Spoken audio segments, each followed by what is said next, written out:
Sometimes the best plans are the ones you never see coming until they're already in motion. And in this version of the wizarding world, the Marauders didn't just leave behind memories, they left behind a strategy. Welcome back to Grimoire Audiobooks, where we proudly bring you part 4 of A Marauder's Plan by Catsarecool, a fanfiction where intelligence, preparation, and loyalty reshape Harry Potter's path entirely. Disclaimer: this audiobook is a fan-based adaptation. The characters and world belong to J.K. Rowling, and this is for entertainment and celebration of fan creativity. Full story credit goes to Catsarecool, the author of this brilliant reimagining. In this part, Harry takes more steps toward independence, not just magically, but mentally and emotionally. The bonds between him, Sirius, and Remus deepen, and cracks start to form in the facades of those around him who thought they had him figured out. If you love grounded, character-driven fanfiction with strategic twists and meaningful growth, hit subscribe to become a Grimoire Guardian. Or join the Wizard Army to keep these stories alive and growing. Let's get started. This is A Marauder's Plan, Part 4. Building Team Pronglet, Chapter 1. Part 4. Building Team Pronglet. The Ganging Up on Dumbledore Prank. July 4th, 1994. Augusta Longbottom was a formidable woman. Scary was a word Remus had used when he'd wished Sirius, well as Sirius had headed out of Griffin House that morning. Harry had just laughed at him and told him to convey his greetings to Neville. He smiled as he remembered the homely scene of lunch. He and Harry had been thrilled to be reunited with Remus, and even more thrilled to hear how Remus had sent Dumbledore off to Thailand. Sirius was certain that Augusta was keeping him waiting in her parlor just to see him squirm. He smoothed his formal black robe with its neat column of tiny black buttons that ran from the high stiff collar to his waist and had taken forever to do up. The crest of the House of Black and House of Potter decorated the front right breast. His robes opened up at his waist, angling away to give him freedom to move, and he had opted for muggle black leather trousers underneath expensive, but serviceable and very protective as he knew from riding his motorbike. Expensive dragon hide boots completed the outfit. He fidgeted with the wide cuffs of his robes, which provided easy access to his wand. Harry had done the inheritance ritual for the House of Potter that morning at Gringotts. The family magic had immediately formed into the approving gold griffin totem, and the head of House Ring had leaped onto Harry's finger. It had granted Harry access into the Potter Vault and had removed some of the effects of the death of Fidelius, so they could access Potter family assets. Harry had been thrilled at getting a look at some of his heritage and had pounced on his father's old-school trunk. Sirius had a suspicion that Harry was after James's animagus journals. A noise from just outside the doorway had Sirius rising, just in time for Augusta to enter. Her gray hair was tightly bound in a high bun, her aged face stern and foreboding. She wore formal robes in a deep purple decorated with a House of Longbottom crest. They were high-necked but narrow-cuffed and looked more uncomfortable than his own. He bowed and took her outstretched hand, dropping a kiss onto her knuckles before rising and meeting her eyes firmly. He definitely needed his Gryffindor courage. Sirius considered with a silent laugh. "Madam Longbottom, thank you for agreeing to meet with me." Sirius said sincerely. Augusta motioned for him to sit and took the seat opposite, her eyes running over the 2 crests on his robe and the ring on his finger with sharp realization. "May I offer you some refreshment, Lord Black?" "Only if you wish to partake yourself," Sirius replied, following the formal dance of pleasantries. Augusta rang a small silver bell, and a house elf popped in. "Some tea and biscuits for myself and my guest." The elf disappeared, and a moment later a tea tray appeared on the small table between them. For a few minutes all that was exchanged was how Sirius liked his tea. "Forgive me for speaking plainly, but I'm surprised at the ring," Augusta said as they settled back. each holding a matching china teacup. There are rumors circulating of a new Lord Black, but the general opinion is that it isn't you. A situation which suits me for the time being, Sirius admitted. I'd like to have my ducks in a row before the formal announcement at Thursday's Wizengamot. He took a sip of his tea and set it aside. I would appreciate your discretion until that time. She inclined her head. I find myself needing to clarify. Are you here for the House of Potter or the House of Black? I would like us to speak first regarding business between the House of Potter and House of Longbottom. But afterwards, I would appreciate the regent of the House of Longbottom granting an audience to the head of the House of Black. Granted, Augusta said tersely. So, to business? Lord Potter sends his regard to you and the heir to the House of Longbottom. He has only recently become aware of his heritage and the alliance that used to exist between the houses. Sirius said formally, we seek a renewal of that alliance. Augusta's pale eyes sparked with interest. Well, that answers a number of questions. I suppose Dumbledore didn't tell the boy of his responsibilities? Sirius nodded. In fairness, it wasn't his legal responsibility to do so, although some could argue it fall under his chief warlock duties. He said diplomatically. He held his tongue that one of the other ancient and noble families could have stepped in, such as the Longbottoms, who'd had such a strong alliance with the Potters in the past. What agenda will the House of Potter assume under its new lord?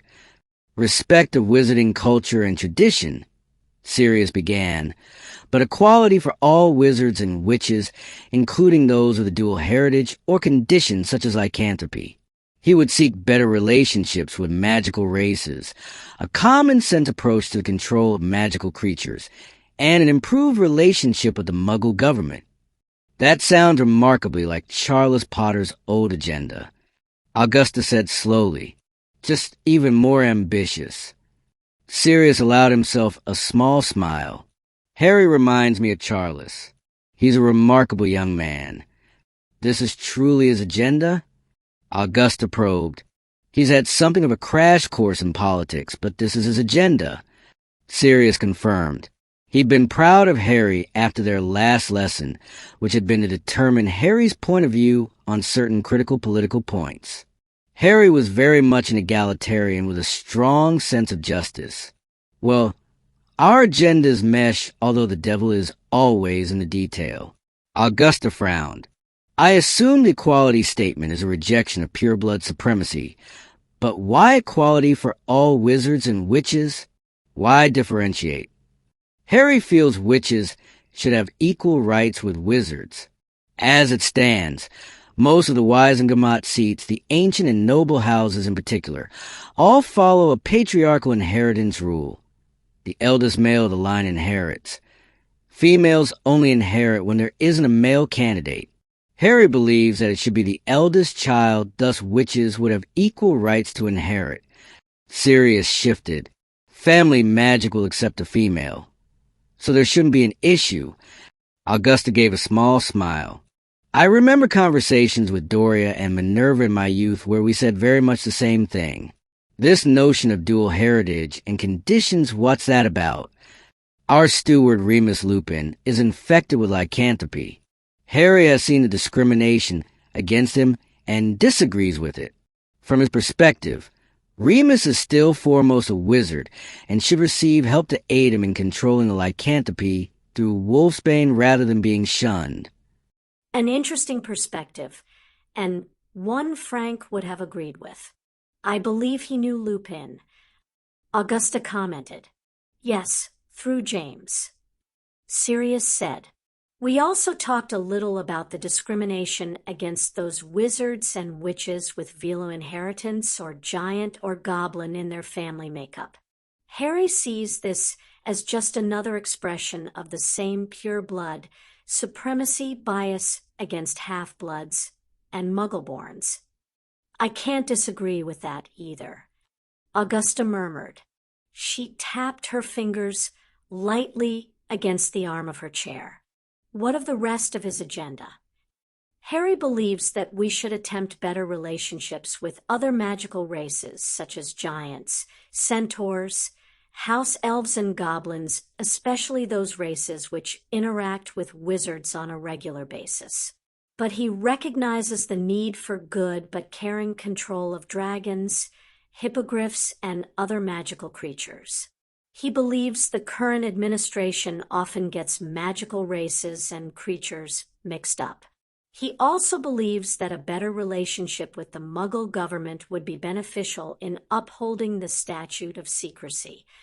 For a crash course in politics, he's done well. His agenda dovetails with ours. Augusta said, after a long moment of consideration. So, in principle, the House of Longbottom will be happy to renew our alliance. What are the terms?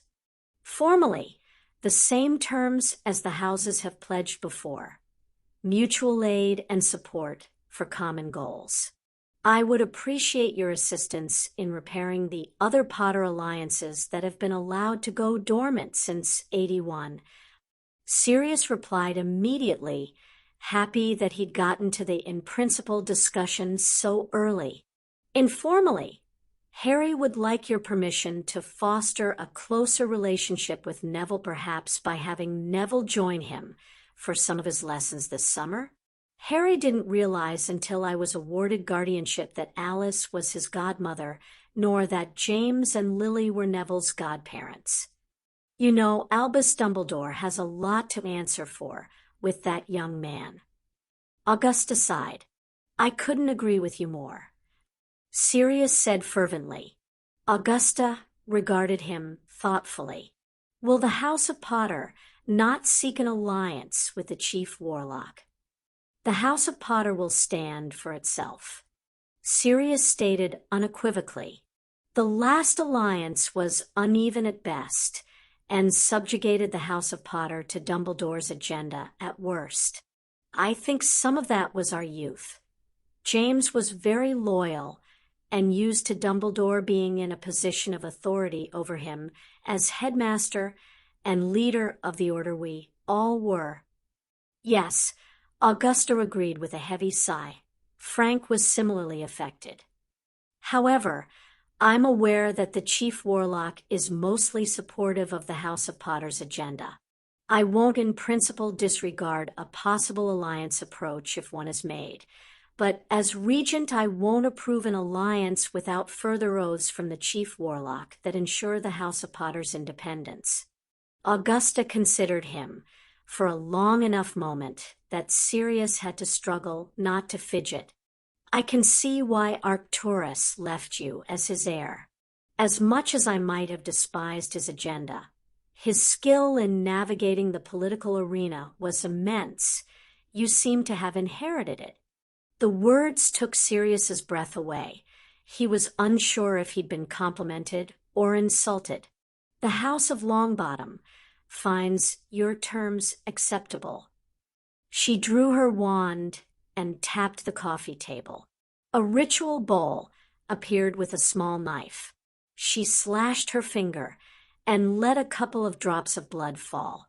I, Augusta Beatrice Longbottom, swear as Regent that the House of Longbottom renews its pledge of alliance to give mutual aid and support to the House of Potter.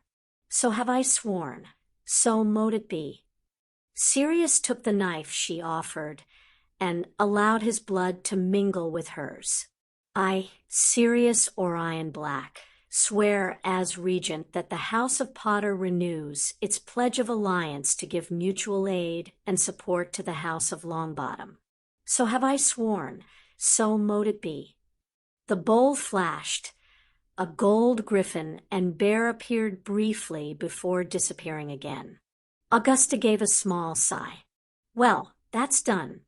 I'll expect a schedule of lessons so I can select which Neville will attend. Agreed.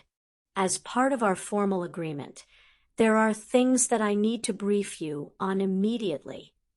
Sirius said, picking up his tea. He explained about Voldemort still being alive in some form, about the Horcruxes in very vague terms, and finally the events at Hogwarts with Peter's escape, and the prophecy Harry had heard. What's the plan to deal with this? Augusta said. There was anger in her eyes and a rush of red across her cheeks.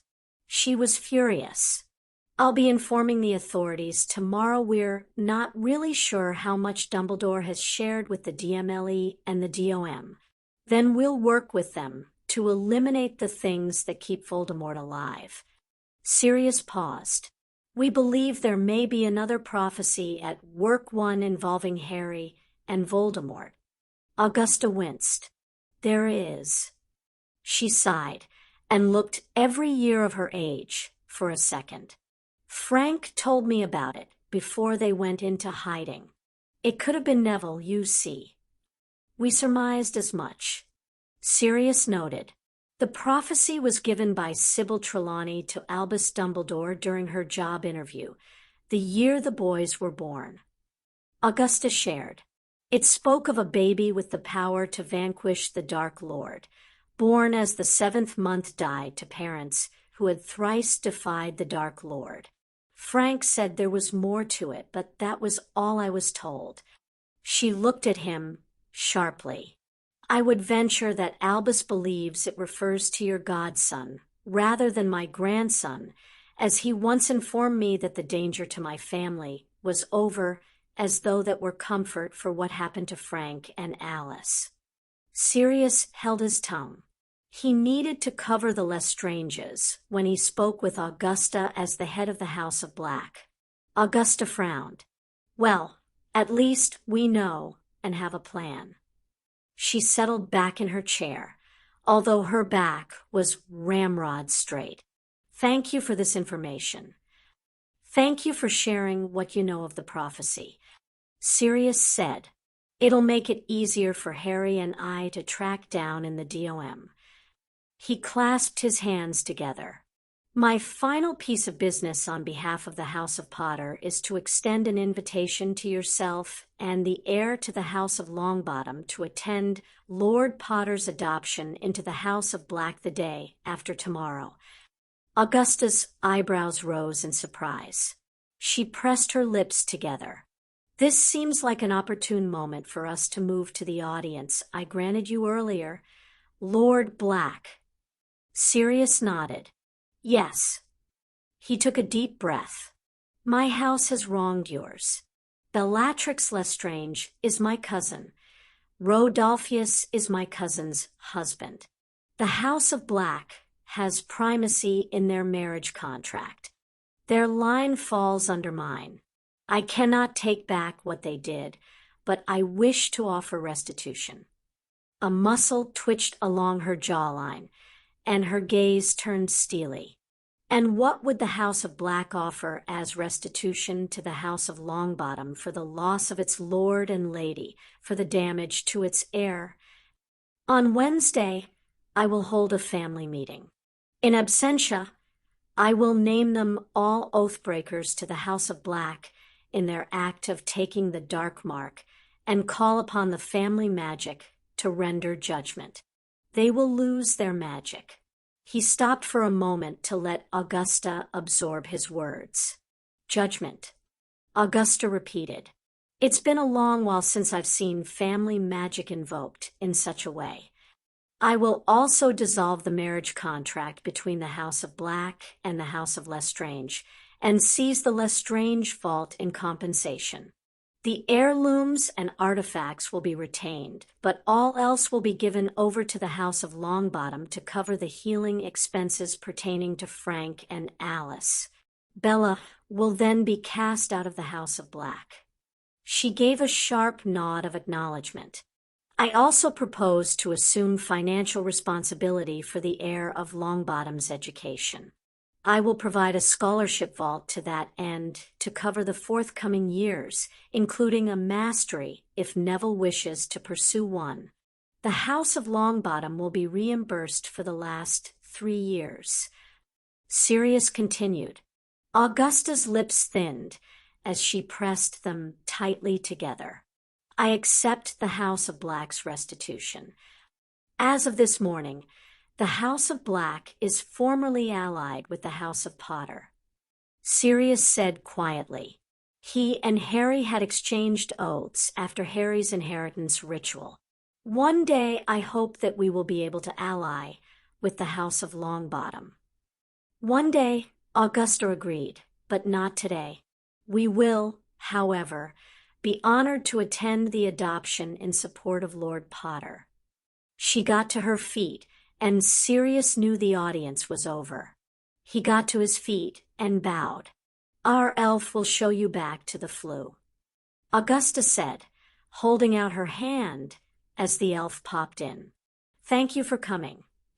Thank you for having me. Sirius returned, kissing her knuckles in farewell. He breathed a sigh of relief as Augusta swept from the room. He followed the elf out and checked the time. He was right on schedule. It was almost time for dinner with the Grangers. Hedwig barked as Harry banked sharply on his broom and surveyed the house and grounds again.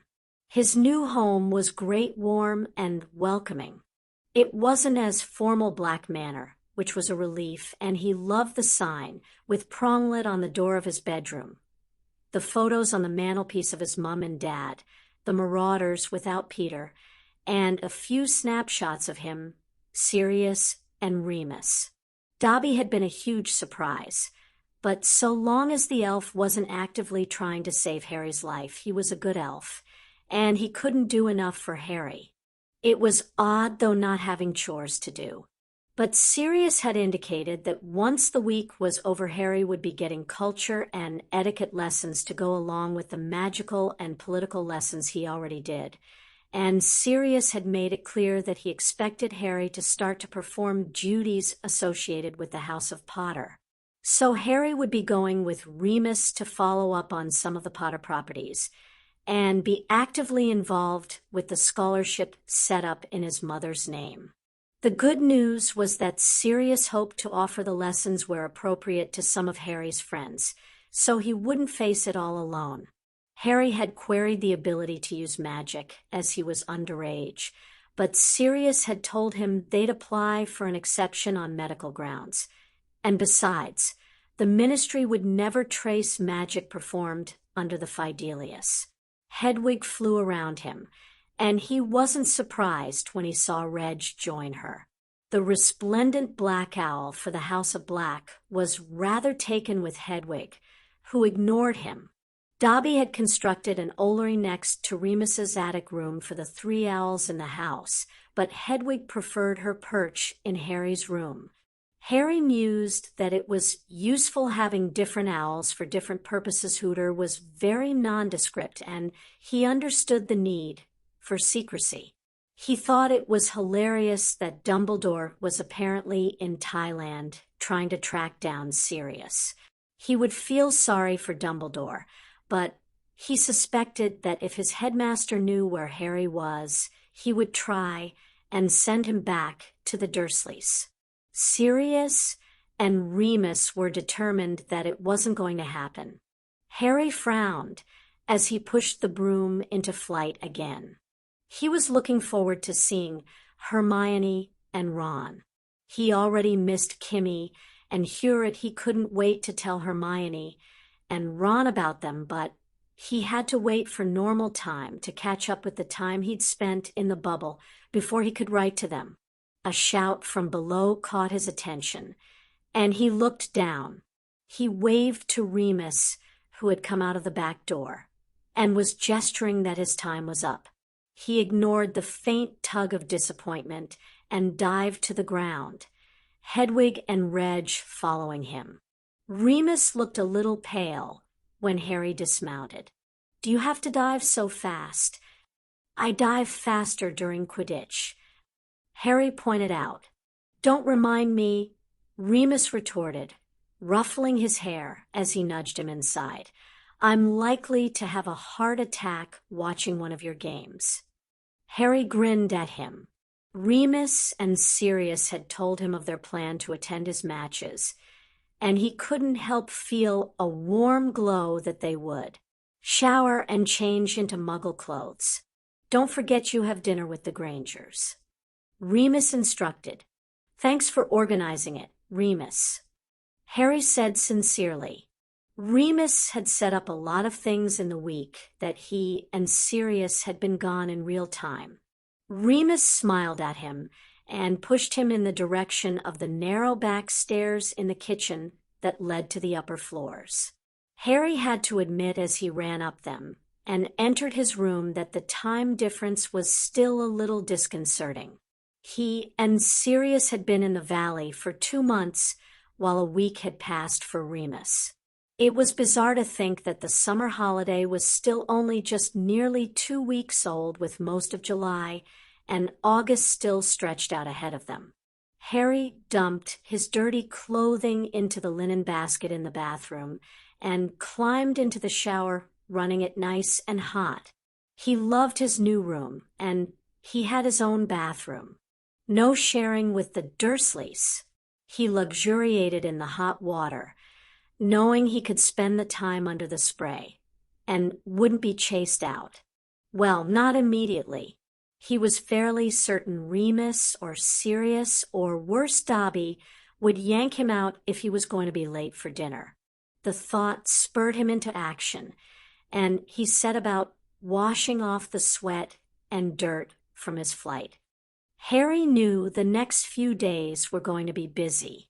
Sirius had explained that they had a lot of political alliances to fix and protection to put in place before Dumbledore returned to chair the session of the Wizengamot, where Sirius would take his place as Lord Black and Regent of the House of Potter. Harry considered that as he stopped the water and grabbed a warm, fluffy towel to dry off. Part of their preparations had been Harry performing the Potter inheritance ritual that morning and allying formally with the House of Black. The ritual had been fascinating. They'd gone to Gringotts early to avoid the crowds and been shown to a private room. The goblins had brought in the ritual bowl, but Sirius insisted they use his knife. The cut across his palm had been momentarily painful, but no big deal. The feel of his family magic, though that had been such a rush, and the gold griffin that had appeared had been majestic as it bowed to him. Sirius had explained that family magic was usually used to bind oaths, and in extreme circumstances for judgment. The oaths taken by ancient and noble houses were governed by the family magic. Oaths in general, Sirius had informed him, were not worth very much. They were mainly another way of forming a verbal contract, and like most verbal contracts, they were unenforceable in law. However, if someone took a ritual oath with an ancient and noble house, they became subject to its family magic, and if they broke oath, the magic could be called upon by the head of the house to judge them. Unsurprisingly, most members of ancient and noble houses took it as a matter of honor to uphold the oaths they made. Harry liked the idea of the oaths. He had felt proud making his own oath as head of house and making the alliance with Sirius. It had changed his view of the politics lessons a bit. He realized that he really did need to know about the kind of stuff Sirius had been teaching him. Moreover, he wanted to be included in deciding who to ally with, what his house stood for. He'd been thrilled when Sirius had told him his agenda sounded very much like his grandfather's, and he was looking forward to assuming some of his duties. The scholarship sounded brilliant, something his mom had wanted to give back to Hogwarts, and he was excited at being involved in selecting who would get it. He was a little nervous about working with Professor McGonagall and Professor Flitwick on it, but Remus had pointed out that both professors had known Harry's parents well and might take the opportunity to tell him some stories. He'd wondered briefly out loud why they hadn't told him while he was at Hogwarts, but Remus had explained that it was difficult because the professors weren't supposed to have favorites or have personal relationships with their students. Remus had even had to promise Dumbledore not to tell Harry how friendly he had been with Harry's father. Harry stopped in front of his wardrobe and sighed. He loved that Sirius and Remus had gone to so much trouble to buy him new wizarding and muggle clothes, but the sheer volume and variety always threw him. He picked out an emerald t-shirt that he'd worn a lot in the States and a new pair of black denim jeans.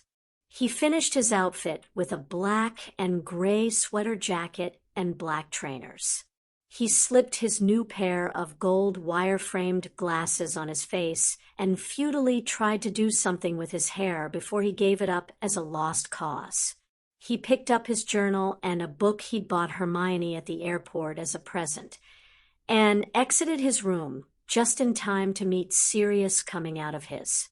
His godfather wore a white t-shirt over a pair of blue denim jeans and a smart black leather blazer. His dark hair was tied back in a ponytail with a no-nonsense black band. He carried a black leather satchel, and he opened it up so Harry could pop the journal and present inside. "Looking good," Sirius said, taking in Harry in one glance. "I've noticed you like that t-shirt." His gray eyes took on a hint of mischief. "It wouldn't have anything to do with Kimmy telling you that it brought out the green in your eyes." Harry made a non-committal noise and refused to blush.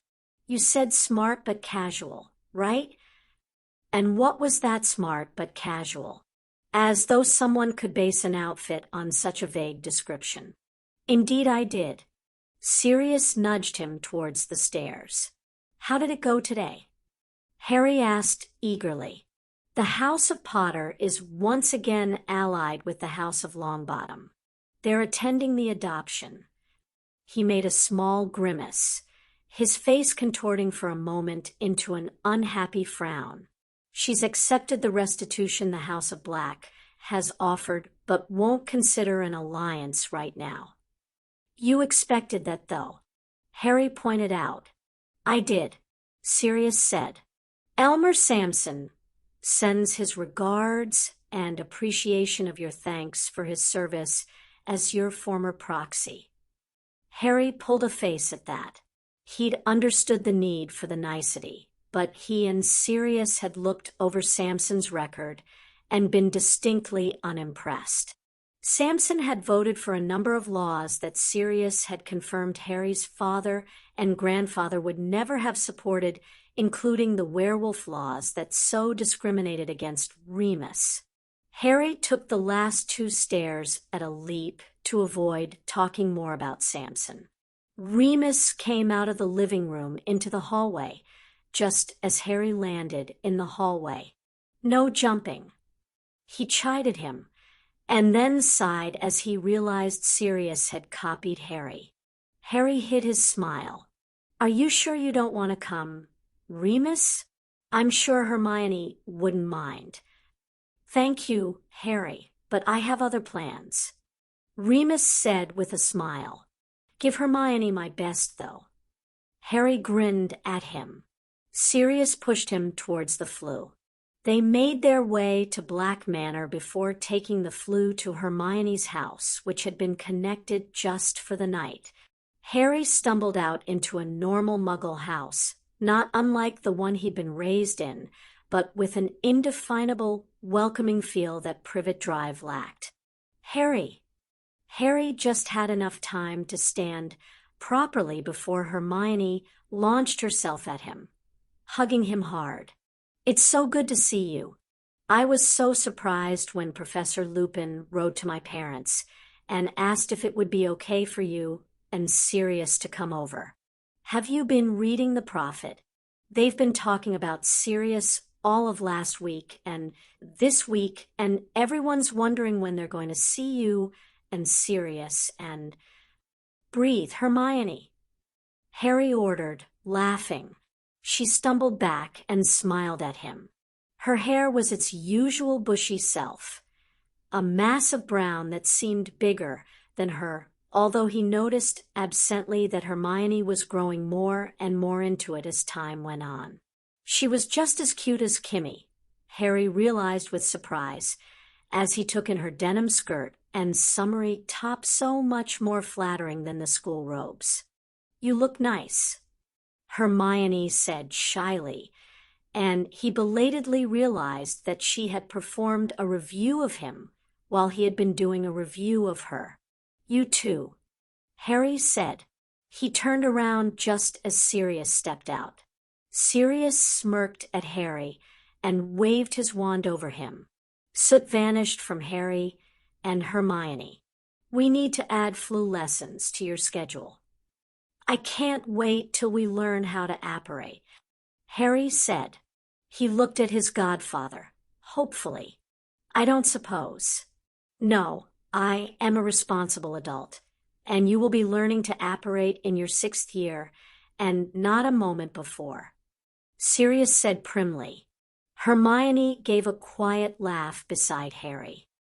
"It's good to see you again, Mr. Black. Sirius, please."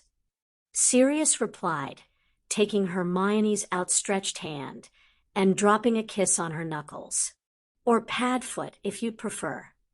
A throat being cleared by the door had them all turning to look at an older and amused-looking version of Hermione. "Mom." Hermione waved her hand at Harry and Sirius. "This is Harry and Sirius Black. This is my mom." Hermione's mom, otherwise known as Miriam Granger. She crossed the room and stuck her hand out in a no-nonsense way that reminded Harry of Hermione herself. "Mrs. Granger." Harry followed Sirius's example with Hermione and kissed the back of her knuckles, surprising the older woman. Sirius did the same. "Please call me Sirius." "And I'm Miriam." Miriam's gaze raked over them both. "Well, it's good to have you both here. Come through. It's a nice day, so Wallace thought any excuse for a barbecue." She led them through a narrow corridor and into a large family kitchen, which opened up onto a wide patio and substantial garden. There was another round of introductions. Sirius accepted a beer from a cool box to the side of where Wallace had set up the smoking grill, and Harry stuck with unsweetened lemonade on the picnic table, which was also laden with summer salads. The drink was tart but refreshing, and he'd learned his lesson about alcohol. Miriam coaxed her husband away from the grill, and they all adjourned to the table. I have to admit that I was a little surprised when we got the request for a meeting, Sirius. Miriam smiled at him warmly. According to that magical newspaper Hermione gets, "Everyone thinks you're abroad." Deliberate misdirection on the part of myself and my advisors. Sirius confirmed. He nudged Harry's shoulder with his own. "We wanted to make sure my getting custody of this one went off without a hitch.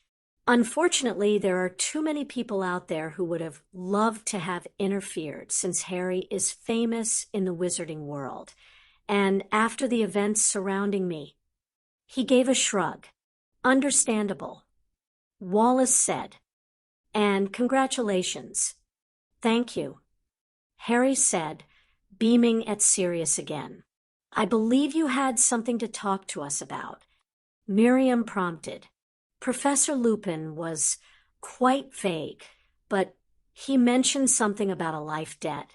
Hermione has already done some research, and she tells us that they're quite important in the wizarding world. Harry was unsurprised. He turned to Hermione. "So what did you find out?" "Well, just what Mum said, really," Hermione admitted with some chagrin. "There wasn't a great deal of information in the books I have, and I haven't had time to get to Diagon Alley to find something more relevant." "Maybe I should explain more," Sirius offered easily. Everyone nodded, and Harry was amused to realize that all three Grangers had identical looks of fascination, curiosity, and anticipation. Hermione was almost vibrating in her seat opposite him. Historically, life debts had much more importance than they do now. Sirius began. It used to be that if one wizard saved the life of another, that the rescued wizard would have to remain beside their rescuer until they had returned the favor. That went out of fashion around the time the ancient and noble houses were formed. Harry shifted, a tad bored because he'd heard it before. It then became a matter of honor for the houses.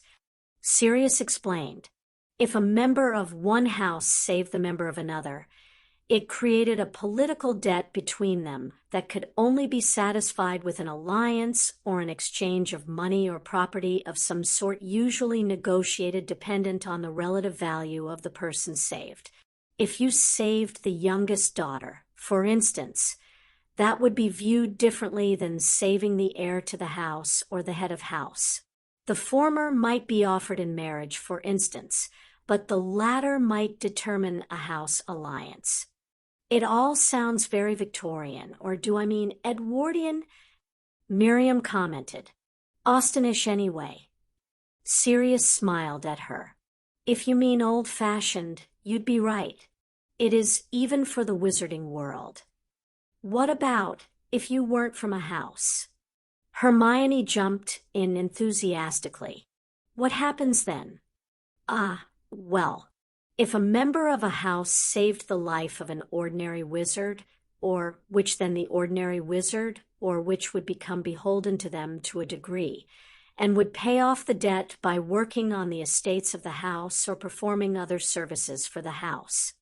Sirius said, equally, if it was the other way around, the house became responsible for the ordinary wizard or witch and would ensure employment and safety. They gained the protection and sanctuary of a house. Is it a magical bond? Hermione immediately moved to her next question. No. Sirius laughed. Magical bonds of any kind are very rare, and the most common are between wizards or witches and their familiars. There are twin bonds, but beyond that, no. An oath might be taken as part of the life debt payment. He motioned with his beer bottle. Equally, if an oath was already in existence, incurring a life debt may make the person involved more inclined to keep that oath.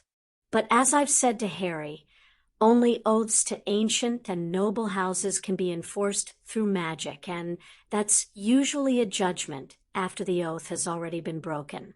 Oaths in general are nothing more than verbal contracts. All three Grangers went to ask a question, and all stopped abruptly and looked at each other to decide which was going to get the chance to ask their question. Sirius and Harry exchanged smiles at the silent Granger communication going on in front of them. Both parents looked at their daughter expectantly, and Hermione sat back with a quiet huff as she acknowledged she'd already had the opportunity to ask 2 questions. Wallace waved a hand at his wife. Miriam smiled. You said this was the fashion, but no longer? Life debts aren't usually acknowledged these days. And if they are usually at the insistence of the older generation, then it's a token gesture, favor, or money. Sirius said, however, the houses follow the tradition between themselves as it's a matter of honor.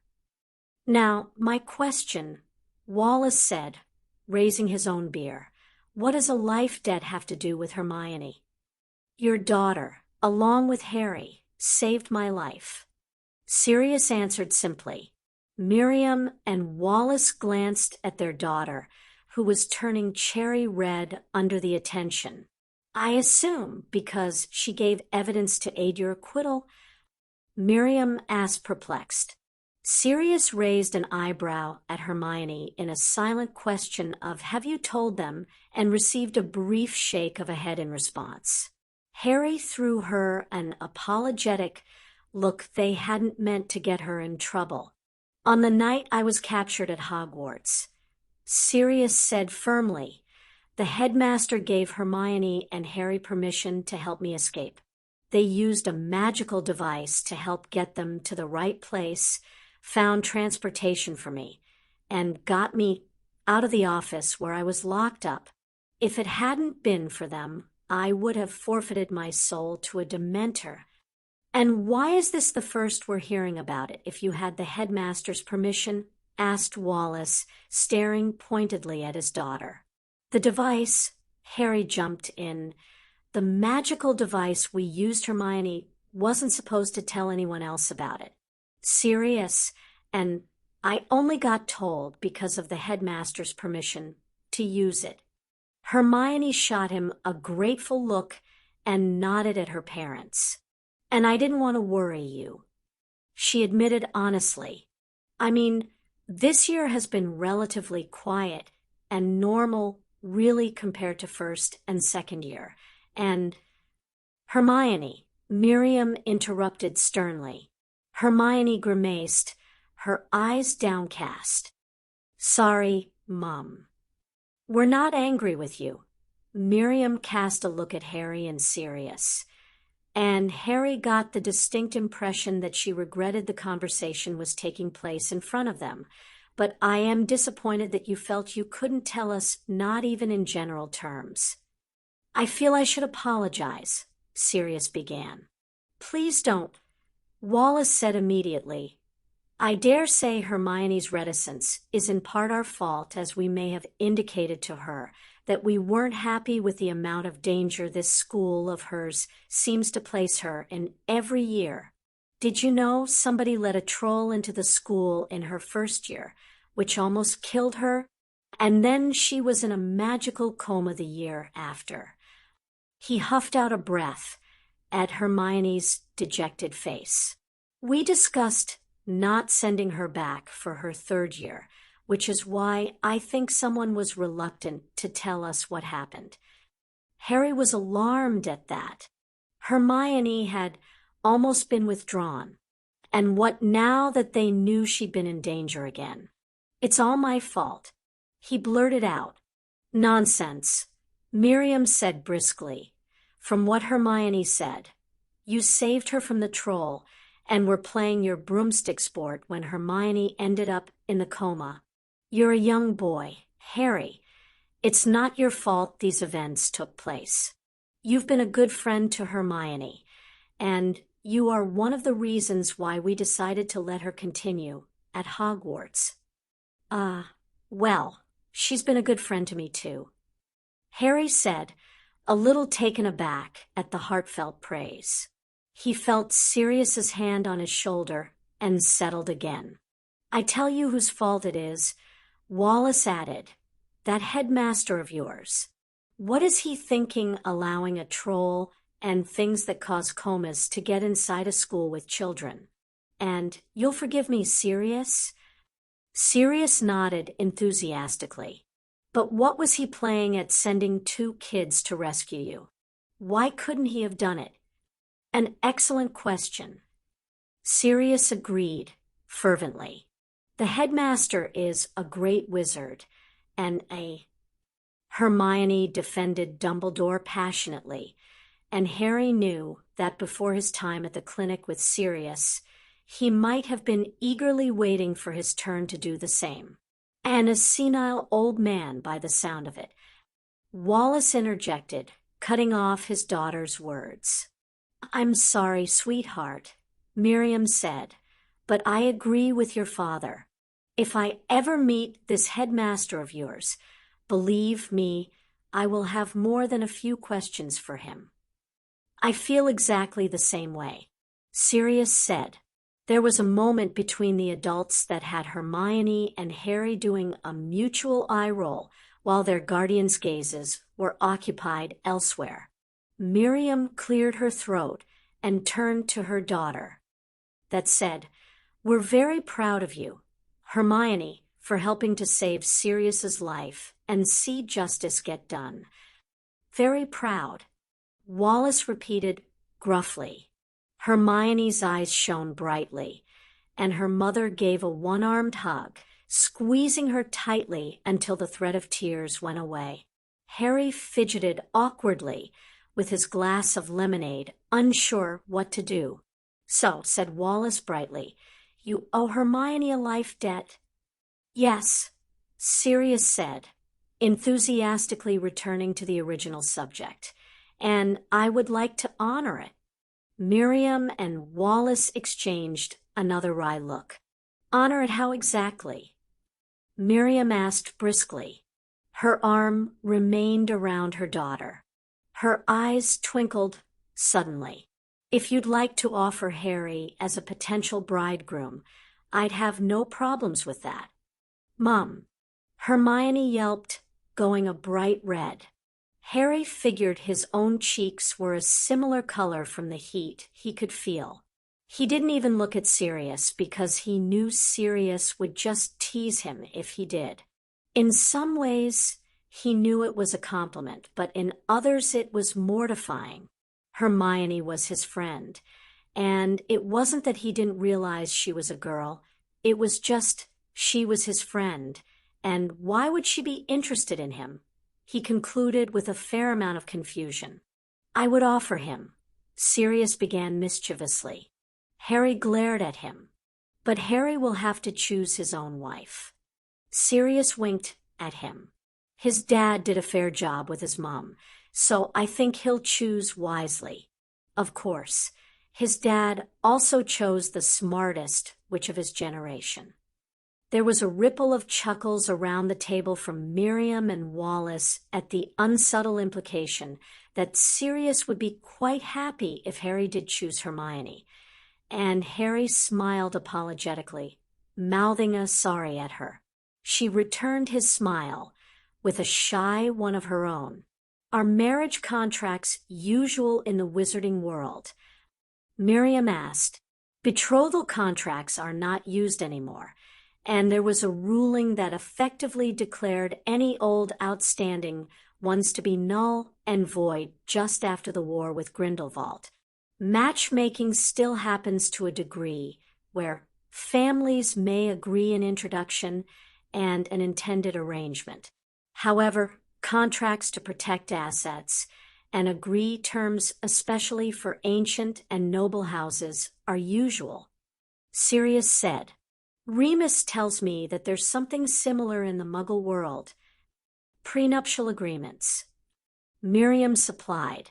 "They're only usually done by the very rich, though." "Well, if we can't get Hermione married off," Wallace said, with a smirk in Hermione's direction, "what are you proposing exactly?" "I'd like to offer her the sponsorship of the House of Black." Sirius said, "There are 3 reasons. Firstly, because you don't have magic, you're quite restricted in what you can do as parents to protect her in the wizarding world, either physically or legally. In fact, under our legal system, you have very few rights. Sponsorship by an ancient and noble house means that Hermione would get the same protection as any daughter of my house. While Hermione is at school, it means that the House of Black could act in loco parentis. If Hermione ended up in the hospital wing for an extended period of time, I or my steward could visit and provide a conduit for news." The Grangers exchanged a look of surprised pleasure. "We can see the benefits of that," Wallace said, "especially after Hermione's second year." Miriam nodded.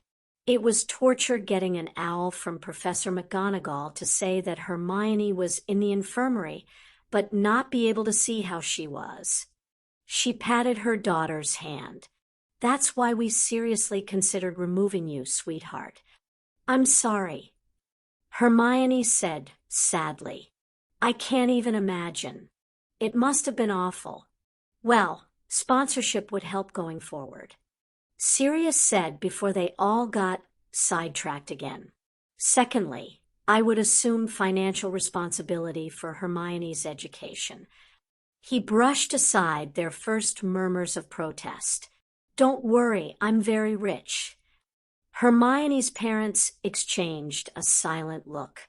"I can't say we wouldn't appreciate the financial boon of not having to pay for the tuition. Miriam said, "We can afford it, but there's always something else we could use the money for holidays, or I've been wanting to remodel the kitchen. And then there's always the attic conversion we've been thinking of doing, or buying a place in France." "The third reason," said Wallace loudly. Sirius coughed to hide a chuckle. "It will open up opportunities for Hermione after Hogwarts. A lot of Muggleborns find it difficult to secure high-paid employment in the wizarding world. It's difficult for them.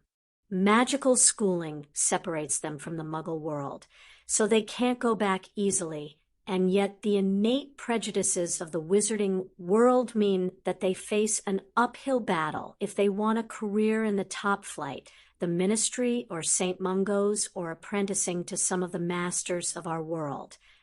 The Grangers were frowning.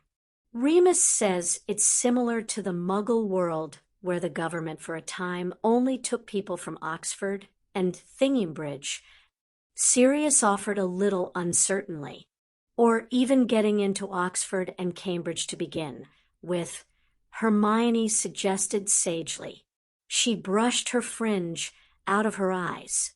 "I knew we'd have to choose electives for third year, so I started researching career options at the end of second year. I read some of the alumni records that are available in the library and realized the problem then. It's one of the reasons why I took everything I could." "Why didn't you say something?" Harry blurted out, a little upset to realize that it was something that had evidently bothered his friend enough to send her to the library, but he hadn't known. "Well, it was the end of the year, and it's not something that either you or Ron have to worry about, really." Hermione replied, blushing again.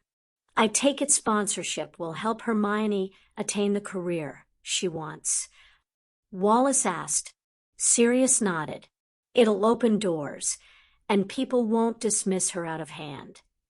"But isn't it cheating?" Hermione asked worriedly. "I mean, I would prefer to get something on my own merits." "And you will," Sirius said firmly. "Nobody will offer you anything just because you have sponsorship. It's a bit like having Hogwarts as your school. It gives you an advantage, but you'll still have to do the hard work to obtain good grades and the extracurricular stuff that will help you." "So we've heard about the benefits of scholarship. What is actually involved?" Miriam asked. "An oath." Sirius replied promptly. He set his beer down and reached into his satchel, pulling out a sheaf of parchments Remus had prepared. "The full details are in there. Primarily, we do a ritual where the sponsor puts a drop of blood into a bowl, and Hermione puts a drop of hers, and they each swear an oath, one to do the sponsoring and Hermione to accept." Miriam took the parchments before Hermione could make a grab for them. "We'll read these over carefully. I should also tell you that it's not appropriate for me to be Hermione's sponsor, as I'm a single male." Sirius said, "I'll be asking my cousin Andromeda to take the role. She's married to a Muggle-born wizard called Ted, and they have a daughter who has just left Hogwarts to start at the Auror Academy. If you agree, I would like you to meet her ahead of the ritual. If there are any issues, we'll work something else out, but Andy's a great witch, and I don't think you'll have any problems with her." He paused. "There is a small problem with timing, as we have an additional favor to ask of you." "For me, really?" Harry inserted quickly. "Anything," Hermione said immediately, and promptly blushed at the arching eyebrows of her mother. "Sirius is going to adopt me the day after tomorrow," Harry told her proudly. Hermione bounced out of her chair, around the table, and hugged him. She let go of him and beamed at Sirius and at Harry. "That's wonderful." "Oh, I'm so pleased for you, Harry." Yes, congratulations again, Miriam said, watching Hermione carefully. Sirius picked up his beer and ruffled Harry's hair. Thank you. We were hoping to do all the rituals on the same day and combine it with a blessing ritual of the protection Harry's mother gave him before she died. That's a very good idea, Hermione agreed, darting another anxious look towards her parents. Harry assumed she hadn't exactly told them about Voldemort either. He couldn't blame her. How will it work? Hermione asked, enthusiastically seating herself next to Harry and almost leaning over him to look at Sirius. Harry inched back a little. Sirius smirked at him. Well, the ritual is runic-based. Each female member of the House of Black will prick their finger and draw a specific protection rune on Harry's forehead, renewing the blessing of his mother. So if I take the sponsorship ritual, I'll be a daughter of the house and could take part? Hermione surmised quickly. Yes, Sirius held up his hand, but only if your parents agree. After some research, we realize the protection spell will eventually erode if Harry doesn't live periodically with his aunt. As that's not going to happen going forward, we think this ritual will acknowledge the adoption and mean Harry will only have to live with a member of the Black family. That's so clever. Hermione looked admiringly at Sirius. It was Remus's idea. Harry said his former professor had put a lot of work into researching the spells and understanding their complexity. Sirius coughed. Yes, it was. He waved towards the parchment. Remus thought you would appreciate the details. He returned his gaze to Miriam and Wallace. If you consent to the sponsorship before Wednesday, then it would be great to have Hermione involved, as she, out of all the female members of the house, will be the only one to actually have an actual existing relationship with Harry, and that will strengthen the spell. But if you would like more time to make a decision, we'll understand, and can still do the sponsorship ritual another time. We'll look over the information. Miriam promised. I'll send Hedwig tomorrow. Harry promised. She'll have your formal invite to the adoption ceremony. You can let us know by reply. Sirius added. Good. Wallace stated. He motioned towards the grill. Well, if that's the business over and done with, we should throw the meat on. Sirius perked up and followed Wallace over to the smoking apparatus. Miriam rolled her eyes at the men before she gathered up the parchment and got to her feet. I have some finishing touches to put on dessert. Hermione made a move to join her, but was waved back into her seat. Stay and keep your friend company, Hermione. Miriam winked at them both and departed. Hermione offered Harry another shy smile. Sorry about all that before. They've been teasing me all summer about whether I'll get a boyfriend next year, just because I was complaining about Parvati and Lavender going on about dates in Hogsmeade. Harry frowned. He hadn't thought about Hermione dating anyone. The thought disturbed him, and he wasn't sure why. Maybe he was just worried she'd stop being his friend, Harry mused, which was silly because Hermione wouldn't drop him for a boyfriend any more than he would drop her if he got a girlfriend. He truly hadn't thought about dating and girls himself beyond noticing sometimes that some of his classmates were getting pretty and cute like he'd done with Hermione when he'd arrived, or with Kimmy at the clinic. He'd ignored Dean and Seamus when they'd mentioned girls they fancied, and Ron had never brought up the topic. But then Harry had never really taken part in the boyfriend-girlfriend stuff before. In primary school, when his classmates had been playing at it more than anything, Nobody had approached him because of Dudley, and Dudley had been kicked in the privates the one, and only time he tried to play kiss chase with a girl. It was one of Harry's favorite memories. He'd actually been pleased when he'd started Hogwarts. That boyfriend and girlfriend stuff didn't seem to be a thing in the wizarding world, possibly because it was slightly old-fashioned compared to the Muggle world. He guessed he was going to have to think about it more in the coming year. It was fairly common knowledge around the school that most people started dating in fourth year. A few of the third years had already begun because Hogsmeade provided a date, venue he hadn't totally escaped the gossip that filled the Gryffindor common room or the whispers in the classrooms. Great, he thought morosely. How was he supposed to go about dating girls? Hermione patted his hand, obviously reading his expression correctly. Don't worry about it, Harry. She smiled at him. I wouldn't be surprised if there was a queue of girls lined up when you are ready to ask someone. Really? Harry looked at her doubtfully. Who would want to date me? She rolled her eyes at him.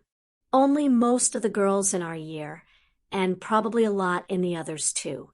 You're considered quite the catch, and I can imagine the publicity from the summer is going to just increase your fancy ability.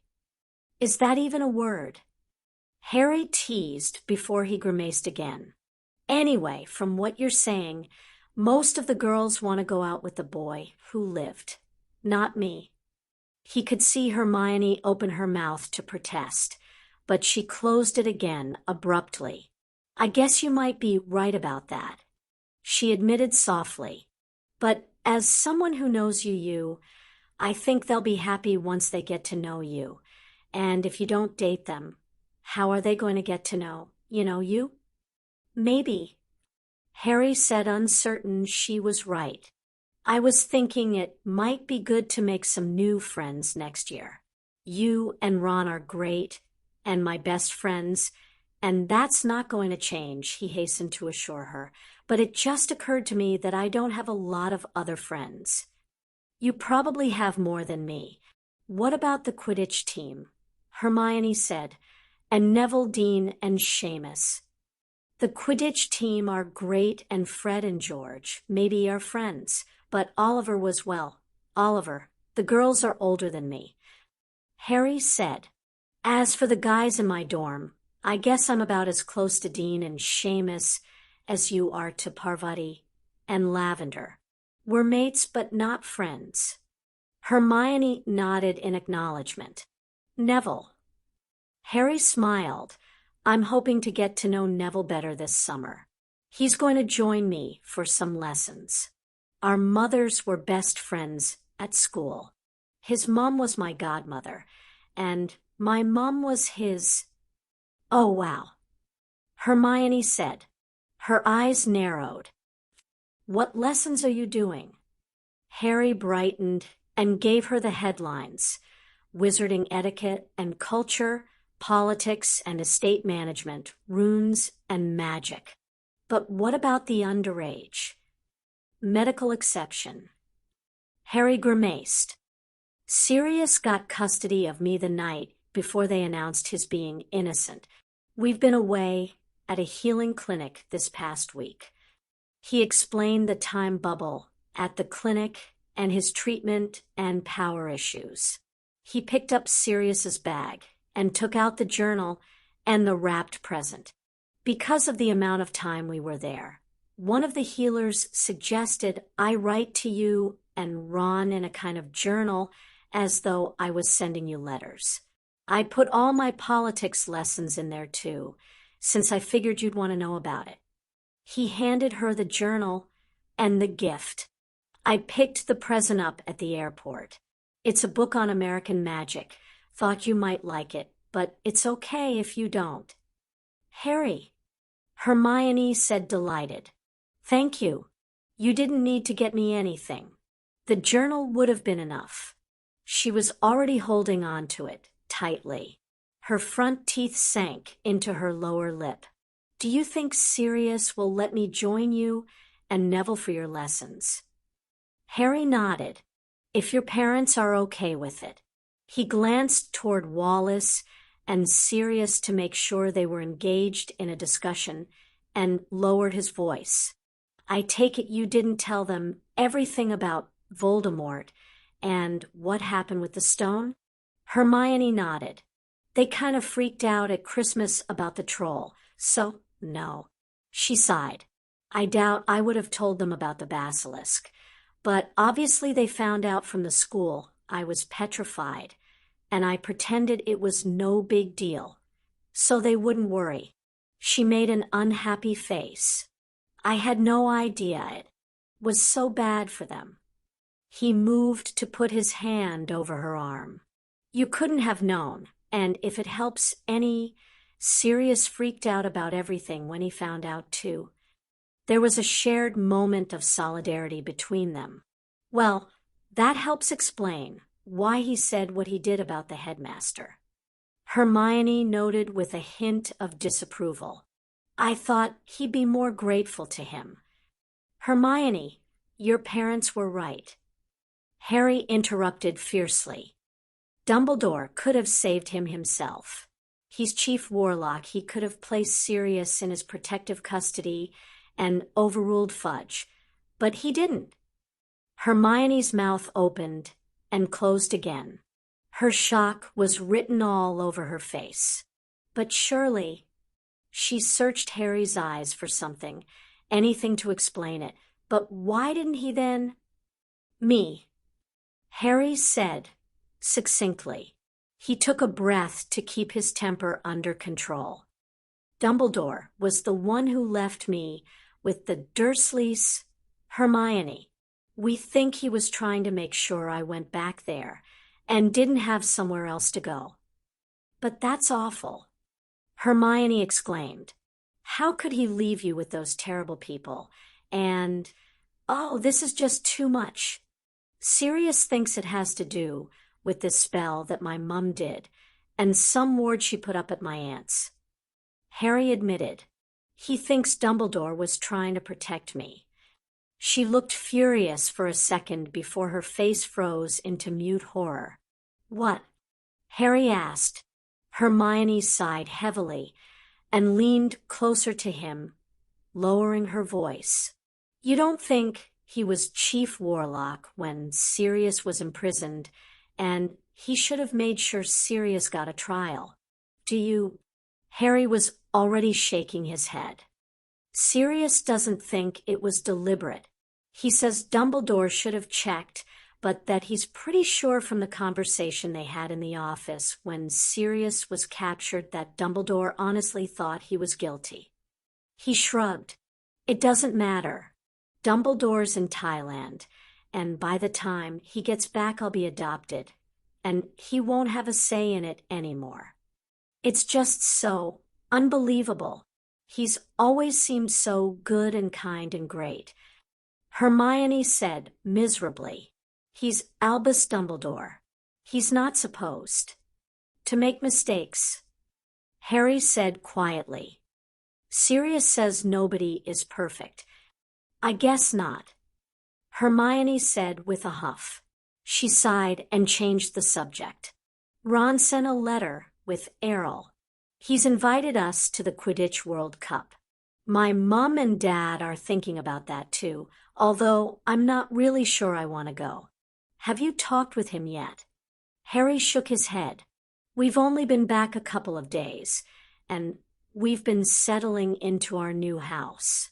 We're supposed to be seeing them tomorrow evening to give them an invite to the adoption Ron and his parents. I mean, she bit her lip again. You're not inviting Ginny? Her question took him aback. He hadn't really had much contact with Ginny over the past year, although they'd exchanged small talk in the common room and sat together occasionally at meals. He'd tried to pay her some attention since the previous year had been so horrible for her, but he felt awkward around her. He still half expected her to fall into her butter dish, if he was honest. If I invite Ginny, then I have to invite Fred and George. And I don't really have an issue with it, but Sirius wanted to keep it small. Would it be so bad? Hermione asked. It's just Ginny and I chatted a bit at the end of the year, and she wants to get to know you better. If we want to make more friends like you were saying before, and I actually think that's a good suggestion we should try, and get to know more people. Ginny might be a good place to start. Harry sighed and confessed the real reason. Yeah, but I think Ginny has a crush on you. Hermione nodded. Of course she does. Then why? Because, Harry, she wants to get past it and become your friend. Hermione said, I know it's awkward, but the boy who lived was her childhood hero, and you saved her life, so, of course, she has a massive crush on you. It's quite a lot for her to get past. I helped save your life, and you didn't get a crush on me. Harry pointed out, proud of his logic. Hermione blushed and looked a tad guilty. Harry stared at her speechless as he realized the implication. Look, that was me. Obviously, I was mature enough not to get a crush on you. Hermione's cheeks reddened even more as she blatantly lied, and she made a hand wave as though to dismiss the entire thing. Ginny, I think all she really wants is a chance to get past her crush and get to know you. I'm not promising anything, Harry said, deciding they should drop the subject quickly rather than dwell on the fact that Hermione had once had a crush on him. But I'll talk with Sirius about inviting all the Weasleys. Hermione smiled at him brightly. Thank you, Harry. She frowned suddenly. You know, I owe you a life debt for the Troll and Merlin. I owe Ron too. I don't think so, Harry said. From what Sirius told me, you can't owe someone a life debt if they were responsible for placing you in danger in the first place. And Ron was the reason why you were in the bathroom. He waved his hand. As for me, if you ever did owe me anything, you've saved my life since. And besides saving Sirius, paid it back tenfold. Hermione. Her eyes took on a mischievous glint. I tell you what, just to make sure there are no debts between us, I'll run interference for you if Ginny gets too crushy. That isn't funny, Harry exclaimed hotly, although he wasn't truly mad at her teasing. It's a little funny, Hermione retorted, and besides, you should be happy someone likes you. Her face fell. I don't think I'm going to have a queue of boys lining up to ask me to Hogsmeade. Harry felt the same disturbed lurch in his belly as he had earlier, but his need to reassure her trounced it. Unfortunately, he had no idea how to reassure her, and settled for squeezing her arm absently. She smiled at him in appreciation, though so maybe it had been the right thing to do. The sound of a throat being cleared at the head of the table had them both looking up sharply. Sirius smirked at Harry. His gaze fell pointedly to where Harry was still holding onto Hermione's arm. Harry blushed bright red and let go. Your dad wanted your help, Sirius told Hermione. She sighed and headed over to the grill. Sirius sat down and grinned at Harry. Don't, Harry warned him briskly, or I'll tell Remus about the time Healer Fey was over when we were swimming, and you lost your... We swore we would never speak of that. Sirius reminded him quickly. He stared at his godfather. Fine, no teasing about how cozy you and Hermione were looking. Sirius promised in a grumbling tone. Harry breathed a sigh of relief and sat up straighter as Hermione returned with a plate of piled high with burgers, steaks, and chops. I hope you're hungry, Miriam said with a laugh as she and Wallace rejoined them. The topic of conversation turned to questions over how comfortable Sirius seemed in the Muggle world, and Harry sat back, content to listen to tales of how his mum had made sure the Marauders could handle Muggle things. He glanced at Hermione and felt his stomach flip-flop again. He was hungry, Harry thought determinedly. That was probably all it was. Building Team Pronglet, Chapter 2. Sirius paced nervously in the reception room. There was a lot riding on the outcome of the meetings he was about to hold. If things didn't work out as he and Remus hoped, they would deal with it, Sirius thought briskly. There was always the Obliviate spell. He heard the approaching cheery voice of Penelope and hastily smoothed his formal robes as she and Remus entered. Penelope smiled at him brightly. Very smart, Lord Black. How many times do I have to tell you? It's serious. He complained at her good-naturedly. Not during working hours. Penelope reprimanded him as she brushed imaginary lint from his shoulders. You have an image to convey. Remus smirked at him and handed him a black canvas bag. Here's the pensive and the memories. He patted his arm. You'll be fine, Padfoot. It's only fudge. Right, Sirius said. And whose idea was that I should be the one to tell him, and not Brian, as we originally agreed? Brian's. Penelope and Remus chorused together. Sirius glared at the two of them. Look, I think Brian's right. Fudge will probably take the news of you being Lord Black better if you tell him yourself. Remus said, according to Brian, he's all agog at the request of a one-to-one meeting with you on the subject of Lord Black ahead of the Lord Black meet and greet session later this afternoon with Director's Bones and Croaker here at the Manor. You'll be fine. If I get thrown back into Azkaban, I'm blaming you. Sirius stated dryly. Penelope cleared her throat.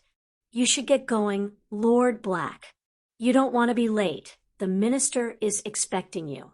Sirius turned to Remus and opened his mouth. Yes, I'll go back to Griffin House and check on Harry later.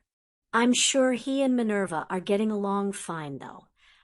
Remus ushered him towards the flue. Sirius harumphed, took a deep breath, and tossed some power into the fire. Minister's office. He stepped out into Fudge's private domain and straightened immediately, staring at the two Aurors flanking the minister with suspicion. Fudge immediately got a clue about Sirius's discomfort and gestured back at the Aurors. Oh, they're here just a precaution in case someone else stepped out. Sirius moderated his tone to something vaguely diplomatic. If the Aurors would like to check me for glamours or polyjuice, they're certainly welcome to do so, Minister. Fudge waved the Aurors forward. Shacklebolt. Dawlish. Apologies, Mr. Black. Shacklebolt said formally. We won't be more than a moment. He lifted his wand and did an intricate gesture to start the identification spell that Sirius knew well. It was mandatory Auror training, as was Dawlish's position. He'd stayed back to cover Shacklebolt. Dawlish he knew from his Auror days. A miserable git who Sirius had half suspected of being a Death Eater. Shacklebolt, Shacklebolt. Kingsley Shacklebolt. Sirius asked, I seem to remember you were at the academy after I completed my hit wizard training. That's right, Mr. Black. Kingsley smiled at him politely. You held most of the records we were trying to beat. He turned to the minister. He is Sirius Black, Minister. May we ask what's in the bag? Dawlish asked roughly before his partner could ask for them to be dismissed. Sirius raised an eyebrow. A present for the minister for his sterling effort to uphold justice. Fudge broke into another pleased smile and almost clapped his hands together in delight. He made a wavy hand gesture at the Aurors. "Please leave us, gentlemen."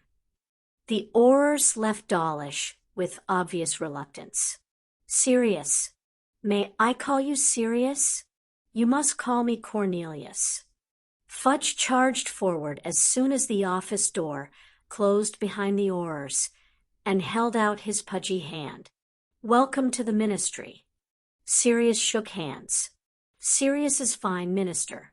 He requested permission to raise a privacy bubble, and Fudge Cornelius smiled ruefully. "Brian does the same thing." Cornelius said amused as he indicated for Sirius to go ahead. "This is the safest office in Britain. I'm afraid I attended the Alastair Moody School of Constant Vigilance." "Minister," Sirius said. He waved his great-grandfather's wand around and nodded happily when the privacy spell took and the office was secured.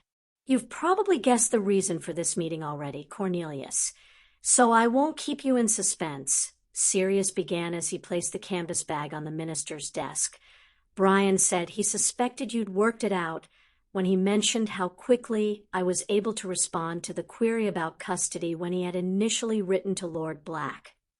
Well, Cornelius looked fairly bemused as he took his seat. "Obviously, you realized then that I was, and indeed, am Lord Black," Sirius announced briskly, ignoring blithely the different shades of red that Cornelius was turning. He mentally took away the concealment spell on his ring and waggled it at the minister. "I can't tell you how much I appreciate your discretion in keeping my secret to date and supporting my guardianship of Harry. I am in your debt." He pulled out the brand new pensieve from the bag and set it down in front of Cornelius. "I hope you accept this as a small token of my thanks and appreciation." Cornelius's eyes dropped to the magical artifact and gasped. "It's top of the line, newest model," Sirius stated as he took a seat. "As you know, many countries have provided pensieves for their ministers for years, and it's criminal that the Wizengamot hasn't authorized budget for you to have one yet." "Criminal, yes." Cornelius touched it reverently. "I can't tell you how envious the American ambassador is going to be the next time he comes round. This is much better than the one in his office." He sat back suddenly and gazed at Sirius. This was the pivotal moment, Sirius mused. Cornelius knew that Sirius probably knew that Cornelius hadn't guessed at all, but Cornelius had two choices: to throw his toys out of the pram or to graciously allow them both to pretend that he had guessed, save face, and continue to develop a relationship with Lord Black. Sirius also knew that Cornelius had to be considering the fact that not only was Sirius Lord Black, but he was also the Potter Regent his eyes had already skated over the crests on his robes twice. Cornelius cleared his throat. "I have to confess that while I did suspect, as Brian surmised, I didn't actually know for certain that you were Lord Black. Lord Black. I thought we agreed it was Sirius." Sirius said smoothly. He was surprised at Cornelius's admission, but it was a good ploy, half-truth, but not an all-out lie. Something that allowed Cornelius to save face, but acknowledge the truth at the same time. Cornelius smiled widely at him. "Sirius it is. My new assistant calls me Lord Black, and I keep looking for my grandfather." Sirius joked, trying to remember all the lessons at political glad-handing that his father and mother had literally beaten into him. "I remember when my parents found a tutor for me before Hogwarts, and Professor Lycan called me Mr. Fudge for the first time. I thought he was referring to my father and wouldn't answer him." Cornelius replied with good humor. I received a fair few raps on the knuckles for that.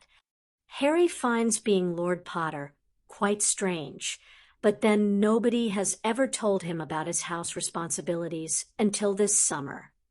Oh. Cornelius frowned. I mean, I'm not surprised at the Muggles, because what would they know about it? But surely Albus. Sirius shook his head. I'm afraid not. He didn't have to pretend the heavy grimace that he made. Harry has been left entirely too uninformed about his place in our world.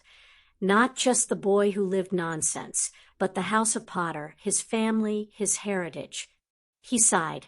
I've been told that his teachers were made to promise not to tell him about his mother and father.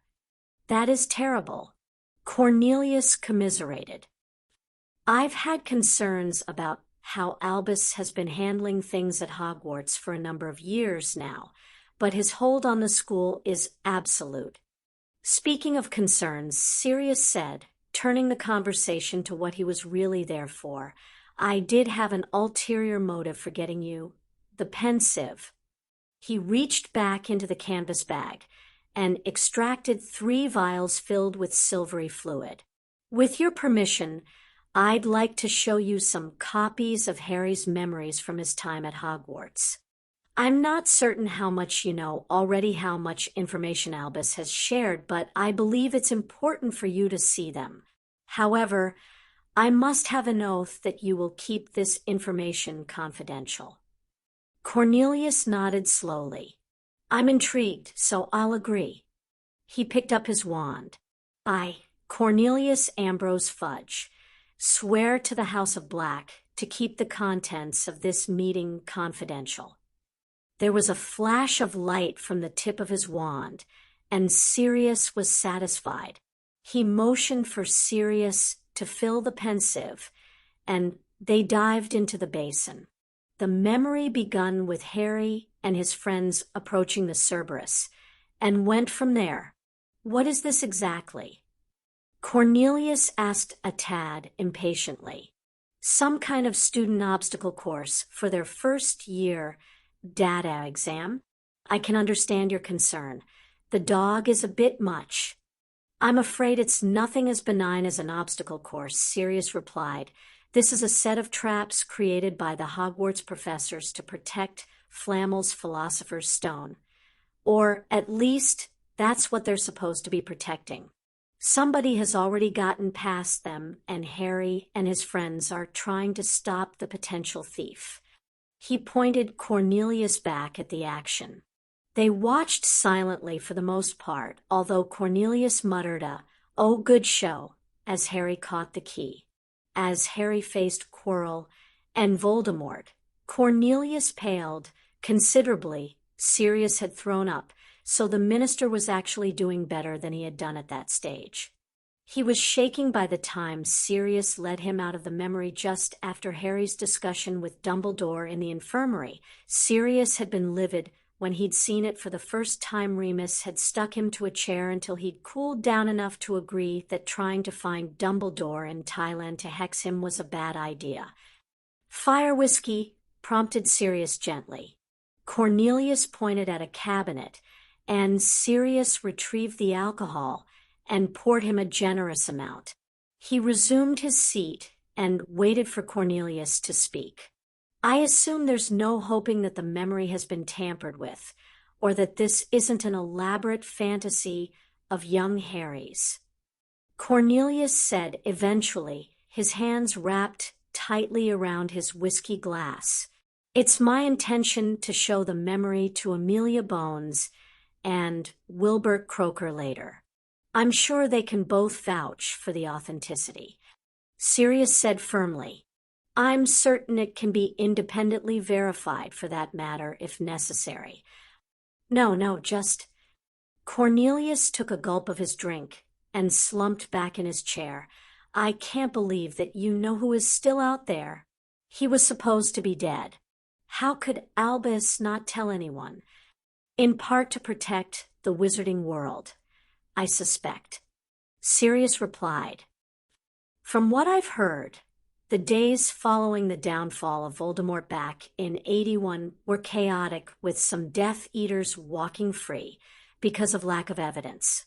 Had they known for certain their leader was still around, I assume they would have continued their reign of terror and helped him find a body. I can appreciate why Albus may have kept it quiet back then. Cornelius sighed as he absorbed the truth of Sirius's words. And it's also probable that Albus didn't know for certain. Sirius said, "My steward and I are convinced that Albus constructed the entire thing with the stone as a trap to prove Voldemort was alive, using both the stone and Harry as bait." "Well, he should have told me then," Cornelius stated angrily. Sirius gazed back at him calmly. Perhaps he would have, Cornelius, but your closest advisor since Harry returned to the wizarding world has been Lucius Malfoy. What's Lucius got to do with it? Cornelius asked, evidently honestly bewildered. Lucius is one of those Death Eaters who walked free. Sirius replied. He held up a hand when Cornelius went to argue. I've investigated the matter thoroughly, Cornelius. He's married to my cousin and tomorrow will be subjected to our family magic. As you can imagine, I wanted to be very sure of my facts. Cornelius's eyes widened dramatically. Yes, I can imagine. But I still can't believe Lucius would. I know about the Imperius, of course, but he assured me that he simply agreed with you-know-who's wider political agenda, and the whole thing got blown out of all proportion. I will agree that he was under the Imperius the day he got caught in the Ministry. Moody was the one who diagnosed him. So I have some confidence in that. Sirius stated, I'll even accept that there was no additional physical evidence of wrongdoing apart from the dark mark he had. His wand was clean at the time. However, I can unequivocally say, as someone who went undercover with Death Eaters, that you can't get the dark mark if you're under the Imperius. You have to be a willing recipient. There's also an initiation, a murder of an innocent. Now, perhaps Lucius only performed such an act at his initiation, and beyond that his political influence and position at the Ministry were more of a benefit to Voldemort than having Lucius out raising terror. But the main point holds. Lucius was a Death Eater. Cornelius downed his glass of fire whiskey and poured himself another. Now, I doubt he knows for certain that Voldemort is back, but I think he must have his suspicions. His political advice and agenda are in line with Voldemort's. He's sponsored and voted for laws and motions that would benefit Voldemort if he returned. The DMLE and DOM budgets have been massively reduced. Certain members of our population, such as werewolves and other magical races, have been disenfranchised and would probably not give us aid now. Would Lucius rejoin him if Voldemort gained a body? I don't know. Sirius said. His answer will certainly determine his fate tomorrow. I should have him arrested. Cornelius said passionately. All this time and he's been using me. Lucius is a consummate politician, Cornelius. Whether he's trying to get power to assist Voldemort in usurping the government or simply trying to get power for himself as part of the existing government, of course, he was going to befriend the most powerful man in the Ministry and work to become his chief confidant and advisor to get his own agenda pushed before all others and convince you of its merits. Sirius pointed out, briskly, but legally he's done nothing wrong. Nothing is provable about his Death Eater activities.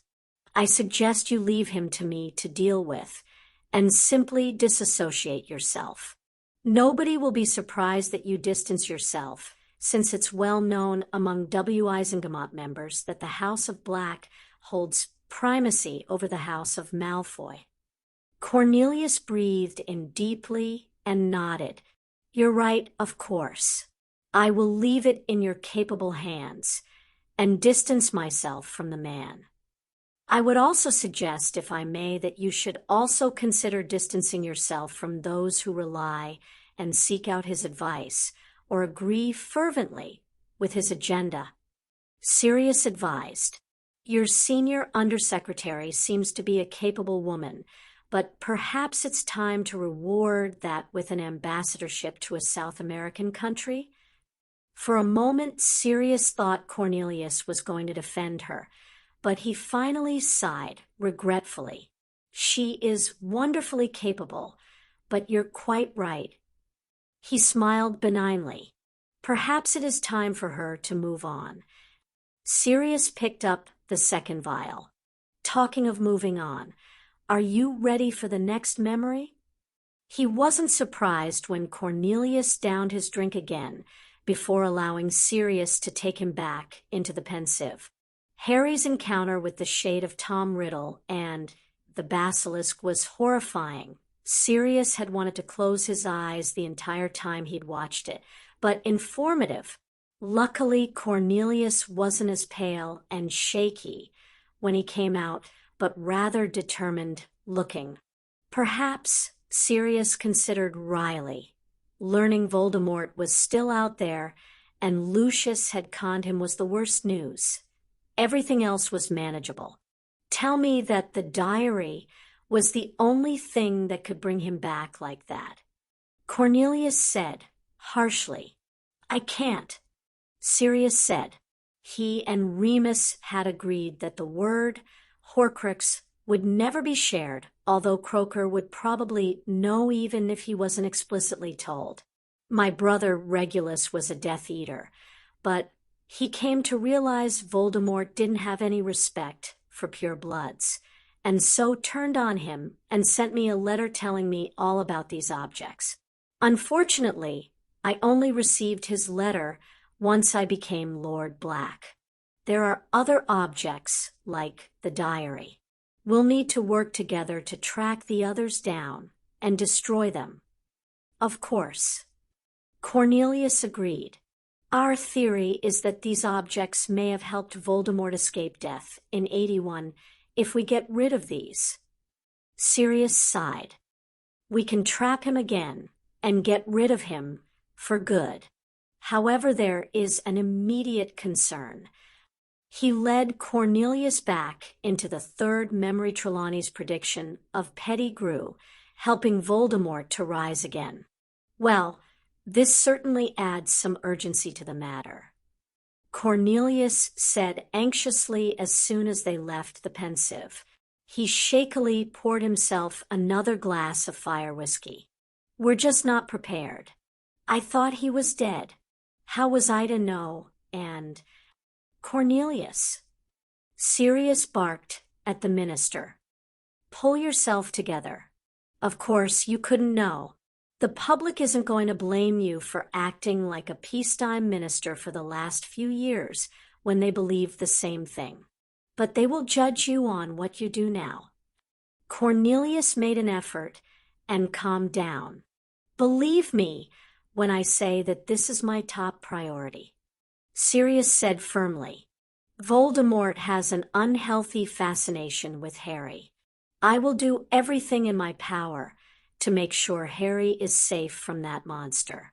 As of now, you have the considerable influence and wealth of the House of Black and the House of Potter backing the ministry, Cornelius, in ensuring we rid ourselves of Voldemort for good. He wasn't surprised when Cornelius brightened considerably. Obviously, we need to bring Amelia Bones and Wilbur Croaker into this.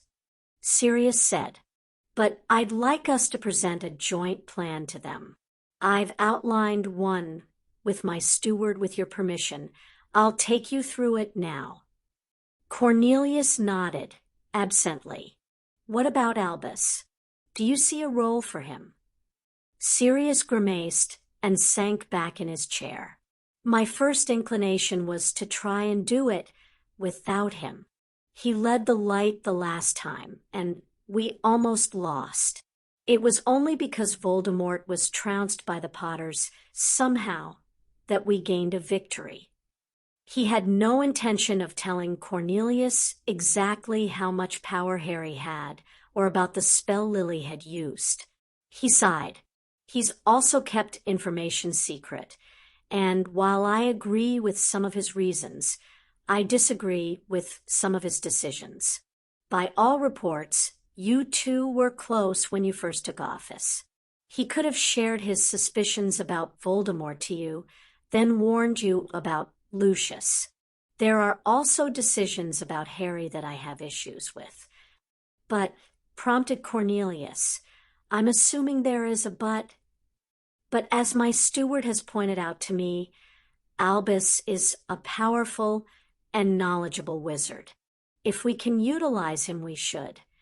Sirius said, as my steward has always been the more sensible and level-headed of the two of us, I value his opinion. For what it's worth, I agree with your steward. Cornelius said, like you, I'm not happy Albus hasn't shared information of vital importance, but he is the only wizard that could face Voldemort and expect to survive the fight, perhaps with the exception of young Harry, who obviously has survived a number of encounters. He paused. With that last thought, and everything else you've said in mind, I agree. Albus shouldn't be the banner under which we fight this time. Sirius caught the gleam in Cornelius's eye. I appreciate that people will fight under the banner of the boy who lived. However, I don't want Harry exploited in the press. It will only serve to focus Voldemort's attention on him even more, and that's unacceptable to me. He paused. Behind the scenes, I have no issues with Harry's status as the boy who lived being used to persuade the reluctant into the political alliances we'll need. Perhaps then we focus on ensuring what press there is continues to be positive. Cornelius suggested. The press are likely to print stories about Harry, regardless, especially since, well, I really shouldn't say anything, but I'm sure you won't tell the Triwizard Tournament is being revived and will be held at Hogwarts this year. Harry won't be old enough to participate, but the press will be allowed access to Hogwarts for the first time since he began his time there. And, well, you can see the attraction for the journalists. Sirius thought the whole tournament thing sounded like a very bad idea, but he doubted it was something he could change. Cornelius was also right. The press would go after Harry regardless of whether Sirius tried to keep them away or not. It was better to try and control their public image than allow a free-for-all. Some press then, but everything is approved by me, through Brian, as we did this last week. Agreed. Cornelius smiled at him. It's marvelous how well we work together. Shall we cover the rest of the plan? Sirius bit down on his snarky retort and pulled out a parchment from the bag. He didn't need to like Cornelius to work with him. Sirius reminded himself, and it was time to get to work. It was weird seeing one of his professors during the summer. Harry mused ruefully as he showed Professor McGonagall down to the basement. It was shielded so the rest of the Muggle house could function as normal. Harry didn't really understand it, but knew electricity didn't work well around magic and that the basement and the kitchen were the only rooms in the house that were magic-proof the basement. So they had a practice room and the kitchen because it was Dobby's domain. Apparently, Dobby switched the electricity off room by room when he cleaned the house. Harry had questioned why Remus and Sirius had bought a Muggle house, and it had come down to two things. One, making Harry comfortable, and they knew he was more familiar with a Muggle home, and two, because living in a Muggle area helped keep Harry safe, as wizards often found navigating the Muggle world difficult. The fact that they had Muggle technology was great. They'd had a movie night with Star Wars, and Harry had shocked Remus and Sirius by inviting Dobby too. The house elf had been glued to the entire film, his thin arms wrapped around a bowl of popcorn. Additionally, after a few days of living with Sirius and Remus Marauders, he was also very appreciative that they had to keep the magic to a minimum. They both had quite an evil sense of humor, and Harry was certain that at some point he'd be a target. Professor McGonagall cleared her throat, recapturing his attention. She had set her carpet bag on the side table and was apparently waiting on him. He flushed. "Sorry, Professor." To his surprise, she smiled at him. "Outside of school, you may call me Aunt Minerva, like your father did. If I may call you Harry. What do you think?" Harry was stunned and settled for nodding his head. He gestured at her and forced the words out of his mouth. "My dad called you Aunt Minerva?" "Yes," Professor McGonagall said briskly as she began to unload the bag with small objects that Harry recognized from their Transfiguration lessons, although when James got older and cheekier, he called me Aunt Minnie. "I was good friends with your grandmother Potter. We were at school together." "Remus said you might tell me some stories?" Harry asked hopefully. She paused and turned to him with an apologetic look. "I owe you an apology, Harry. I should have approached you before now and offered to tell you about your family. I have no excuse." "That's okay," Harry said awkwardly. "Remus explained there's a line you have to stick to as a professor where relationships with students are concerned." She nodded sharply. "I also owe you a second apology for allowing the headmaster to leave you with the Dursleys against my better judgment." Harry was speechless again. He'd never expected her to apologize for that. "Professor, I mean, Aunt Minerva, it's fine, really." Sirius explained why the headmaster left me there, and I understand. I mean, I was mad about it, but... He shrugged. He just wanted to forget he had ever lived with the Dursleys. Her gaze rested on him for a long moment. "Well, Sirius and Remus seem to be taking very good care of you." Harry smiled at her. "They're brilliant." Her lips twitched visibly. "Well, shall we do some Transfiguration first? Then we can go over the scholarship details. And we can end with afternoon tea and some stories about your mother and father." "Okay." Harry agreed happily. "Now, Sirius has explained to me that you had a binding and that you've been working with constrained powers for the last 3 years. He said that you've worked hard at the healing clinic after the binding was lifted to bring your magic back under control, but you still require practice." She handed him a matchstick. "When you're ready, Harry." He released his wand from its holster and set the matchstick on the table. A wave of a wand later, and it was a perfect needle. "Excellent." Professor McGonagall stated brightly, "If we were in school, I would be awarding you points. Let's continue." They worked for over an hour, moving from the first year's syllabus to the second, and then to the third. The one-to-one tuition helped Harry relax around her more, as she helped correct his wand movements to make the transfiguration easier or explained something about the theory that he hadn't understood. Slowly, he started to get used to calling her Aunt Minerva, but it was still a conscious exercise, and he figured it would be some time before he called her anything but Professor McGonagall in his head. She stopped him after he had successfully completed the exam again. "We should leave it there for today." Professor McGonagall said sternly, "How do you feel?" "A little tired," Harry admitted. "Most wizards your age would be exhausted."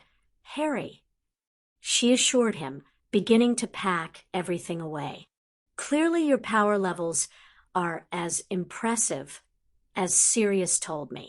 I rather thought he was playing a prank on me." She shook her head. "You were quite a powerful baby, come to think of it." She smiled at him. "You should consider becoming an animagus. I seem to recall you have a natural gift for it." "I do?" Harry asked, surprised. "Yes," Professor McGonagall said dryly. "You turned yourself into a miniature version of Sirius's form when you were 3 or 4 months old. Your father flooded me almost immediately. I'm not sure if he was more disturbed by the fact that you'd changed into a puppy rather than a young stag, or changed at all. I think it was the reason why he placed a binding on you." Harry's mouth fell open, and he snapped it closed again. You knew that Sirius was an animagus? And my dad? And Mr. Pettigrew? Yes." Professor McGonagall nodded. "The summer after your father's 3rd year, I was visiting Doria, your grandmother, when your father managed to transfigure his hand into a hoof. He couldn't undo it. I came across him, luckily, and reversed it. I also worked out quite quickly that he and his friends had taken an unbreakable vow not to tell anyone what they were doing, which was very foolish." She must have caught Harry's confusion because she paused in her packing up. "Has anyone explained vows to you? Are they the same as oaths?" Harry asked. "Very different. Oaths are only enforceable if sworn to family magic, but vows are a promise to magic itself. If someone asks you to take an unbreakable vow, and you agree if you fail to keep the vow, you will lose your magic and quite possibly die from the shock," Professor McGonagall said. Harry frowned. Why would anyone take one? To prove themselves worthy, or because they owe a debt of some kind, or because they're not in a position where they can refuse. Professor McGonagall answered. "In the case of your father and his friends, I suspect it had more to do with helping another friend keep a secret. I suspected that they'd realized Remus was a werewolf and that an animagus could spend time with him on a full moon without threat of being turned into a werewolf themselves. And you didn't stop them?" Harry asked, curious. He handed her a teacup, and she changed it back into a rock. "I might have inadvertently forced them into breaking the vow if I'd confronted them directly, so no." Professor McGonagall confirmed. "I did, however, tell your father that he could come to me for any advice or help on any transfiguration problem without fear of reprisal, which he did over the next year or so. And when they all successfully completed the animagus transformation and joined Remus on the full moons, I would keep watch in my cat form to ensure if they ran into difficulties, I was nearby to assist." She stopped and looked over at him, gaping at her. "You're no doubt shocked I didn't take points and award them detention. Well, you did take all those points from us when we were first years, and you caught us out after curfew." Harry pointed out, "I'd already taken points from Slytherin's Mr. Malfoy for the same reason." She pointed out, "It would have been favoritism not to take points from each of you just because you were in my house." "I guess," sighed Harry, although he knew Snape in her position would have simply let his house members go with a detention. "And while I realized after speaking with Hagrid that your rule-breaking was done in the same spirit of friendship that motivated your father's full moon affairs, at the time I thought you were playing a prank on Mr. Malfoy." Professor McGonagall admitted with chagrin. "Which is also why I ignored your warning about the stone, I'm afraid. To some extent, I was as guilty as others in seeing your father in you rather than you for yourself back then." "You mean like Snape? I mean Professor Snape?" Harry asked as she closed up the bag and motioned for them to go back up the stairs. and others," Professor McGonagall said firmly.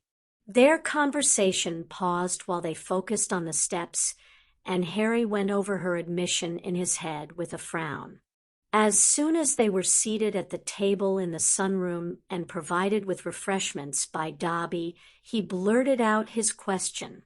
"How come you didn't realize the Weasley's pet rat was Peter if you knew he was Animagus?" Her eyebrows shot upwards.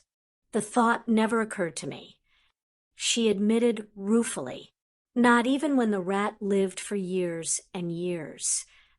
Harry questioned, inching forward in his seat to lean on the table. "I assumed the Weasleys were doing what most parents do when a short-lived animal is a pet," Professor McGonagall said. Harry looked at her bemused. "By a similar-looking animal, and pass it off as the same creature." She explained with a small smile. "I got a pet fish called Bubbles when I was 5. I loved watching Bubbles swim around in her fishbowl. My mother told me later in life that there were actually 20 different Bubbles until I was the one who found her dead one morning rather than my parents." Oh. Harry suddenly remembered the goldfish Dudley had won one year at the town fair. It had died rather quickly, and his Aunt Petunia had replaced it with an identical-looking goldfish. Obviously, Dudley had gotten bored soon after, and when that one had died, it hadn't been replaced. "I'm not sure I would have recognized Mr. Pettigrew even close up," Professor McGonagall continued. "I watched from a considerable distance during the full moons, as canines and felines don't mix too well in my experience." Harry stifled a chuckle at the thought of Sirius and Remus chasing their former teacher in her cat form. "And truthfully, I thought Mr. Pettigrew was dead. The idea that a rat could be him didn't enter my mind," Professor McGonagall said. "Just as it didn't enter my mind that Sirius could use his Animagus form to escape from Azkaban, as he told me this morning. I believed that the presence of the Dementors would have made transforming impossible." "Is that why you didn't tell the headmaster that Sirius could be getting into Hogwarts as Padfoot?" Harry asked, curious. Her eyes widened. "I assumed the headmaster knew. He did find your father and Sirius outside the Willow one full moon in their 6th year in an altercation with Severus." Harry shook his head. "Sirius told me they were all in their human forms when the headmaster showed up." Professor McGonagall looked disconcerted. "Well, I'm still certain he knows." She took a sip of her pumpkin juice. "Shall we discuss the scholarship?" Harry nodded, and she reached into her bag and pulled out a folder filled with parchment. "Now, firstly, how much do you know about how Hogwarts assigns places to Muggleborns?" Professor McGonagall asked. "Not much," Harry said truthfully. "Hermione probably knew. It was probably in Hogwarts, a history. Actually, I'm not sure how Hogwarts assigns places generally." "Well, it's a long story," Professor McGonagall enthused. "Originally, the founders made Hogwarts open to all. It was the first school of its kind. Unfortunately, as you know, there was a falling out over whether Muggleborns would be welcome or not. Eventually, it was accepted that all magical children would be welcome, and the founders simply asked for donations from the families as much as they could afford. If anything, she picked up a chocolate digestive, dunked it in her tea, and ate it quickly before it disintegrated. Then our population grew, and Hogwarts began to struggle financially despite the donations because of the sheer numbers." She cleared her throat. "Eventually, in order to keep the ministry from assuming control and to retain independence, the headmaster at the time made standard tuition fees mandatory, with scholarships available for a small number of places. The ministry had to settle for setting up an alternative school for those unable to afford Hogwarts. This all took place in the last century. So, there's a state school, like a Muggle comprehensive. Harry asked, wondering why no one had ever mentioned it before. There are 7 now, Professor McGonagall said with a small smile. Belfast, London, Birmingham, Cardiff, Manchester, Durham, and Edinburgh. She listed quickly. Most have an average year intake of around 60 to 80 pupils, although the Irish and Welsh schools are much, much smaller. They don't board, but students either flew or portkey in on a daily basis. They're quite good, although they have to follow a ministry-approved syllabus. Some of our teaching staff came to us having previously worked at one. Professor Babbling taught at the Edinburgh Academy before she came to Hogwarts, and both Professor Flitwick and Professor Vector taught at King's Magic School in London. She paused and continued. And obviously, homeschooling is still chosen by many wizarding families. So why didn't I end up at one of the state schools? Harry asked. She smiled at him again. We have wandered from the point, haven't we? But luckily, your question brings it back into focus once more. Generally, we have no upper limit of how many children we can take. Your class is somewhat small, but it was a terrible year in the war when you were born, and we lost entire families. She shook herself briskly. To answer your question, Hogwarts has a list usually parents apply for their child to be placed upon it when they're born. Your parents did that for you. Your father's parents did that for him. Most members of the Wizengamot will send their children to Hogwarts, as will most senior members of the ministry. Harry vaguely remembered that Vernon had done the same for Dudley, with Smeltings. He nodded slowly in understanding. Now, the founders Helga Hufflepuff, to be exact, enchanted a book that lists all magical births within the United Kingdom. It resides somewhere in Hogwarts, but nobody really knows where, not even the headmaster. Professor McGonagall sipped her tea. What does happen is that a month before every child's 11th birthday, a Hogwarts notification is produced and delivered to the headmaster's desk so he can send a letter of acceptance. These days, they automatically get transferred to me. But not everybody goes to Hogwarts. Harry said, confused. Exactly. Professor McGonagall said, looking pleased for some reason. I have a house elf who helps me, and she checks to see whether or not the student is on our acceptance list. If they're on the list, the usual letter is sent, which she signs in my name. If they're not on the list, but have magical parents, the notification is forwarded to the parents so they can arrange their child's education. But it's the latter category that we're most interested in for your mother's scholarship, those without magical parents. Professor McGonagall paused to refill her cup, and Harry snagged a chocolate digestive from the plate, thinking about what she'd said to him so far.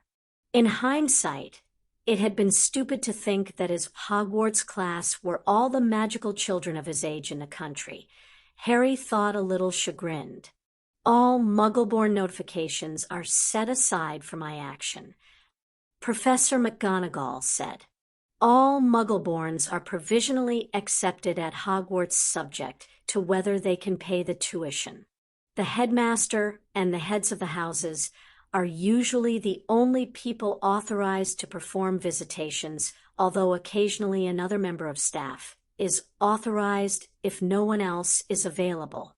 We deliver the letter personally, reassure the parents to the existence of magic, and determine their decision. If they cannot afford the fees, we offer them the opportunity to attend a ministry school, and if they say yes to that, we send the child's name onto the nearest school so they can make the necessary arrangements by mail. They usually send a letter with a port key and instructions on what supplies the children will need and where to purchase them. What if they refuse to attend? Harry asked. Well, there is no such thing as homeschooling for Muggleborns, as they don't know any tutors.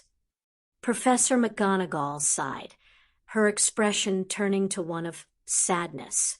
If the parents do not want their child to attend magical school at all, we bind the child's magic and obliviate the family to the nature of the visit. They say goodbye to us, believing that we came to discuss their child attending our school, but they've decided against it, and that's it. We have to protect the statute of secrecy. Harry nodded in understanding. Now there are some Hogwarts scholarships already available, Professor McGonagall said. One is for orphans, and another is to assist families with multiple children. Harry wondered idly if the Weasleys had received some help from that scholarship before he flushed, reminding himself it wasn't any of his business how his best mate's family afforded Hogwarts. Although the other scholarship might account for how Tom Riddle had been able to attend Hogwarts since he'd grown up in a Muggle orphanage without any money, Harry mused. What I propose is this. If a Muggle-born family cannot afford the tuition and opts to send their child to the ministry school, we will give them the option of applying for your mother's Hogwarts scholarship. McGonagall glanced at him. Is this acceptable to you? Yes. Harry said quickly. You're giving them the option of not applying? McGonagall nodded. Some parents will prefer not to send their children away to school. Regardless, that's one of the most popular reasons I get from Muggles for turning down Hogwarts, even when the parents can afford tuition, and others may see it as charity and refuse it. She motioned with her cup. Those who accept will be told that a decision will be taken on August 1st, which is really the latest we can take it. If they receive notification, they will have been awarded the scholarship. If they do not, they should proceed with the placement at the ministry school. Okay, so what about this year? Harry questioned. I have already sent the families that opted for the ministry school because of financial concerns a letter asking for them to confirm whether they wish to be considered to notify me by simply writing yes on the parchment letter. She looked immensely pleased with herself. There are 14 who have said yes. Now, what we must do is decide what the criteria will be for choosing the recipient. The discussion that followed was spirited, and Harry was pleased when his new aunt encouraged him to put his own ideas forward. She challenged him on some of the suggestions. He'd argued that they should test for intelligence. His mother had been smart, so it made sense to him that the recipient of her scholarship should be smart. Professor McGonagall had wondered how they would test for such a thing, and Harry pointed her at the primary school tests. They'd both agreed any superficial things, such as hair color or eye color, should not be considered, but Professor McGonagall had argued quite fiercely for witches to be considered ahead of wizards. Harry had no issues with that once it came down to the final candidates, if there was a close decision that had to be made, but he didn't want gender to factor until then. Yes, his mom had been a witch, but the scholarship was for all Muggle-born children. He'd been gobsmacked when the professor had backed down and agreed. They'd finally come up with a points system. Families who had greater financial need would get more points. Primary school tests with better results gain more points. Then there would be the assessment of the professor at the interview with the family for general attitude, politeness, and what Professor McGonagall called a good disposition, and what Harry deemed not Dudley or Draco-like. Gender would be used to make the final call if a boy and a girl ended up within 1 or 2 points of each other. Harry dithered over whether to suggest the last thing, but in the end he gathered his Gryffindor courage and blurted it out. What about their home situation? Professor McGonagall paused in raising the cup to her lips and looked at him sharply. What do you mean, Harry? I mean, he took another deep breath. What if their family is like the Dursleys? I don't mean that they hate magic, because I think those types will already have said no to the entire thing, probably, but what if you can tell at the interview that they maybe don't love, but I guess. He stumbled over his words. I mean, I wasn't there, so they didn't have to love me. And he stopped mortified. He stared down at his empty pumpkin juice. Professor McGonagall reached over hesitantly and put her hand over his. It wasn't you, Harry. The Dursleys would have treated anyone who didn't comply with their narrow world view the way they treated you, and they were absolutely wrong to do so. They are the worst sort of muggles of people. He glanced up at her and wasn't surprised to see her face set in stern lines, but her eyes were warm and fierce. I can also tell you that it does happen between parents and children too. Sometimes parents don't love their children appropriately or like them very much. In the worst instances, there is neglect and abuse. But there is a large gray area where, rather than outright abuse, there is disinterest or, for want of a better term, coldness. These cases are harder to spot, but we come across them from time to time. She paused. I believe you want us to put all these disadvantaged children ahead of those with comfortable family situations to help remove them from the home, to at least give them respite, and to give them a home. Harry said, awkward under her kind gaze. Hogwarts is really the first home I can remember. She nodded slowly as though absorbing his words. I see no issues with your suggestion. We will award points, again a larger number, to those children we feel would benefit from a separation from their home environment. She pressed her lips together.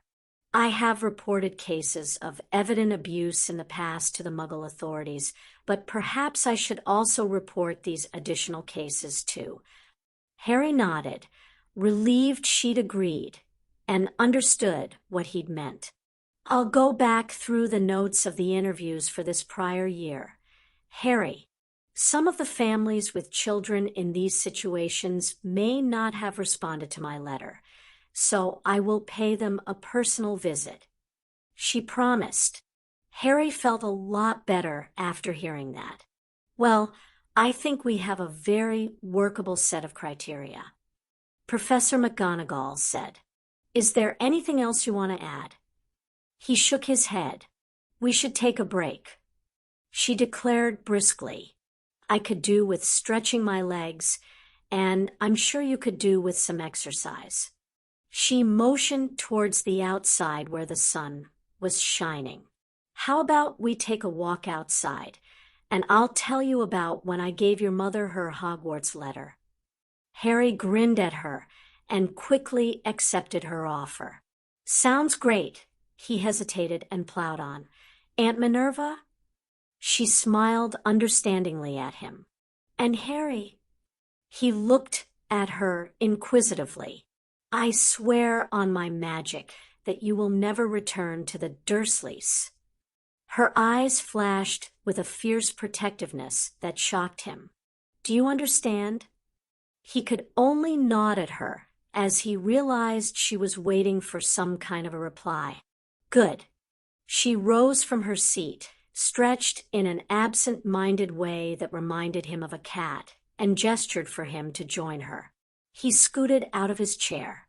Now, your grandmother Marigold was the one who answered the door.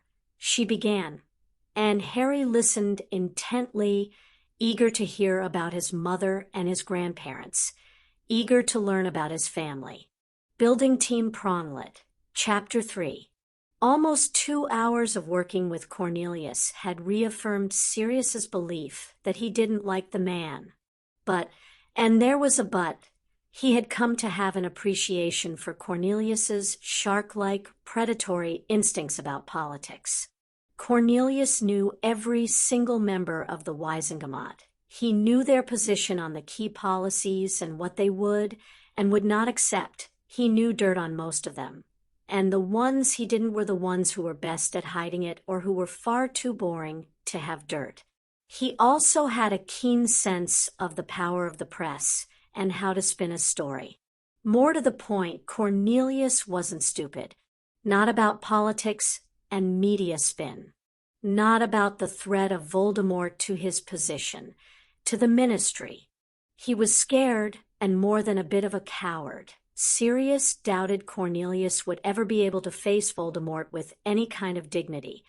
And he was lazy on the details of the execution. Sirius had an unfortunate feeling that was how the awful Umbridge woman had made herself invaluable, but Cornelius wasn't stupid. No, Cornelius's main flaw was that he operated from a strange default that doing nothing, maintaining a status quo, meant that he would remain the Minister of Magic. Conversely, when convinced that he would definitely lose his position if he didn't do something, Cornelius had a remarkable sense of self-preservation. It explained why their gambit at clearing Sirius's name and getting Harry away from the Dursleys had worked so well. Sirius was glad that he'd thought to make Cornelius watch Harry's memories first before ever tackling the subject of Voldemort with him. He had a sneaking suspicion that the minister would have preferred to have stuck his head in the sand like an ostrich, but having witnessed absolute proof that Voldemort lived in some form and would try to regain a body, and having a political patron who would not tolerate inaction, Cornelius had had no choice but realize if something wasn't done. His days as minister were numbered. The minister was therefore doing his best to safeguard his own arse, but Sirius didn't really mind that as it meant Cornelius actually doing his job. In fact, Sirius had eased off the backup plan he and Remus had mulled over of replace Fudge with someone competent, because it turned out Cornelius was competent in his milieu of politics, and as a bonus feature was easily malleable once it was understood what he wanted to remain Minister of Magic, and how to gain his interest. Assure him that Sirius would make sure Cornelius would always be Minister of Magic, if only he could do this tiny thing for Sirius in assisting him in getting rid of Voldemort and revolutionizing their society. He and Remus had underestimated Cornelius. Sirius realized as he stepped back into Black Manor and watched as Cornelius came through the flue, his eyes wide as he took in the impressive black crest. It was a valuable lesson to learn, and one that they needed to take note of, Sirius mused. They couldn't afford to underestimate anyone if they were going to have a chance at defeating Voldemort and keeping Harry safe. It was a lesson they should have already learned with Peter. Sirius considered tiredly. They'd underestimated Peter when they'd confronted him at Hogwarts, and he'd escaped.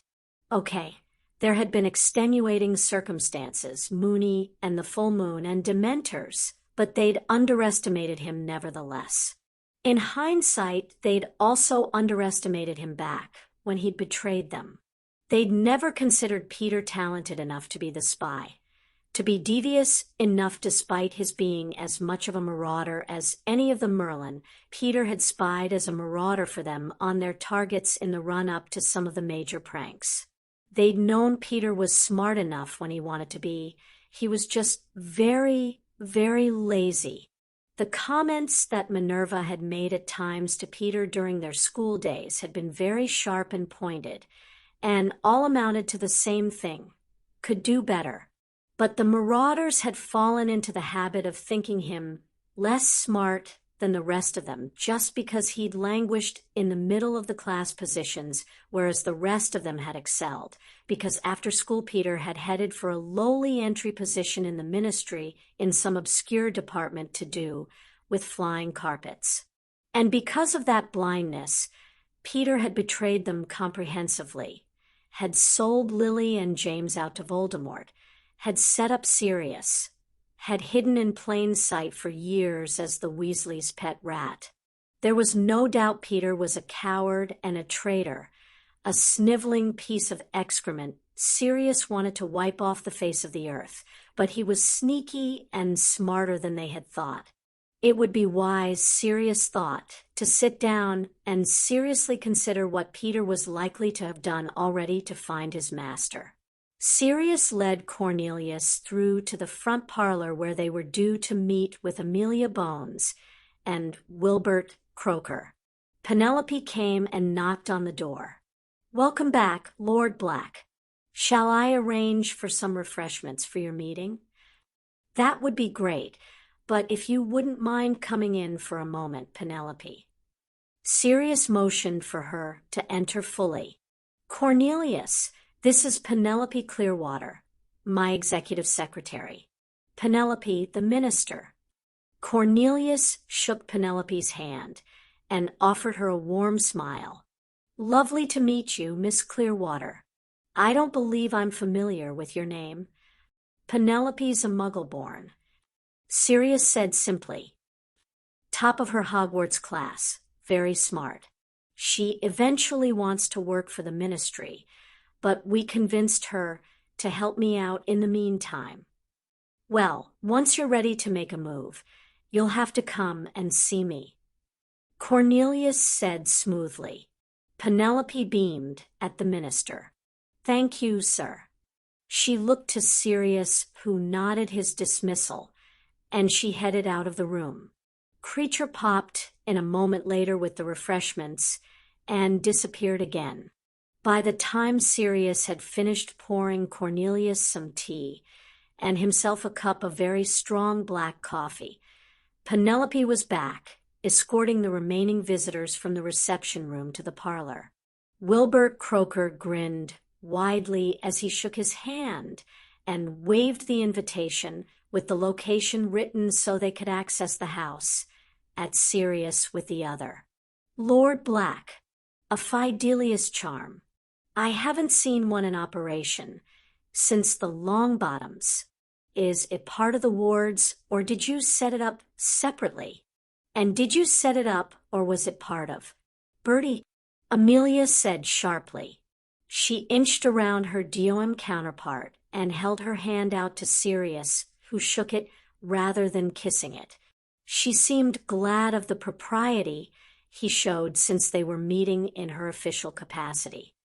"Lord Black, I assume." Sirius smiled at her.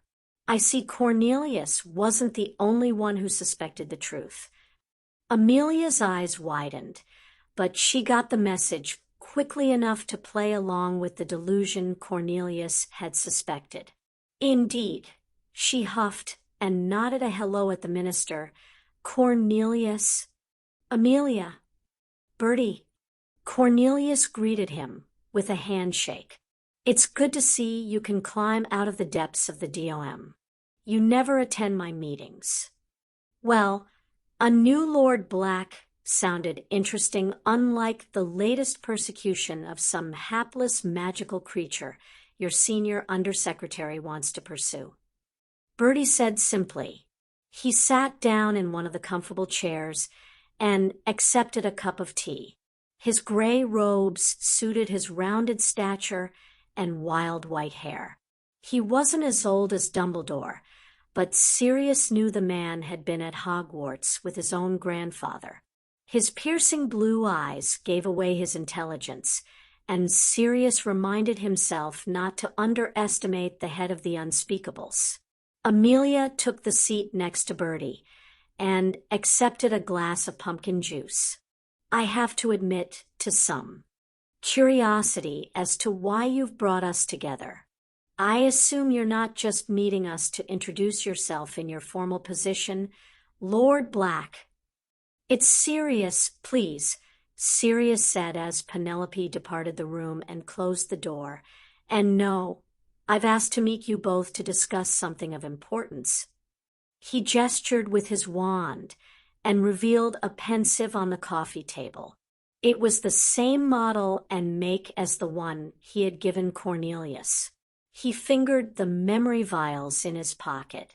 I have some memories to share with you. I've already shared them with the minister. These memories are intelligence vital to our national security. Cornelius said pompously, "You are both under confidentiality oaths in regards to your positions, and you must treat this information as top secret." Bertie and Amelia exchanged a look, but Sirius was pleased when they both nodded. He poured the first vial into the pensieve, and they all dived in. Sirius couldn't bear to watch events a third time, and he kept his eyes on Amelia and Bertie watching their reaction to Harry's encounter with Voldemort at the end of his first year. Amelia looked furious when they exited, Bertie quietly contemplative. Bertie held up his hand before any of them could speak, and they all deferred to him as the elder. "Let us watch all the memories you have to share, and then discuss." Sirius nodded his agreement, and they quickly made their way through the other 2 memories. Amelia sank back in her chair, white with rage and shock. She set her pumpkin juice aside and asked for something stronger. Sirius had Creature bring them all a fire whiskey. "Well, let's get the facts on the table." Bertie said authoritatively, "You know who is still out there thanks to items, such as that diary. He seeks a body to return to power, and there is a prophecy that states he will rise again with the help of his servant. I take it the servant is Pettigrew?" Amelia questioned gruffly. "We think so," Sirius said. "Why hasn't Dumbledore said anything? And what the hell has he been doing in that school?" Amelia erupted. Quirrell's death was reported as an accident, and Dumbledore claimed the situation with the basilisk was under control. She glared at Cornelius. "Why you arrested Rubeus Hagrid back, then, is beyond my understanding." Cornelius flushed. He was heavily suspected of opening the Chamber of Secrets during the first incident way back, Amelia, and his arrest warrant was ordered and signed off by your head, Auror. I merely went along to witness justice being done. Obviously, we now know who did it. We should arrange for Hagrid's record to be cleared, and an apology from the ministry wouldn't go amiss. Sirius jumped in before Amelia could continue arguing. But frankly, I think we have more important things to focus on as an immediate priority. We have a plan. Cornelius said swiftly. He nodded at Sirius, who produced the parchment they had been working on in Cornelius's office. There are 3 prongs of attack. Sirius rolled the parchment out on the table and directed the others' attention to it. Firstly, there's Operation Tag the Death Eater. We need to watch all those known Death Eaters that walked. Voldemort will want his followers back. He and Peter are bound to make contact with them eventually. That's a job for the Aurors. Amelia said immediately. Our thoughts exactly, Amelia. Cornelius said. We thought a special investigation unit. We will need to make sure the Aurors serving in it are not unmarked Death Eaters. Sirius said firmly. Obviously, Amelia snapped, and I will expect Vows. My department might be able to help with this too. Bertie said, I have an unspeakable in the intelligence department who was a spy during the last war. We're aware of which of the Aurors and hit wizards are suspect, along with 2 members of my own department and another dozen throughout the ministry. You've left them in place. Why have you never told me? Amelia asked, furious. Because there was no proof. Bertie said, all I have is the word of my own spy and unsubstantiated hearsay of these individuals' political leanings. But I would suspect all these well-placed Death Eaters is the reason why Albus has never told us his suspicions and shared with us what has happened with Harry Potter in the last few years. He gestured towards the pensive. Well, let's work up a list of targets. Amelia said, I'd like your spy back on the job too, if possible. I'll speak with him. Bertie promised. He sighed and tapped the parchment. Your second prong of attack, Operation Treasure Hunt. You think there are more of these objects similar to the diary. We know of 6 in total. Harry destroyed the diary, but there are 5 others. Sirius said, 7 being the magical number. Bertie shook his head. Merlin, Riddle was truly insane. I assume these objects are what I think they are, that a murder must be committed to create one. Sirius nodded curtly. The Unspeakables have studied these objects in the past. They discovered one in Egypt and another in Africa. Once the Unspeakables at the time had learned all they could, the objects were destroyed. There are only 2 methods of disposal: a large furnace with high-temperature fire reminiscent of fiend fire will be sufficient, or dissolution in a highly erosive acid, such as basilisk venom. The hunt and disposal should be undertaken by my department. Bertie said solemnly, I wouldn't be surprised if Voldemort had protections around those that haven't been retrieved. Sirius commented, my department can handle it. We have several good curse breakers and spell specialists. Bertie said, as neither of you are actually saying what these objects are, can I assume that they are indeed unspeakable? Amelia said with an amused smirk. Sirius felt his lips twitch and smiled a thank you at her for lightening the moment. They are that. They are evil most foul. Bertie concurred.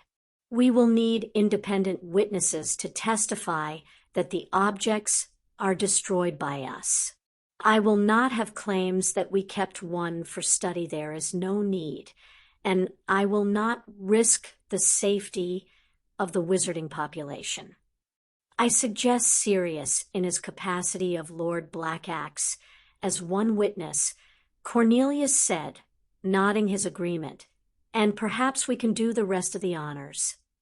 I don't disagree, but we're getting ahead of ourselves. Sirius pointed out, we do need to find these objects first. Bertie nodded. I'll put a team together. Again, I will make a vow of loyalty and confidentiality to be mandatory. Well, the last prong belongs to Sirius and I, Cornelius said firmly, and that is Operation Power Play. Sirius refrained from rolling his eyes at the name Cornelius had come up with. Cornelius and I will work on pushing through some new laws to make it harder for Voldemort to gain control.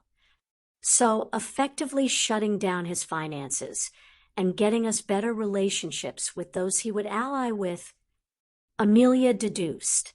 Bertie raised his eyebrows. That won't be easy with the current Wizengamot. Sirius smirked. The current Wizengamot is about to find itself with a new Lord Black, who is also the Potter Regent. Lucius will be muzzled, one way or another. Cornelius said briskly, the old Pureblood Alliance will find itself adrift from current opinion. I think many of those families will not want to ally with Voldemort when they realize the truth about his origins. Some of them may find themselves eager to remain neutral, at least, and we can see that clearly you and Sirius will have the political machinations under control.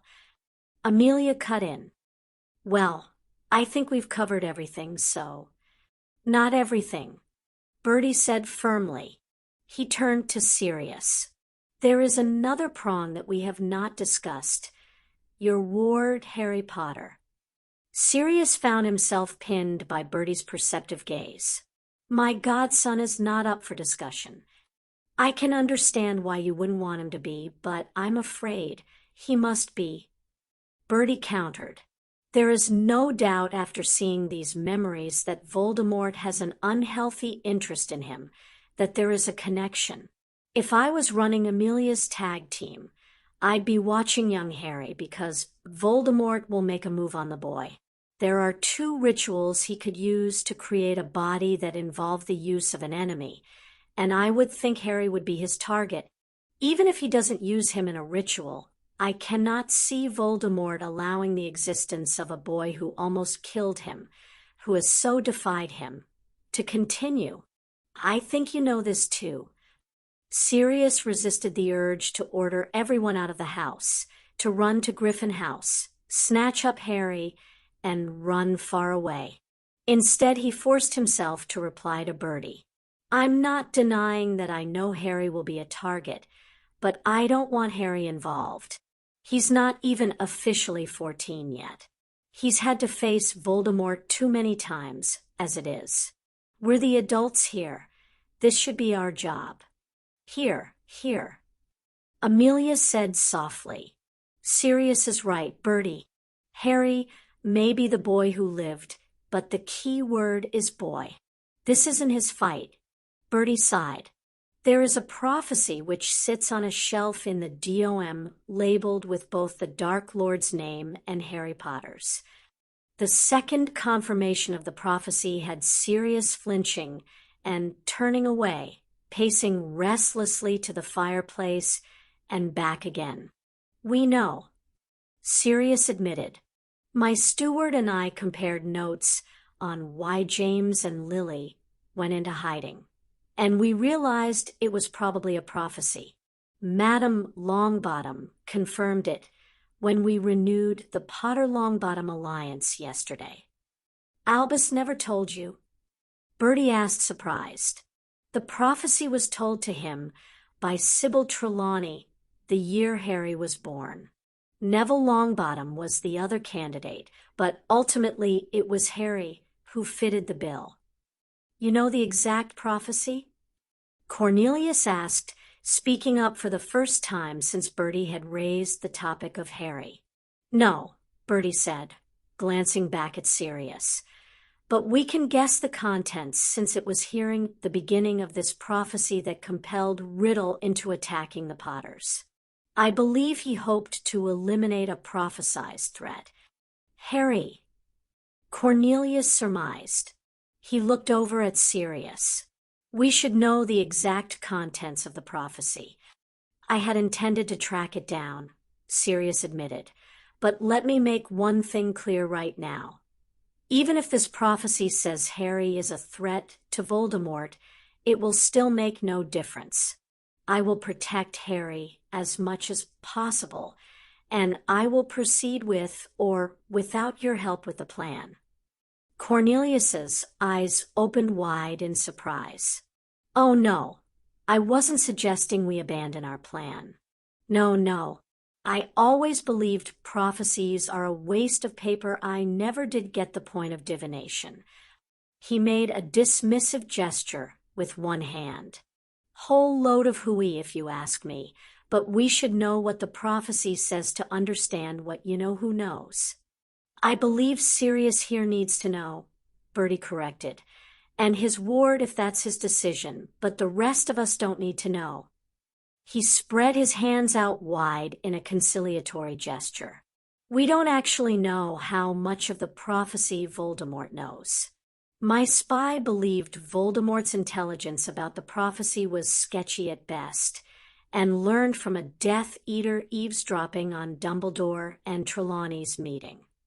I agree with Bertie. Amelia said firmly. As much as I abhor that Dumbledore hasn't shared vital information, the reality is that we should keep certain things on a need-to-know basis, even among the 4 of us who I guess form a war council of sorts. The exact nature of unspeakable objects at the heart of the treasure hunt prong is obviously one need-to-know piece of information. The prophecy is another. There may be political maneuverings that are best left between yourself and Lord Black, Cornelius. Cornelius didn't look pleased, but he nodded. Very well. He turned to Sirius. May I offer you additional protection for Harry? Thank you, but no. Sirius replied politely. I believe the best way to protect Harry outside of Hogwarts is to ensure as few people as possible know and have access to his location and plans ahead of time. And inside Hogwarts, Amelia asked, pointing at the pensive. I don't know about you, but I will definitely be following up with Dumbledore on a number of issues after seeing those memories, and I would think you'll do the same. And you'd be right. Harry loves Hogwarts, and I won't keep him from attending, Sirius confirmed. But by the same token, I'm going to need some reassurances from Dumbledore about Harry's safety within the school. Is Harry here? Cornelius asked, looking up towards the ceiling. No, Sirius said sharply. I'll be using this as a base of operations for the Wizengamot, so, no. Our home is elsewhere. It sounds as though you have the boys' safety well in hand. In which case, may I suggest that you owl me a time for us to arrange for you to hear the prophecy at the DOM?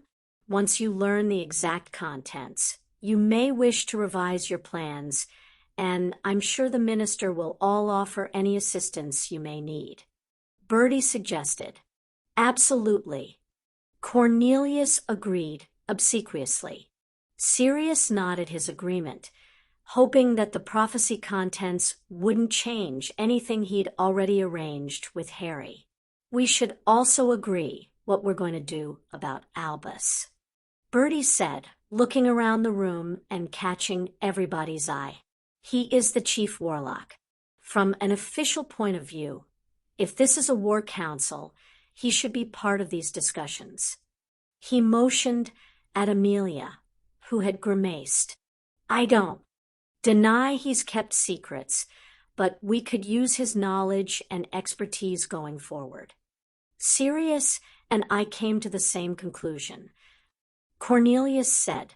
Sirius sighed and turned to the folder Penelope had placed on a side table in anticipation of the meeting. He extracted the 3 parchments and handed one to each of his visitors. Amelia's eyes widened as she read the invitation. You're adopting Harry tomorrow? Yes, Sirius confirmed. And you're all invited? I'd be delighted. Cornelius said brightly.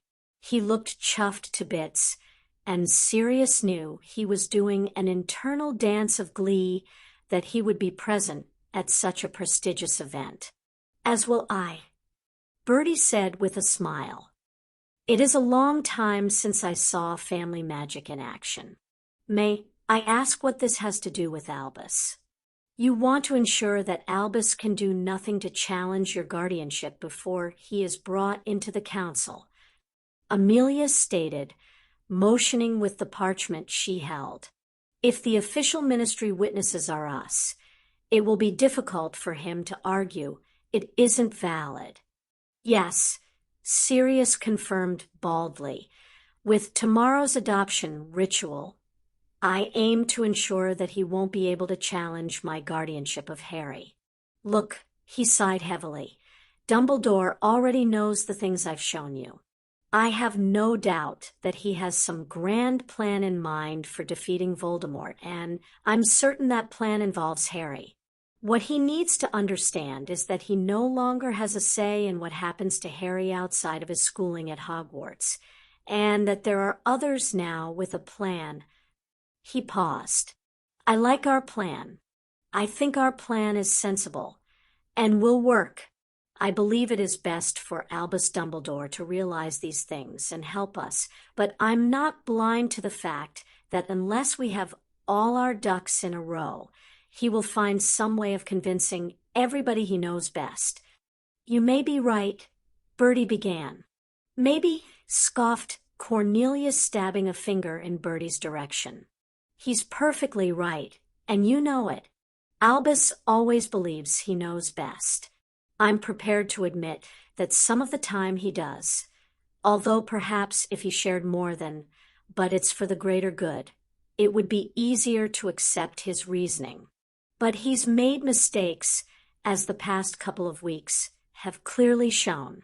He was partially responsible for a man not getting a trial, and because of that he left a child who vanquished the most terrible dark wizard of our time, with abusive and neglectful muggles who hated magic. He's almost gotten the boy killed twice looking at those memories. No, I agree Albus should be a part of our council, but Sirius is quite right.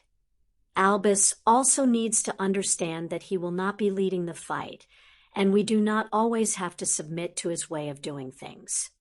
Amelia was quietly nodding, and Bertie looked at her questioningly. You too, Amelia? I have a lot of respect for Albus Dumbledore, Amelia said firmly, but I cannot deny Cornelius's point or Sirius's. Dumbledore has made mistakes here, especially with Harry. It seems likely to me, given Dumbledore's actions to date, she waved a hand towards the pensive again, that he'll place Harry at the center of any plan. I agree with Sirius that we should not accept any plan that relies upon a 13-year-old boy. Albus may have placed Harry in such a position because of the prophecy, Bertie pointed out. Well, he can bloody well unplace him. Sirius retorted fiercely. Amelia pinned Bertie with a frank stare. Apart from the fact that for the first time I find myself in complete agreement with Cornelius in that I also believe prophecies are a load of hooey, do you honestly believe we would be better served placing the defeat of an evil like Voldemort on the shoulders of a young, inexperienced, and partially trained wizard, and sitting around twiddling our thumbs as Dumbledore seems to be doing, rather than the plan we've come up? She pointed at the parchment on the table. No, Bertie sighed, inclining his head, and I happen to agree that it would be best for us to present Albus with a fait accompli. However, I do believe the prophecy has some merit, just as I believe the third memory we witnessed with the prophecy of the servant helping his master has some merit. We may try to keep Harry safe and out of the fight, but prophecies have a way of coming true despite our best intentions. Perhaps Sirius aloud, and I will say that I am ensuring Harry is tutored as much as possible, so he has a fighting chance if the worst comes to the worst. I will do as much as possible to ensure that he has every advantage when he faces him.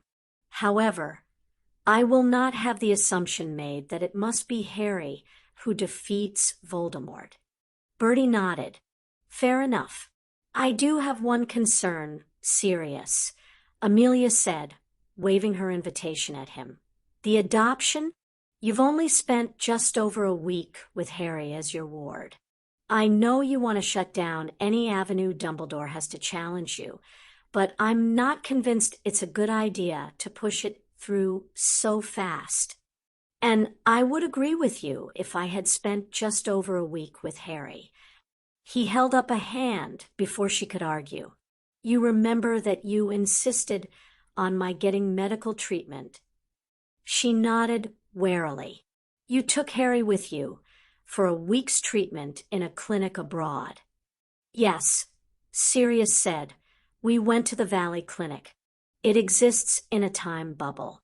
A week passes on the outside, and months can pass inside. Harry and I spent 2 months there together. Bertie's expression brightened again. With Nashi Blackhawk, how is he? He's good, very good, and an excellent healer. Harry and I are both back to full health now. Sirius leaned against the mantelpiece and turned back to Amelia. Maybe the adoption is fast, but it's something we both want. Then I'll represent the WO tomorrow and see that the legal papers are sorted at the same time. Amelia offered. I assume Brian will be attending. He is. Sirius acknowledged. Excellent. Cornelius exclaimed, clapping his hands. Now, Sirius will be attending Thursday's session of the Wizengamot, and afterwards I believe it would be prudent to meet with Albus and inform him of the plans. Why don't we do that Friday morning? Sirius suggested. I think I should probably meet with him alone after the session itself. Suits me, Amelia said, and Bertie nodded in agreement. Very well. Cornelius agreed. Shall we meet weekly for a progress report? We should meet here, as we know it is a safe and secure location. Amelia said, If that's all right with you, Sirius? Fine with me. Sirius said. They wrapped up the details, and Sirius escorted them back to the flue. Cornelius left first, followed by Bertie, leaving Sirius with Amelia. I should thank you for all you've done. Sirius said, feeling a tad awkward. I wouldn't be here if you hadn't cleared my name. Amelia gave an understanding smile. She reached into her robes and brought out a wand box. I meant to give this to you when I arrived, but here. She handed him the box with a nod of ceremony. I thought this should be returned to you.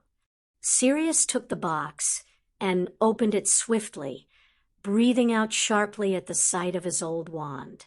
He clutched it to him, the warm familiarity of it rushing through his veins like quicksilver. Thank you. Amelia smiled at him. You can thank me by looking after Harry. She paused. I take it the clinic you were at was good for him.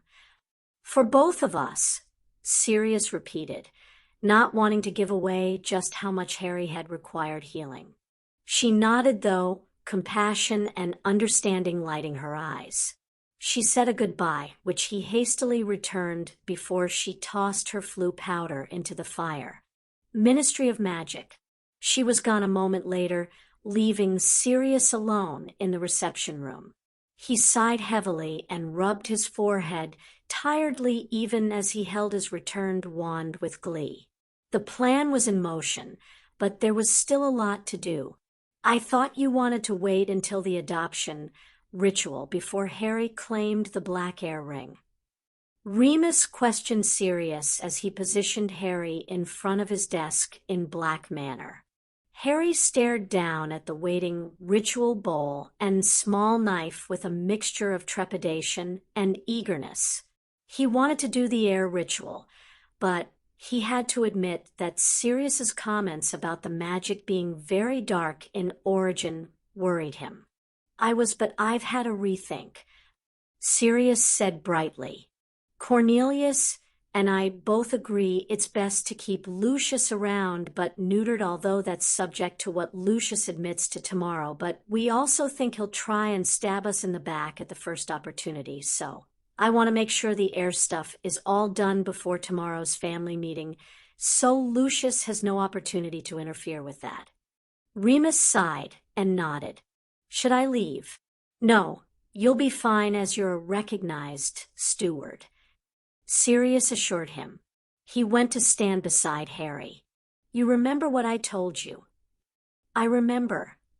Harry said, You'll proclaim me heir. I'll accept, and then the magic tests me. Right.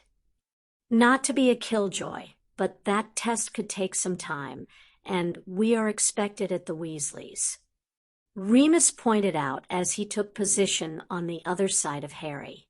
You're expected at the Weasleys, Harry, and I are unexpected guests accompanying you. He waggled his eyebrows, and Harry hid a smile. They'd decided on the subterfuge because the Weasleys seemed very respectful of Dumbledore. They didn't think the Weasleys knew that Dumbledore was in Thailand and why, but Sirius wasn't taking any chances. Thank you, Remus said dryly. So it's only me who'll hear the sharp edge of Molly Weasley's tongue. We have plenty of time before we go to the Weasleys. Sirius contradicted. He waved his hand dismissively. Besides, if this goes anything like his Potter inheritance ritual, we'll be out of here in 30 seconds flat. He grinned at Harry, who rolled his eyes at his godfather. Okay, let's get on with it. Remus ordered. Familius Magicus. Sirius picked up his wand and tapped the ritual bowl. Silver sparkles erupted from the bowl. He cut his palm, allowing the blood to drip into the hollow. I, Sirius Orion Black, head of the House of Black, name Harry James Potter, head of the House of Potter, as heir to the House of Black, by blood, by magic, by law, and by this oath. So have I sworn, so mote it be.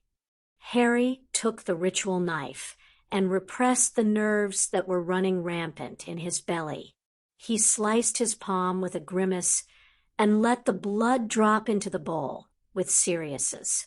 I, Harry James Potter, head of the House of Potter, accept the duties of heir to the House of Black, by blood, by magic, by law, and by this my oath. So have I sworn, so mote it be. The black magic rose up sharply and surrounded Harry in a silver mist. He could feel it pressing against him, testing him. It was so different to the Potter magic, which had been warm and welcoming. The black magic was cold and icy in comparison. But he remained firm in the center of the silver tempest. He wanted this to work for Sirius because he owed his godfather more than words could say for getting him away from the Dursleys and giving him a home, for loving him. Abruptly, the magic left and settled above the ritual bowl in the shape of a silver snake. Harry felt the ring settle on his finger. Harry didn't think. He just opened his mouth.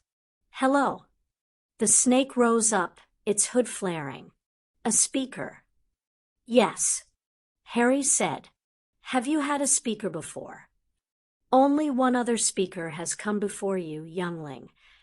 The snake rippled and twisted. Sirius told me you were a snake, but I didn't realize I would be able to speak to you. Harry said, fascinated by the snake. You are a speaker, and so we can understand each other. Know this, heir of Black, Lord of Potter. You are of our blood and magic, youngling. We will do all that we can to protect you, just as the Griffin of Potter. The snake shifted, glancing towards Sirius, who Harry realized belatedly was looking on with concern. We reunited you once before and always will again when called. Remember that, youngling. The snake vanished without another word, and Harry caught his breath as he felt his skin tingle coldly for a long moment, as though the black magic was seeping into him. Harry. Sirius placed a hand carefully on Harry's shoulder. Harry looked up at him and smiled. I'm fine. The snake said it would protect me, like the griffin. Ah.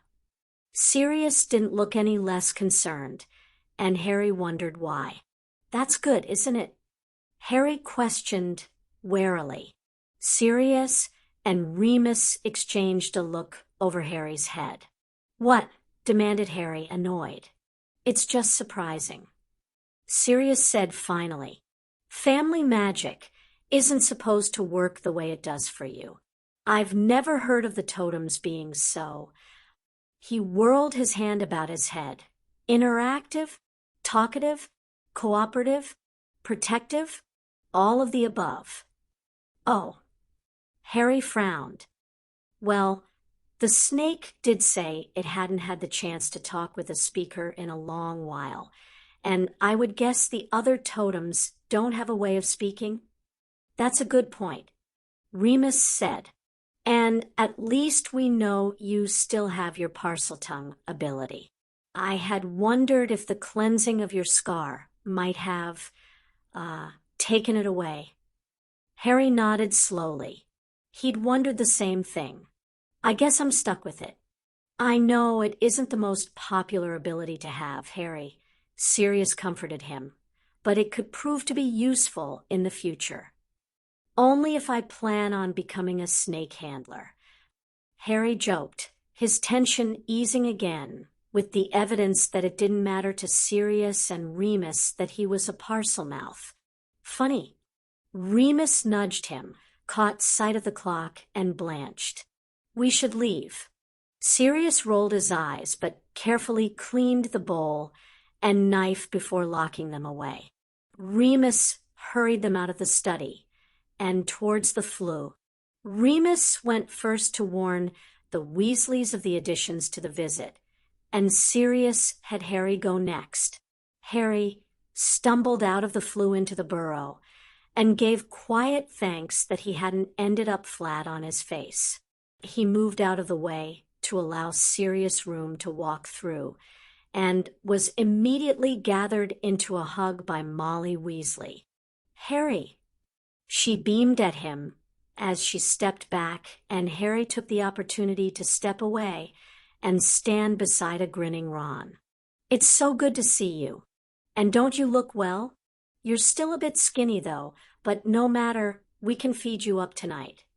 We weren't expecting dinner, Remus said quickly, and we wouldn't want to put you out.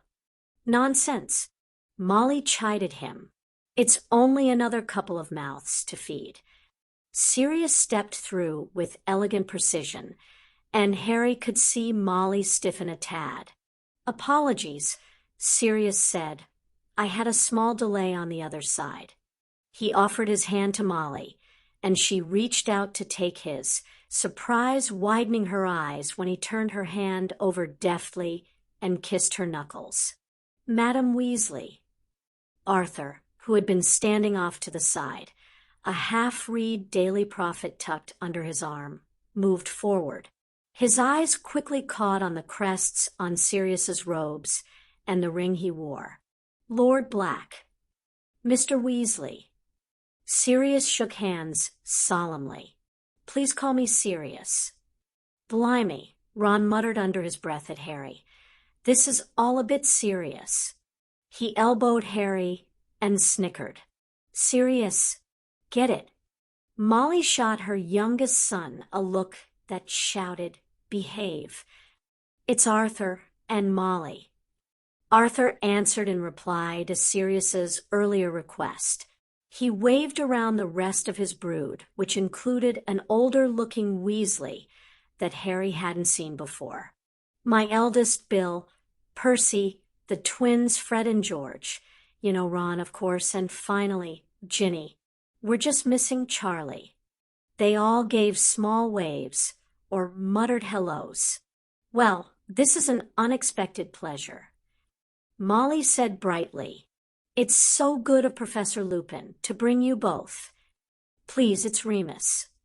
Remus said quickly, I've only just broken Harry out of the habit of calling me Professor. He had too, Harry mused, smiling back at him. I'm afraid the subterfuge is my fault. Sirius said, smoothly apologizing for their unexpected arrival.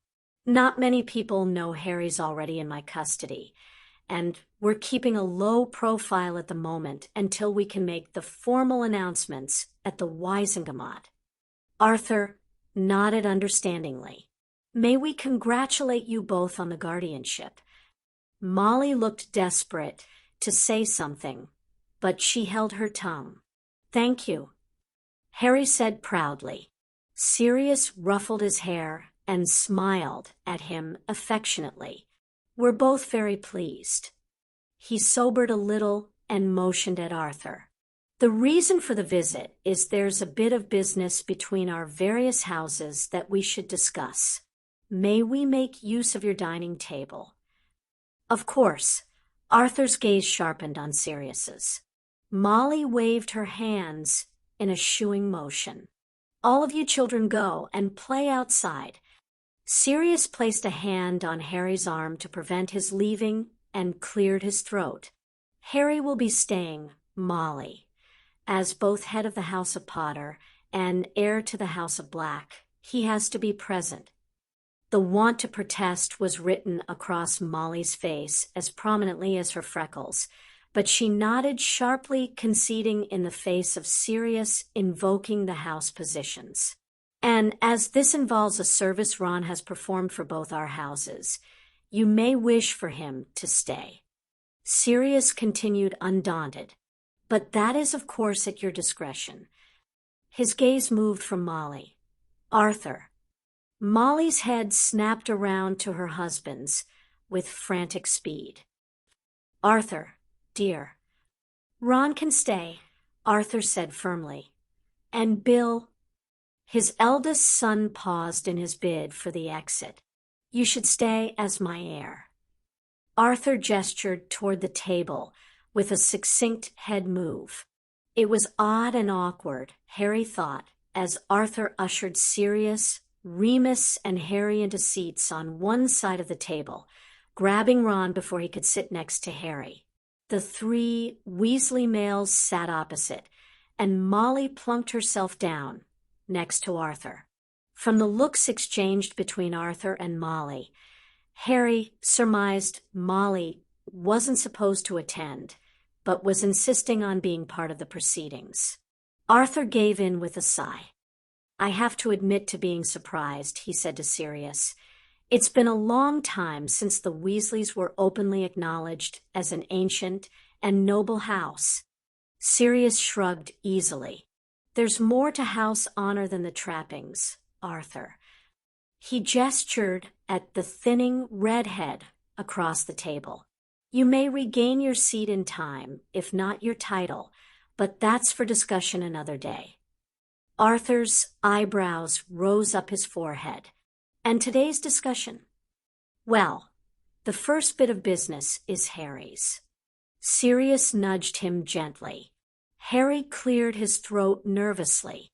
Mr. Weasley, you and your family have been very kind to me since I came back to the wizarding world, and Ron was my first friend of my own age, so... He took a deep breath. As, head of the House of Potter, I would be honored if you'd consider an alliance between the House of Weasley and the House of Potter. Ron, who had blushed bright red at Harry's pronouncement of their friendship, beamed at him. Evidently, he knew enough about the traditions to know that an alliance was something of immense importance, and to have a house of the status of the Potters request an alliance was a significant honor, especially in light of the House of Weasley's relatively low status. Bill also looked pleased, if mildly surprised. Molly looked astounded, and she darted a look at her equally stunned husband. That's... Arthur started again and cleared his throat. That's a lovely thought, Harry, but... Harry's heart sank. Sirius cut in. We thought the terms should be an alliance of friendship between the houses. Arthur, because the Weasleys weren't in a political or financial position to agree an alliance of mutual aid and support, having lost their Wizengamot seat years before. Harry believed there wasn't really a difference in the intent of the alliance, just the wording. Arthur's face brightened. Friendship. He looked from Harry to Sirius and back again. Lord Potter, I would be honored to accept such an alliance. How could I not? Ron and Harry grinned at each other. Harry felt Sirius not so subtly nudge him again. Thank you, Mr. Weasley. I think it's probably time to start calling me Arthur, Harry, he said with a smile. He frowned suddenly. I'm afraid I don't think I have our ritual bowl on hand. It's probably somewhere in the family vault. We can complete the alliance ritual another time, Sirius said agreeably. Your word is certainly enough until we can perform it. Molly smiled at Harry. That's a lovely thing you've just done for our family, Harry. Thank you. Harry blushed. Our second piece of business, Sirius said, rescuing him, involves the House of Black. I hope in time that we will also agree an alliance of friendship, but Clearly, we need to get to know each other a lot better before then. Arthur nodded. Agreed. For now, the bit of business we have involves a debt of honor between us. Sirius said, I did get, rather enthusiastic when I went after the rat at Hogwarts, and Ron here did end up getting accidentally injured. Harry watched warily as Molly's expression took on a note of anger. He wondered whether Ron had told her about getting his leg injured or about the night Sirius had ambushed him. According to my solicitor, you were easily within your rights to have me charged with assault. Sirius concluded, keeping his remarks addressed to Arthur. If you had, I would still be on the run. Remus coughed. Or back in Azkaban, allowed Sirius, and Harry would still be at the Dursleys. Harry was pleased to see that mollified Ron's mother a little. In gratitude for your act of kindness and to honor the debt between us, I would like to assume financial responsibility for Ron's education up to and including a mastery if he wishes to pursue one. His tuition fees, his school supplies, and a small allowance to be agreed with yourselves would be included. Sirius said, Whoa. Ron muttered, his eyes wide. Remus plucked a parchment from the pocket in his robes and handed it to Arthur. All the details are stated here. Arthur. Well, we couldn't possibly. Molly began. Molly. Arthur's firm use of her name had Molly subsiding. He handed the parchment to Bill. It's a generous offer, but you understand that it isn't necessary, I hope. My decision was made in the same spirit of friendship that is at the heart of the new alliance between the houses of Potter and Weasley. Sirius smiled. Granted, but I'm afraid my house honor demands I repay you, Arthur. I won't take no for an answer. Ron was almost beside him, squirming on the chair beside Bill. He looked anxiously from his father to Sirius and back. Harry could guess at his friend's feelings. Ron was hopeful that the time of always ending up with second-hand clothes and books and everything was at an end. Harry could relate. Arthur sighed. He gestured at his eldest son. What's your view here, Bill? Bill set the parchment down on the table. He had a serious expression on his amiable face. The earring he wore glinted in the late evening sunlight streaming through the window. Everything seems to be in order from a legal point of view. He said, It's a generous offer, but in order for me to know if it satisfies the debt, I'll need to know what exactly happened and how Ron got injured. It's a fair question. Sirius said, stopping Arthur from dismissing his son's query. Let's see. I guess you know the background context of me being innocent, Peter being the traitor hiding out disguised as your family's pet rat. Bill nodded. Well, I guess there are two incidents. The first one, I merely scared Ron by breaking into the dorm and trying to get to the rat there. And the second one, I ambushed him on the Hogwarts grounds while he was carrying the rat and dragged him into a tunnel to the Shrieking Shack, accidentally breaking his leg in the process. You broke my son's leg. Molly yelled loudly. Arthur turned to her with a fierce expression. Molly. Molly glared at her husband and sat back with an angry huff. I was right as rain the next day. Honest, Mom. Ron said tentatively. Well, Bill said, with a smile in Ron's direction, I give my blessing to the proposal. I think as Sirius interrupted Ron's education this last year, paying for his future education is an acceptable payment. He paused. But in fairness to the House of Black, I think we should only agree on the basis of Ron maintaining acceptable grades. Ron grimaced. I agree. Arthur said. He looked at his youngest son. We don't expect outstandings across the board, but if you fail anything, we shouldn't expect Lord Black to continue paying for you. Bill added the addendum and handed the contract back to Remus to review. Remus nodded at Sirius. Sirius conjured a quill and signed the parchment, passing both over to Arthur, so he could do the same. Yes, Ron said gleefully. Remember, this agreement is dependent on you getting good grades. Ron. Arthur said. Molly nodded her agreement, her eyes narrowing on Sirius again. At the same time, I'm not sure money can make up for harming a child. She said frostily. Harry inched closer to Sirius, hearing the anger in Molly's voice. I agree with you, Sirius said simply, surprising everyone at the table, although in my defense I wasn't quite sane at the time.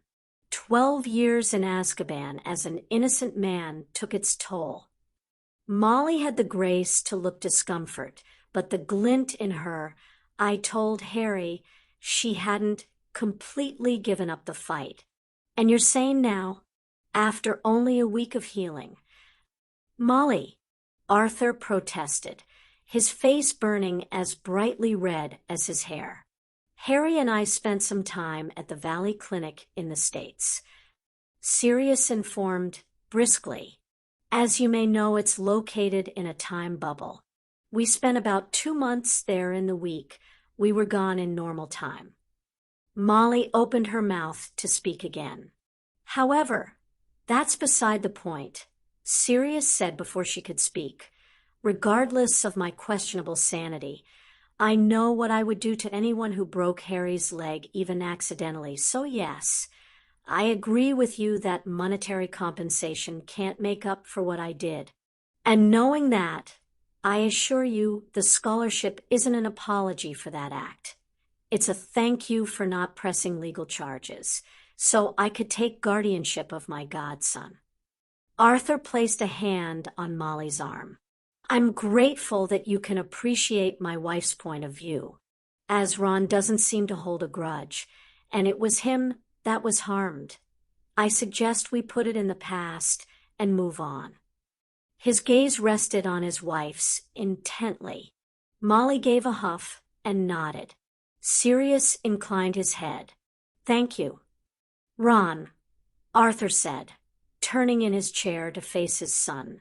There's some additional business that I have with the House of Potter that you don't need to stay for, son. You can go and join your brothers and sister outside. Ron looked as though he wanted to protest, but he threw Harry a vaguely apologetic look and pushed his chair away from the table, swiftly departing the house.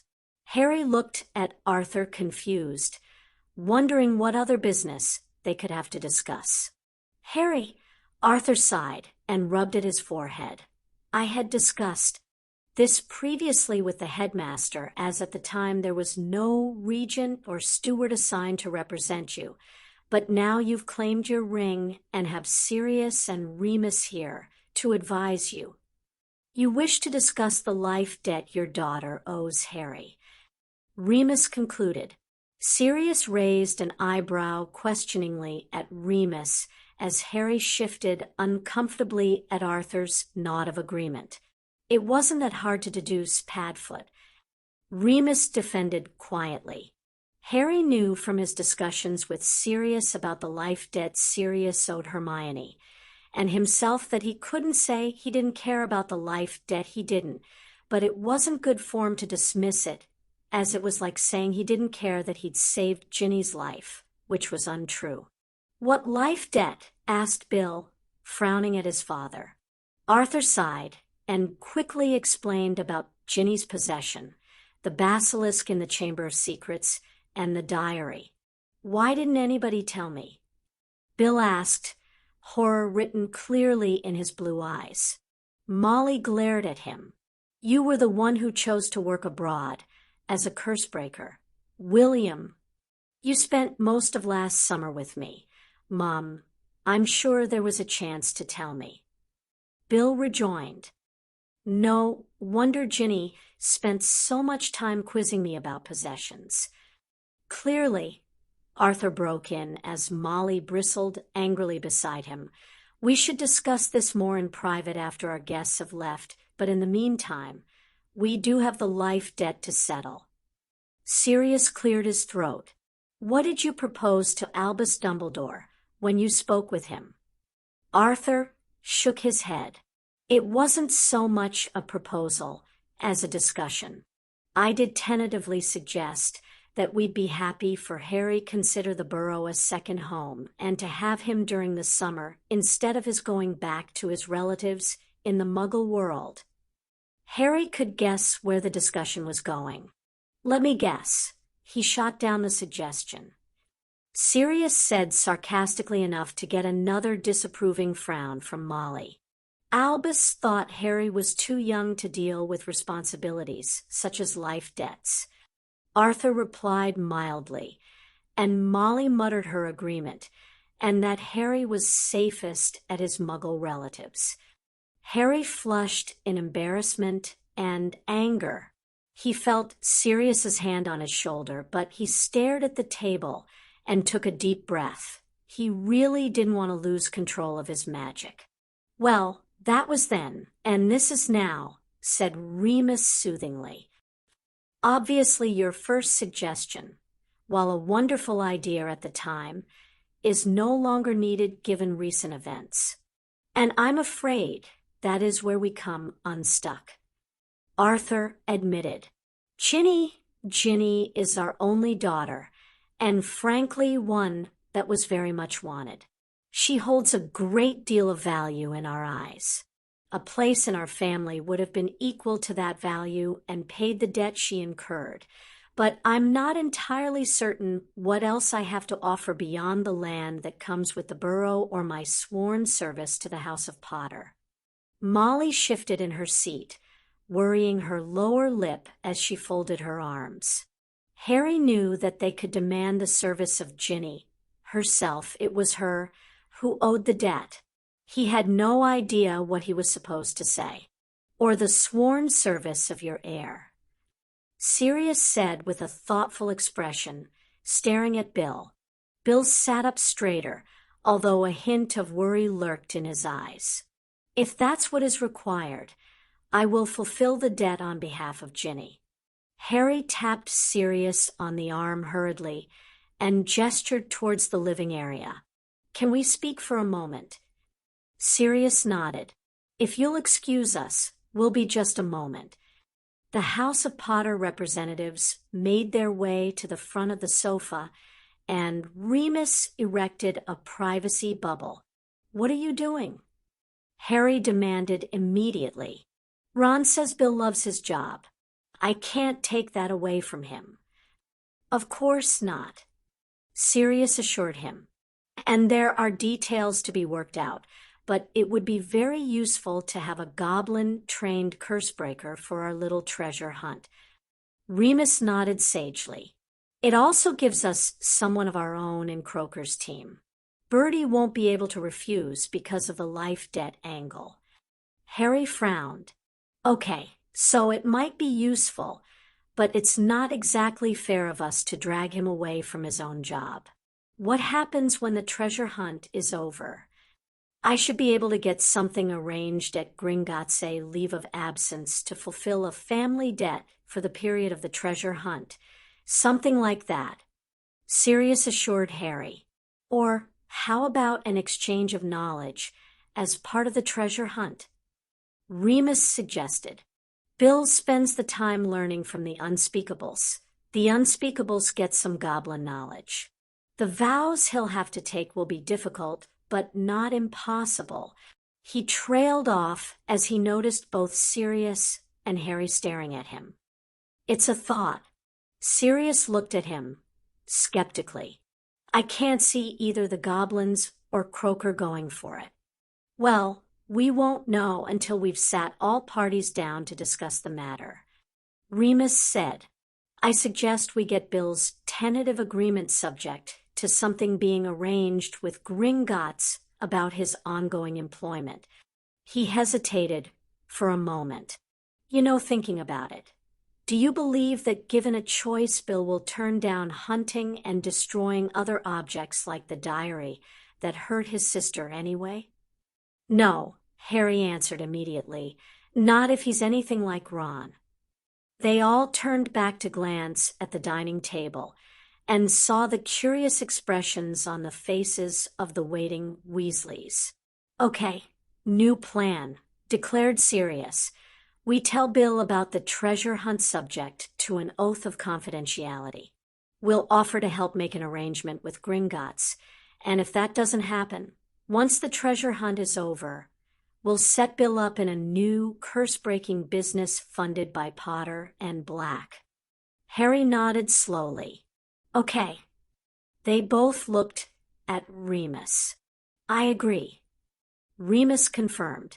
He took down the privacy bubble and made their way back to the table. Sirius waited until they were all seated. Let me start by saying that we are all agreed that if we go with a service arrangement for the life debt, that we will do our utmost to ensure the impact to Bill's career is minimal. He began. Harry was pleased when Bill's eyes brightened with relief, as did Arthur's. Exactly how we'll do that, we don't know as yet, but I'm sure it'll involve a discussion with Gringotts. What can you say about your employment contract? Sirius asked. Bill motioned across the table. Not much, as you would guess, with it being a Gringotts contract. I can tell you that I signed on for 10 years, that mastery in runic warding is part of the deal, and I got that 2 years ago, and that there are penalties for non-completion. Beyond that, there are the usual oaths that Gringotts requires of its employees. Sirius said. So you have 5 years to go, and the penalties are financial? Bill nodded. Molly cleared her throat. If this is the only way to honor the life debt, the goblins would understand that, wouldn't they? And Harry realized from the hope in Molly's eyes that service to the House of Potter would mean Bill would be doing something less dangerous and would return to England. They'd probably not press the oath-breaking penalty, as a life debt would take higher precedence. Bill informed her, but they would certainly enact the financial penalties. He sighed. I could afford it with what I have saved. Harry stirred uneasily in his chair and looked at Sirius beseechingly.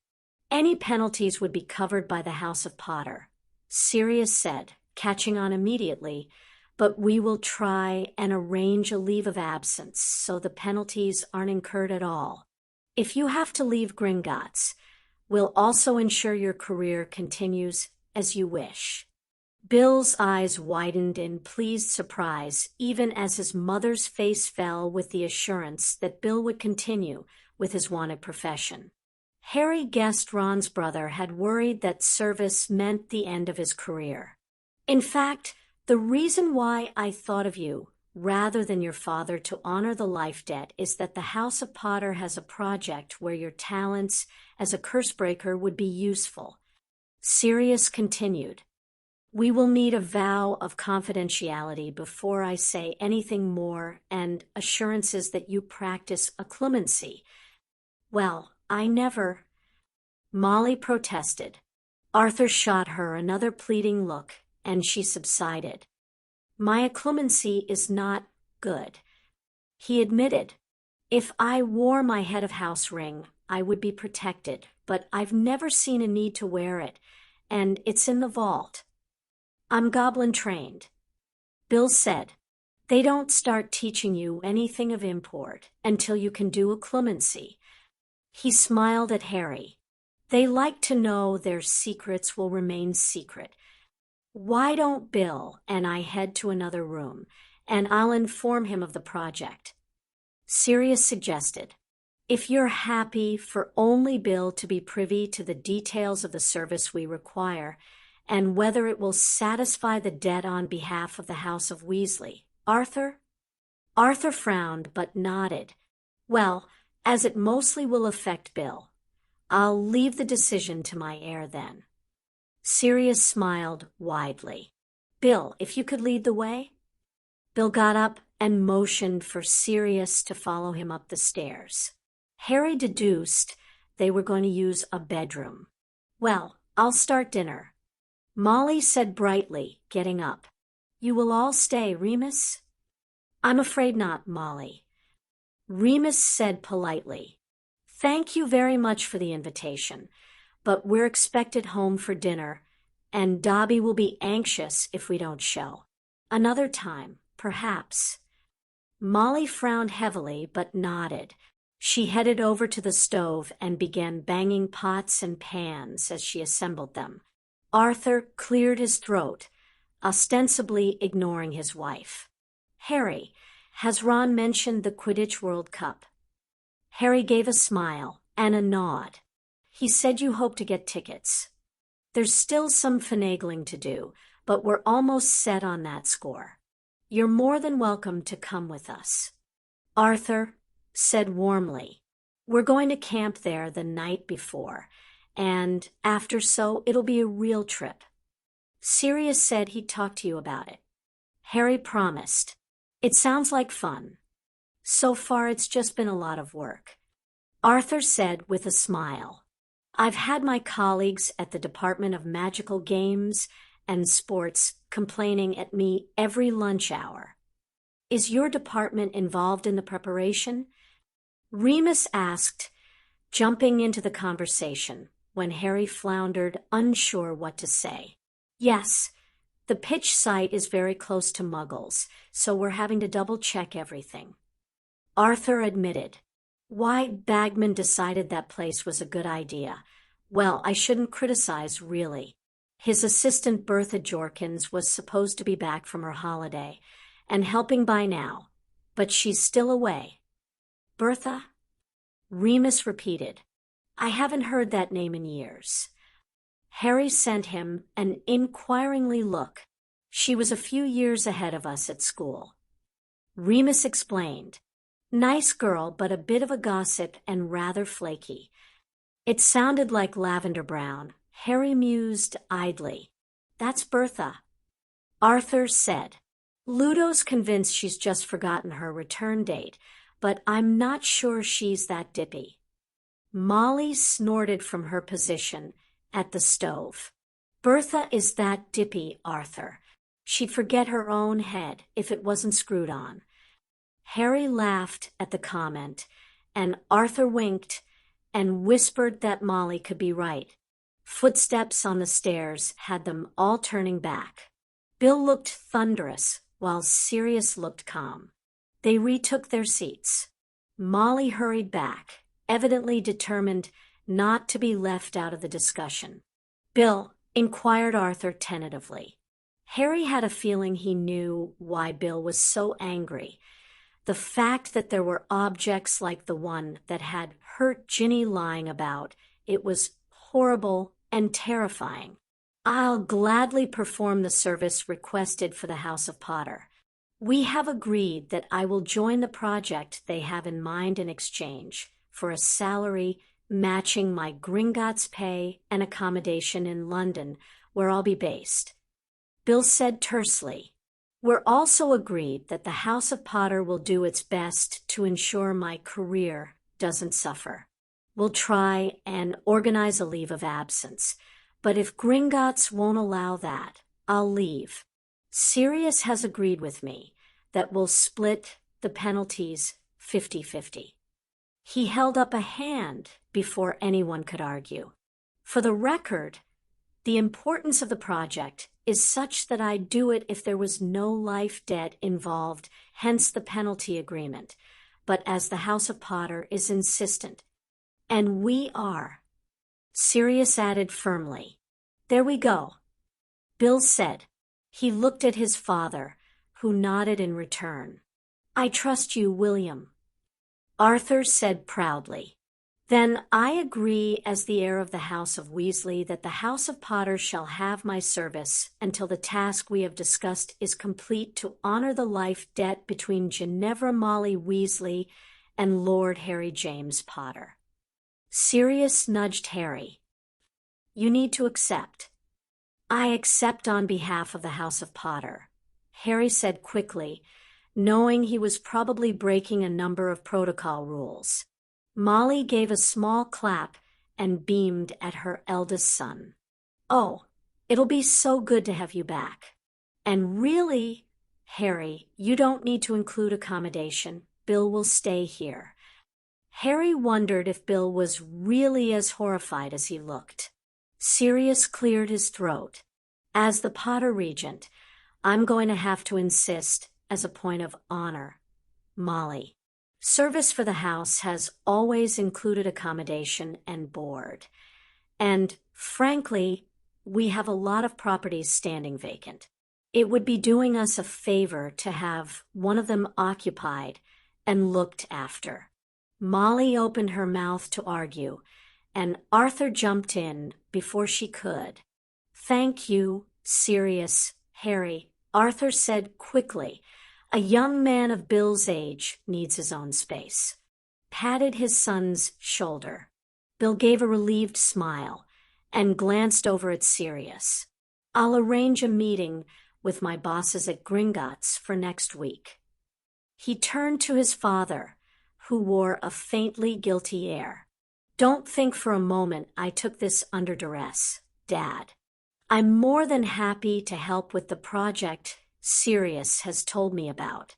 If there was no debt and I'd found out about it, I would have quit my job and volunteered. His parents were stunned by the admission. Well, Sirius said brightly, one further bit of business is this. He plucked a sheet of parchment from his robes and gave it to Arthur. Your family's invitation to join us for a blessing ritual tomorrow. I know it's short notice, but we hope you can make it. He turned to Harry. Why don't you head outside and spend some time with Ron while Remus and I discuss arrangements with Arthur and Molly? We're done with the official business. Harry nodded, smiled at the Weasleys, and made his escape. Ron was hovering just outside the back door, evidently waiting for him, and he quickly dragged him away from the house to the bottom of the garden. They sat down, and Harry frowned at the dampness under his palms. Did I hear right? Ron asked excitedly. Is Bill going to work for you? Well, for Sirius, really, Harry pointed out. But, yeah. Ron grinned at him. That's great. Bill's really cool. Not like Percy at all. Harry smiled at Ron and wished he had a brother or a sister. He pushed away the note of jealousy and focused on his friend. I heard you talking about the Quidditch Cup, Ron said. You are going to come, aren't you? It's going to be brilliant. Maybe, Harry prevaricated. I think Sirius will say yes, but he has a lot of lessons planned for me this summer, so... He gave a shrug. He wanted to attend, but he had to admit there was a large part of him that didn't want to spend time away from his godfather. Lessons? Ron said, outraged. What lessons? Stuff to do with my being head of house. Etiquette and culture and stuff. Harry said, leaning back and staring up at the sky. Blimey, Ron winced. Rather you than me. Harry took a deep breath. I'm, also taking runes. Professor McGonagall agreed that I could drop divination and take an entry test. Ron stared at Harry as though he'd grown two heads. But that means I'll be on my own. You're abandoning me. I'm sorry, but I can't take another year with Trelawney predicting my death every week. Harry retorted. Besides, you're not on your own. The other guys will still be there. Ron, he pointed out. And if you want, you could do the same and come with me to runes? Sirius won't mind you joining the lessons. Nah, Ron shook his head. I'm good. He shook his head. I can't believe you're learning all this other stuff, though. I need to know it, Harry said with a touch of annoyance. I didn't realize there was all these traditions and forms of protocol and everything. I have to learn it as the head of the house. Well, as long as you don't turn into Malfoy, Ron said with a strange glint in his eye that told Harry that on one level Ron was deadly serious. Harry gave a bit of a forced laugh and reassured him that was highly unlikely. He wasn't surprised when Ron turned the conversation to Quidditch. He gave a quiet sigh of relief as he listened, pleased with Ron's relatively easy acceptance of his new position and his decision about runes. Sure, there had been a tense moment, but they had gotten past it. Harry ignored a lingering flicker of worry that Ron would have issues with Harry gaining a little independence, and focused on Ron's rant about the canon's new signings. Building Team Pronglet, Chapter 4. The polite knock at the door to the formal parlor had Sirius pausing mid-sentence with a muttered apology to Miriam Granger and calling out for Penelope to enter. Her blonde hair was braided into some complicated female things Sirius had never worked out, and she was dressed in formal robes bearing the black and Potter crests. She smiled cheerfully. The Tonks and the Malfoys are both awaiting your presence in your study, Lord Black. Right. Sirius grimaced. It had already been a long morning in some respects. He'd performed the judgment ritual on the Lestranges in anticipation of the family meeting as soon as he had fled to Black Manor that morning. He had discussed it with Harry the night before, and his godson had been appropriately attentive, understanding the gravity of the decisions that Sirius had made. It would serve as his politics lesson for the week. Sirius wouldn't allow him to witness the ritual, though, or take part as the heir, as he had known the likelihood of the Lestranges surviving judgment was small, and he didn't want Harry involved with what was in reality an execution. Harry and Remus had instead collected the Grangers in anticipation of meeting the Tonks once Sirius had accepted them back into the House of Black. Miriam and Wallace wore good quality, if plain Muggle clothing, while Hermione had formal dress robes in a deep mauve color that suited her coloring. Minerva had since arrived too and had been delighted to be reintroduced to Hermione's parents, presenting them with a long-wished-for apology about the various school incidents that helped smooth everything over. They had all settled in the formal parlor for morning tea. Showtime. Remus pointed out briskly with a grin that Sirius remembered from their Marauder days. Good luck, Harry said with a cheeky grin all of his own. Sirius had learned the subtle differences that separated Harry's features and expressions from James's, or even Lily's. Sirius gave him a wink, set his tea down, and got to his feet. He headed out of the door and down the corridor. If it hadn't been for the Malfoys, he would have had Harry with him as his heir, but he talked it over with him, and they'd decided it was too risky. Draco and Harry were likely to set each other off, and Sirius didn't trust Lucius not to try and murder Harry in front of him, no matter what protections the Manor had for its heir. He stopped in front of the study door and took a deep breath. He opened the door, strode into the room, and closed the door behind him with a sharp bang that caught the attention of his waiting cousins and their families. He was amused to note that they were politely ignoring each other in the seating area. The Tonks sat to the far right, and the Malfoys closer to the door. Sirius ignored Narcissa's paling face and Lucius's dark look to walk forward and stand in front of his desk.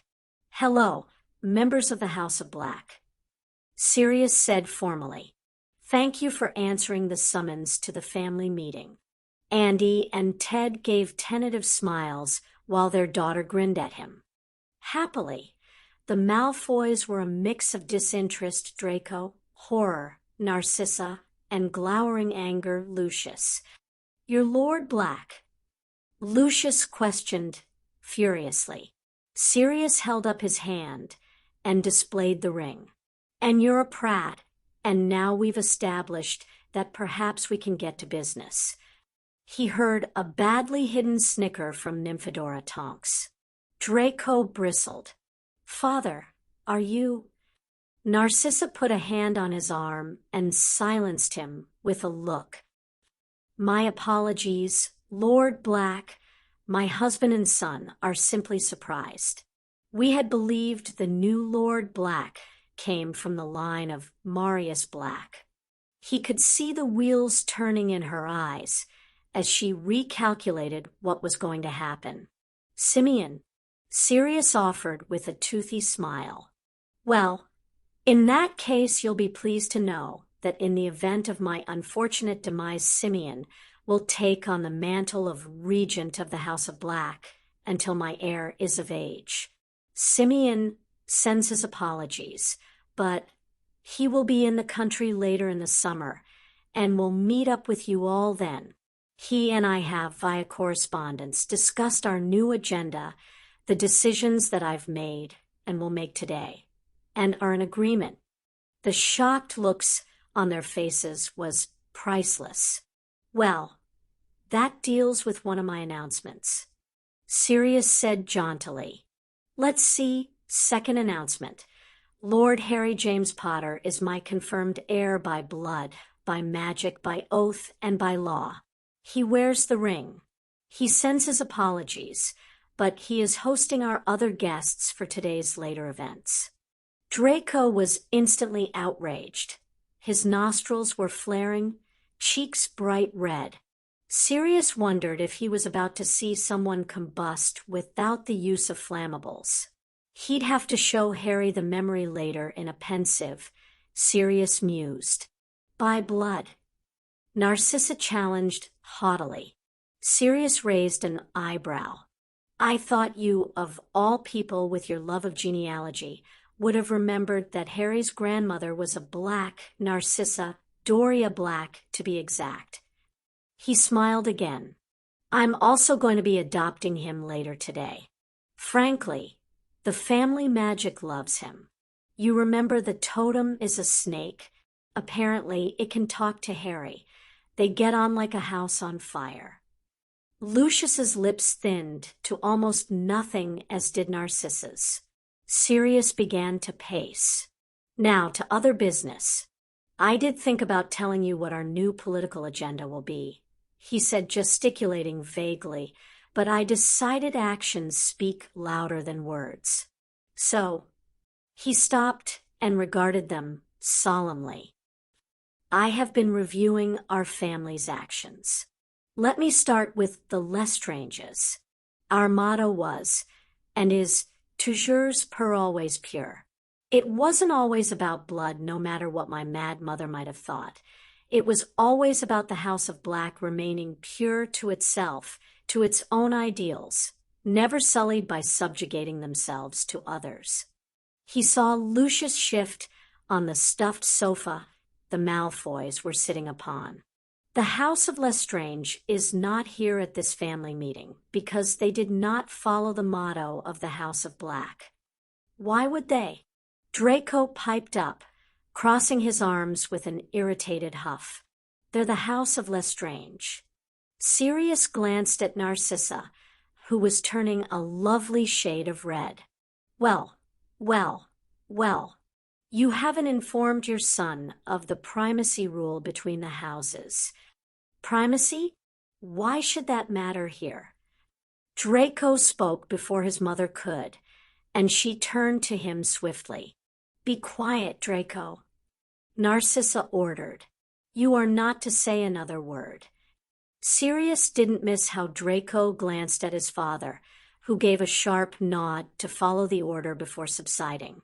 "Perhaps you should explain about primacy, Narcissa, as clearly your son's education is lacking." Sirius said mildly. Narcissa glared at him. He knows that primacy denotes the rank of a house in relation to another. But you apparently have failed to inform him that the ancient and noble House of Black has primacy over the House of Lestrange, which after all is simply an upstart, pure-blood Belgian family that immigrated to England during the 19th century. Sirius smiled again, all teeth and no humor. Rodolphus Lestrange petitioned to marry into the House of Black. He got Bellatrix. The marriage contract is quite clear. The House of Black has primacy. Lestrange was contracted to honor that primacy. His eyes flashed angrily. He failed when he took the mark of Voldemort. The room flinched at the name. He failed when he allowed Bella to take the mark of Voldemort. Sirius continued blithely. And he failed when he allowed his brother to take the mark. On this single issue alone, I would have cause to declare them all oath-breakers, but additionally, Bella never produced the two children as contracted, and now never will. He wet his lips and took a deep breath.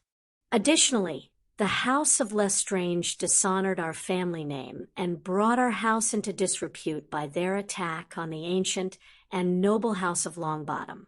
They created a debt of honor between our houses. This morning, I summoned the family magic for judgment against the House of Lestrange. He saw shock register around the room. Having forewarned the warden at Azkaban, he confirmed post the ritual that all three no longer have their magic. Sirius stated grimly, Rodolphus and his brother died within an hour. Bella. Andromeda spoke up for the first time. Do we know? Without magic, but stable. Well, I say stable, nuttier than a fruitcake, but alive. Sirius informed her gently. Of course, he doubted Bella would remain alive for long. Azkaban was hard enough when a body had magic to sustain it against the harsh conditions there. Without magic, the Malfoys were exchanging concerned looks. Sirius ignored them. Before the Lestranges died, I declared the marriage contract broken and seized their vault for the repayment of the dowry. As restitution, all monetary assets from the vault have been turned over to the House of Longbottom. The House of Black has also assumed financial responsibility for the education of the Longbottom heir. Draco made to speak, and his mother glared at him. As a final act, I have cast Bella out of the House of Black. She is to be given no sanctuary or aid. Any provided to her will be assumed to be breaking oath with the House of Black. Sirius said, It shouldn't really be a problem as Bella is locked up, but just so we're clear. Andromeda and Narcissa nodded. Lucius was looking wonderfully uncomfortable. Andy, Sirius turned to his oldest cousin. You never did have a head for politics, but what do you make of my actions so far in relation to our new agenda? Andromeda tossed her brown hair back over one shoulder and regarded him with familiar gray eyes. Well, from the appointments of your potential regent and your heir, you're clearly ditching the pure blood and prejudiced mantra of the House of Black. Lord Potter is a half-blood. Simeon is a pure blood, but he is also the son of a squib, if I recall correctly. And I'm fairly certain the young woman who showed us in here from the flu is a muggle-born. Sirius grinned at her. She is. You're upholding the tradition and honor of the House of Black in stating that our house bows to no one, including you-know-who. She continued, that the family magic found in favor of your ruling backs up the truth that it is an oath-breaker to have been marked by him. Her eyes flitted to her brother-in-law sat across from her, before returning to Sirius. You've made restitution to a light family not too surprising given that the Potters and the Longbottoms have been allied for years, and not to make restitution would make things awkward given you're also the regent of the House of Potter. But the Longbottoms and the Potters also stand for respect for wizarding culture and tradition, so it could also be a move to position the House of Black for our own alliance. Sirius nodded. He waved at Narcissa. Anything to add, cousin? Narcissa threw a superior look at her older sister. What you did with the family magic to Bella and the Lestranges, it shows you're ruthless, and you won't stand for the house to be placed lower than any other. What you did to secure the position as the head of the House of Black, to clear your name and gain guardianship over the boy who lived was cunning. These are traits that the House of Black has been known for and feared as a result. She tilted her blonde head. They are not traits that Albus Dumbledore would champion. I'd say you're repositioning us in neutral territory rather than allying us with the light. I have allied us with the House of Potter, Sirius stated calmly. But you're quite right that Albus Dumbledore is unlikely to appreciate my actions so far as Lord Black. Narcissa's eyes gleamed with sudden comprehension, but she didn't speak further. He would approve of my next action, though. Sirius pointed out, turning back to Andromeda. Andy, I wish to reinstate you to the House of Black, welcome your husband and your daughter. Is this something that you would wish for? Andromeda glanced at Ted, her husband, and nodded. We've discussed it. And as it is you, I would agree, but only with the reassurance that Nymphadora will not face an arranged marriage. That's a fair point, Sirius said, noting how his cousin had winced at the full version of her name. You have my word, no arranged marriages. But he held up his hand before she could protest. I will insist on a marriage contract to protect our assets and honor. I can live with that, Mom. Nymphadora said, could we also make it a condition that everyone calls me Tonks? It'll have to be your full name for the oaths. Sirius pointed out with a grin. But Cousin Nymphy, I'm sure you'll remember what I used to call you. Her hair cycled from brown to red, then purple before settling into black. Sirius took out his wand and swept it over the desk. The black ritual bowl and knife appeared. He ushered Andromeda up to the front. Familius Magicus. Sirius intoned and tapped the bowl. Silver mist erupted to swirl in the hollow of the vessel once again. He cut his palm. I, Sirius Orion Black, head of the House of Black, declare Andromeda Ursula Tonks reinstated as a daughter of the House of Black by blood, by magic, and by this oath. So have I sworn, so mote it be. He could see Draco's open curiosity, and knew it was possibly the first time he'd seen family magic in action, as the Malfoys did not have any. Andromeda cut her palm with a grimace. I, Andromeda Ursula Tonks, daughter of the House of Black, accept my reinstatement and the duties that it entails by blood, by magic, and by this oath. So have I sworn, so mote it be. She motioned for her husband to take her place. Sirius smiled warmly and held out his uncut hand for Ted to shake. Welcome to the madhouse, Ted. Ted smiled warmly. His rotund belly and appearance gave him a jolly air. No middle name for me. Parents didn't see the need for it. Sirius nodded and held his still dripping palm over the bowl. I, Sirius Orion Black, head of the House of Black, declare Theodore Tonks a son of the House of Black by law, by magic, and by this oath. So have I sworn, so mote it be. Ted took the knife from his wife. I, Theodore Tonks, son of the Tonks family, son of the House of Black, accept my place and the duties that it entails, by law, by magic, and by this oath.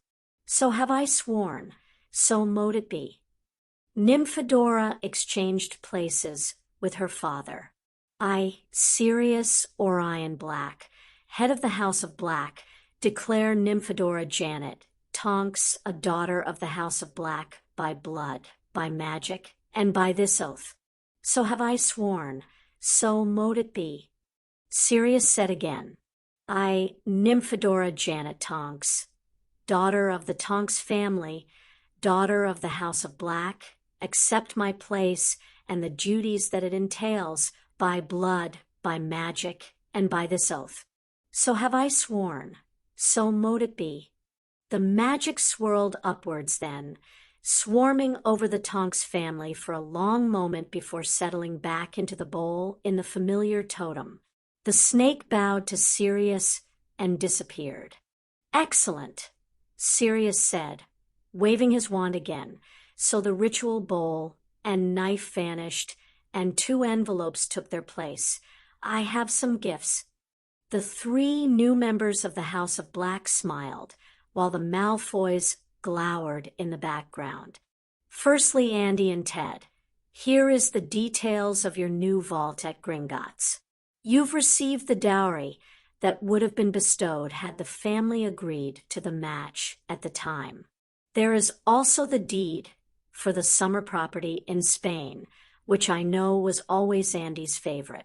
It is entailed to the House of Black, though, and will return to me or my heir on your death, but it is yours for the rest of your lives.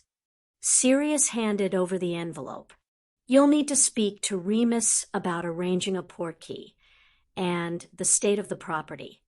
Andromeda took it and, in a surprise move, hugged Sirius. He patted her back, awkwardly, as she sniffed and held back tears. Thank you, she said, releasing him. Sirius cleared his throat and picked up the last envelope. And wham, Tonks, he corrected as she glared at him. A trust vault has been set up for you. Its value is equivalent to that should you have been recognized as a Black from birth. You're in paid employment as an Auror trainee now rather than continuing your education, so there will be no additional funds. However, you should find this is a nice nest egg. Tonks hugged him too and took her envelope with a grin. Thank you. You were always my favorite cousin when I was a kid.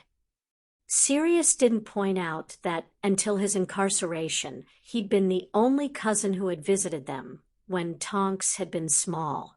He turned to Andromeda. A couple of things, Andy. Firstly, I'd like you to teach our heir about wizarding etiquette.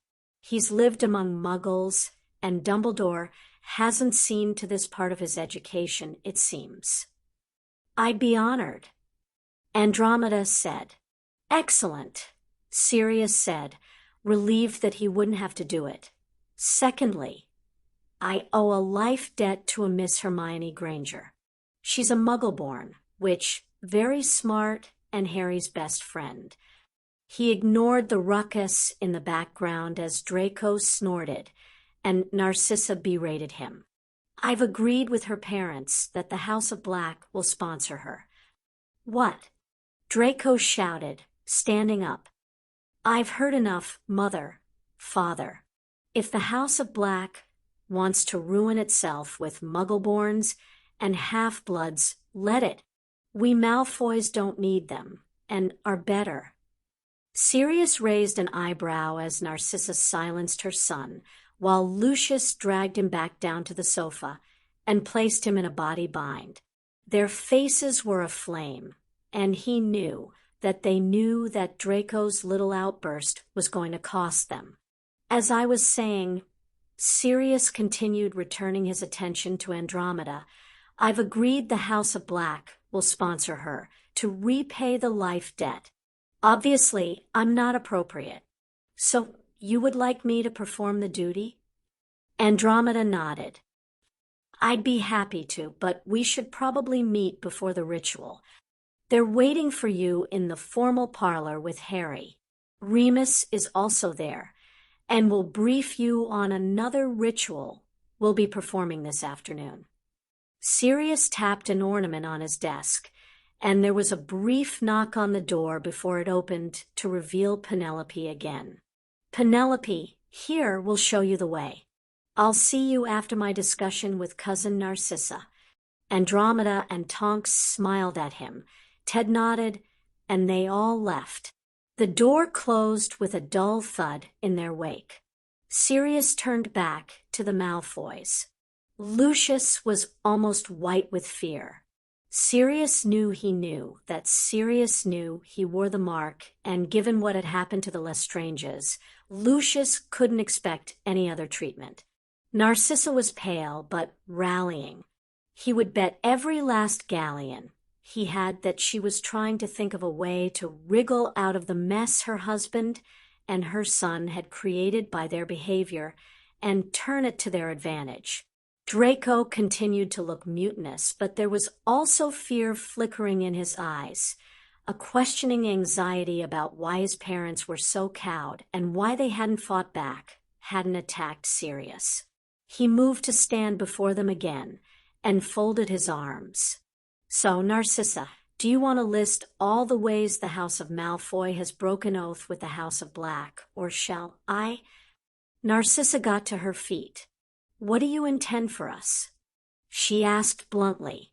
Sirius tilted his head. That's a good question. Here's another.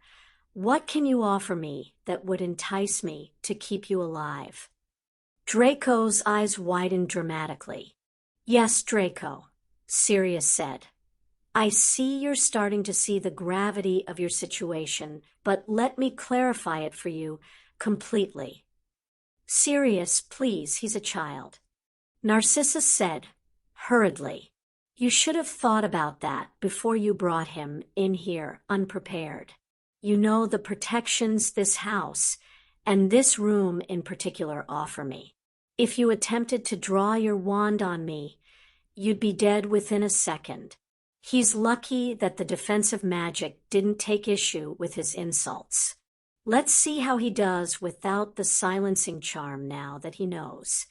Sirius said brusquely. He turned back to Draco, who had paled at the realization that Sirius was magically protected as the head of the House of Black, and waved his hand, canceling all magic in the room except his own. The House of Malfoy, which left France for England during their revolution, petitioned to join the ancient and noble House of Black. The House of Black agreed on several conditions, one of which was that the House of Malfoy honored the primacy of the House of Black. Sirius pointed at Draco. That included ensuring that any child knew their place in the pecking order and didn't stoop to insulting the head of the House of Black, as you just did. Draco flushed red, but he'd apparently learned enough to remain silent of his own accord. It also included not being branded with the mark of a half-blood bastard like Voldemort. Sirius snarled, turning to Lucius. Lucius's eyes widened fractionally. The Dark Lord is the heir to Slytherin. He blurted out, through his mother who was a gaunt, a witch with little more power than a squib. Sirius agreed, reciting the research Remus had done, but his father was a muggle who abandoned both of them. Or did it not occur to you to look up the genealogy of Tom Riddle? How does it feel to know that you've been bowing and kissing the robes of the son of a muggle? You who would place blood purity as the thing to be valued above all others. The shock adorning Lucius's face was hilarious. Who's Tom Riddle? Asked Draco, unable to help himself. He's otherwise known as Voldemort. Sirius replied, absently, and missed Draco's appalled look of horror. And really, Lucius, is this your defense for taking the mark? That it's okay because he was the heir to Slytherin? His tone was scathing. The House of Black will not be subjugated to anyone, not even Merlin himself, if he turns up. Loyalty to the house comes before all others. Sirius, Narcissa said hurriedly. You can hardly blame Lucius. He simply followed the rest of our family. Your father and mother both took the mark, as did mine. Regulus took the mark. The Lestranges took the mark. Everyone took the mark. Your grandfather didn't expressly forbid it. Did you take the mark? Sirius asked, pointedly looking at her arm. Narcissa sniffed and rolled her sleeve up to reveal pale, creamy skin. He cast a spell for glamours, but it came back negative, and she looked at him triumphantly. Don't go celebrating all at once, Narcissa. Sirius warned her. You may not wear the mark, but you clearly failed at teaching your son to respect the House of Black primacy. Lucius stood up for the first time. That was my fault. He said, Narcissa bowed to my wishes that I see to Draco's education. And Narcissa should have invoked primacy. Sirius countered heatedly. Understanding that Lucius was taking the blame in the hopes of salvaging his wife and his son from the mess he had created, a wife and a son whom he expected would get revenge for him somewhere down the line. She was the Black. With respect, Sirius, who was I to turn to if Lucius objected? Narcissa said defensively, My father was dead. Mother took herself off to France. And your grandfather locked himself into the country estate and refused all visitors and owls. There was no agreed heir upon his death. The House of Black has been disrepair, and without guidance for years. Primacy seemed moot at the time. I acquiesced on the issue of education. Do you fear your husband that much that you felt you would need to seek the intervention of the House of Black if you insisted on overseeing your child's education? Sirius asked. I do not fear Lucius, Narcissa retorted. I did insist on Hogwarts, and Lucius did follow me in that regard, so I would have stood my ground if I thought it necessary. I did not. The House of Malfoy was gaining prominence, unlike the House of Black that was floundering. It was against the contract. Yes, but at the time it seemed a sensible decision. Even you must see that. So Lucius has been a good husband then? Sirius asked, as though the answer didn't matter to him. He could see Draco look bewildered at his father's continuing silence. Lucius has been an acceptable husband under the terms of our contract, Narcissa said. Without looking at either her husband or her son, he has always treated me with respect, if not affection. We perhaps have not made the love match I hoped for on my wedding day, but the only complaint that I have is that we only had the one child as contracted. I would have liked more children.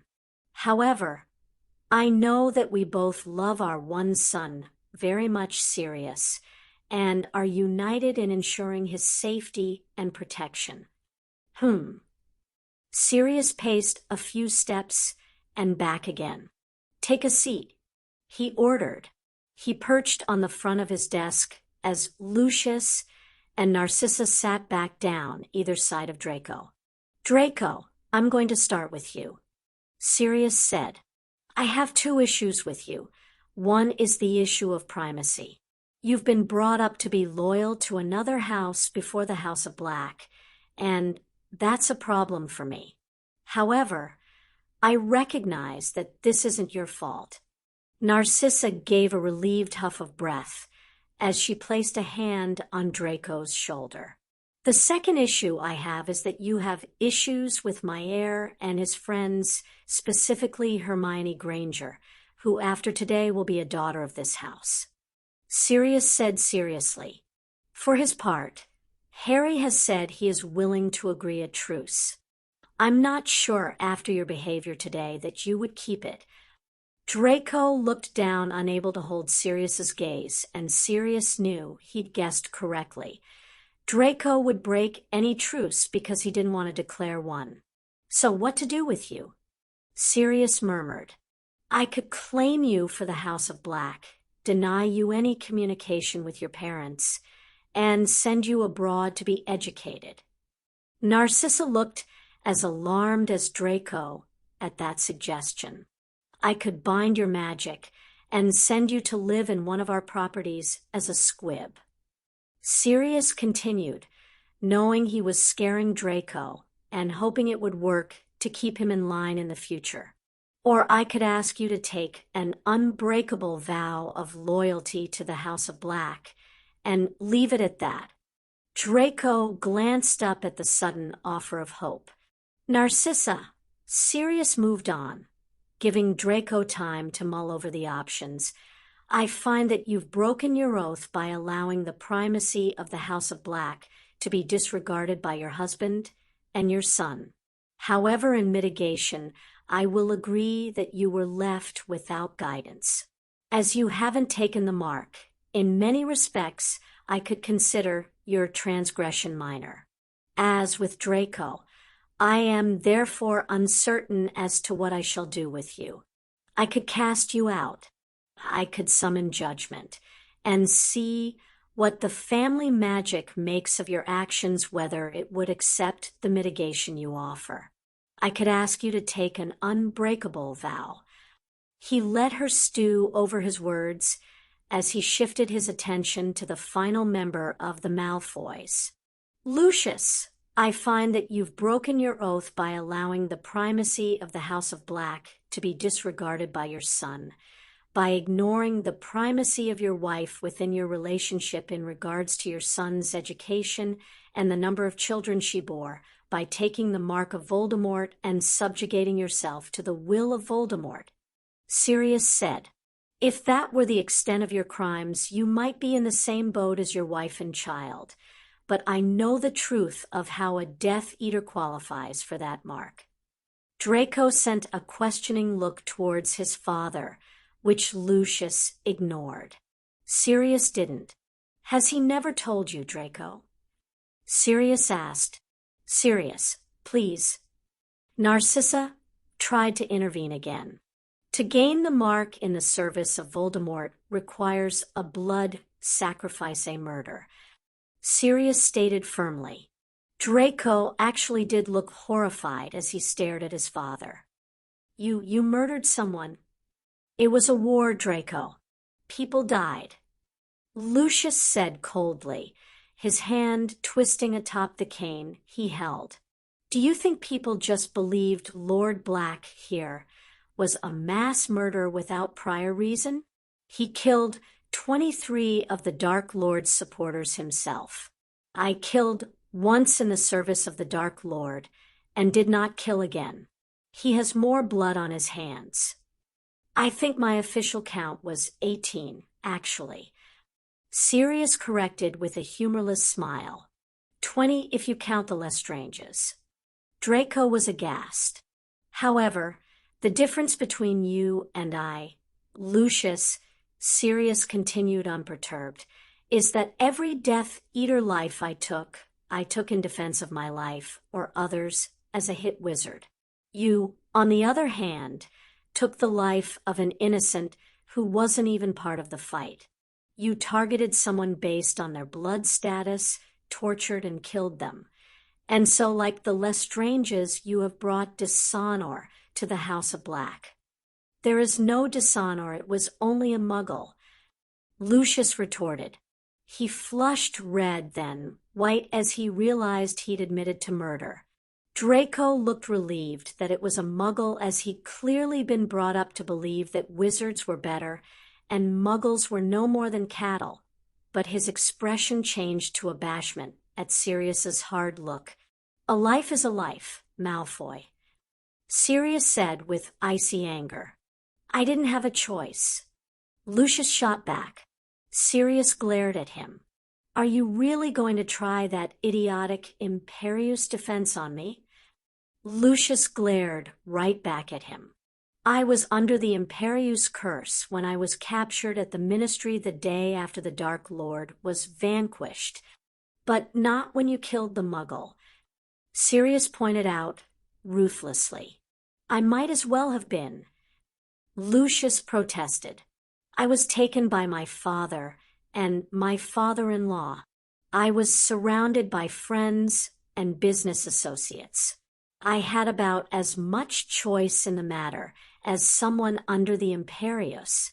After the Muggle, I claimed that if I was to truly exploit my position with the Ministry and the Wizengamot to the Dark Lord's benefit, my wand had to remain clean of dark magic. I won't deny that I agreed with his politics and his agenda, but I wanted nothing to do with the killing."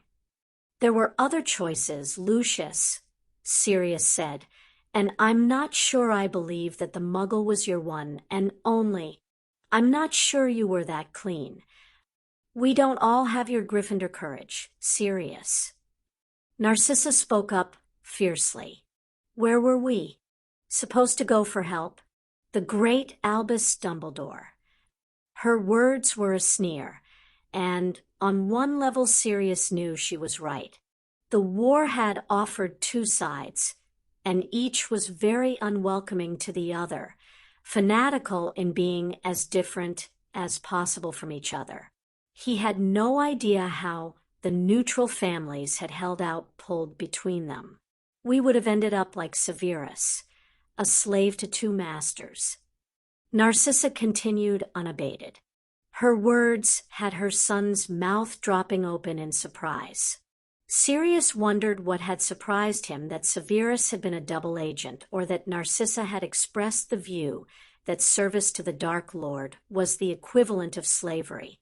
Evidently, much of Draco's worldview was taking a battering. "Look, Sirius," Narcissa took a deep breath, calming herself. "You asked what we could offer to entice you to keep us alive. And to that I say that I meant every word in our letter of reply to the announcement that there was a Lord Black.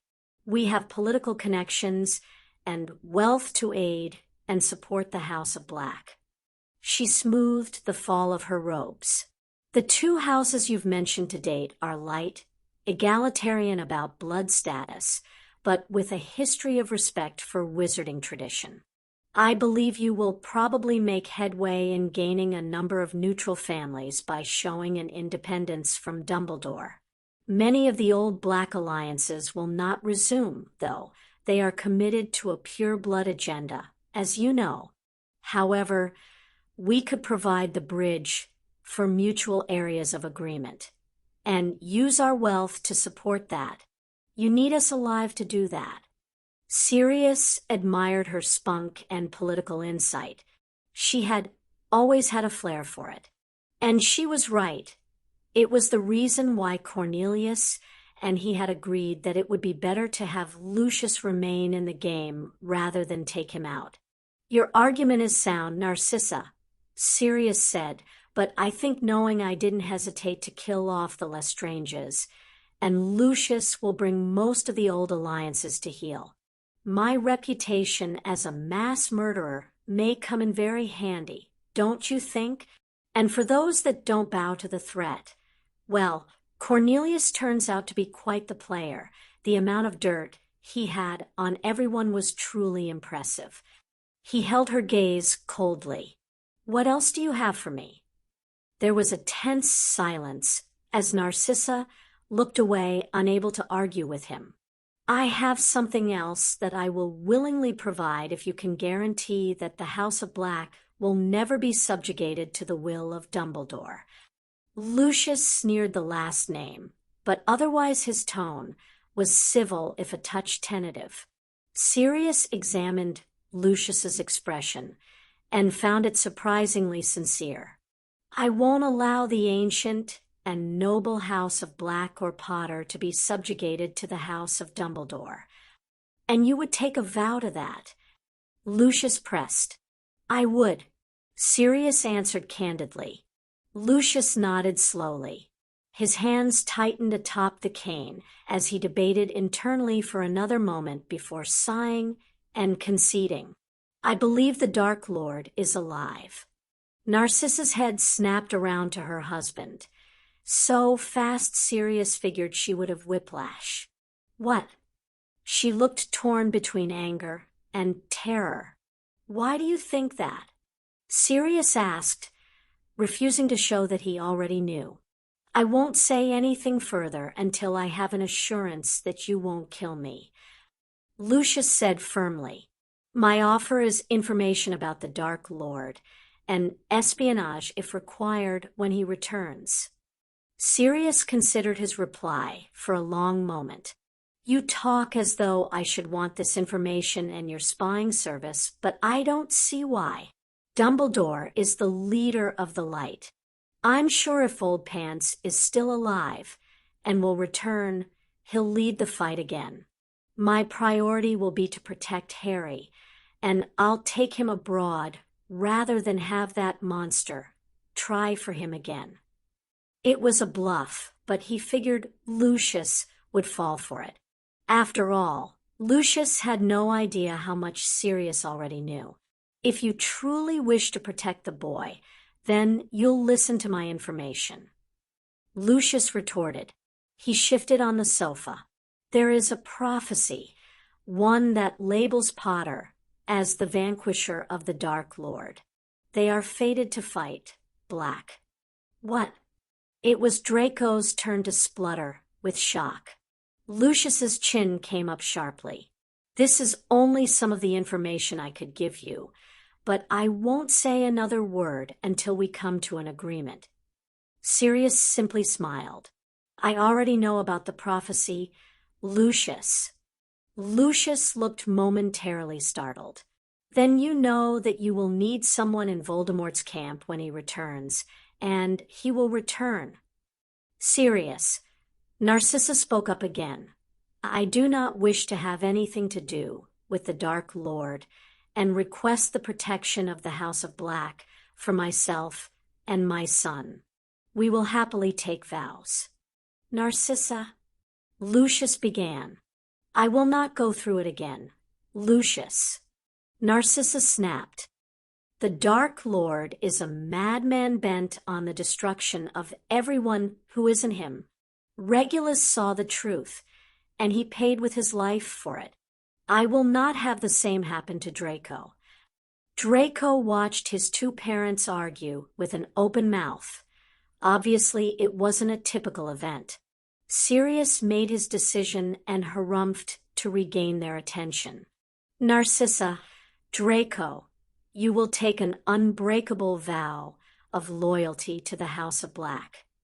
Narcissa tried to hide her relief, but it played across her face regardless.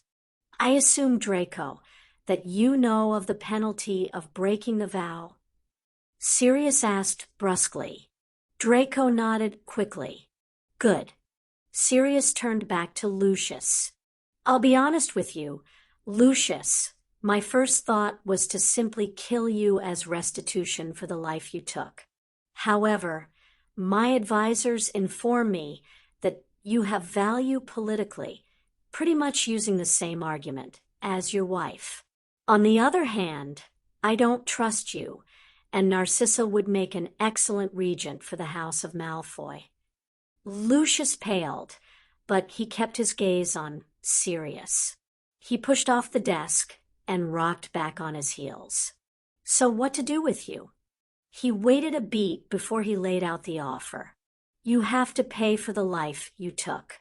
So for that crime, you will donate 1,000,000 galleons to the Ministry for a new department, the Department of Muggle Affairs.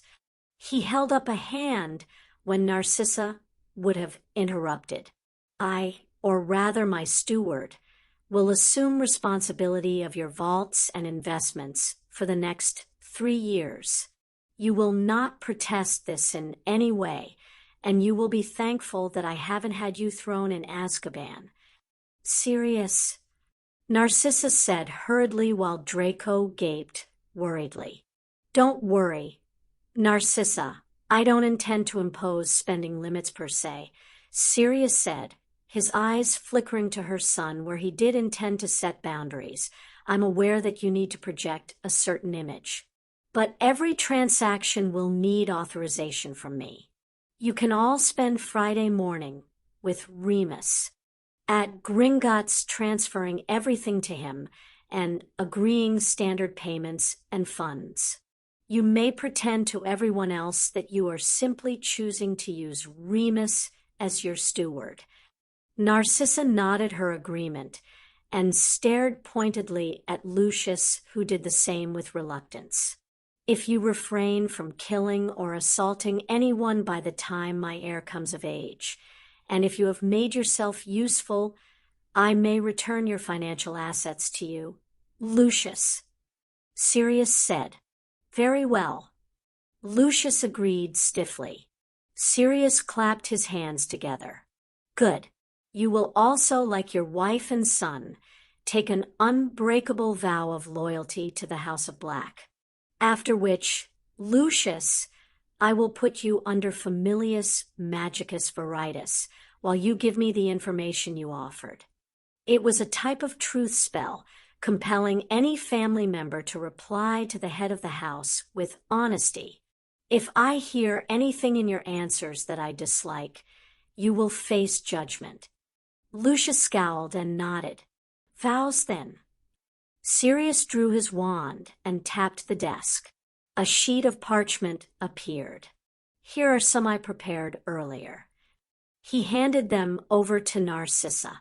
She raised one perfectly arched eyebrow at him. These are very specific.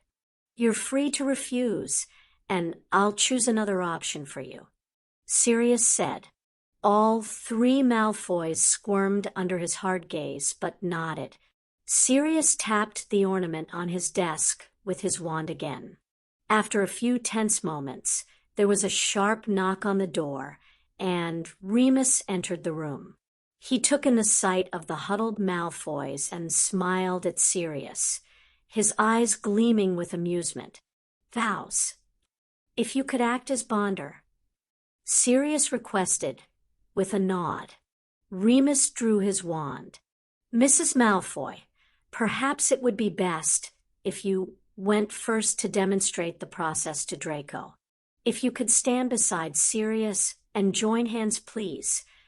Narcissa rose from the sofa, smoothed her blue robes, and glided over to Sirius's side. He held out his hand to her, and she clasped it gently. Remus placed his wand on their joined hands.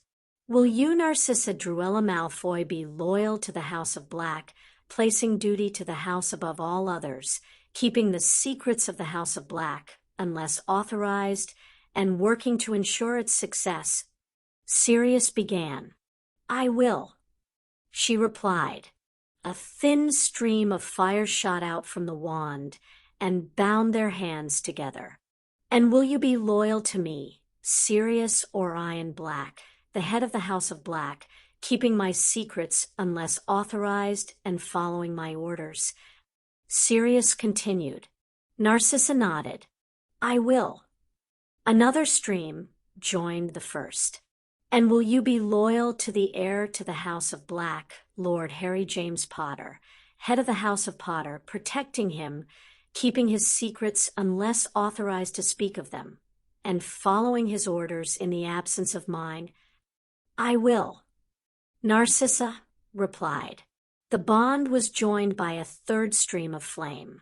I, Remus John Lupin, swear as your bonder that I have witnessed the vow undertaken between you.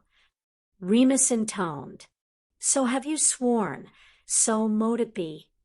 He gently hit their joined hands with his wand, and the bond of flame disappeared. Sirius released his cousin, and she returned to the sofa. Draco. Draco looked at both his parents questioningly, as though asking if they were serious about going through with it. They gave him sharp nods in return. He got to his feet and shakily took Sirius's hand. He repeated the same vows in regards to the House of Black and Sirius, but Sirius changed the vow in respect to Harry.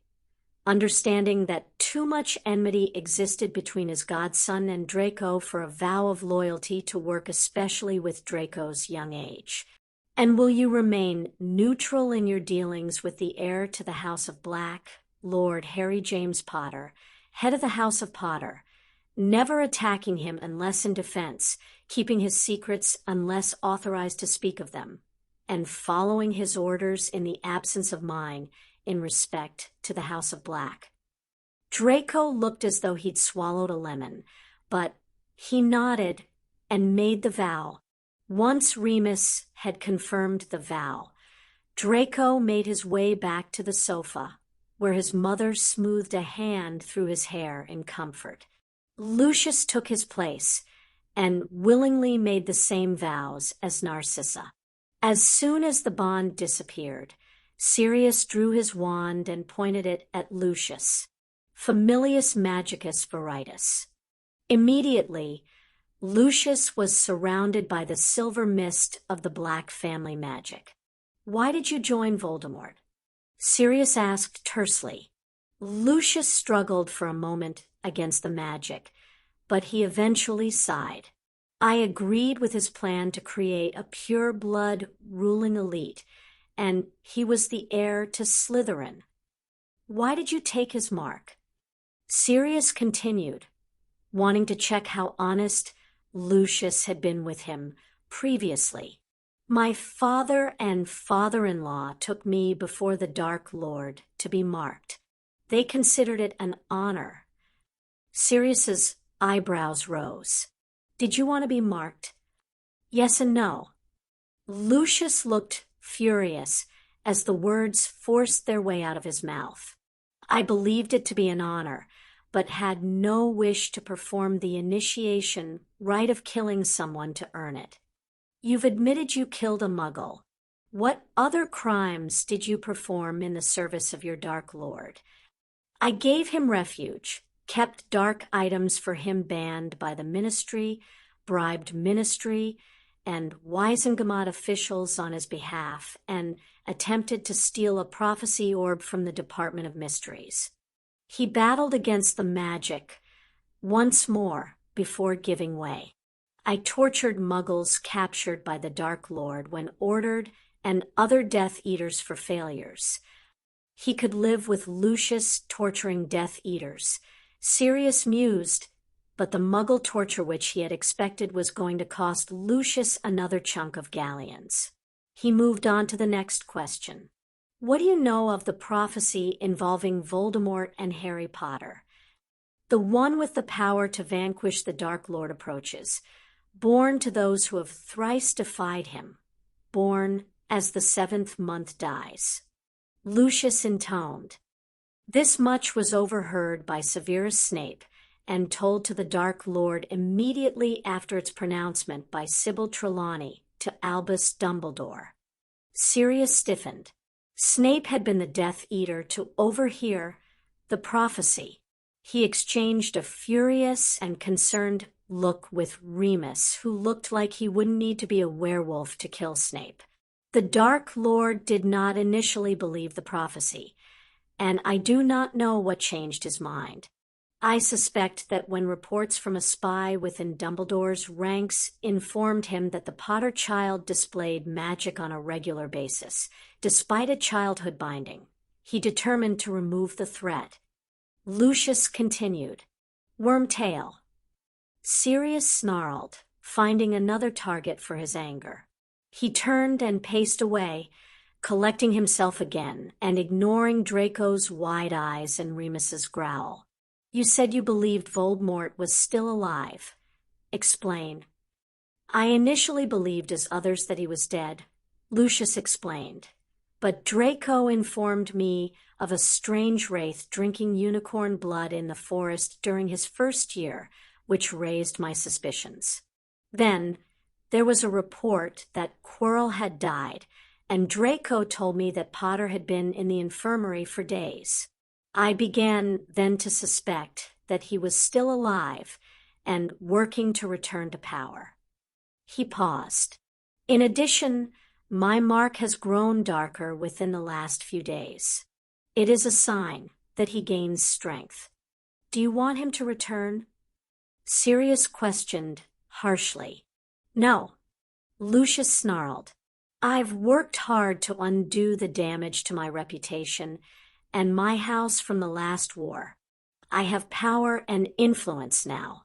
I make the laws and have been successful where he failed in promoting a pure-blood agenda. Why would I want to allow someone else to benefit from my work, especially now I know the truth of his origins? Sirius nodded. If I don't offer you another choice, and he returns, as you say, what will happen? There will be no choice. Lucius stated grimly. He will expect us to return to his side. He will demand it, and he will kill any who disobey. He glowered defiantly at Sirius. He will control us as surely as though he had us under the Imperius curse. He paused momentarily, unless there is another choice. Sirius threw a look at Remus, who nodded gravely. It was something to work with, at least. Lucius didn't want to give up his own position. He was the top dog, or he had been until Sirius had reinstated the House of Blackstill, would be within his own alliances. But Voldemort would take that away and make him a servant again. Lucius didn't want to bow down before someone else, which meant Sirius had to be careful. If he humiliated the man too much, he'd turn on Sirius and Harry regardless of the vow. There were always ways and means of working within Vows. But Sirius could use Lucius's desire for power to help protect Harry, just as he was using Cornelius's desire to remain Minister of Magic. Tell me about Tom Riddle's diary. Lucius, Sirius said, returning to perch against his desk again, his arms folded. Remus moved to sit beside him. Lucius was once again attempting to fight the magic that swarmed over him, but he hefted another sigh eventually and gave in once more. One night the Dark Lord called together myself, Bella, and Regulus. He told us that we were his most loyal and favored followers, all of us members of the House of Black, the only house whose knowledge of the dark arts was equal to his own. Sirius snorted at that. The House of Black collectively had probably forgotten more dark magic than Voldemort had ever learned. We were to be rewarded. He sent myself and Regulus to the outer chamber. Bella exited holding some kind of cup, but I was summoned before I could get a good look at it. Lucius continued. He gave me a diary and told me to guard it well. He told me to send in Regulus and ordered Bella and I to leave. We followed the order. I placed the diary in a safe location in Malfoy Manor, and I know Bella placed the cup in her vault. Sirius waited impatiently as Lucius caught his breath, disturbed at hearing what must have been the initial event that had led to Regulus's death. After I realized the Dark Lord might still be alive, I removed the diary from its hiding place and opened it. The pages were blank. I felt a compulsion to write, and I introduced myself. The diary responded. It ordered me to tell it what had happened since I had been given the diary.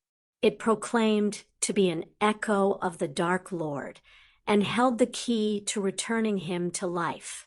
It instructed me to give it to my son who attended Hogwarts so it could get close to Potter. I convinced it that it would be better to give it to another instead. Remus's eyes flashed, and for a worrying second Sirius thought he might actually punch Lucius. Draco was open-mouthed again, shock rippling across his pointy features. You gave the diary to Ginny Weasley. Sirius commented, why beyond that she was expendable in your eyes? Primarily because I was compelled. Secondly, her father was trying to get legislation through that I disagreed with, The political embarrassment of his only daughter being found in possession of a dark object would likely derail it. Thirdly, I knew through Draco that the Weasleys were close to Potter. Lucius said. And lastly, I believed it likely that her overbearing mother would find the cursed thing before it ever made it to Hogwarts, or that she herself would hand it to her father. You intended for it to be found. Remus asked, surprised. Sirius hurriedly repeated Remus's question, knowing unless he asked, the Veritas magic would not compel the truth. Yes, Lucius said sharply. Draco attends Hogwarts. I had no wish for him to be hurt. I tried to get Dumbledore replaced when it was clear that he wasn't doing enough to stop the monster the Dark Lord had set loose. Sirius and Remus exchanged a look of surprise. Are you sincere in your vow? Sirius asked as the final question. Yes. Lucius glared at Sirius. I will not follow that bumbling old fool, but I will follow the House of Black, even one headed by you and Potter, rather than the Dark Lord if it means I keep my magic and my life is spared. Honesty was a beautiful thing, Sirius thought as he registered Lucius's selfish motivations. He canceled the Veritas with a wave of his wand, and Lucius sagged, as though tired. Sirius pondered his words carefully. My first order, Lucius, is that you will make restitution to the House of Weasley. I will approach them on your behalf with an offer to assume financial responsibility for Ginny Weasley's remaining education up to and including a mastery, and pay any medical bills associated with healing the possession of the diary. Sirius said firmly, I will request this is a private restitution rather than a public one given the sensitive nature of what occurred. I doubt Arthur Weasley will argue. That will protect your political reputation. Similarly, the $1.5 million galleon donation for the new department in restitution for the death of the Muggle and torture of others will be through me, protecting you from the fallout of donating to a cause that would horrify your alliances. Lucius bowed his head in relief. My second order to all three of you is that you will do nothing willingly to harm me, my heir, the associates, and the allies of the House of Black. Sirius glanced toward Draco. I gave you some leeway in your vow in regards Harry, because you're young and stupid. Draco flushed. But realize this is an order. Under the terms of the vow, that means you follow it or lose your life. You, therefore, cannot harm Harry or Hermione with this order. You cannot call them names or taunt them as. That constitutes bullying behavior that harms them. Do you understand? Draco nodded rapidly. You will tell your Slytherin cohorts that you have been instructed by your parents to follow my orders in this matter in order to ingratiate yourself with me in the hopes of one day changing my mind as to who should be my heir. Sirius said firmly, that will protect you from any fallout at school from your changed behavior. Thank you, Sirius. Narcissa said. Draco, Sirius continued, you are young and could yet learn a different path. If you are loyal to the House of Black, you will be rewarded. You saw the generous gifts that I gave to your cousin and aunt. If at the end of the year you have performed well, I will give you a reward. Do you understand? Draco darted a look at his parents and nodded swiftly to Sirius. Sirius turned to Narcissa. Is there an arrangement for your son? With the House of Parkinson. Lucius answered. The decision was mine, not Narcissa's. Then the arrangement is annulled. Sirius said firmly, the House of Black will let its children choose their own partner. Draco's face lit up, and Sirius figured he hadn't wanted the arrangement. It was a small boon, but perhaps it was enough to help Draco realize that there were benefits of being in the House of Black. You will all keep what was discussed between us today a secret, only to be discussed with those in the room, and my heir Malfoy, you have leave to discuss the dissolution of the marriage arrangement with the House of Parkinson. Finally, your main order is this. You will help me and my heir defeat Voldemort, otherwise known as Tom Riddle, by assisting whenever I ask in the plan that I have in motion. Sirius declared fiercely, "Understood. Understood." Lucius had regained some of his usual arrogance.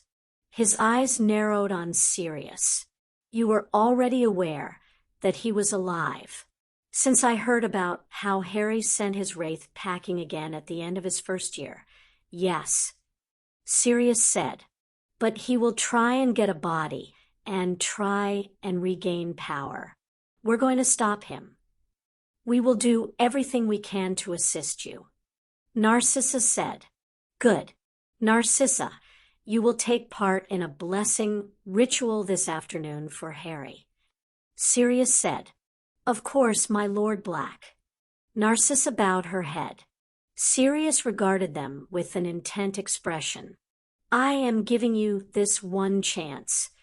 Work with me, help me protect Harry, and you will be rewarded. Cross me, harm Harry in any way, and I will end you." He examined their faces with satisfaction as they registered his final words, turned and tapped the ornament. Penelope knocked softly on the door before opening it. "Please escort the Malfoys to one of the guest rooms on the first floor, Penelope, so they can freshen up before lunch," Sirius requested. The Malfoys got to their feet. Narcissa curtsied and Draco awkwardly followed his father in bowing his head briefly before they left. The door closed behind them, and Sirius let out a slow breath, rolling his shoulders to ease the tension that had gathered there.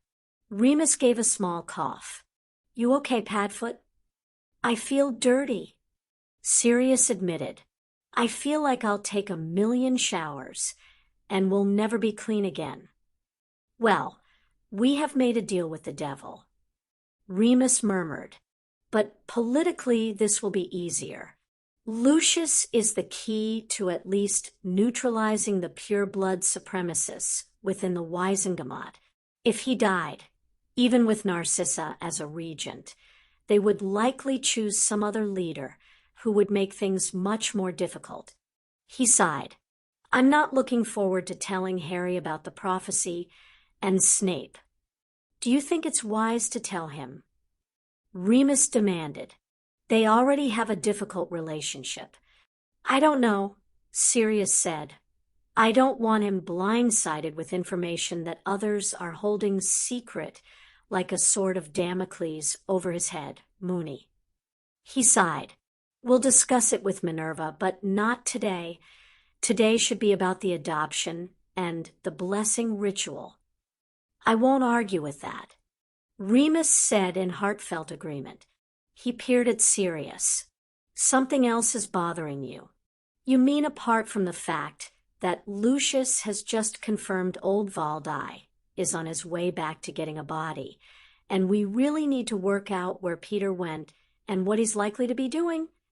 Remus simply gave him a look that said, "You don't fool me." Sirius grimaced and looked away from his friend. Malfoy gleefully pointed out why so many people were quick to believe I was a mass murderer by reminding me of how many people I killed during the war. In self-defense, Remus pointed out, "I don't even remember killing 10 of them." "Remus," Sirius retorted, "you were captured when you were undercover, tortured, and you were half dead when recovered." Remus said dryly, "The evidence for self-defense was rather overwhelming." "And what about the Lestranges?" Sirius said before he could help himself. "I knew calling judgment through the family magic would probably kill them. Bella probably won't be alive this time, next week. Yes, you did know, Remus acknowledged, and that you feel regret makes you the good guy. That's the problem, Moony, Sirius confessed. I don't feel regret. I feel relieved that they won't be around anymore to hurt anyone else, or to help Voldemort when he comes back if we can't stop it. A part of me still thinks I should have just done the same to Lucius. Remus placed a hand on his shoulder. You did what you did to protect Harry. I'm not going to tell you that doing it was the wrong thing to do. He squeezed Sirius's shoulder. I'll never tell you that protecting Harry is the wrong thing to do. And Sirius, I'd kill to protect him too. Sirius nodded slowly, letting Remus's words wash away the doubts that had plagued him. Come on, we should get back. Hermione was in the middle of a discussion with Andromeda about ritual magic and its place within wizarding culture when I got your signal, and Harry looked terrified at being left alone with them. Remus said cheeringly, "We should go rescue him." Yes, that's what it all came down to in the end. Rescuing Harry. And Sirius could do that. Building Team Pronglet, Chapter 5. Lunch had been brilliant in one respect and awkward in another, Harry mused. Sirius had taken the top of the table with Harry on his right-hand side, Andromeda Tonks to his left. Her husband sat next to her, Tonks next to him, and then the Malfoys, Draco, Narcissa, and Lucius. Hermione sat next to Harry, her father next to her, followed by her mother, then Remus and Penelope, with Professor McGonagall, his Aunt Minerva, at the table end. Harry ignored the looks Draco kept shooting him and focused instead on enjoying the light meal and hearing stories from Andy about Sirius and his dad as young schoolboys. Sirius kept butting into her. Reminiscences, ostensibly correcting her, but with a wink and a smile that told Harry that he was joking and teasing. Andy took it in good humor, and Harry found himself liking the older witch more and more as the lunch went on. She had a good sense of humor, a quiet intelligence, and a warm personality that had made it easy to talk to her. The Grangers loved the Tonks, and the two families had quickly bonded. As a Muggle-born, Ted had a lot of common experiences to share with Hermione, and he was quickly able to relate wizarding terms to understandable Muggle concepts. Ted was a healer in a small clinic on the outskirts of London. He had compared it to being a GPA family doctor, while those healers in St. Mungo's were the equivalent of Muggle hospital consultants and doctors. Hermione had been very interested, confessing her early childhood ambition had been to be a family GP. Harry was also interested after his time with Nashi, and Ted had been keen to hear all about the Valley Clinic. If the conversation at the top of the table had flowed, Harry couldn't help notice the more stilted atmosphere at the bottom, where the Malfoys resided along with Remus, Penelope, and his Aunt Minerva. He caught faint hints that Tonks had tried to engage her cousin, Draco, in a conversation about Quidditch. Remus, Penelope, and Narcissa were debating ritual magic, and Lucius and Minerva were discussing Hogwarts. But it was clear that they were all uncomfortable to varying degrees with their dining companions. Harry had thanked Merlin that apparently there was a protocol they were following and the Malfoys couldn't claim they'd been slighted. But lunch was over, and they were all making their way to the formal parlor to greet the additional guests joining them for the various rituals. Harry entered at Sirius's side. He'd been coached in the protocol for this that morning, and it had all the makings of being a half hour of sheer hell, Harry decided, as they walked in and immediately became the focus of attention. Madame Longbottom. Sirius kissed her knuckles, performed the introduction of Harry with flawless aplomb, and Harry quickly took her hand and gave his thanks for her attending. Augusta Longbottom gave a stern nod of approval and motioned to her left, where Neville stood awkwardly in formal robes with the crest of Longbottom on his breast. Harry shook hands with his dorm mate and realized Neville wore his Heir ring. "It's good to see you, Neville," Harry said warmly as Sirius carried on with the introductions to Augusta. "You're joining me for the culture and politics lessons, right?" "Right, and estate management." Neville smiled back at him. "Gran thought it would be good for me, and for us to get to know each other better. I didn't realize your parents were my godparents. I had no idea your mom was my godmother, either," Harry admitted. Sirius nudged his shoulder gently, and Harry grimaced. "We'll catch up later, Neville."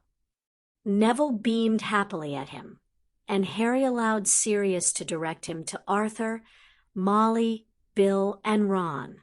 Arthur had decided the rest of the Weasleys had no need to be present, although they had all been invited. Ron glared at the Malfoys. Sirius stepped in smoothly, pretending nothing was amiss. "Arthur, Molly, lovely to see you, Bill and Ronald again. You obviously know Harry."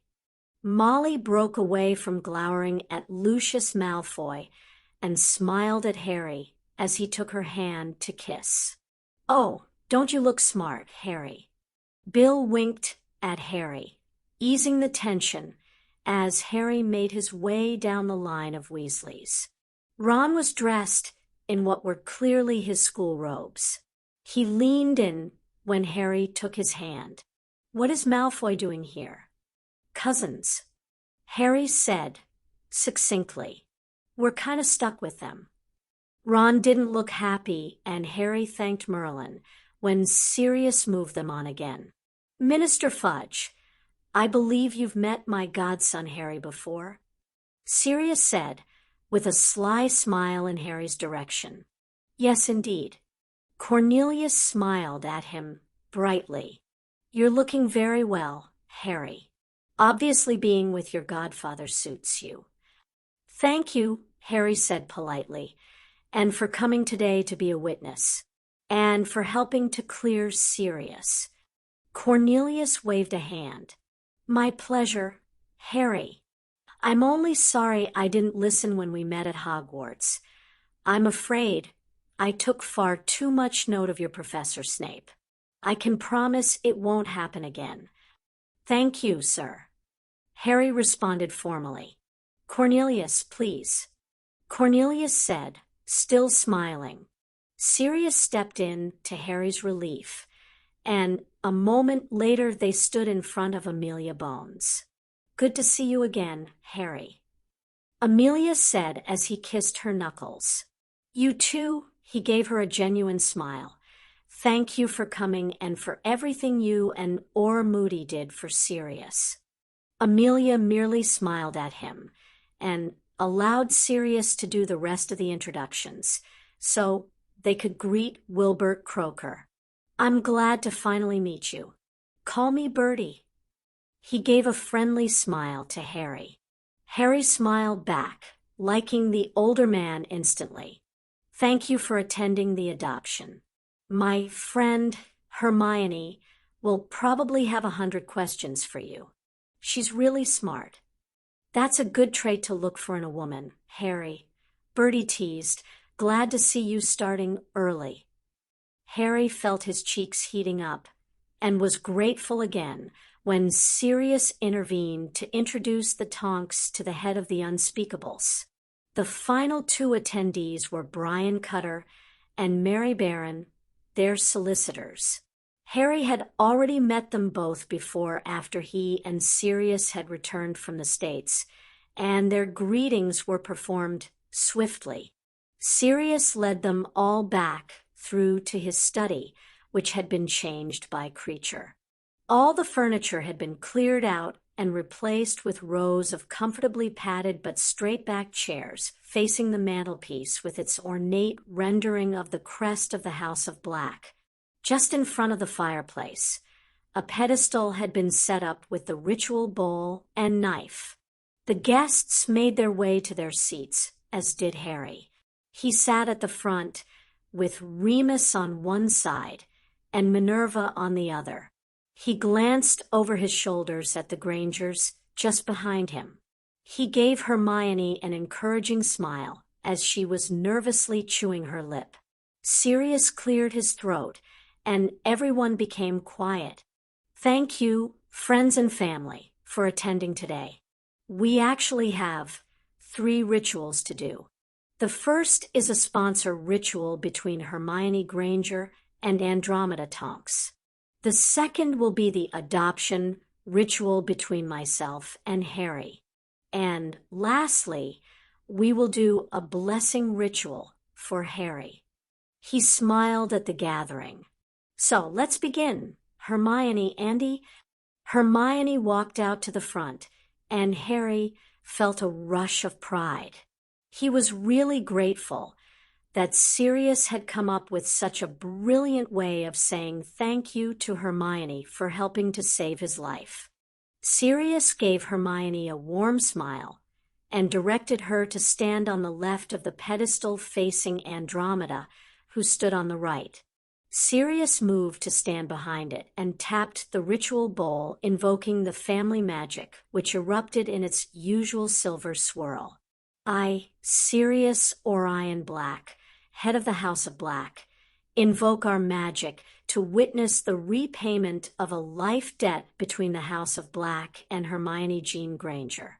In gratitude for her part in saving my life, I bid Andromeda Ursula Tonks, daughter of the House of Black, sponsor Hermione Jean Granger within the House of Black by blood, by magic, and by oath, providing her with the protection and sanctuary of the House of Black. Harry held his breath in the reverent silence as Sirius nodded at Andromeda. Andromeda picked up the knife and carefully sliced her palm, allowing a few drops of blood to fall into the bowl. I, Andromeda Ursula Tonks, daughter of the House of Black, swear to sponsor Hermione Jean Granger in the wizarding world, to provide her with knowledge, with tools, with love, to protect and give her sanctuary. I undertake this solemn duty by blood, by magic, and by this oath. So have I sworn, so mote it be. She passed the knife to Hermione, who threw Sirius a quick look to check it was okay for her to go ahead. At his nod, she sliced her palm with a grimace and allowed the blood to trickle into the bowl.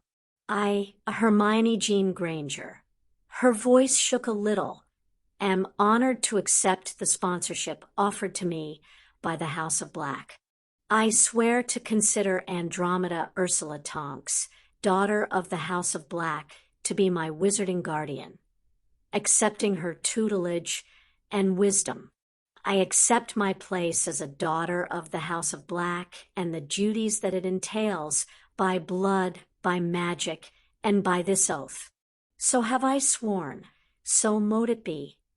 Andromeda held out her cut hand, and Hermione took it, so their clasped hands were positioned over the bowl. The family magic rose up, forming its snake totem, and wrapped itself around their wrists, so they were bound together. The snake hissed over their hands. I accept this bond. The snake said. Harry smiled at the totem, but held back from speaking to it, knowing he was the only one who had understood what it said. Sirius grinned at the 2 women. I have witnessed this bonding between you and declare Hermione Jean Granger a daughter of the House of Black. He said formally, so have I sworn, so mote it be. He tapped the bowl, and the magic vanished. Andromeda turned Hermione's palm face upwards and healed it quickly before doing the same to her own, as the room erupted in pleased applause. Harry looked around as he clapped enthusiastically. Tonks was grinning ear to ear, her hair cycling through a variety of colors. Draco looked subdued, but he was clapping politely along with his parents. Arthur and Molly both looked delighted while Ron looked angry. Harry frowned and wondered what the problem was. He turned back to see Hermione walking back towards him. He grinned at her, and she smiled shyly back at him. "Okay," Sirius said loudly, regaining everyone's attention. "Harry, if you'd like to come up, and Remus, who is an old friend of James and Lily, will stand as the magical witness."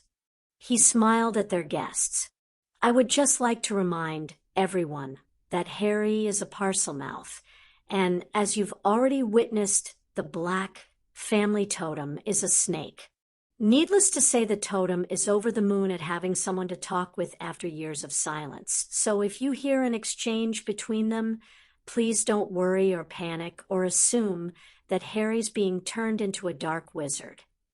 Harry had mixed feelings about Sirius's openness, but he guessed it was better to be up front than have someone yell something horrible in the middle of their adoption ritual.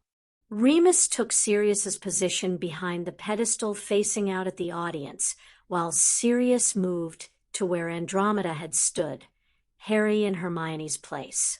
Harry noted the bowl and knife looked pristinely clean, and realized Sirius must have handled that while his attention had been elsewhere after Hermione's ritual. Sirius winked at him, Remus smiled, and Harry remembered to breathe. "Ready?" Sirius asked quietly. Harry nodded. They both tapped the ritual bowl at the same time and called their family magic. Gold and silver sparkles swirled into the air. "I, Sirius Orion Black, head of the House of Black, invoke the magic of the House of Black to witness our adoption of Harry James Potter, head of the House of Potter, heir to the House of Black by blood, by magic, and by oath. I, Harry James Potter, head of the House of Potter, invoke the magic of the House of Potter to witness my adoption by Sirius Orion Black, head of the House of Black, son of the House of Potter, by blood, by magic, and by oath." There was a surprised murmur as the audience remembered that Sirius had been given sanctuary within the Potter family, that unusually both family magics would come into play with the adoption.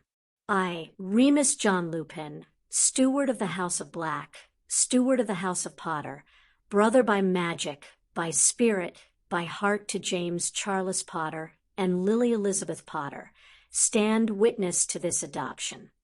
Sirius picked up the knife and cut his palm, dripping the blood into the bowl. "I, Sirius Orion Black, son of the House of Black, son of the House of Potter, brother by blood, by spirit, by heart to James Charles Potter and Lily Elizabeth Potter, invite Harry James Potter, head of the House of Potter, heir to the House of Black, to be my son by blood, by magic, by law, my son by blood, by spirit, by heart, my son by blood, by will, and by oath. So have I sworn, so mote it be." Harry wasn't keen on slicing his palm open, but he did it with the faintest of frowns, and his blood fell from his palm to join Sirius's within the bowl.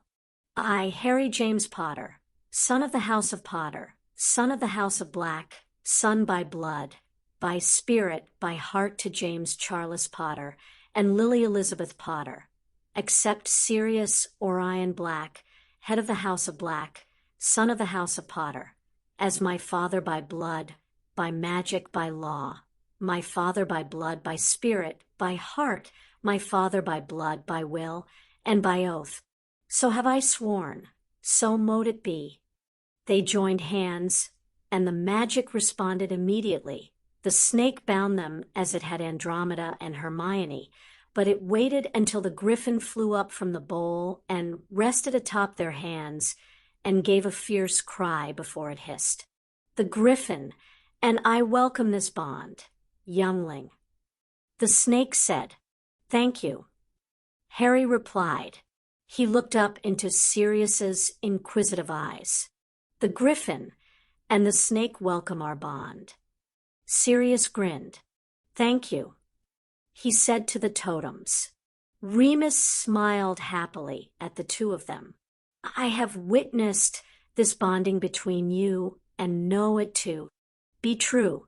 Sirius Orion Black, you are now the father of Harry James Potter by blood, by magic, and by this oath.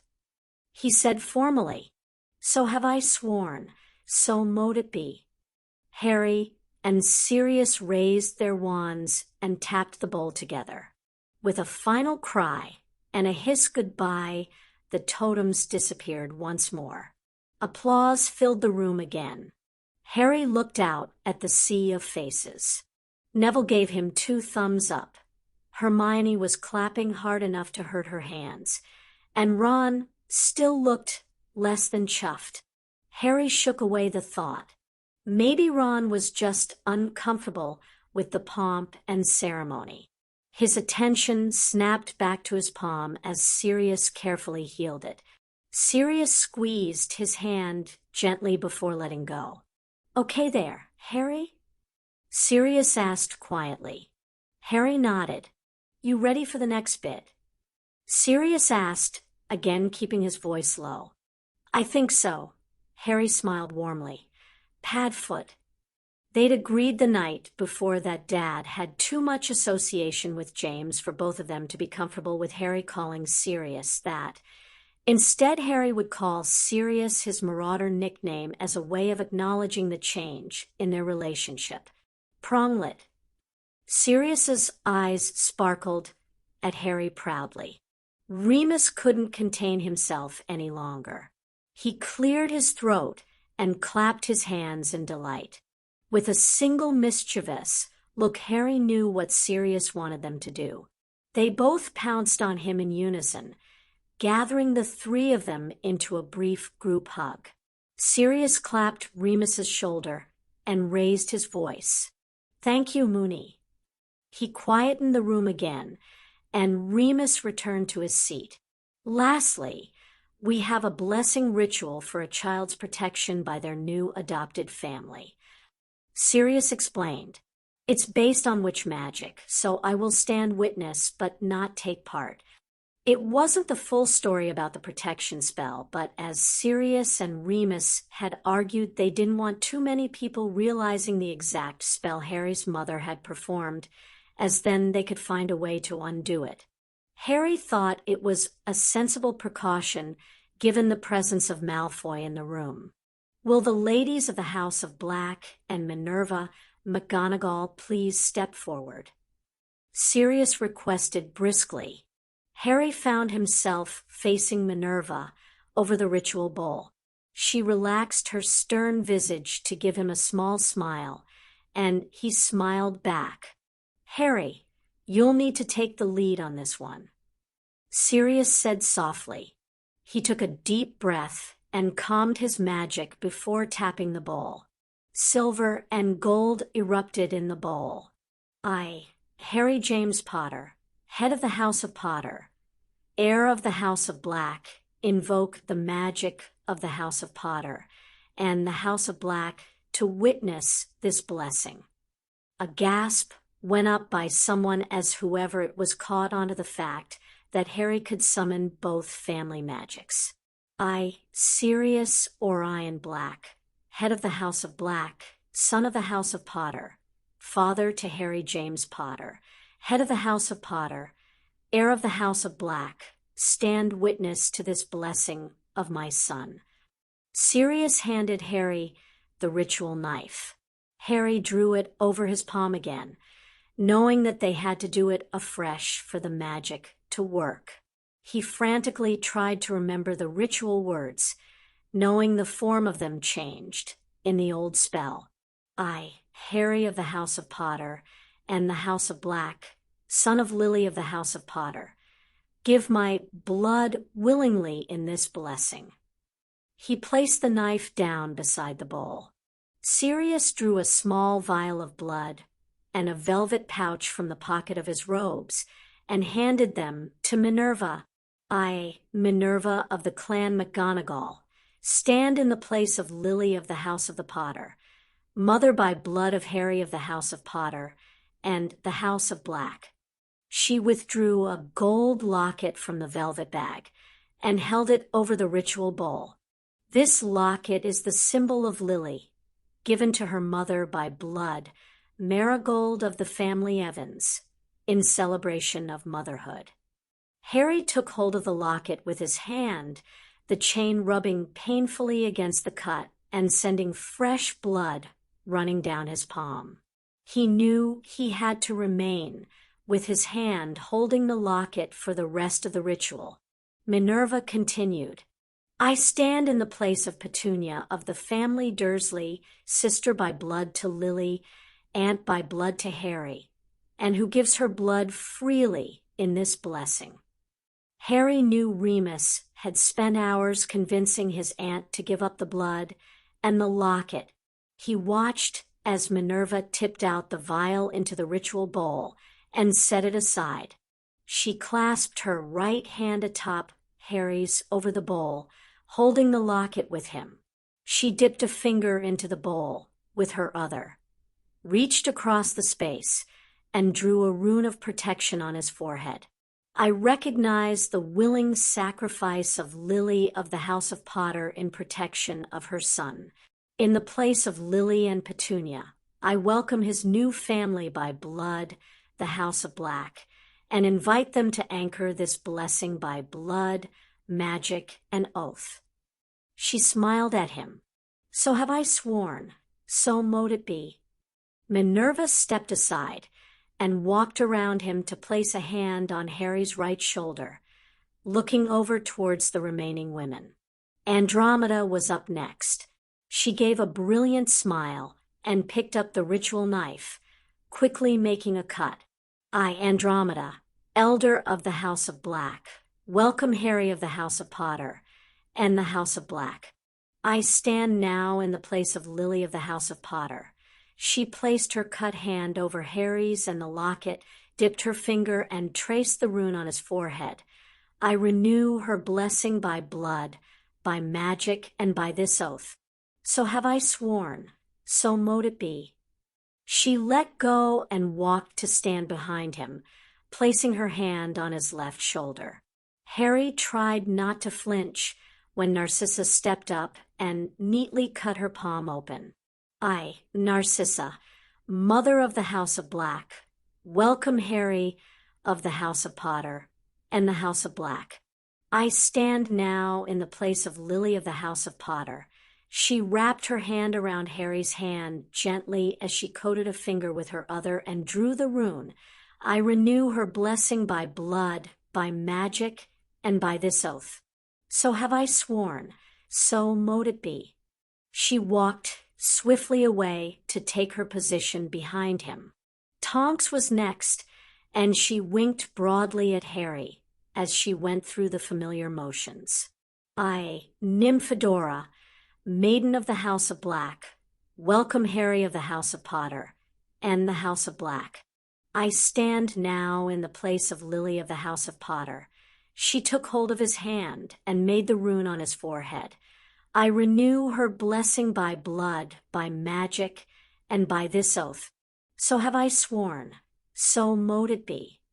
Hermione was last, stepping up as Tonks placed her hand on Harry's shoulder with her mother and aunt. Harry grinned at Hermione in relief. She carefully cut her palm and let the blood mingle with the others in the bowl. I, Hermione, daughter of the House of Black, daughter of the family Granger, welcome Harry of the House of Potter and the House of Black, my friend by magic, by spirit, by heart. I stand now in the place of Lily of the House of Potter. Her hand clasped his, and he squeezed it comfortingly as he felt her tremble. She made the rune carefully, keeping her other hand steady. I renew her blessing by blood, by magic, by willing sacrifice, by blood, by spirit, by heart, by blood, by will, and by oath. So have I sworn, so mote it be. Harry's eyes widened as the magic flared brilliantly between them. a fountain of silver and gold that swirled around the two of them until they formed solid shapes either side of Hermione. A huge gold griffin stood on her right, and a massive silver snake on her left. She looked at him with wide, scared eyes, and he kept tight hold of her hand as he darted a look towards Sirius, and then at Remus, but they both looked as stunned as everyone else. The griffin morphed suddenly into the shape of a misty golden woman, a woman he had only seen in pictures his mother. She shifted forward and placed her hand over his and Hermione's. "Mum," Harry whispered, tears springing to his eyes. Sirius stood beside him, frozen at the sight of the spirit of his dead friend. The spirit of Lily of the House of Potter called forth by my son, proclaim my blessing of love and protection is renewed by the House of Black." Lily said softly, "By blood, by magic, by oath." She stepped up and kissed his forehead. Warmth and love flowed through him, almost making him dizzy. It was like the best hug ever. She smiled at Harry before she moved away to stand behind Hermione's right shoulder. Harry drank in the sight of her, and only vaguely realized that the snake was also shifting shape into a woman. He dragged his gaze away from his mother to look at her, but he didn't recognize her all. She was beautiful, long flowing hair, and dressed in an old-fashioned robe. She moved to stand next to Hermione on her left, reached out her hand, and placed it over Harry's and Hermione's. Her gentle gaze met Harry's across the ritual bowl. The spirit of Morgana of the line of Lu Fei, called forth by the magic of this son of Black, judge thee, Harry, child of Merlin, of the House of Potter, and the House of Black. Thou have been blessed with love, but cursed with loss. Thou will stand betwixt the light and the dark. Thou will yet perish or master death. The spirit smiled sadly at him. This I see, my child, but thou hast spirit to arm thee and heart to spur thee, and this gift of my blessing to shield thee. So have I sworn, so mote it be. She kept hold of his hand as she glided forward and placed a kiss over his forehead.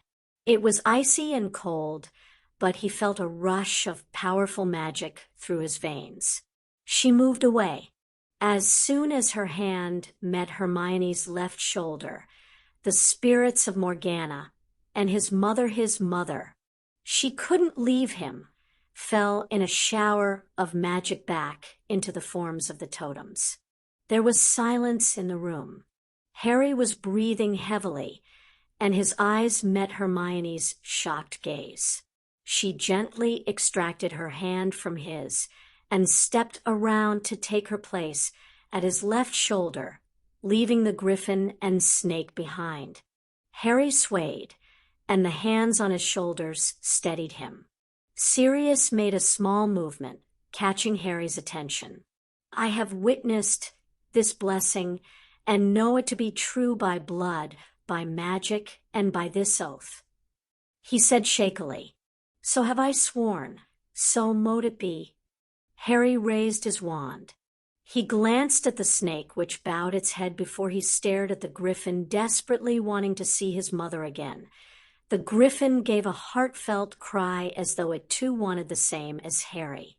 Sirius cleared his throat, and Harry knew he had to end the ritual. He tapped the bowl. The totems dissipated into a cloud of light, and then disappeared. "Merlin's bloody balls," someone said in the background. Harry's frantic gaze met Sirius's, and as Sirius took a step towards him, Harry felt darkness beckon him, and he fell into it gratefully. Sirius caught Harry before he hit the floor, adrenaline surging through him. "Harry!" He felt his panic start to escalate as he remained unresponsive. He lowered him down to the floor and searched Harry's neck for a pulse. There was a strong beat against his fingers, and he gave a shaky breath. Ted was suddenly beside him, waving his wand in a familiar diagnostic pattern. Magical exhaustion. He said crisply, "He'll be fine. He just needs bed rest." Which, when you consider he managed to call forth the spirit of Morgana Le Fay, isn't too surprising. Bertie said beside Ted, peering over his shoulder at Harry. He straightened up. "By my authority, this magical event is deemed need to know. Everybody here will take a vow or be obliviated." An outbreak of protests erupted, but Sirius ignored them as Remus finally pushed his way through to them. Sirius placed Harry's arm around his neck and lifted him into his arms, staggering as he got up from the floor with Remus's help. "Remus, can you work on the vow with Bertie, please?"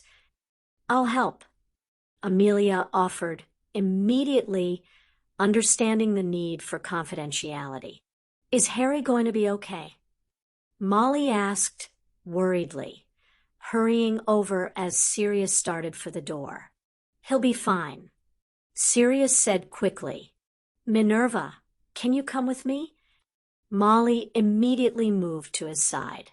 "I'll be happy to." "I'm sorry, Molly, but the house is under Fidelius, and I'm not the secret keeper. Minerva is already aware of where it is," Sirius said, adjusting his hold on Harry as he shifted away from Molly's outstretched arms that had reached for Harry. "Thank you for your concern, though." He walked out with Minerva just behind him. "You're taking him home?"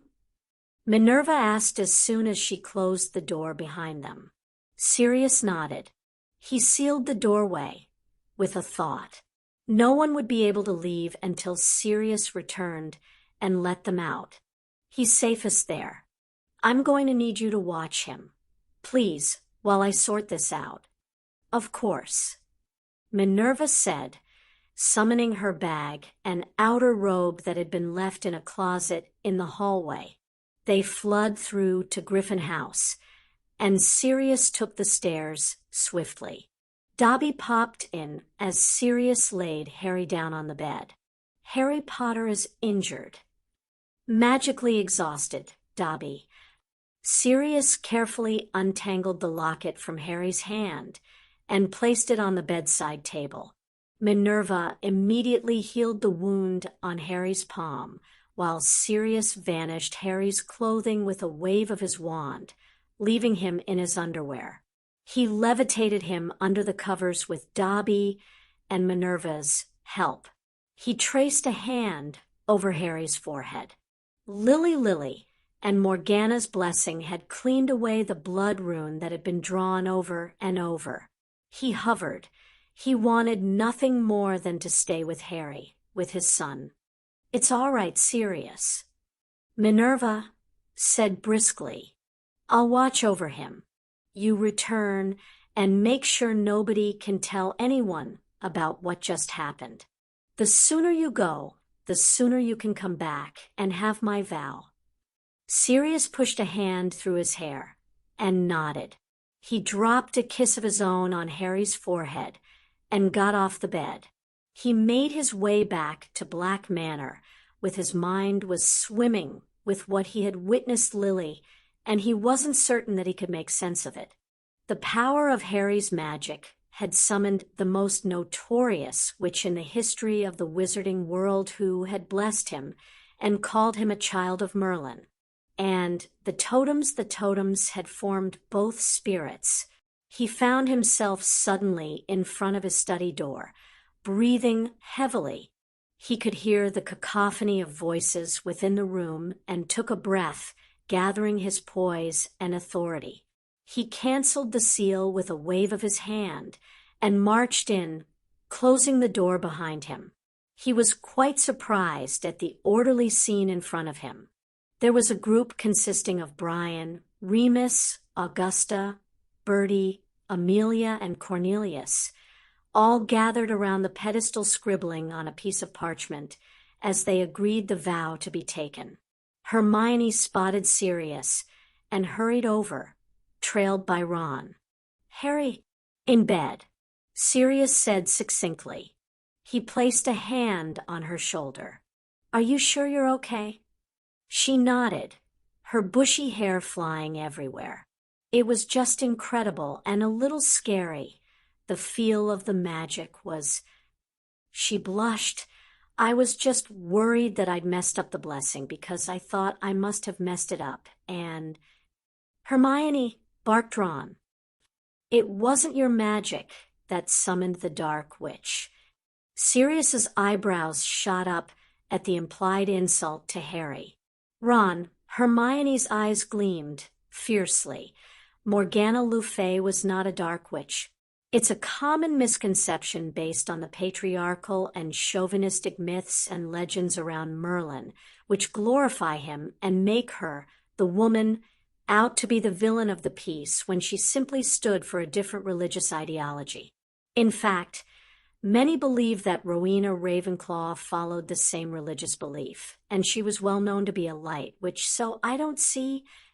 "Indeed, Rowena was a priestess in the old way," Narcissa interrupted. She had glided up beside them without anyone noticing. Hermione jumped visibly. "It is documented in older versions of Hogwarts. A history." Sirius could see Ron fighting not to say something insulting and decided to remove his cousin from the youngster's presence. "If you'll excuse us," he said politely, taking Narcissa's elbow and leading her back to where Lucius and Draco stood away from everyone else in the room. "I take it you wish to speak to me?" "We wish permission to tell others of the agenda of the House of Black. Specifically, the decisions and announcements you made to us today will be shared with others in our alliance ahead of the Wizengamot session tomorrow," Narcissa said.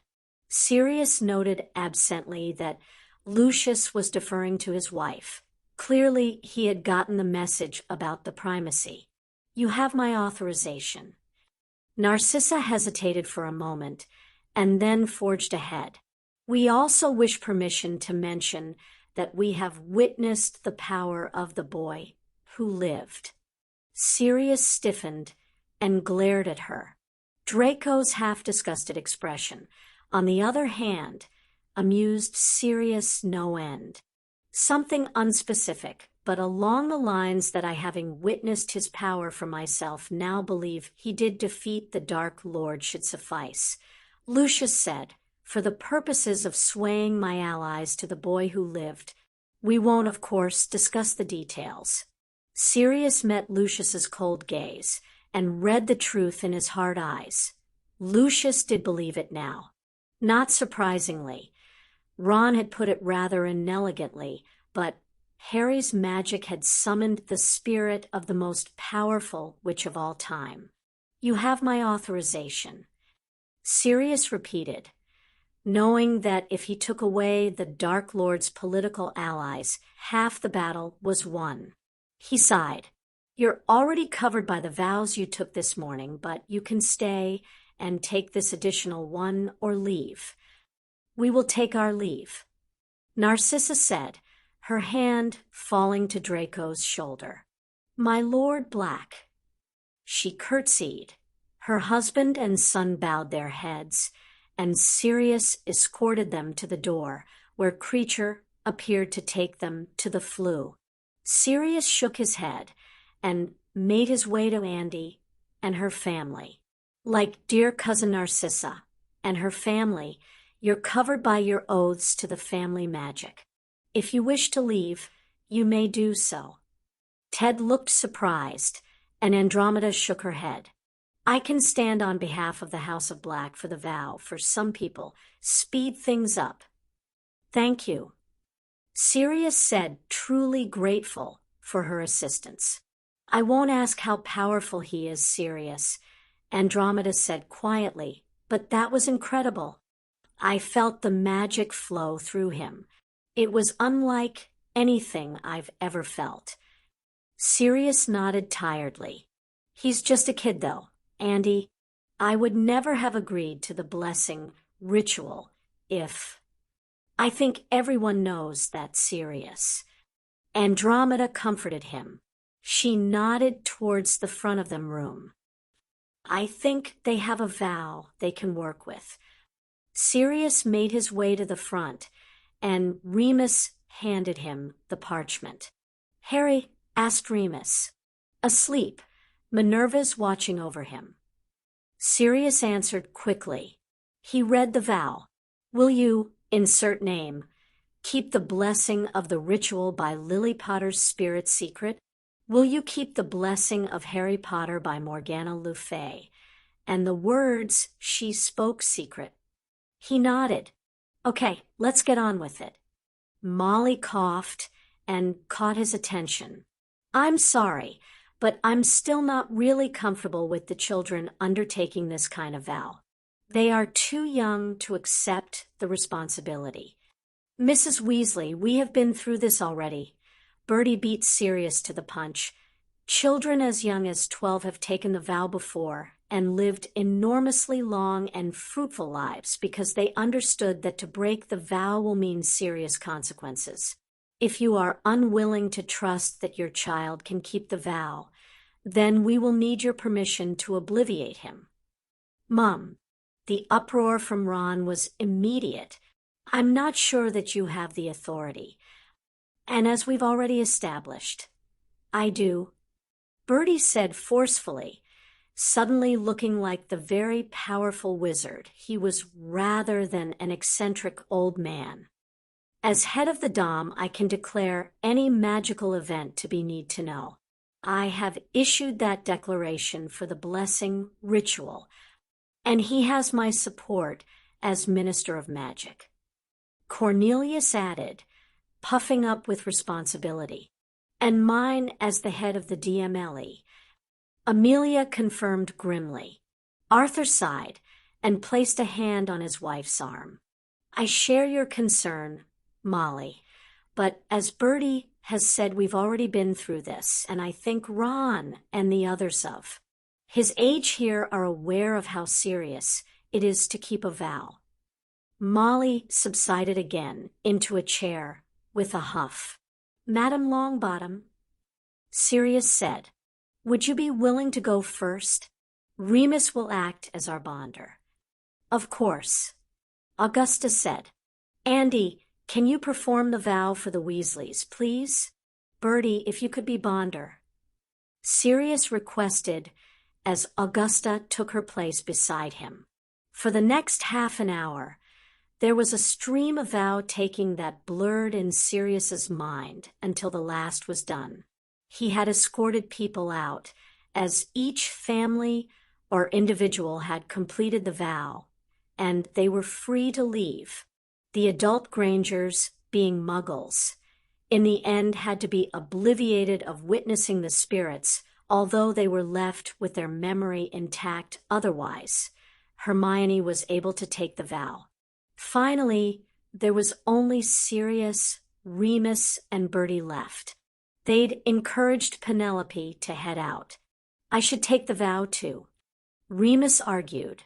You're under oath to both the House of Black and the House of Potter, Sirius pointed out exasperatedly, and not to mention you'd die before you'd betray any of our secrets to anyone ever. Bertie looked on amused. Remus sighed. Director Croker? I would normally insist on it, but I agree with Lord Black. Bertie said, you are covered by the oaths just as the Tonks and the Malfoys. He paused.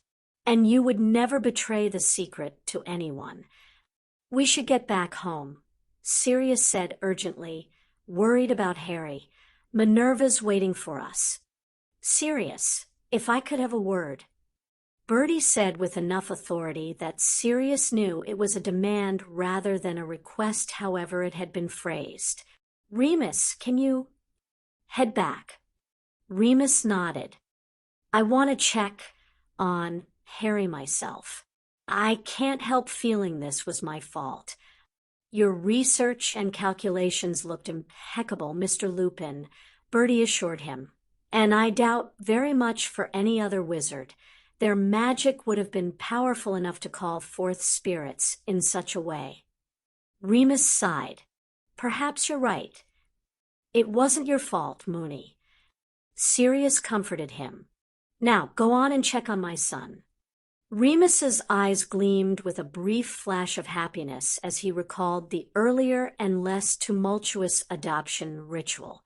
He patted Sirius on the arm as he passed a silent message that it wasn't Sirius's fault either. Bertie waited until the study door was closed before he turned back to Sirius. There's something you should see. Do you have the pensive handy? Sirius frowned and called for Creature. A moment later, the pensive was on the pedestal, and Bertie was filling it with a silvery strand. Falling into Bertie's memory was disconcerting, especially when he found himself in the past and the old war office of the ministry. It was quite a gathering, Sirius realized. Old Barty Crouch Sr., Millicent Bagnold, Dumbledore, a less scarred Moody, a young female Auror who Sirius recognized as Annette Kelp, Charles Potter, James, and a heavily pregnant Lily. Sirius blinked back tears at the sight of his friends. He knew immediately what they were gathered to discuss. Him.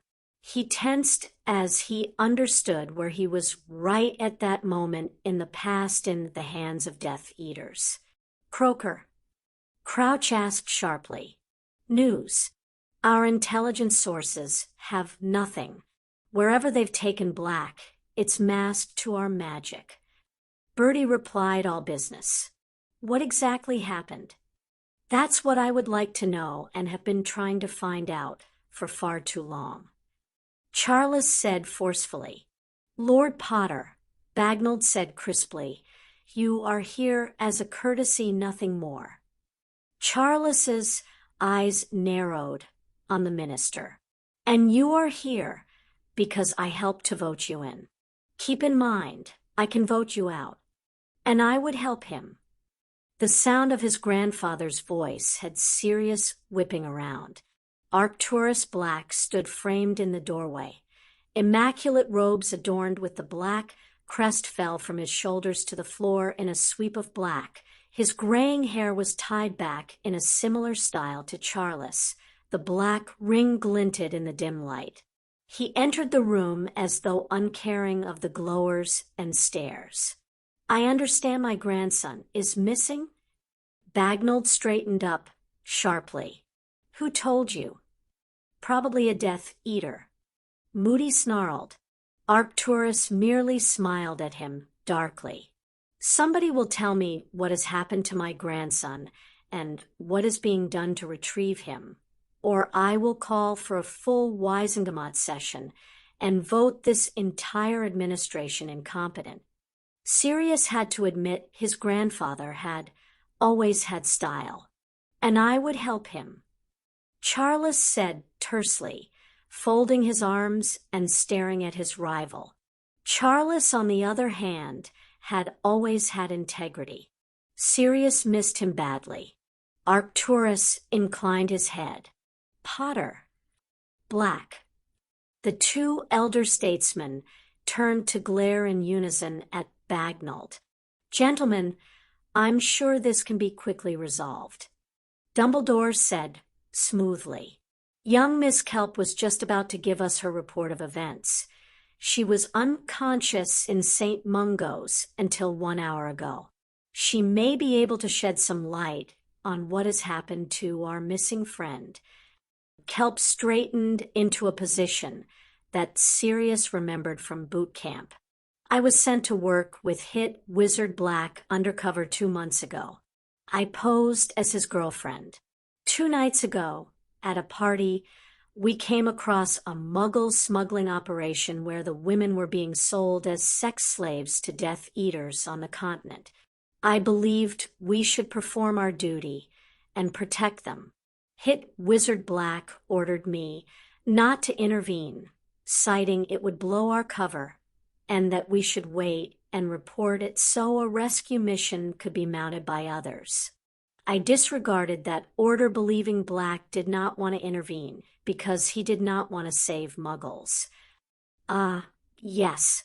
Sirius remembered how the half-blood Kelp had spent every moment of the assignment questioning his orders because of his name, suspicious of his family history, and not believing he was on the side of the light. At midnight, I entered the room where the Muggles were being kept without Black to release them. She paused. I inadvertently set off an alarm. I was, dueling 2 guards when Hit Wizard Black turned up and took out 1 guard. I stunned the other guard, but not before Hit Wizard Black had been hit by some kind of spell. He was alive but unconscious when I checked him. I rescued the Muggles, and as I could hear more guards approaching, I used my emergency portkey to travel directly to St. Mungo's with the Muggles and was hit by a hex rendering me unconscious just as the portkey activated. Sirius snorted. He had requested several times for Kelp to be replaced in the belief that she was prejudiced against him and wouldn't follow his orders in a critical situation, and he'd been proven right. Let me get this straight. Moody snarled before anyone else could speak.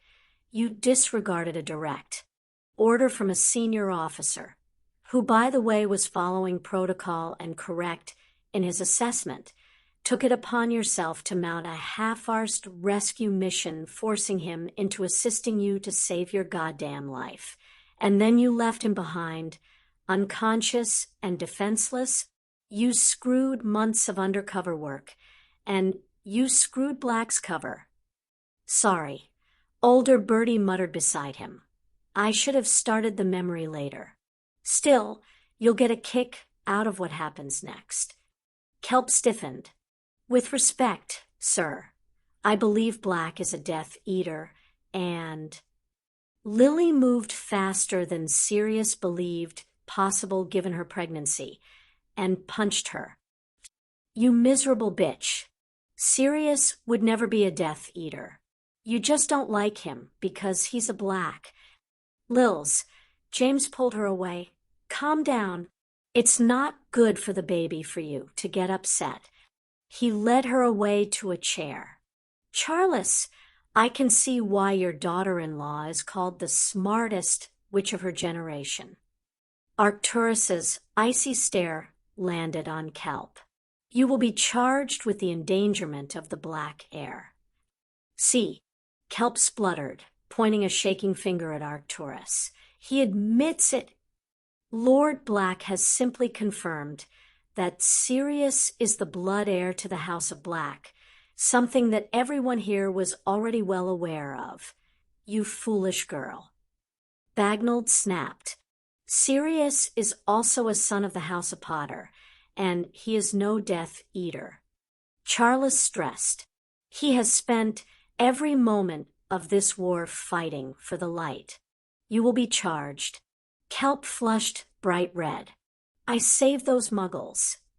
And condemned the best hit wizard in the whole damn team. Moody growled. Now, perhaps we shouldn't be too hasty. Dumbledore intervened. Miss Kelp may have misjudged the situation and Mr. Black's character, but surely we cannot afford for any able-bodied Auror to be dismissed in these grave times. I agree. Crouch stated. Of course you do. James said sarcastically. Exactly how many times has Sirius asked for this woman to be removed from his team? I bet he's done it every report. He'd know she was prejudiced against him, and he'd request the transfer rather than risk the mission. Only you suspect him just as much as she does, so you disregarded his requests and kept her on the job probably to keep an eye on him. He stabbed a finger towards Crouch. I hold you responsible for this. You seem to have forgotten that I'm your boss, Potter. Crouch said coldly. And you seem to have forgotten that you're talking to the heir of an ancient and noble house, snapped Charles. The girl will be charged, Arcturus stated firmly. Remove her from my presence. Moody grumbled under his breath. "Come on, Kelp. Let's get you to a holding cell and a healer for that shiner." He swung around to wink at Lily as he marched Kelp out. "Excellent right hook, Mrs. Potter." Lily blushed. "It was a very good right hook," Sirius commented, blinking back new tears at the sight of his old friends defending him. "She punched me once." "That doesn't surprise me," Bertie said dryly. "It all descends into a bit of a shouting match now." It did. Bagnold and Crouch were arguing they didn't have the resources to track Sirius down. James was arguing with them that they did along with his grandfather, and Charles, who both were offering to fund European-wide searches for him as he'd been captured in Romania. Younger Bertie was trying to calm everyone down along with Dumbledore. It was mayhem. "Enough," Lily cried out. Silence descended as they all turned to the pregnant woman. "This isn't helping to find Sirius, and we have to find him." Lily burst into tears, which she wiped away angrily. "He's been in their hands all this time.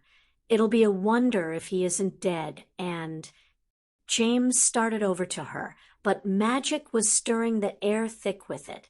"And we need to get him back. We need to—" Lily's robes were swirling around her, her hair flying as magic whirled like tornado with her at the center. "Lily!" James cried out, his face a picture of panic. Sirius felt his own panic rise. What was going on? Suddenly, she stiffened and her hand snapped out, palm face downwards, directing the magic that swarmed over her, down her arm and through her palm to fall in two separate streams of gold and silver that gave form to two very familiar family totems. Arcturus jerked, offended that the black family magic had been stolen by a muggle-born woman, even one who had married into another ancient and noble house. "No, Arcturus." Charles reached out and prevented Sirius's grandfather from drawing his wand. "I don't think it's Lily that summoned them." Sirius's eyes widened as he turned again to look at his dear friend. She looked formidable, red hair streaming backwards, her robes billowing and her green eyes alight with magic. "Mummy upset. Mummy wants Padfoot now," Lily said in a childish voice. "Go get Padfoot." The griffin and the snake looked at her and looked at each other. The griffin stooped and the snake wrapped itself around it. The griffin took wing, flying around the room once before surging to the outer wall and disappearing. Sirius tore his eyes away from the sight of the totems being commanded in such a way. James took a hesitant step towards his wife. "Lily, that's not Lily, James," young Bertie commented warily. "Indeed not," Dumbledore agreed, his eyes twinkling. "To whom are we speaking?" "Daddy calls me Pronglet," the voice said cheerfully. "Mummy calls me Harry." "The baby?" asked Arcturus in disbelief. "It's the baby. It has both black and Potter blood," Charles said shakily. "That must be how it summoned both our family magics." Young Bertie turned to look at Lily with open curiosity. "Incredible. There is no doubt that the child will be a powerful wizard if its unborn spirit can manifest in such a way." Dumbledore agreed. "Pronglet." James looked calm, but Sirius could tell his old friend was worried out of his mind. "Pronglet, is Mummy okay?" James asked. Lily's head nodded sharply before her eyes widened dramatically. Oh. James paled. "Mummy called me Harry James Potter. Mummy mad at Harry." Her lips trembled as her eyes filled with tears. "Well, you did take over Mummy's body, Harry," James said reasonably with a shaky laugh. I'm sure Mummy understands that you only wanted to help. Charles added warmly, but you will need to give Mummy her body back now and return the Potter family magic to me. Your grandfather Potter is quite right, young Harry, Arcturus added. You'll need to give the Black family magic back to me. Your grandfather Black. It's quite dangerous for you. Lily, or rather Harry, pouted. I'm sure, young Harry, you will get both back in time. Arcturus said with a smile. Sirius gaped at his grandfather. In fact, I give you my oath, Harry James Potter, heir of the House of Potter, heir to the House of Black, that the Black family magic will one day be yours to command. Arcturus promised. And I give you my oath, Harry James Potter, heir of the House of Potter, heir to the House of Black, that the Potter family magic will one day be yours to command. Charles said formally. Merlin. Sirius breathed out in shock. They both named Harry as an heir back then, before his birth even. Bertie nodded beside him as his younger version continued to watch. I believe they both meant for Harry to follow after you and James, but yes, they couldn't deny what was rightfully his, what he had successfully summoned. Magic back now. A finger pointed to the center of the room. The griffin flashed in and deposited a form wrapped in a silver snake, which slithered away to reveal Sirius, naked, half-dead, and bloody. Lily's eyes rolled up, and she swooned. James caught her before she hit the floor. He's injured, Arcturus said, waving his wand over Sirius. We have to get him to St. Mungo's. Lily needs a healer too. James called out, and I am declaring this a need-to-know event under my authority as head of the DOM. Younger Bertie stated, forcefully. They dropped out of the memory and back into Sirius's study. Albus made a portkey, and everyone was whisked away to St. Mungo's. You healed, but couldn't remember anything except being captured and tortured. Charles died not long after, and we had a war to contend with. I had not forgotten, but hadn't thought of it for some time.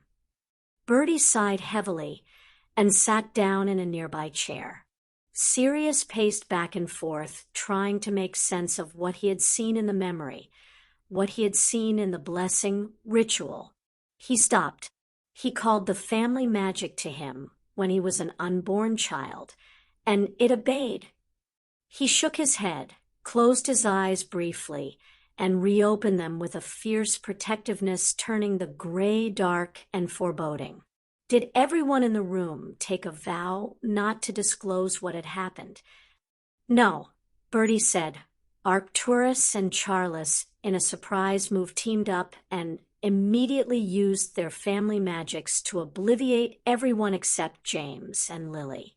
They also left me because both of them agreed that someone else outside of the families should have the memory of what had happened. And I had been quick to declare the event need to know. I have wondered since your exoneration whether the obliviation caused Albus, Bagnald, and Crouch to distrust you more, especially after the place where the Death Eaters had kept you was discovered, and the men there found dead without any explanation of how you achieved it when tortured so badly. I assume that the family magics that retrieved you enacted justice upon discovering you harmed. Sirius sighed. He guessed it was possible, but it was all magic through the wand. Bertie gazed at Sirius resolutely. Your ward, your son, has an amazing affinity for family magic, a powerful connection. It's almost like he has a familiar bond with the totems. He said, It is fascinating. If you think I'm going to let you experiment on him. Snarled Sirius. No. Bertie held up a hand in supplication. I didn't mean that. He is a child and shouldn't be subjected to experiments, I agree, but you have to admit, on an intellectual level, it is fascinating. You sound like Remus. Sirius said dryly. Bertie smiled. I take that as a compliment. If it weren't for the werewolf laws, I would look at stealing him away from you. He wouldn't leave Harry either way. Sirius said confidently. No, I guess not. Bertie said, my reason for showing you this memory is to give you fair warning that now Harry is a position where he is the recognized heir of the House of Black, and he has control of the House of Potter's magic, that there may be more instances of this type of thing occurring. Bugger. Sirius swore. Bertie nodded. Sirius paced again, considering his options. In some ways, Harry having the kind of affinity with the family magics was a good thing. It would protect him, that much was clear. On the other hand, it gave away just how powerful and unique Harry was. And they didn't understand enough about what was going on, about Harry's strange relationships with the totems, whether ultimately it would be harmful for him. We're coming in next week to look at the prophecy in detail. Sirius began. I think it might be a good idea for us to explore Harry's affinity with the totems with you. We need to know more if we're to protect him properly. I suggest you do the prophecy next week, and I'll get some research started in the meantime. Bertie said, I'd like to have a theoretical basis on which to start posing questions. Sirius nodded his agreement. Thank you, Bertie. I'll let you get to your son. Bertie said. Sirius walked Bertie out to the flue. He called Creature briefly, thanking him for his work that day and arranging the cleanup of the study. Sirius finally fled back to Griffin House.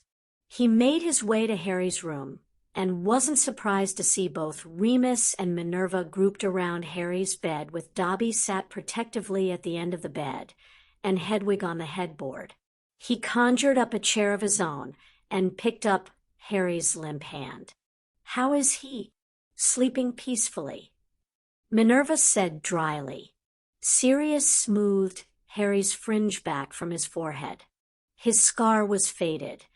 A thin, sharp, zigzagging line was all that remained, one that Nashi had assured him would fade away completely in time. He traced it lovingly before he sat back, tiredly. Dobby popped away, and back again with a mug of hot chocolate. Sirius took it gratefully and fortified himself with a sip before he began telling them about Bertie and the memory. Well, I'll do some research too. Remus said, It won't hurt to have a second viewpoint. Thank you, Moony. Sirius said, I will discreetly check out the Hogwarts library tomorrow while Albus is out at the Wizengamot. Minerva offered. She smiled sympathetically. I believe Lord Black is going to have a busy day. Sirius grimaced and took a big sip of his chocolate. He let the warmth comfort him. Well, I should leave you to it. Minerva said, getting to her feet. Shall we do the vow now, or do you want me to come back early tomorrow? It's okay, Minerva. Sirius said. We trust you not to tell anyone. No vow. Minerva looked momentarily shocked before she gave a brief nod. You'd better not tell that to Bertie. Try to get some rest. Sirius. She gently tucked Harry's blanket closer and departed the room. Dobby popped off after her, presumably seeing to dinner. Sirius couldn't think about eating something not when Harry was lying unconscious. This isn't how I thought we'd spend this evening. Sirius said sadly. We can celebrate when he wakes up. Remus motioned towards Harry. I know looking at him it's hard to feel like celebrating anything, but today was a good day. Padfoot. He's your son, and nobody can interfere with that. Brian was going straight to the WO with Amelia to register the adoption. And despite the unusualness of what happened in the blessing ritual, it was successful. He's protected, and that protection is now anchored by black blood and the blessing of Morgana Le Fay. I know, Sirius said, picking up Harry's hand again. I want to protect him. Remus, and you are protecting him. Remus said firmly. He'll be right as rain after a couple of days. Well, except for the very probable mortification at passing out in front of everyone. Sirius gave a weak chuckle. Thank you, Moony. I'll go check what Dobby's cooking up and get started on that research. Remus said, pushing out of the chair. You'll be okay here? Sirius nodded. I'm just going to stay and watch over Harry. For a moment, it looked as though Remus was going to say something, but he turned and walked away, leaving Sirius with Harry. Hedwig gave a hoot, launching off the headboard to glide across the room to her perch. Sirius stroked a thumb over Harry's knuckles, remembering how he'd done the same thing at the clinic after the scar cleansing. How strangely the family magic totems had acted then. His mind drifted to the fragment of the prophecy Lucius had told him. The one with the power. Was the power Harry's strange connection with the family magics? As he watched him sleep, Sirius promised his son that he would do everything he could to find out. Building Team Pronglet, Chapter 6. Thank you for inviting me to breakfast and indulging my curiosity. Lucius patted his mouth with a napkin and looked over at Severus Snape coolly. Your curiosity or Dumbledore's? There was a hint of amusement on Severus's dark eyes. In truth, his, of course. What possible reason would I have to care whether there's a new Lord Black? He sneered before his sallow face grew contemplative. It did give me a needed excuse to see you. Lucius tossed his napkin down and picked up the finer cup filled to the brim with the best coffee money could buy. The mark is getting stronger. Yes, Severus said simply. Shall we dispense with the usual song and dance? Lucius asked bluntly. Severus blinked, as much surprise as the Slytherin head ever allowed himself to show. Dispense by all means, Lucius. He's not dead, Lucius stated. No, Severus agreed. Dumbledore has been aware for some time that he is not. He lives as a wraith, out of body, but alive. Quirrell asked Lucius, careful to make this tone careless. I believe the Dark Lord possessed him, although I did not know it at the time. Severus admitted. Potter drove him away again. Lucius commented dryly. He took a sip of his coffee, enjoying the bitter, aromatic flavor that danced over his tongue and the sour expression on Severus's face. I assumed the diary was a way for him to return. Severus countered. Dumbledore refused to share anything about it with me. Lucius nodded. He didn't share that it wasn't the only trinket. Severus didn't need to know that, and certainly it was something Lucius didn't want getting back to the Dark Lord that could be traced to him. Potter stopped that attempt too. He said in reply. Severus's left eye twitched, and Lucius hid his amusement by focusing on his coffee. Potter was Severus's weakness, as much a thorn under Severus's skin as the boy's father had been. Really, it was too easy. And now, the mark is darkening. Lucius returned to the original trigger for the discussion. Obviously, the Dark Lord gained strength. Pettigrew escaped at Hogwarts. Severus informed him. Dumbledore believes he will have sought out the Dark Lord to protect him from the wrath of the rest of the Marauders. It is the rat who will assist the Dark Lord in returning to power. Lucius allowed himself a small grimace. Pettigrew had been the Dark Lord's ace in the hole, one kept completely secret. That the cowardly boy had been a Death Eater, the mind boggled. "You have a meeting organized with the others?" asked Severus slyly. "A meeting of my allies is not unusual ahead of a Wizengamot session." Lucius demurred. "What strategy will be discussed?" Severus requested.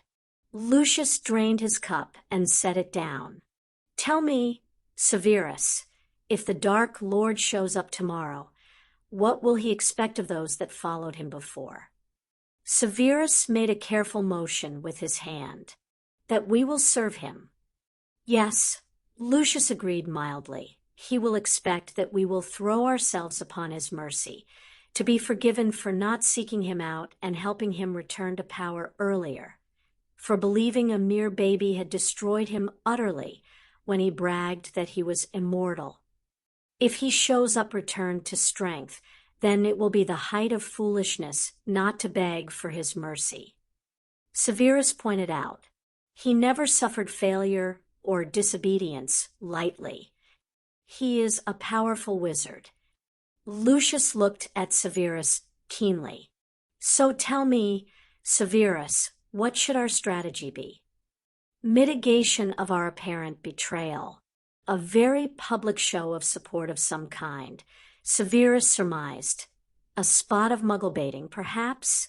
The Quidditch World Cup would lend itself quite well as a stage." "Wouldn't it?" Lucius mused. "And indeed, until yesterday that was my thought." Severus's dark eyes narrowed on him. "The Black family meeting. The House of Black has invoked its primacy." Lucius stated, "It will not serve anyone. It will especially not serve a half-blood bastard of a muggle." Severus blinked again. "You don't intend to serve the Dark Lord?" Lucius raised an eyebrow in silent reproach while quietly taking note of the fact that Severus was already aware of the Dark Lord's less than impressive origins. "All I will say is this. After seeing the magic invoked in the rituals yesterday, I serve the House of Black willingly and will watch it crush its enemies." He smiled evilly. Severus took a sip of his juice, and Lucius knew he was trying to process the New World Order. "I see." He smoothed his robes. "One can assume it will not ally with him, then as in the past. You can reassure your headmaster of that much." Lucius allowed. He glanced at the clock and rose from his chair with elegant grace. "You will see yourself out, Severus?" "I will." Severus said, "Thank you for an enlightening conversation." "Severus," Lucius paused for a moment, contemplating the advice he was about to give the other man, whether it served Lucius to give Severus such a warning. "The truth of Lord Black will be revealed at the Wizengamot, but he was raised Slytherin, and you should keep that in mind." Severus blinked, and Lucius departed in the knowledge that Severus had received the message. He liked Severus, not that he would ever admit it to the man himself. Severus was deeply intelligent, a Slytherin capable of cunning and stratagems that left nobody any the wiser to his true position. Lucius knew he had been seduced by his friends Avery and McNair into supporting the Dark Lord, and the Dark Lord himself had wanted Severus for his potion's knowledge. It had elevated him in the ranks despite his blood status. Severus was also a man who spied for both sides and convinced both his masters that they had his true allegiance. Lucius rather suspected Severus's true allegiance lay elsewhere, but Potter was his weakness, and Potter would be his downfall if Severus did not choose another path. He made his way to his study and waited patiently for the influx of his allies. In no time at all, Lucius found himself sat at the large conference table in the room, just off the study. It was a simple room in comparison to the grandeur of the rest of the manor. Dark green walls were complemented by cream accents. The furniture was polished cherry wood. The chairs upholstered in the same green color as the walls. He cleared his throat and looked around the table as everyone fell silent. There were very familiar faces seated around the table. Wilkes, Gibbon, Knott, and Selwyn were all lords from ancient and noble houses. Crabbe, Goyle, Avery, Jugson, and Parkinson held Wizengamot formal seats, but were minor houses. Yaxley, Rowell, McNair, and Travers worked for the ministry. Of the Dark Lord's favorites who were not residing in Azkaban, only Dolohov and the Carrows were missing, as they were abroad, and Snape, of course, who was ostensibly a spy. "Thank you for attending this gathering on short notice," Lucius said. For the second time in a day, he decided that he would dispense with the usual verbal thrust and parry that came with dealing with a group of mostly Slytherin graduates. "I will not waste time. We have 2 items on our agenda: the new Lord Black and the changes to the mark of the Dark Lord we wear." Avery seemed to wilt visibly with the mention of the Dark Lord, and Lucius wasn't the only one sending him a contemptuous glance. "I believe it would be beneficial to speak of the former first before we come to a decision on the latter," Lucius said firmly. Selwyn's plucked eyebrows rose. What could possibly be more important than anything to do with the Dark Lord? "Indulge me," Lucius said in a tone of cold steel that told everyone in the room it was an order, not a request. He had long ago taken the reins of leadership from the so-called lords in the group, and he would not allow them to take it back. He leaned back in his chair. It was going to be a nightmare to work within the parameters of the vow and convey the message required. "Yesterday, my wife and I attended the Black family meeting. Is it the squib's son, as we had thought?" Wilkes sneered, his gruff features turning stony. "Lord Black is the rightful heir by blood, magic, and law," Lucius stated. A few frowned as they worked through the meaning of his announcement. "But that would mean Sirius Black is the—" Gibbon stumbled to a halt, his eyes wide. A ripple of shock ran around the gathering. "You remember, of course, how many of us Sirius Black killed when he was a hit wizard, I trust?" Lucius posed the question idly. "Yesterday, he called judgment on the Lestranges, and the body count went up by 2. Bellatrix will no doubt be dead before the week is out. As it is, she is stripped of her magic. Her name and the Lestrange fortune has been seized to pay reparations to the House of Longbottom." "Dear Merlin," Avery breathed out in horror. "I only escaped a similar fate by the skin of my teeth," Lucius conceded. "As Lord Black believes to be marked is to have betrayed the purity of the House of Black." "The House of Black supported the Dark Lord," snapped Selwyn. "Arcturus was never marked," Lucius pointed out calmly. "He never indicated support or censure. The fact is that he evidently kept Sirius as heir one presumes, because he was the only Black in the line not marked. So I would suggest your argument is void, Stewart. It is disappointing for a house with the pedigree of Black to fall into the snare of the old fool Dumbledore." Wilkes began. "Oh, Lord Black has no intention of the house being subjugated to the will of Dumbledore any more than he intends it being subjugated to the will of the Dark Lord." Lucius let his lips curve in a humorless arc as there was another wave of mutterings and shock. "He will take a neutral stance."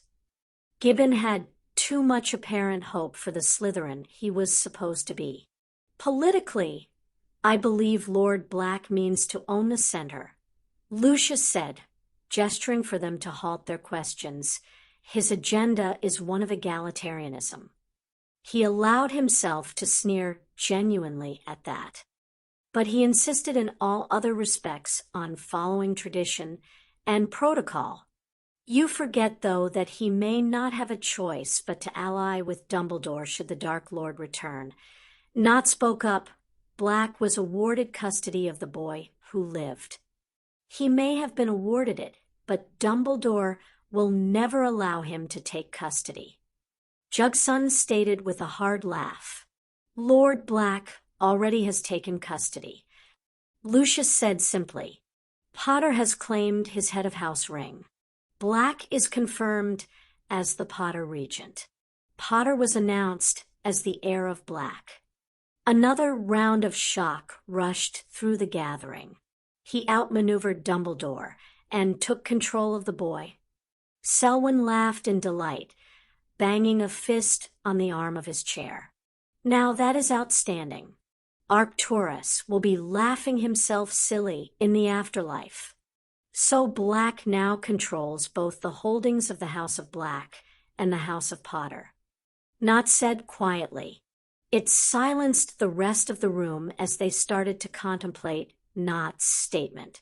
The Potter Alliance will reform on the light side, Parkinson said with certainty, and most of the neutrals will go over if they're given another option besides allying with Dumbledore. Merlin's teeth. Gibbon stuttered out. Never mind owning the center. Black will own the Wizengamot. We may need to make concessions, certainly, but I believe there is a great deal of room in which to maneuver with Black's respect for tradition. Lucius allowed, tapping his fingers gently against the tabletop. Well, bugger it. Travers finally made his presence known. He stabbed a meaty finger toward Lucius. I say we wait until the Dark Lord comes back, and let him sort out Black and Potter. Once he's back in power, we can do what we want. Lucius looked over at Travers coolly. Do you believe the Dark Lord will simply let us do what we want? If the Dark Lord returns and wins, we will all do what he wants. You say that like it's a bad thing, Lucius. Wilkes noted, his dark eyes gleaming malevolently. Why did we follow the Dark Lord, Norman? Lucius asked politely. Because he espoused a pure-blood agenda and promised us a place of power at his side. Because he was the heir of Slytherin. Because he was to be feared as a dark wizard with knowledge of the arts beyond most of us, and had the power to kill us if we did not. Everyone stirred uncomfortably. Let me take each argument singularly. Yes, he espoused a pure-blood agenda, but how many pure-bloods in our ranks did the Dark Lord kill, simply because he was angry at them for some misdemeanor? Lucius saw the question hit home. How many pure-bloods were held under the Cruciatus Curse for the same reason? How many died in skirmishes and raids due to the war he waged? On both sides, Nott added with his usual quiet assurance, blood traitors they may have been, but we lost a number of families because we were ordered to eliminate them. It is interesting, is it not, Lucius added, how we managed to secure most of the agenda we wanted in the days after the war without bloodshed. You make a good point, but to what end? Selwyn said bluntly, I'm older and perhaps wiser. Lucius said, I question the decisions made back then in a way that I didn't in my youth. Travers looked at him with a glower. You are heading down a traitorous path. I admit, Lucius said calmly, that I would never have questioned the past in such a way except I have recently learned that the Dark Lord is not a pure blood. The outcry was immediate. Lies. It was Travers again that spoke out. Traitorous lies. He yelled at him. The Dark Lord is the heir to Slytherin. Lucius simply raised an eyebrow. I did not claim he wasn't. He is indeed the heir. Tom Marvolo Riddle was born of Merope Gaunt, descendant of Slytherin. His father, however, was a mere muggle who disowned both Merope and his son. The Dark Lord is no pureblood. What makes you think this Riddle fellow is our lord? Avery's voice quavered. I was given a possession of the Dark Lord's, which bore his name, and Black filled me in on the rest. Lucius said candidly, Well, Black lied to you. He has filled your head with a story. Travers insisted. Selwyn was the one who shook his head sadly. No, Lucius tells the truth. The Dark Lord hid his secret well. I only discovered it when my niece investigated the air of Slytherin nonsense at Hogwarts a year or so ago and found Riddle's name and history in an old genealogy book in my family library. You also forget, Travers, that some of us are old enough to have known Tom Riddle. Not said with authority. Lucius is quite correct. Why didn't you say something? Wilkes demanded. Not raised one dark eyebrow. Those of us aware of the Dark Lord's true name swore never to reveal it. I'm rather surprised that Selwyn's niece and Black found anything.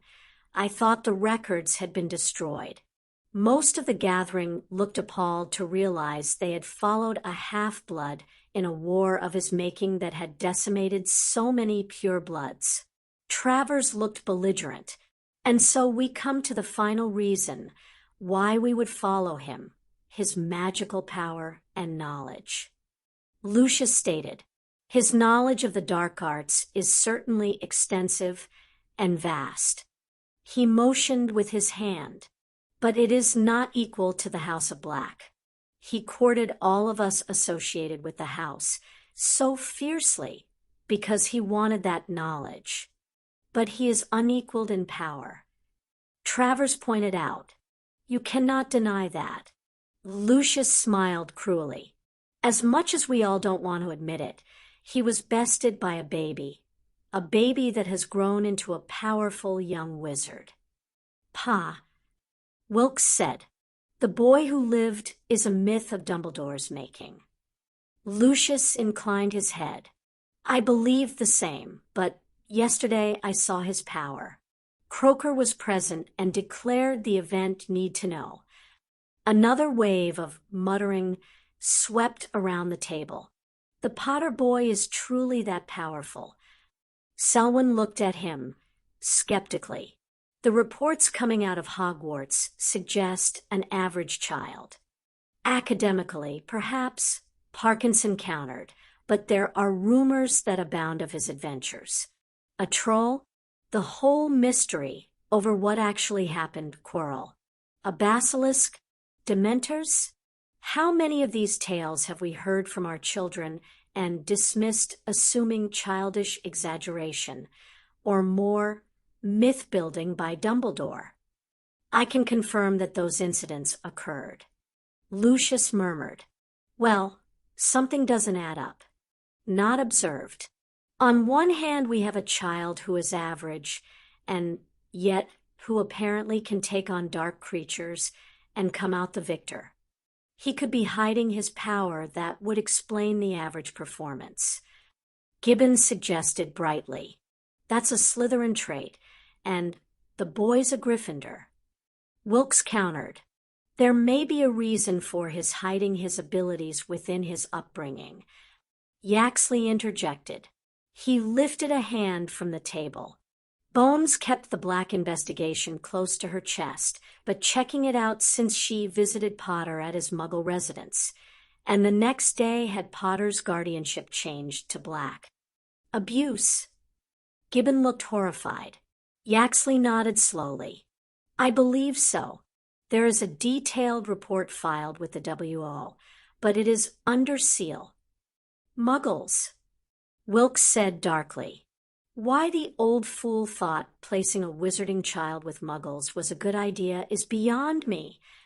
Lucius refrained from pointing out the many meetings in the days just after the Dark Lord's defeat where they had discussed tracking down and killing the boy only to be stumped on how to navigate the Muggle world. Not motioned at Lucius. You say you saw his power yesterday. Can you give any details? I cannot due to a vow, Lucius said with frankness, knowing they would assume he meant one authorized by the head of the DOM. But it was incredible. So the boy's powerful. I fail to see what this has to do with anything. Jugsun stated impatiently. You cannot see why we would wish to know these things before we begin discussing the possible return of the Dark Lord. Selwyn replied before Lucius could. Are you an idiot, Jugsun? Lucius was amused to see McNair, Crabbe, and Goyle flush alongside Jugsun. Evidently, they had all been thinking the same thing. From what Lucius has said, we now have an independent and powerful House of Black to contend with along with the resurrection of the House of Potter. Not summarized, both of which are under the control directly or indirectly of Sirius Black, who, despite being a blood traitor, is in every way as mean a son of a snake as every Lord Black before him. He's already shown ruthlessness in disposing of the Lestranges and cunning in his obtaining the guardianship of the Potter boy. In other words, make him an enemy at your peril. Selwyn nodded in agreement.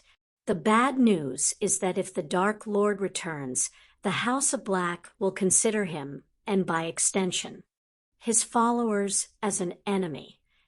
Parkinson chipped in. However, the good news for us is that Lord Black doesn't seem inclined to bow down to Dumbledore as he did as a youth. No, the bad news for us is that if the House of Black stands against the Dark Lord and leads the fight instead of Dumbledore this time, the current Lord Black has no compunction about killing everyone who may threaten his charge. Not contradicted. A charge who evidently has the power to defeat the Dark Lord himself. Selwyn coughed. So last time there was the Dark Lord or Dumbledore. This time there will be the Dark Lord, Dumbledore, or the House of Black, a third option that wasn't available in the last war. Wilkes snorted. You're talking of betraying the Dark Lord. Travers insisted.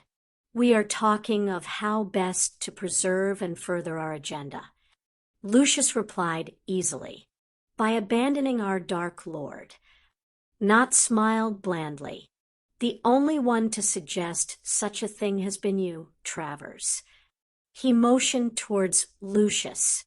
I believe we were merely drawing a picture of how the landscape is now, and how different it is from when we all took the Dark Lord's mark, which meant Nott was on board, and understood. They had another choice than following the Dark Lord. Lucius gave him a cautious nod. I agree. Parkinson said.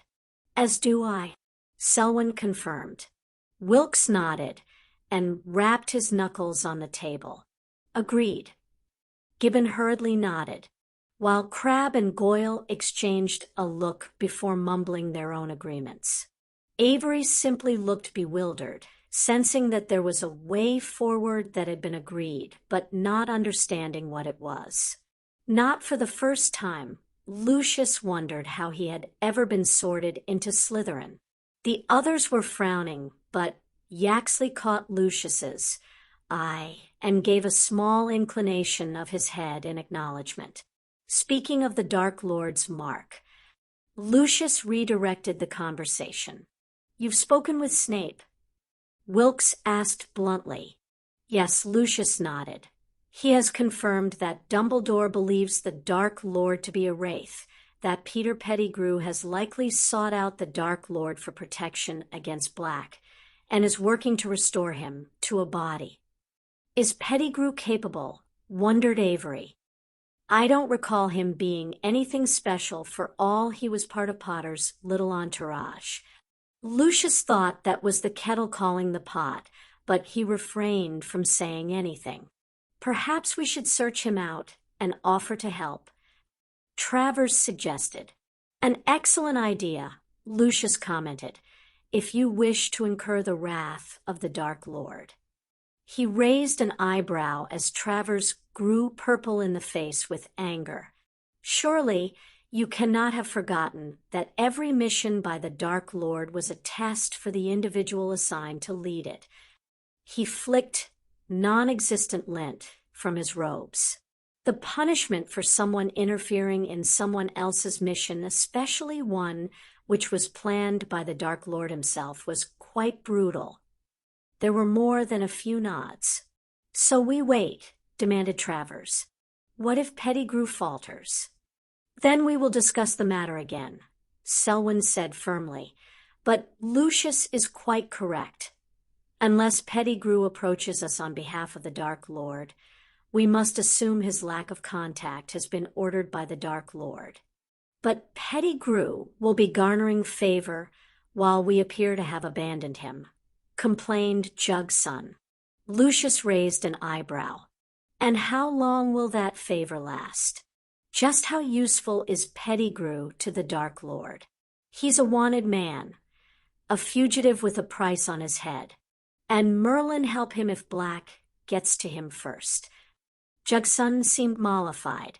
But our Lord will be angry with us, cried Avery, almost wringing his hands in despair. For not realizing that he was still alive, for not seeking him out as Pettigrew has done. Lucius nodded slowly and carefully. Perhaps, however, he cannot kill or maim us all when he returns if he wishes to regain the advantage that was lost when he disappeared. We should do more. If we cannot help Pettigrew directly, then why don't we show the Dark Lord that we are still loyal? Travers pressed. Yes, Avery declared. Splendid idea. Lucius didn't allow the smile to cross his lips. What do you suggest? Travers looked at him steadily. The World Cup is set near Muggles. It wouldn't be hard to do a spot of Muggle baiting in our old uniforms. Count me in. McNair drawled. I haven't killed a Muggle in ages. Lucius had always believed McNair was an amoral sociopath. He didn't even believe McNair cared anything about the agenda, just so long as he got to kill and torture. I'm happy to volunteer too. Raoul said, Any other volunteers? Lucius asked, You won't volunteer yourself, Lucius? Travers sneered. Lucius held his hard gaze with one of his own. I have no doubt that Black will attend the Cup final with Potter, and that I will be called upon to attend as family. I believe it is in our best interests for me to ingratiate myself and my son with the House of Black. He waited a beat. There is no point losing a valuable source of intelligence and wealth, after all. The others accepted his position. Besides, Travers, I'm sure you will do well in leading this effort. Lucius flattered him while deriding him at the same time, and will not require me. What about the rest of you? Travers asked bluntly. Who else will take part and show their loyalty to the Dark Lord? Selwyn glared at him. Watch your tone, Travers. He is not back yet, and you are reliant on our sponsorship and support within the ministry, or have you forgotten? Travers started to go purple again. Too many of us will provoke too much notice. Not contributed. A small strike team is best. It will be written off by Fudge as bad form, but not serious. However, we can all honestly say to the Dark Lord, if asked, that we supported you all in your efforts. Although no doubt he will favor those who did take part. Lucius slid in slyly. I shall go. Avery immediately volunteered. Jugson also rose to the bait beautifully. I will go too. 5 should be enough. Add Travers. Travers nodded unhappily. Then if we are in agreement, let us adjourn. Lucius said, some of us need to prepare for the Wizengamot session. He smiled. I believe when Dumbledore finds out who Lord Black is, there will be quite a floor show. That provoked a few titters of laughter, and they filed out obediently, Lucius catching Parkinson and asking him to remain a moment. Dinner on Friday, Lucius? Not offered before he stepped out. Lucius inclined his head. I'll the arrangements. Yes, not older than most of them, very intelligent, and cunning was a superb ally. He had always regretted Draco not cultivating more of a friendship with young Nott. Parkinson looked at him expectantly. I assume this is about the arrangement. Black has ordered it dropped. He stated that all the children will have the right to choose their own spouses. Lucius confirmed. My deepest apologies, Charles. It's a shame, but not unexpected after what I heard today. Parkinson's dark eyes met his. I'll tell Pansy, or rather, I'll tell her mother to tell her. Girls, you know. Lucius smiled tightly, thanked Parkinson for being so understanding, and wondered what that would cost him in future, and saw him to the flue. He returned to the breakfast room and sat down next to his wife, who was eating a late breakfast of Eggs Benedict. Results? Asked Narcissa, sipping her tea. Most are with us. They don't wish to lose power to a half-blood who would just as soon as kill them as have them as a follower. Lucius said candidly. He paused. Travers will be a problem. Your plan? I'm certain Lord Black will be grateful for intelligence of any suspected Death Eater activity. Lucius said, he, no doubt, will pass such information to the relevant authorities. He sighed. Someone will have to get Avery out of it, though. His vote is too easily obtained for it to be wasted by him being thrown into Azkaban. Narcissa hummed. How is Draco this morning? Lucius had expected to see his son at the table. How do you think he is? Narcissa parried back. He is currently throwing his toys out of the pram. I expect him to move on to stamping his feet by lunchtime. By dinner, he will be convinced you can fix everything. If Lucius were any other man, he would fear the sharp edge to her tone. I will speak to him when I return from the Wizengamot. Lucius said stiffly. Narcissa glanced up from her tea and sighed. It is as much my fault as yours, Lucius. Sirius was right in that I should have insisted on taking the lead with his education. We have spoiled him, and now our owls have come home to roost. Your plan? Lucius asked. I will re-educate him over the rest of the summer in politics and etiquette for a member of the House of Black. Narcissa said, I may coordinate with Andy as she performs the etiquette lessons for Potter. It would do our son good to be exposed to dealing with the boy neutrally before he is tested at Hogwarts, although it may well be August before we can attempt such a test. Lucius narrowed his eyes. I believed we had agreed you would not resume a relationship with your sister. No, you told me that I wasn't to speak to her some years ago, Lucius, Narcissa said coldly. And while I understood your reasoning, it is now moot. Sirius will expect a level of reconciliation. She arched an eyebrow at him. Sirius will also trust her more than us, and Andy will be a useful source of information. Very well. Lucius conceded the point, too aware that if he ordered her not to proceed, she could now seek the protection of her house. Remus Lupin has old. We have a meeting scheduled at Gringotts with Kitbold tomorrow. Narcissa said, if you give me a letter of authorization, I will handle it. Remus and I had a civil relationship at Hogwarts.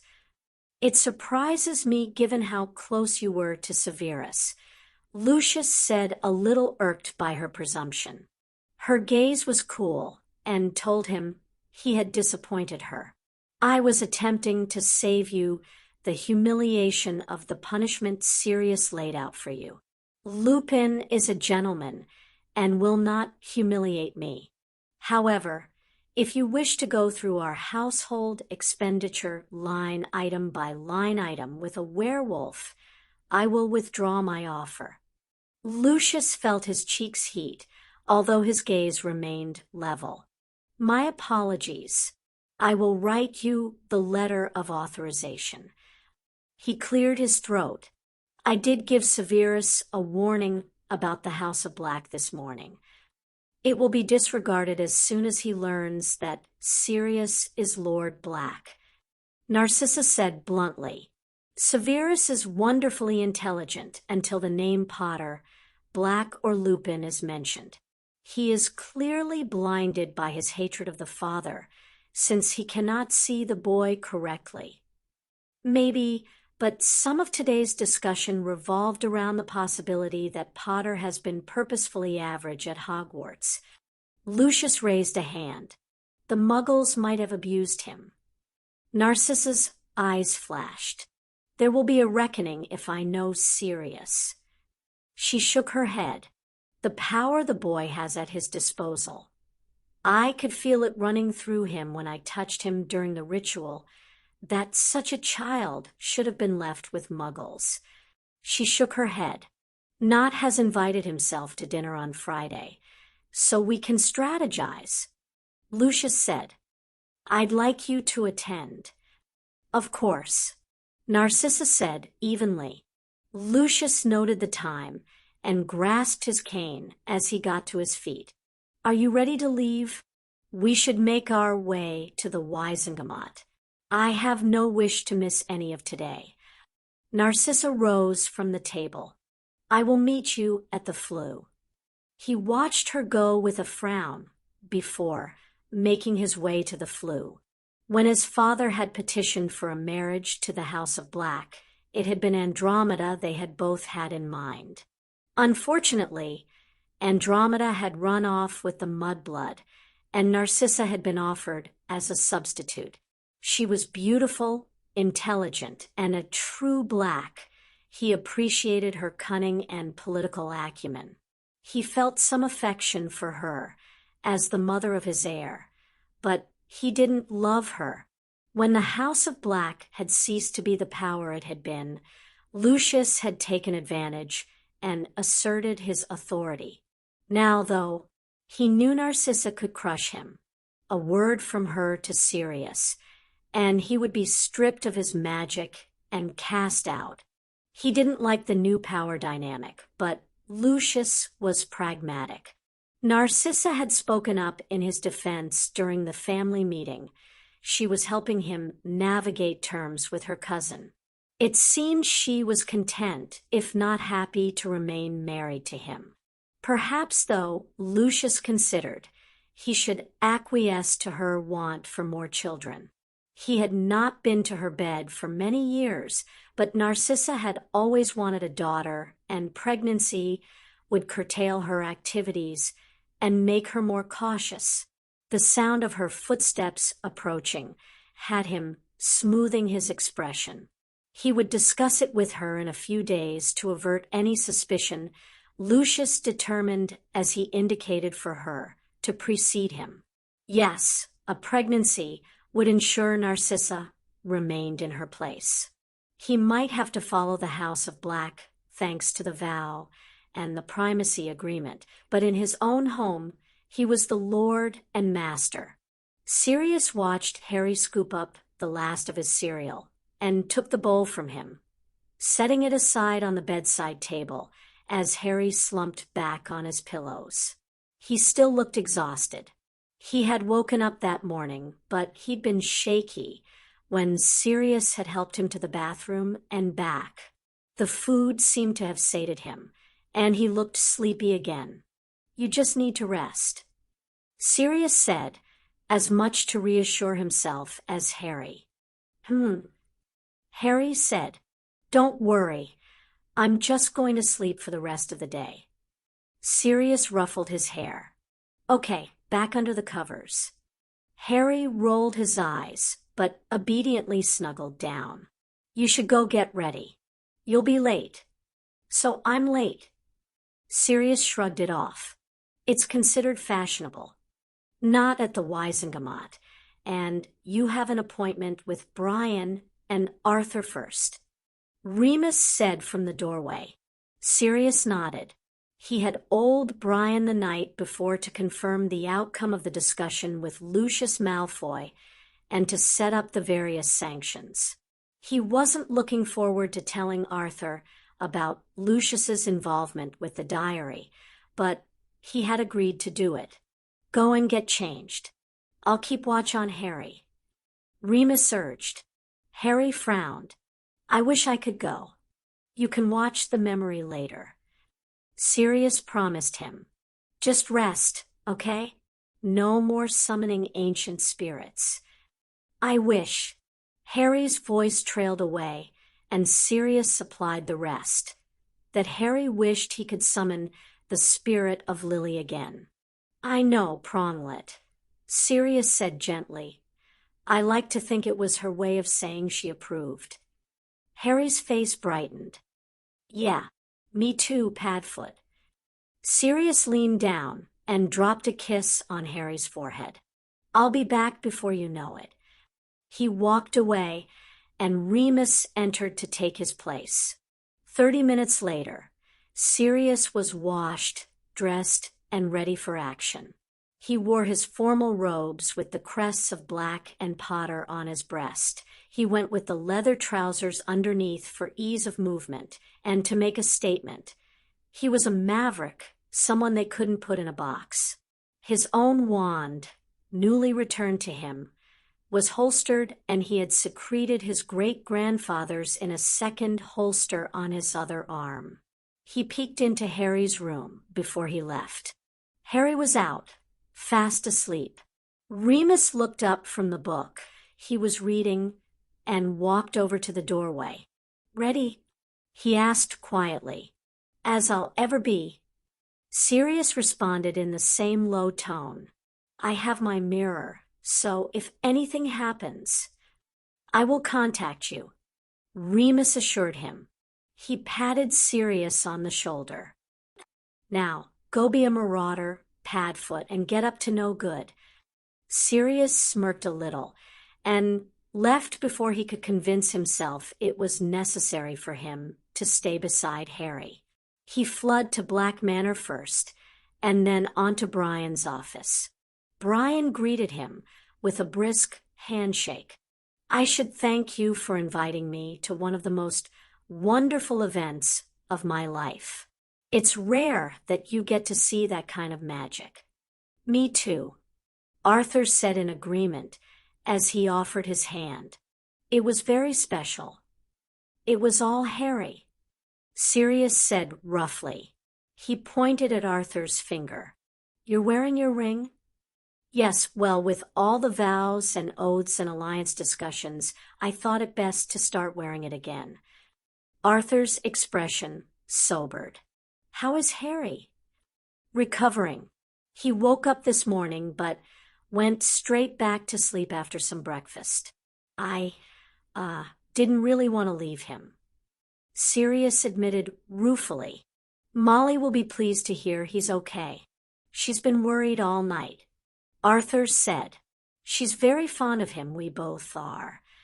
Brian ushered them into seats and signaled for Sirius to begin. He set out what had happened at the Black family meeting and Malfoy's confession in straight language. When he was finished, Arthur went as red as his hair. Gone was the affable, easygoing man, and his place was an irate, protective father. It took Brian pointing out the futility of trying to bring Lucius to justice. He would, after all, simply claim he was compelled before Arthur would listen to the idea of restitution.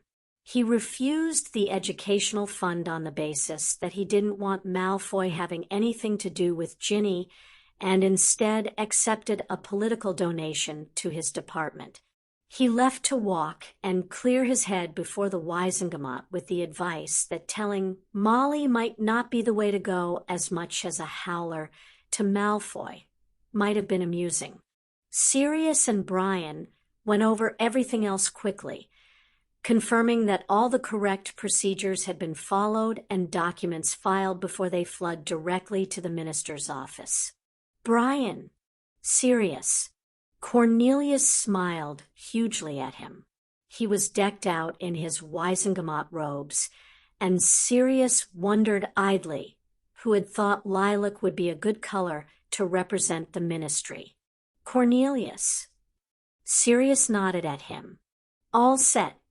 Absolutely, Cornelius said brightly.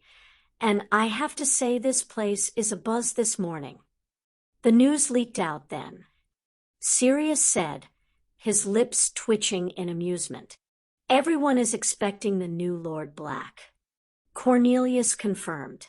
Albus is in the building and made a comment indicating that he knew that it was expected that Lord Black would take his seat. The Old Potter Alliance came together. I think Madame Longbottom has briefed that side. On the other side, I believe Lucius briefed the most important in his alliance this morning. They didn't arrive together because that would be too obvious, but Selwyn, Wilkes, and Gibbon have all hinted they know of something that will happen. He grinned happily, and Sirius was once again reminded that Cornelius was in his element. Good to know, commented Sirius neutrally. Cornelius clapped his hands, almost giddy with glee. Shall we make our way to the chamber? Lead the way. Sirius said, noting to himself that Cornelius had yet to ask about Harry. He tried to remember as Cornelius chattered on beside him the format of what would happen, the protocol to be followed, but he soon lost track of his thought as he realized Cornelius had unusually understated the level of excitement within the ministry corridors. Everyone seemed to be huddled in groups and gossiping. His presence beside Cornelius raised some eyebrows, but nobody seemed to cotton on to the fact that he was Lord Black. It amused him, as they finally got to their destination.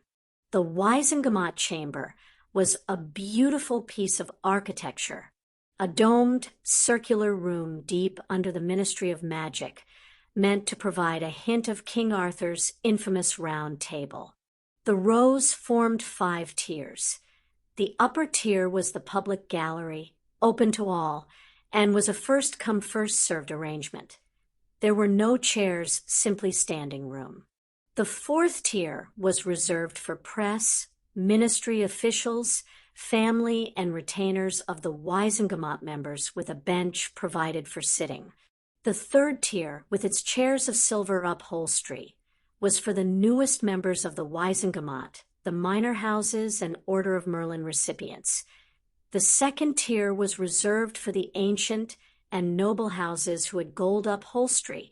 The final small lowest tier was on the floor and held the chief warlock's gold seat on the right alongside the scribe, and the Wizengamot clerk, who both had no voting rights. 5 similarly plain ministry seats sat on the left.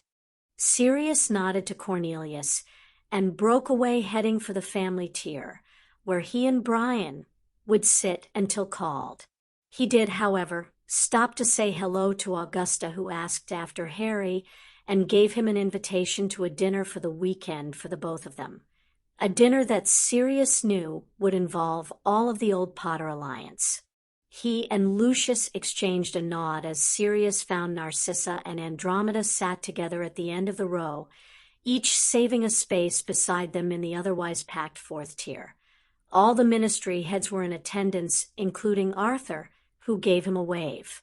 Sirius kissed both his cousins lightly on their knuckles and was aware of the stir that swept out from them at the gesture. He was sure the reconciliation of the House of Black had not been missed.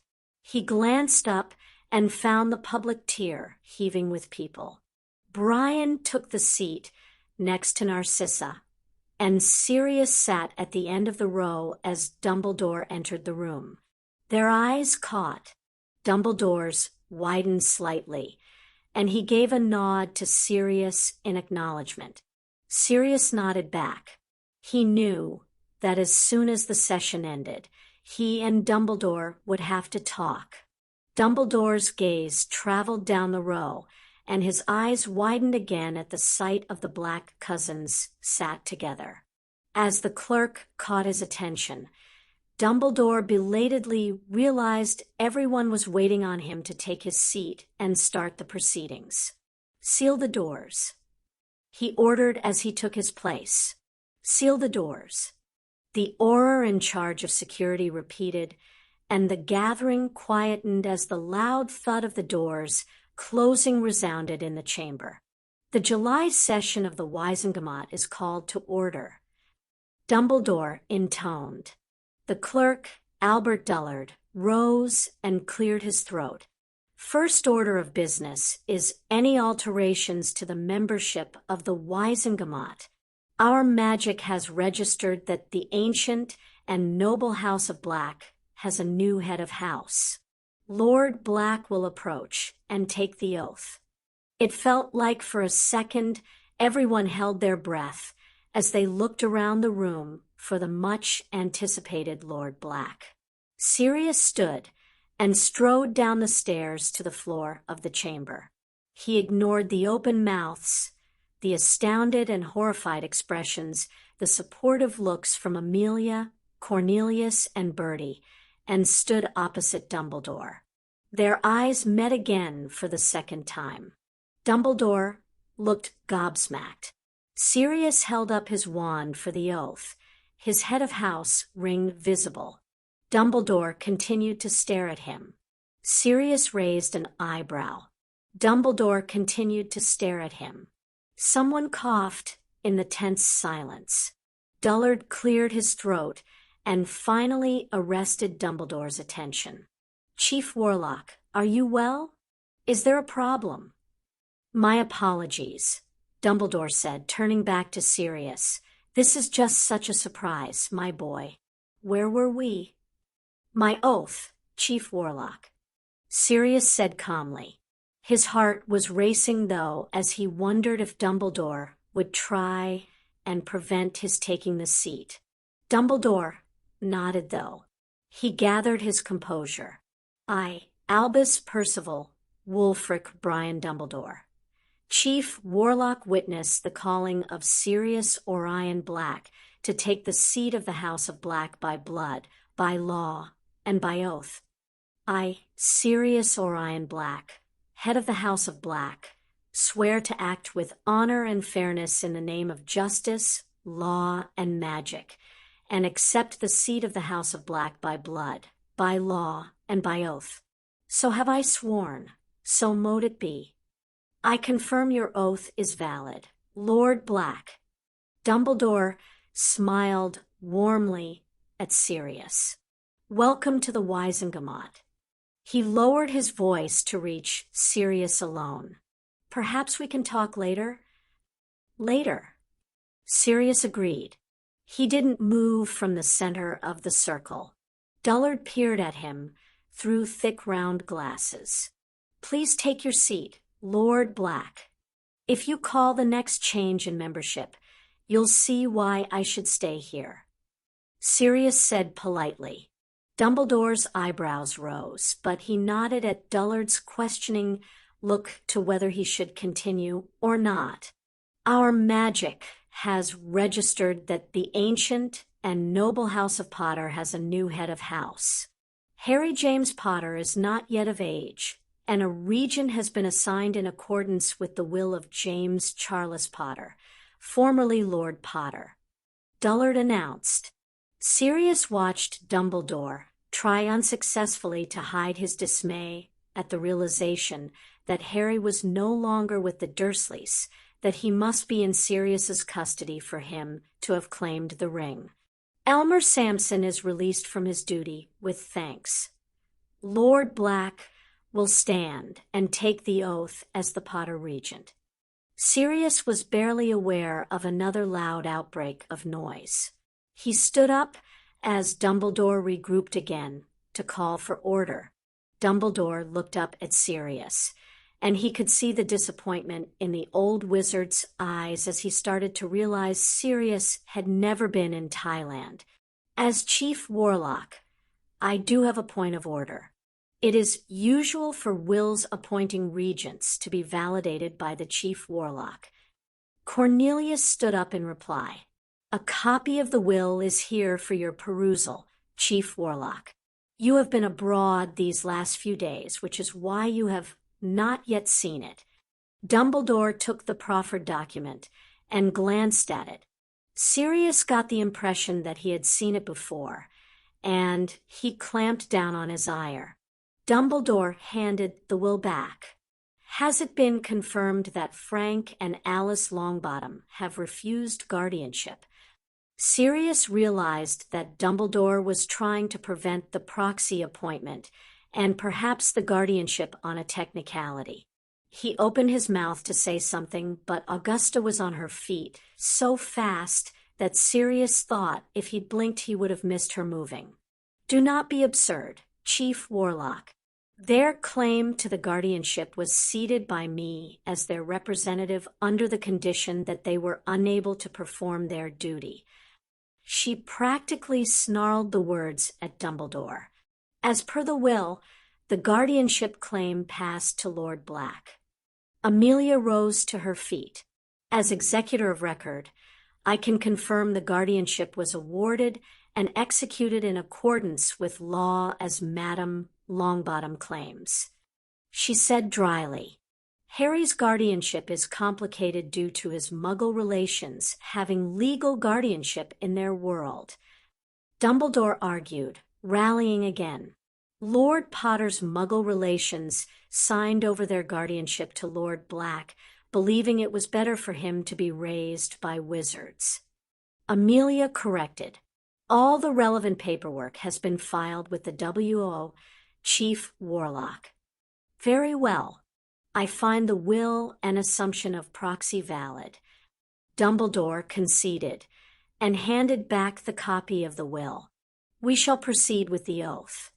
He turned to look at Sirius once again, and Sirius noted that defeat was already giving way to calculation in the old wizard's eyes. I, Albus Percival, Wulfric Brian Dumbledore, Chief Warlock, witness the calling of Sirius Orion Black to assume the role of regent for the House of Potter by law and by oath. I, Sirius Orion Black, head of the House of Black, son of the House of Potter. A rush of whispers stirred in the background as people recalled he had been given sanctuary by the House of Potter. Swear to act with honor and fairness in the name of justice and magic, and accept the role of regent for the House of Potter by law and by oath.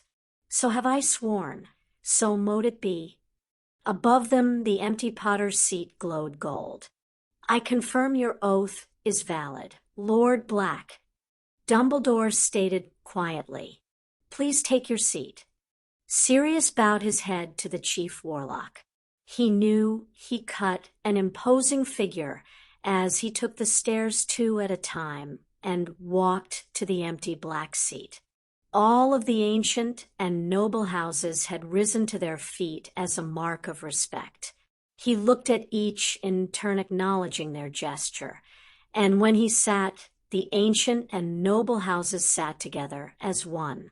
It was a surprisingly comfortable seat, and there was a part of Sirius that was awed by the tradition and the spectacle of what had just happened.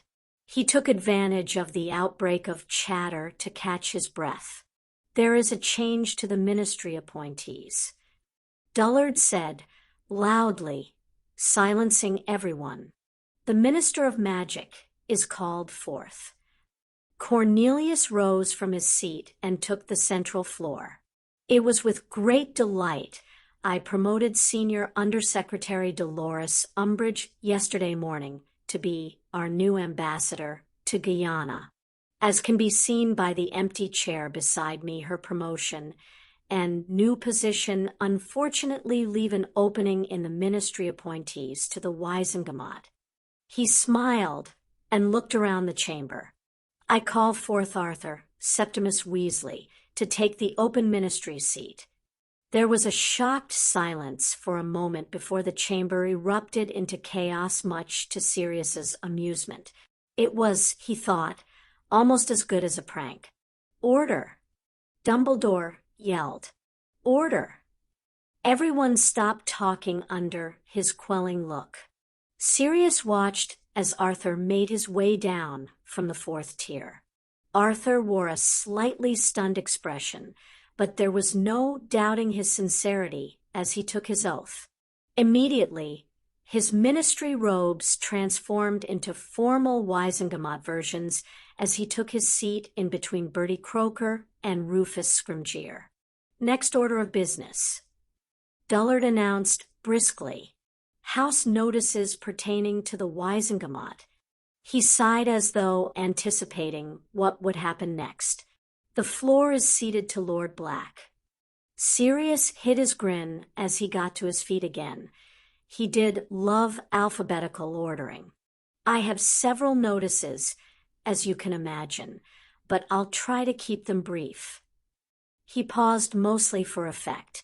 "It is my utmost pleasure that the House of Black announces the adoption of Lord Harry James Potter by Lord Sirius Orion Black." Chaos reigned. Dumbledore was once again open-mouthed with astonishment, and it took him a long moment before he could restore order. The old wizard pinned Sirius with a hard glare. "Who stands as witness to the adoption for the Wizengamot?" "I do." Augusta rose to her feet again, scowling down at the chief warlock. "I do." Lucius said, getting to his feet. The chamber broke into more muttering. The House of Longbottom and the House of Malfoy represented the two poles of the political spectrum. "And for the ministry?" questioned Dumbledore. 4 of the 5 ministry representatives rose across the floor from the old wizard. Sirius hid another smile as Dumbledore registered just how completely he had been kept out of the loop. Dumbledore frowned. "I must, as an interested party to Harry's health and well-being, inquire whether the adoption was precipitous. He has only known Sirius for a brief period of time." Amelia bristled and held up a hand before anyone else could speak. The day after being awarded custody, Lord Black immediately took Lord Potter to the village clinic in the States. As you are aware, Chief Warlock, the clinic is encased in a time bubble, and therefore, while only a week passes outside the bubble, those receiving treatment within the clinic may spend many days and weeks there. I believe Lord Black and Lord Potter spent almost 2 months together. She took a breath. Additionally, from what I have observed, there is no one who places a greater priority on Lord Potter's well-being than Lord Black. Their interaction at the adoption was a delight to behold. "Very well." Dumbledore glanced up at Sirius and inclined his head. "Congratulations, my boy. The adoption notice is so recognized. I only wish I could have been a witness myself." The witnesses retook their seats. "My second notice," Sirius continued, "is to announce that Lord Harry James Potter has been accepted by blood, by law, and by magic as the heir of the House of Black." This time the chamber reaction was more muted, the news probably expected with the announcement of the adoption. "One moment, Sirius, my boy," Dumbledore declared. "Surely there is a concern that this will ultimately lead to the line extinction of the House of Potter. On my death, Lord Potter will become Harry James Potter, Lord Potterblack. He has agreed at that time the lines will have different heirs on the assumption they are accepted by blood and magic. Sirius said firmly, hence both the House of Black and the House of Potter are assured continuance. But Tiberius Ogden, an old Potter ally, banged his cane and got to his feet. Chief Warlock, the head of an ancient and noble house, heck, any house, can designate who he wants as his heir. Unless you wish to challenge that notion, which I would say would be the height of tomfoolery, I suggest we move on. Well said, Lord Ogden. Not stated loudly. Most mouths dropped open in shock as for the second time representatives of opposing politics stood in agreement with each other. Dumbledore sighed and conceded. The heir notice is so recognized. Sirius nodded briskly. My third notice is to register that Simeon Marius Black will be appointed as regent to the House of Black in the event of my untimely demise. There was a scattering of whispers, and Dumbledore frowned again. And what of the House of Potter, Sirius? He asked. Protocol would have me cover the House of Potter when called as proxy for that house. Sirius noted, these are only notices pertaining to the House of Black. He's quite correct, Chief Warlock. Dullard spoke up. I have a slot for the House of Potter noted on the order of business. Dumbledore mumbled the recognition of the regent registration, and Sirius launched into his fourth Notice Andromeda's reinstatement along with her family. Sirius finished that one to find Dumbledore beaming at him like a loon as he recognized the notice formally. Clearly reinstating Andy had met with the Chief Warlock's approval. My fifth notice, Sirius paused, is to announce that the House of Black declared the House of Lestrange Oathbreakers for accepting the Mark of Voldemort. Everyone flinched except Dumbledore, who grew pensive, as Sirius declared they had been subjected to judgment and the restitution offered to the House of Longbottom. When he concluded, there was total silence in contrast with the noise that had followed his previous notices. Augusta stood proudly. The House of Longbottom has accepted the restitution offered and the apology of the House of Black. Dumbledore looked shocked. Sirius, I feel I must protest to the use of judgment. Why? Augusta was on her feet again, instantly. Do you suggest that my son and daughter-in-law are not worthy of such justice? My dear Augusta, Dumbledore tried to calm her. My point is that justice has already been served by the tribunal of the Wizengamot, which did not include those who had lost someone to the Lestranges. Griselda Marchbanks stood up. While a conflict of interest was to be avoided, those that were left to render justice did a piss-poor job of considering the feelings of the victims and the survivors of their brutality. The Lady Marchbanks is reminded that such language is... Dullard began pompously. Yes, censure me for language, and forget to tell the Chief Warlock that he should be referring to people by their titles as a show of respect, unless there has been a change of protocol, which means I can start calling him Albus. Marchbanks snapped. Dullard flushed bright red, and Dumbledore looked abashed. And once again, Wilkes spoke up.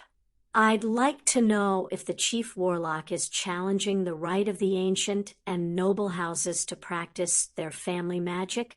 Judgment is harsh, but it is an acceptable way to deal with oath-breaking. Exactly, Ogden agreed. And Chief Warlock, if the Lestranges truly didn't deserve to be stripped of their magic, the family magic wouldn't have done it. Clearly magic thought justice hadn't been served simply by throwing those miserable wretches into Azkaban. He glowered at Dumbledore. Frankly, Albus, you question Lord Black's notices one more time in the manner you have done so to date in this session, and I will take insult on his behalf. For a second, Dumbledore's expression was a mix of anger and embarrassment, but it smoothed into a diplomatic mask. I apologize if I have caused offense, he said. The notice of oath-breaking, marriage annulment, and outcasting is so recognized. Everybody but Sirius resumed their seats. Sirius moved on to the life-debt arrangement, with the Grangers announcing to all that Hermione Jean Granger was sponsored and considered a daughter of the House of Black. Dumbledore ignored the outbreak of noise and whisperings about that to confirm the notice. I'm also pleased to announce a new alliance between the House of Black and the House of Potter. We now stand together. Sirius's lips twisted wryly. As Potter Regent, I confirm the alliance between the houses and echo that we now stand together. A rush of whispers swarmed the chamber again as Dumbledore recognized the alliance. My final notice as Lord Black for today, Sirius said easily, is to reaffirm the agreement between the House of Black and the House of Malfoy. Lucius stood briefly. The House of Malfoy also reaffirms our agreement. He inclined his head in Sirius's direction. You'll be happy to know I'm done, Sirius said. He sat down and let the chamber murmur about what the black notices revealed. Dullard gathered himself, looked at the order of business, and blanched. The floor is ceded to Mr. Malfoy as proxy for the House of Lestrange.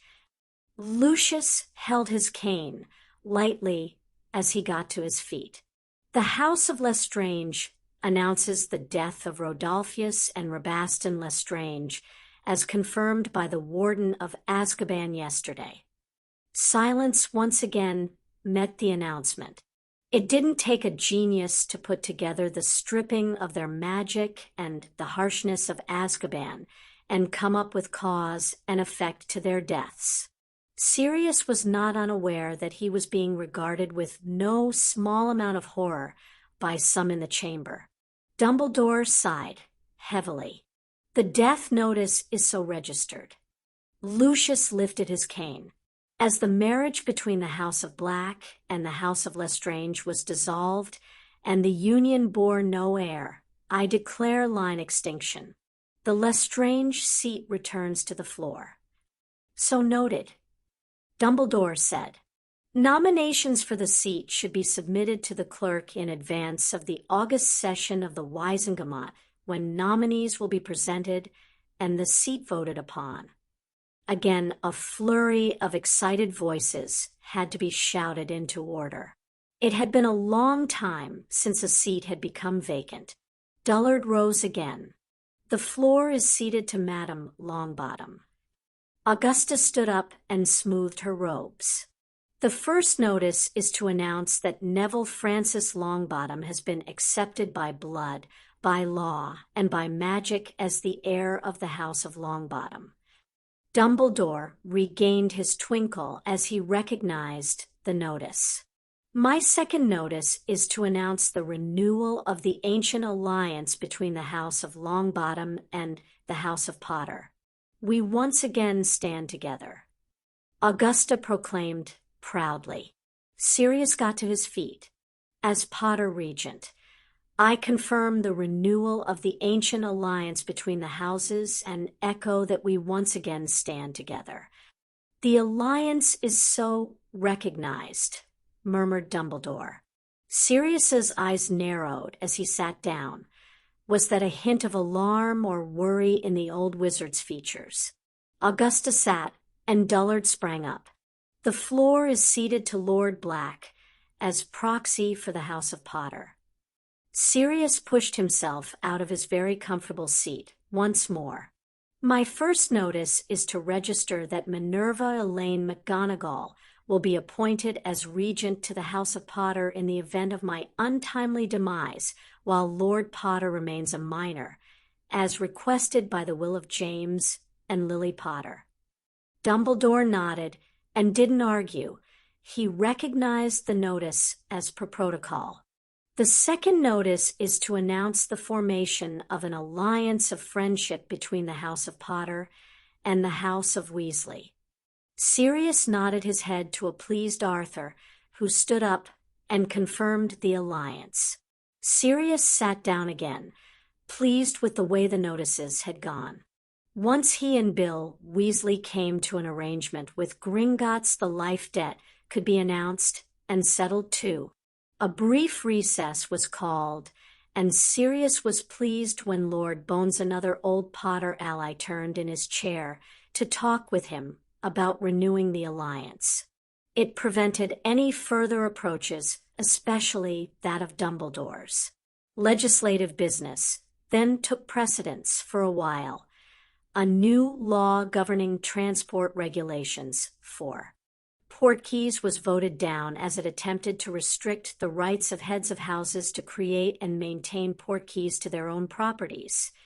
A law that should have been presented regarding the rights of werewolves was withdrawn by the Minister for revision with apologies to the Wizengamot, revisions constituting some minor amendments to the European Treaty on the Statute of Secrecy passed easily enough. A lunch recess was called. Sirius ducked out for a bathroom break, and to talk with Remus Harry had woken briefly, eaten some soup, and gone back to sleep. He caught up with Augusta, who pulled him into the separate dining room available to Wizengamot members, and watched amused as both Bertie and Amelia ambushed Dumbledore on the other side of the room to prevent him from approaching Sirius. The afternoon session of the Wizengamot shifted to the ministerial budget review. Additional funding was approved for security at the Quidditch World Cup, but only just. Sirius took note of who had voted against it with interest. He was sure Amelia had made the same observations. Cornelius wound up for his final item. Recently, I found to my dismayed surprise that the Muggles' world has advanced sharply in inventions, something they call technology, and in producing medicine and weapons thanks to something called science. He looked around the chamber as whispers broke out. There are machines in the sky that can take pictures of our world, machines that can communicate these pictures instantaneously to all Muggles with a push of the button on something called computers. He said gravely, "There are reports of weapons based on biological information. Imagine a disease that could target wizards alone. I fear for the safety of the Statute of Secrecy and our population unless something is done." Wilkes raised his wand and was recognized. "Surely you exaggerate. I remain confident that we retain the advantage. The Muggles are Muggles, nothing special," Jugson declared as he was recognized. A wand went up and was recognized.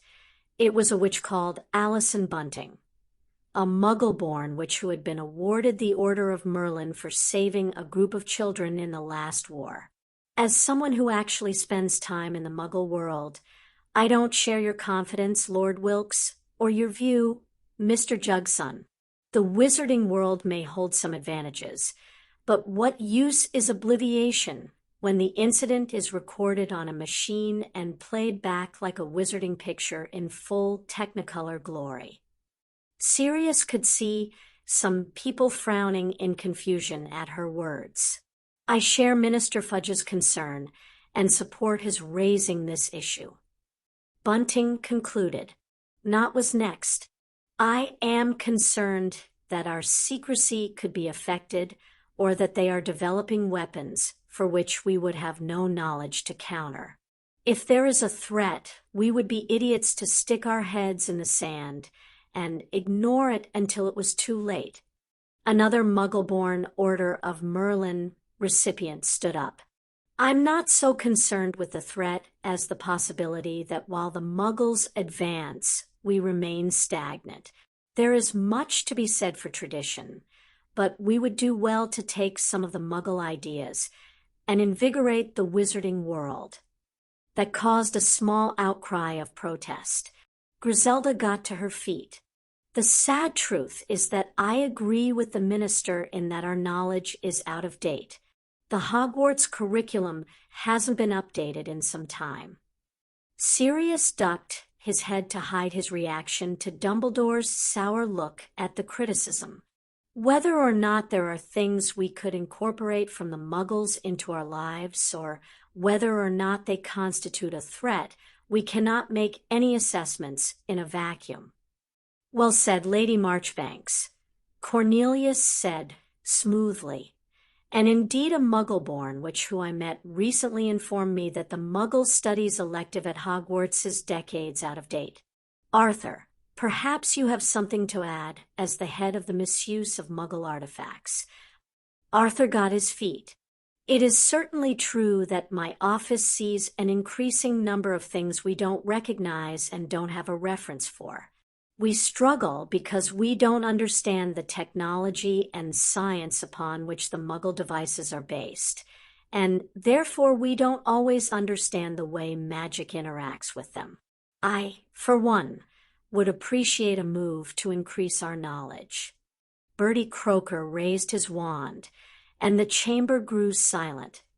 It was rare the head of the DOM spoke up during the Wizengamot sessions. The DOM has observed the advancements of the Muggles and is glad to see the Ministry tackling the issue.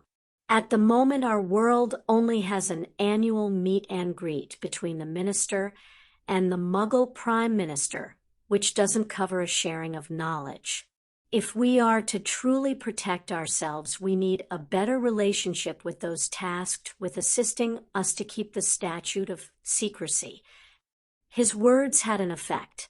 Sirius could see that some of the dismissive expressions from before grow serious and contemplative. Ogden got to his feet and motioned at Fudge. What exactly are you proposing, Minister? A committee to determine the need for a permanent Muggle Affairs Department that would oversee the relationship with the Muggle authorities, compile knowledge on Muggle technology and science, and work with the DOM and DMLE to prepare countermeasures and legislation as required. Cornelius said promptly, I would suggest 5 members of the Wizengamot, Arthur as the Ministry Legislative Representative to chair, and either Director Bones and Director Croker or their named representatives. Greengrass was recognized. Even if we agree in theory, from a financial perspective, I don't see that we have the budget without levying a tax either on the populace as a whole or on wizarding businesses. That certainly caused some grumbling. I am not prepared to support such a levy. Avery complained, not to find out more about Muggles. Lucius was recognized, and Sirius knew it would be strange if he didn't contribute to the debate. While I agree that the whole idea that Muggles could be a threat is somewhat fanciful, I also respect Director Croker's viewpoint and that of the ministers, and therefore support the concept of the proposal. However, I am not in support of awarding additional budget. Perhaps the current budget of the Misuse of Muggle Artifacts Office should be used. Sirius held up his wand, and Dumbledore hesitated for a moment, but recognized him. He got to his feet. I support Minister Fudge's proposal. Our traditions are important, but the need for us to re-examine our relationship and knowledge of the Muggle world is urgent. He looked around the chamber. The late Lady Potter made me very aware of the advancements that had been made prior to her death. My son, Lord Potter, has many tales of living in the Muggle world which have amazed and horrified me in equal measure, as they have revealed many things that from a wizarding perspective I would constitute a threat, as well as many things where I wonder why we haven't explored a wizarding alternative. The audience was attentive, their interest immediately caught by the mention of Harry. However, I would agree with Lord Greengrass's assessment of the ministry budget. It is clear to me after my own perusal that the level of funding for the ministry is at a critical and unsustainable level going forward. Do we wish to levy harsh taxes on the populace and our businesses? No, but there is a realistic cost of government that is being ignored. How do we expect to have advancements in magic when we cut the Dom's budget to the marrow? Sirius gestured towards Amelia. How do we expect to enforce our laws and keep our populace safe from the potential rise of another Dark Lord when we don't provide budget for recruitment and training to replace our retiring and injured Orse? When we can only agree the bare minimum of funding for security for an international event that will bring thousands to our country? The chamber was hanging on his every word. The budget issues go beyond this proposal, but to deal with that first. As the head of the House of Black, I am authorizing a personal donation of 1.5 million galleons into the ministry vault ring-fenced for the committee proposed by Minister Fudge. Once the committee reports on the need for a department, any funds remaining will go to setup and implementation. A rush of noise filled the chamber. Dumbledore held up his hand. Lord Black, that is a generous offer. Are you certain? Absolutely. Sirius didn't look at Malfoy for fear he'd burst out laughing, since it was his money. Additionally, Chief Warlock, the House of Black is donating 500,000 galleons for the DMLE and the DOM to be shared equally between them. Ogden stood up. I will match that donation for the DOM and the DMLE, Lord Black. Greengrass stood up. As will I. Not stood up. I will donate the same again to round the numbers up to 1 million for each. Dumbledore blinked. Well, this is a surprising day. It is remarkable to see such support from such disparate parts of our political spectrum. Thank you, gentlemen. He looked over to Cornelius. I trust this is acceptable. More than, Cornelius said, smiling in delight. I'm sure Director Bones and Director Croker will be able to put the additional funds to good use. I will bring a revised budget to the August session. He cleared his throat. May we move to the vote for the proposed committee now the funding for it has been sorted. The vote went swimmingly, passed with only a few votes to the negative, and it was the last order of business for the day. Sirius let himself be ushered out and into a waiting press melee by Cornelius. He knew it was needed, but he hated it. Daily Prophet, Rita Skeeter. Rita grinned at him. How is Harry enjoying his new guardianship situation? I believe Harry's view can be determined from his agreement to the adoption we announced. Sirius said bluntly, he couldn't come with you today. Rita pressed. Sirius smiled tightly. Harry's safety is paramount. As much as we would have both liked him to attend, we knew today would draw a great deal of attention and thought it best he remain at home. Lord Black. Another reporter grabbed his attention. Any comment on the miscarriage of justice that saw you incarcerated in Azkaban? I am disappointed that the ministry I worked for failed to provide me with my basic legal and human rights, Sirius said, recalling the prepared statements Brian and Remus had made him learn.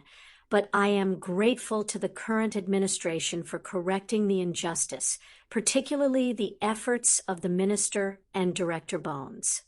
Cornelius puffed up beside him. Your political agenda seems to contradict the reputation of the House of Black. What do you say to that? Another reporter yelled. That I am my own man, as my family discovered when I was the first Black sorted to Gryffindor. Sirius answered, do you deny your actions led to the death of the Lestranges. Someone else shouted. Sirius pinned the seedy-looking journalist with a hard stare that silenced the crowd. The Lestranges tortured two very wonderful people, who were also my friends, into insanity. They as good as murdered them, and certainly deprived a child of his parents, as though they had. The Lestranges brought dishonor to the House of Black, and were stripped of their magic. I have no regrets. He held up a hand. One more question. How do you feel about taking over Harry's guardianship? Rita got in before her rivals could. Sirius smiled genuinely. I'm honored to finally be allowed to do the job that his parents tasked me to do as Harry's godfather. Nothing is more important to me than Harry. I will do everything in my power to protect him and ensure he has a happy life. He held up a hand. If you'll excuse me, I must leave you in the very capable hands of the minister. Thank you. He headed for an open flue and wasn't surprised when he saw Dumbledore waiting. It was past time for them to talk. Building Team Pronglet, Chapter 7. The atmosphere was thick enough to cut with a knife. Albus glanced around the comfortable study with wonder. He had never been to London Black Manor before. Arcturus had preferred the Black Country estate. Not that Albus had been there often, either given their differing politics and alliances, but there had always been an invitation to the Black New Year ball before Arcturus had gone into seclusion. His gaze landed finally on the young wizard sat behind his desk.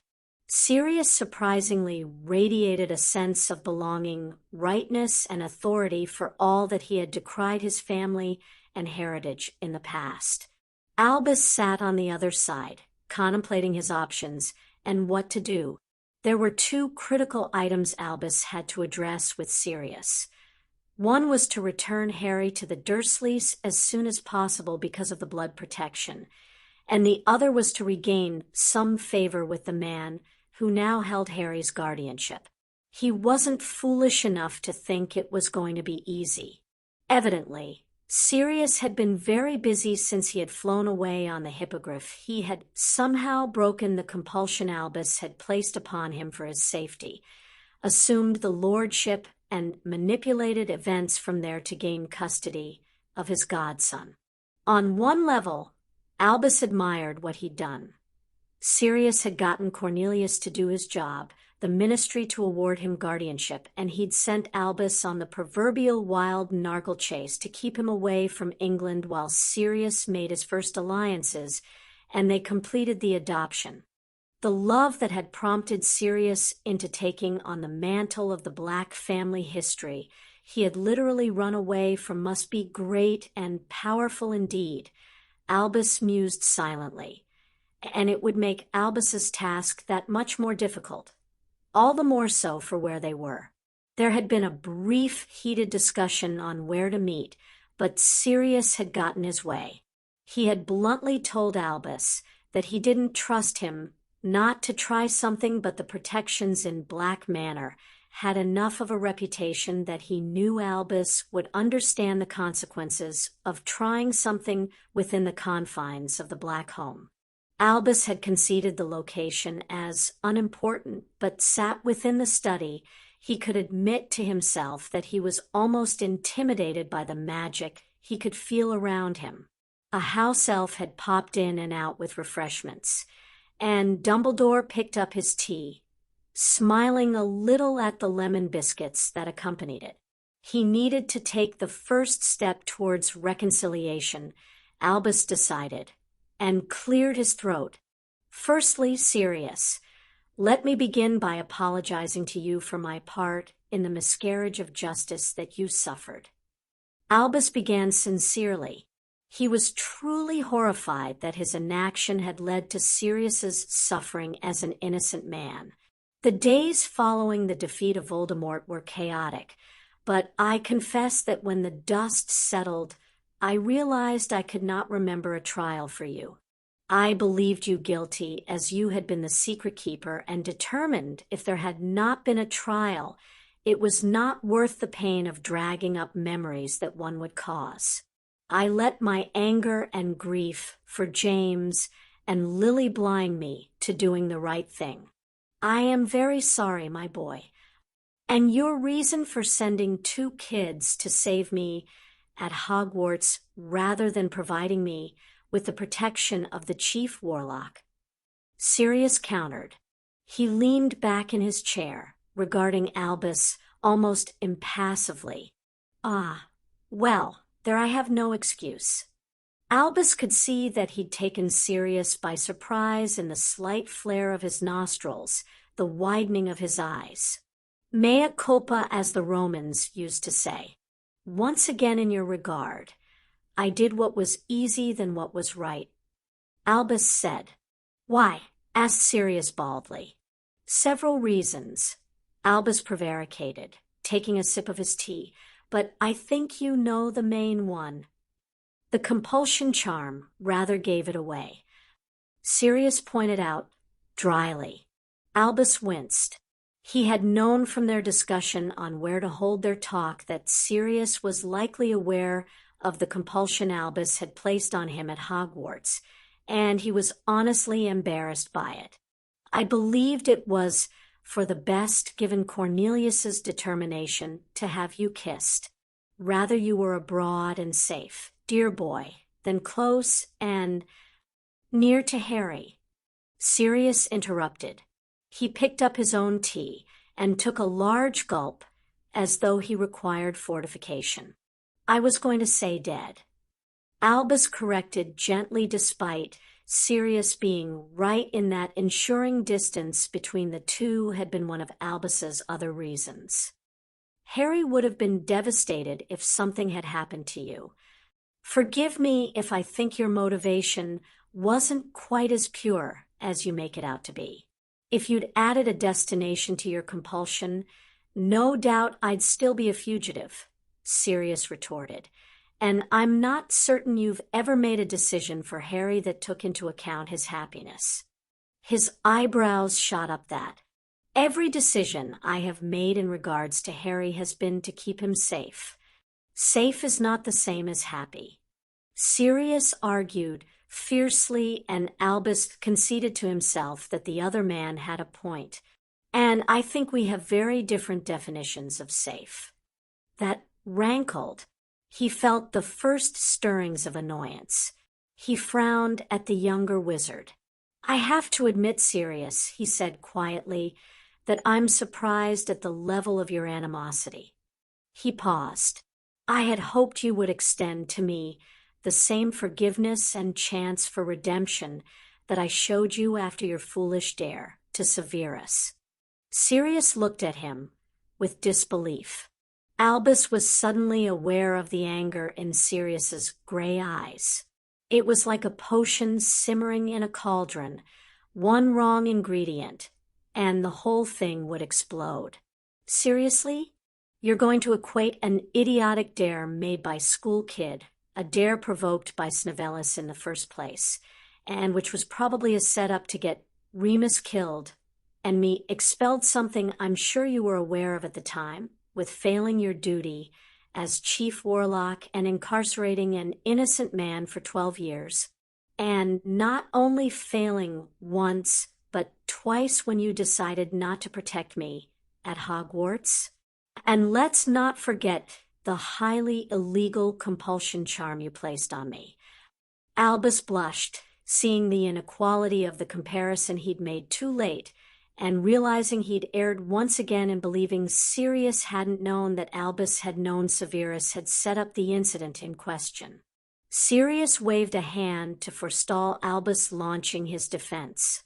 But let's say quid pro quo that your forgiveness of my impetuous youth and decision not to expel me wipes out your part in my Azkaban torment and subsequent continuance as a fugitive even when you knew I was innocent. His tone was scathing, and Albus winced again. And it wouldn't make any difference to my level of animosity because I am not mad on my behalf so much as I am mad on Harry's. Sirius stabbed a finger in his direction. Well, at least Albus considered Riley. They'd gotten to the heart of the matter. There is no greater love than a parent for a child. Albus commented, his usual calm and good humor returning with the reason for Sirius's anger. I assure you once again that I have always acted in Harry's best interests. He ignored the voice in his head pointing out that he had used the boy as bait for Voldemort in his first year because, yes, that had happened, but Albus had learned from it, and he hadn't used the boy since. For a long moment, he thought Sirius might hex him, but the new head of the House of Black gave an angry huff and sat back. I think you actually believe that. The reply disconcerted Albus. You really don't see what you've done wrong, do you? Sirius gesticulated at him. You don't see your mistakes as mistakes, but as perfectly fine decisions. Sirius was quite correct, and, with the exception of the business with the stone, Albus couldn't see that he had made any major mistakes with the boy. Harry had been kept safe. But he realized that he wasn't going to get very far on the subject of Harry without addressing the mistakes Sirius believed Albus had made with Harry. I am willing to explain my actions if it will heal this rift between us, Sirius, for Harry's sake. Albus offered eagerly. Sirius nodded slowly. Well, let's start with the first decision. Why did you decide to send Harry to his aunt's that night in 81? It was the perfect opening to explain the blood protection. Albus thought happily. Initially, the thought came from one of my last conversations with Lily. Albus admitted. She joked that if they ran out of safe places to hide, as a last resort, there was always her sister's house where she had placed blood wards. She confessed that she'd known they were considered borderline illegal, but she'd lost her parents, and despite the fact that she and her sister hadn't spoken in some time, she wanted to do everything in her power to protect her. He picked up his tea and sipped it. The night of the tragedy, my monitoring spells at Godric's Hollow told me Harry was still alive.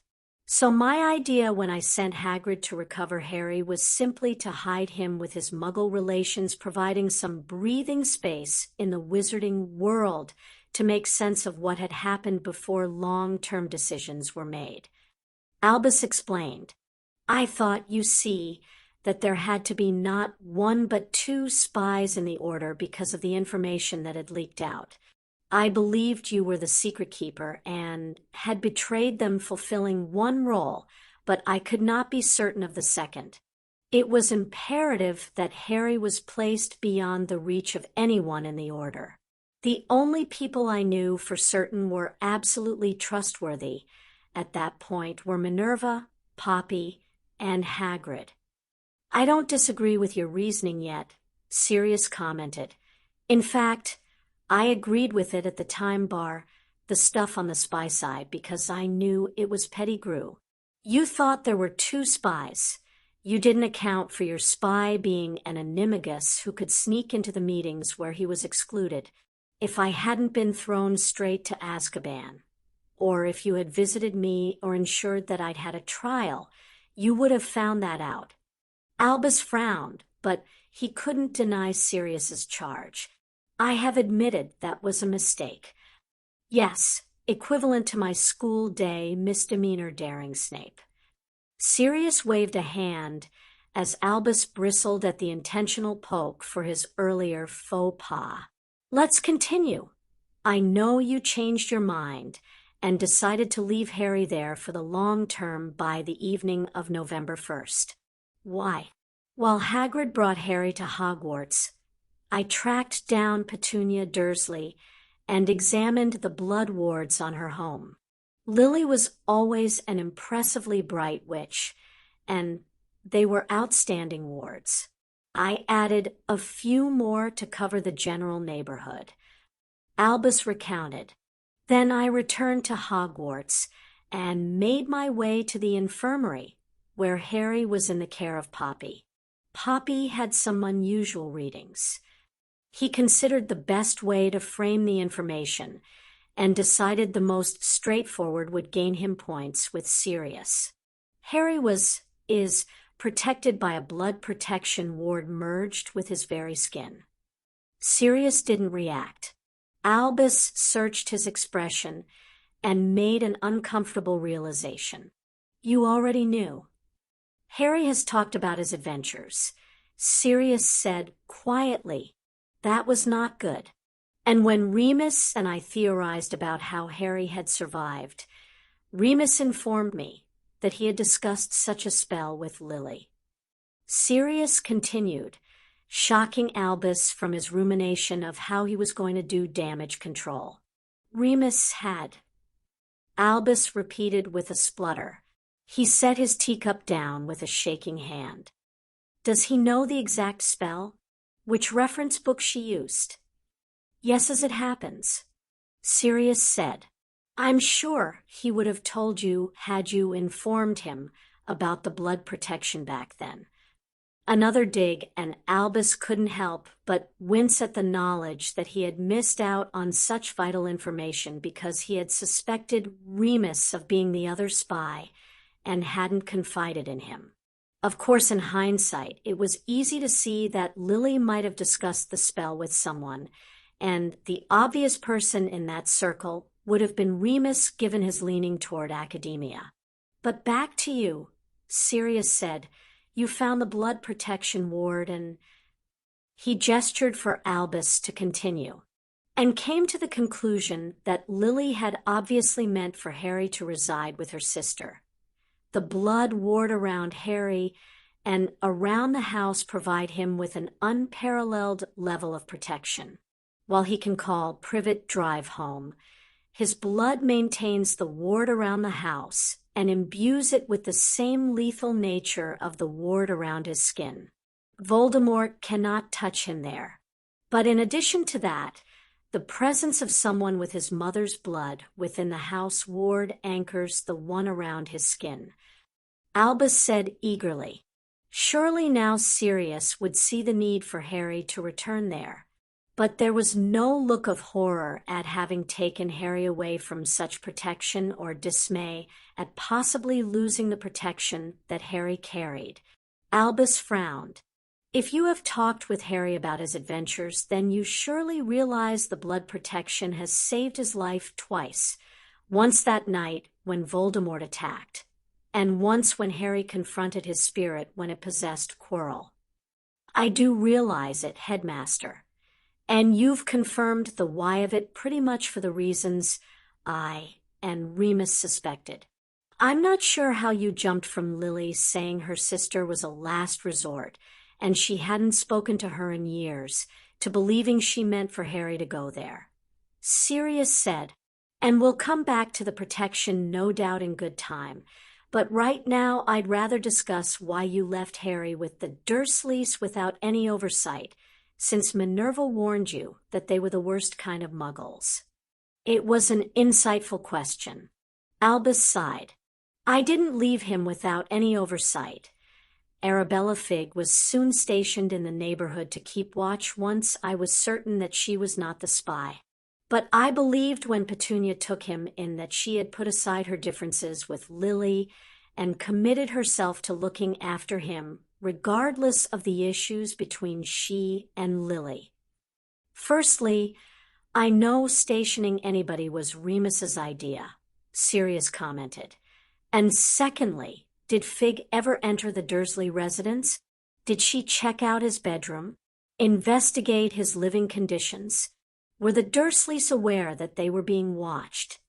I had promised Petunia minimal contact, and I did not see the need to inform her. Albus said defensively, Arabella, it is true, was never able to get inside the house, but she babysat for Harry, albeit on an occasional basis, in her own home. And she never reported any concerns about how the Dursleys treated him. Sirius probed. It was clear the issue Sirius was highlighting, and Albus thought it best to tackle it head-on. She expressed a concern that the Dursleys might not love Harry, as they did their own child following her first babysitting experience, but she assured me he was fed and clothed. She never raised the matter again, and I believed Harry was doing well from the odd photos she sent. Albus sighed. I realize such an unloving environment isn't ideal, but he arrived at Hogwarts a normal child, eager to learn magic, and I believe the Dursleys, for all their faults, have raised an admirable boy. Sirius shook his head. Unbelievable. He held up a hand before Albus could continue to defend the Dursleys and his hands-off position. He opened a desk drawer and pulled out a sheaf of bound parchment. He tossed it on the desk in front of Albus. That is a report about Harry's home environment compiled by Amelia Bones and Alastair Moody from the visit they made to Harry to interview him about the incident involving me at Hogwarts. Albus frowned as he warily took in the parchment. It's the reason why I was given immediate custody of Harry. Sirius continued in the same hard, unrelenting tone. They didn't deem his home environment unloving. Headmaster, they deemed it abusive. He gestured at the report. I haven't read it because I prefer to have Harry confide in me of his own accord, but from what little he has confided in me, I have to say I agree with the conclusions of the report. He glared at Albus. He slept in a cupboard under the stairs until they received his first Hogwarts letter, which was addressed there. The information stunned Albus. Surely Petunia wouldn't have done that to a child. Surely there had been some mistake. He received nothing but second-hand clothes and practically no birthday or Christmas presents. If he received something, it was a mocking item to instill in him he wasn't worthy of actual presents. Sirius continued. I know from what Remus found out that Harry was locked up in his bedroom the summer after his first year and starved. I took Harry with me when I went off to get the healing the ministry ordered. And you know what they found for Harry? Malnutrition and stunted growth. I wonder how that happened. I don't know what to say. Albus said dejectedly. Because what could he say? He had missed abuse, actual abuse. Certainly Poppy had told him about the malnutrition, but he had dismissed it as the usual childish, fussy eating habits he saw with many students. It was the reason why the Hogwarts food was laced with mild nutrient potions. He wanted to say that Harry had exaggerated his claims, as Albus had assumed had happened with the story the Weasley twins had told their parents and Remus, but the official report, compiled by an auror that Albus himself trusted, and the head of the DMLE made a mockery of that want. You could have told the Dursleys in your letter that minimal contact included a yearly visit by you or Minerva, if not Remus. You could have informed them that they were being watched by someone stationed in the neighborhood. You could have paid more attention to Harry's health and his living situation when he entered Hogwarts. Sirius berated him, and Albus let him because he deserved every word. He ran over the reasons he had given for staying away and couldn't find an acceptable one. He wondered why Arabella hadn't informed him of the abuse had she too been blind to it. Do you know that when we were coming out of the Shrieking Shack, before we got attacked by the Dementors, I asked Harry if he wanted to live with me then? And he said yes. Straight away. Sirius gestured impatiently at Albus. No hesitation. What child does that? What must happen in a child's home that he believes he would be better off living with a complete stranger? You may scold me all you wish, Albus said tiredly, feeling every year of his age. I shall not stop you. It appears that you are correct. I have made a mistake. Mistakes in Harry's regard. I thought I was doing the right thing. Sirius regarded him with a hard look, but he subsided, slumping back in his chair again. Well, he won't go back there again. Albus revived a little as a jolt of alarm ran through him. He must. He blurted out without thinking and regretted the words as soon as they passed his lips as Sirius straightened and regarded him with pure contempt. He will never return to the Dursleys. Sirius blazed. I realize that changes will need to be made, Albus said hurriedly, but the value of the blood protection is vital now more than ever. I'll talk to the Dursleys, obviously, and warn them against any abusive behavior, and perhaps you can stay with Harry to chaperone them, and... Are you insane? Sirius rose to his feet, and Albus could feel the house magic respond, crackling around him as it rose to meet its master's anger. He marched away from Albus to a window and took some deep breaths. Albus remained silent, understanding that Sirius was calming himself and his magic. It would be insane to disturb him. You don't send a child back into an abusive home for any reason, Sirius said forcefully, once he'd gotten his magic under control. Forcing a child to be in the presence of people who hate him openly, even with a chaperone. Do you really think that does no harm? Merlin, you're supposed to be an educator of children. He looked over his shoulder and glowered at Albus. You intend to repeat your mistake, Headmaster? Put the supposed value of your all-important blood protection ahead of Harry having a warm and loving environment to nurture him. The words were sharply mocking, and Albus sighed. The blood protection is important if Harry is to survive when Voldemort returns. I am deeply sorry that Harry has suffered to secure his protection, but he owes his life to it. Yes, Sirius said, turning around and folding his arms over his chest. Let's talk about why he had to be saved by the blood protection again at the end of his first year. Shall we? Albus blushed, knowing it was his fault. He raised a hand in weary acceptance. I accept that I made mistakes that year with Harry and the situation with Quirrell and Voldemort. I believe the measures I had taken would guarantee Harry's safety, but I admit I underestimated both him and Voldemort. Sirius walked back to his desk and sat down. I understand as an educator you prefer to allow children to express themselves and only step in when they go too far, to learn their lesson by getting their hands burned a little in the fire so they realize it's hot, to have the opportunity and freedom to learn life lessons on their own.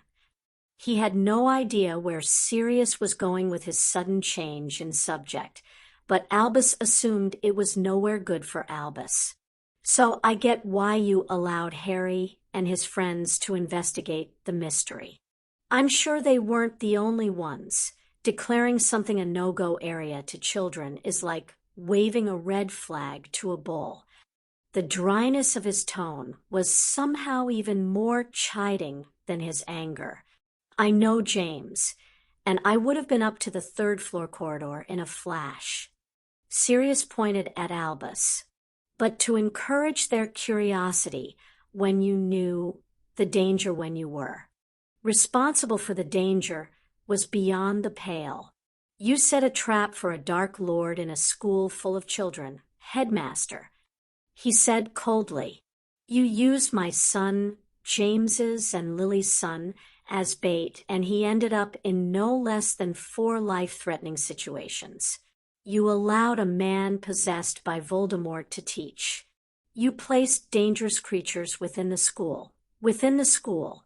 You failed to fulfill your duty of care 10 times over. Albus couldn't argue with him. He nodded despondently. It was not one of my better moments, Sirius. And believe me when I say I learned from it. I would not do the same again. Well, the second-year disaster when Harry was almost killed by a basilisk wasn't your fault. I give you that, Sirius said. Dear Merlin, the boy really had talked of his adventures. Albus sighed heavily. But you didn't do much to ensure the safety of the school either. What were you thinking allowing the school to remain open when there was a basilisk roaming the corridors? I could not locate the chamber to deal with the basilisk, and there was no information on who was being possessed. Albus defended himself briskly.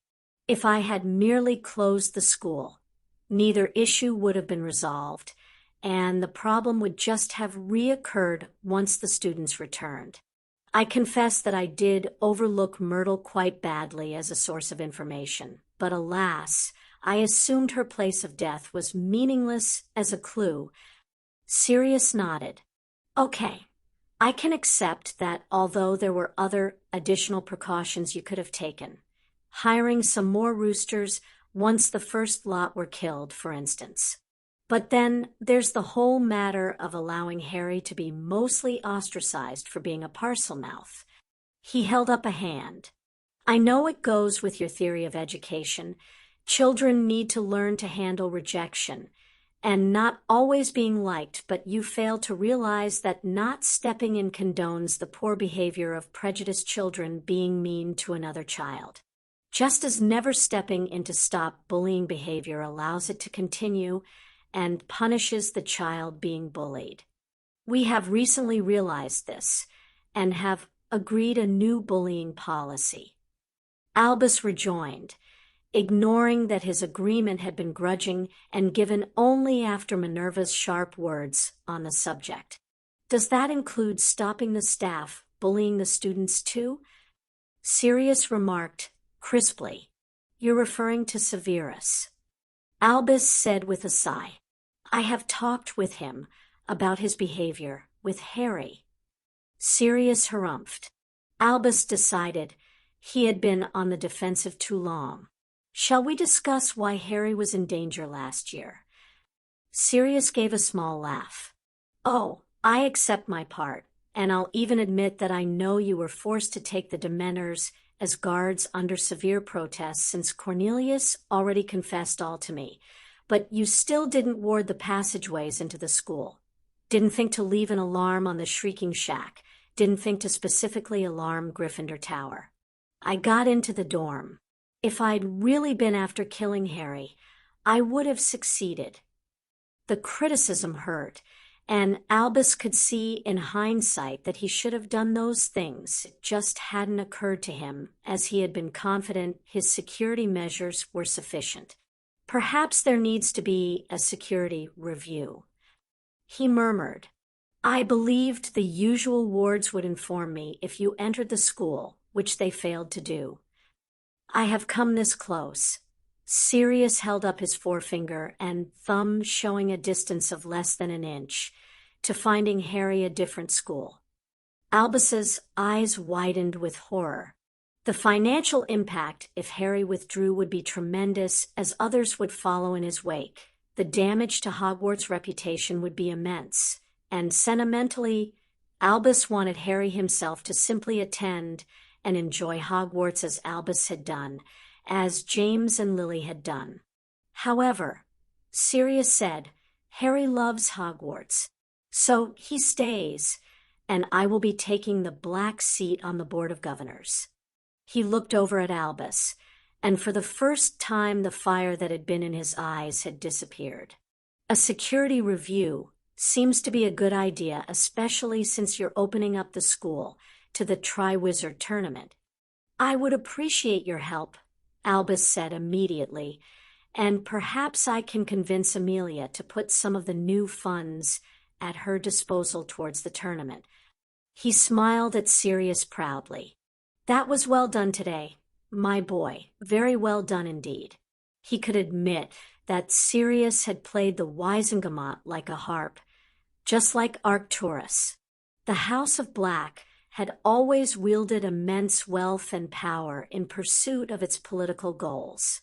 He could even admit that he agreed with most of the decisions Sirius seemed to have made, that he had taken a position that placed the House of Black staunchly against the Dark Lord was fantastic news, but his actions in regards to the Lestranges was worryingly ruthless. Everybody deserved a chance for redemption. Sirius waved away the praise.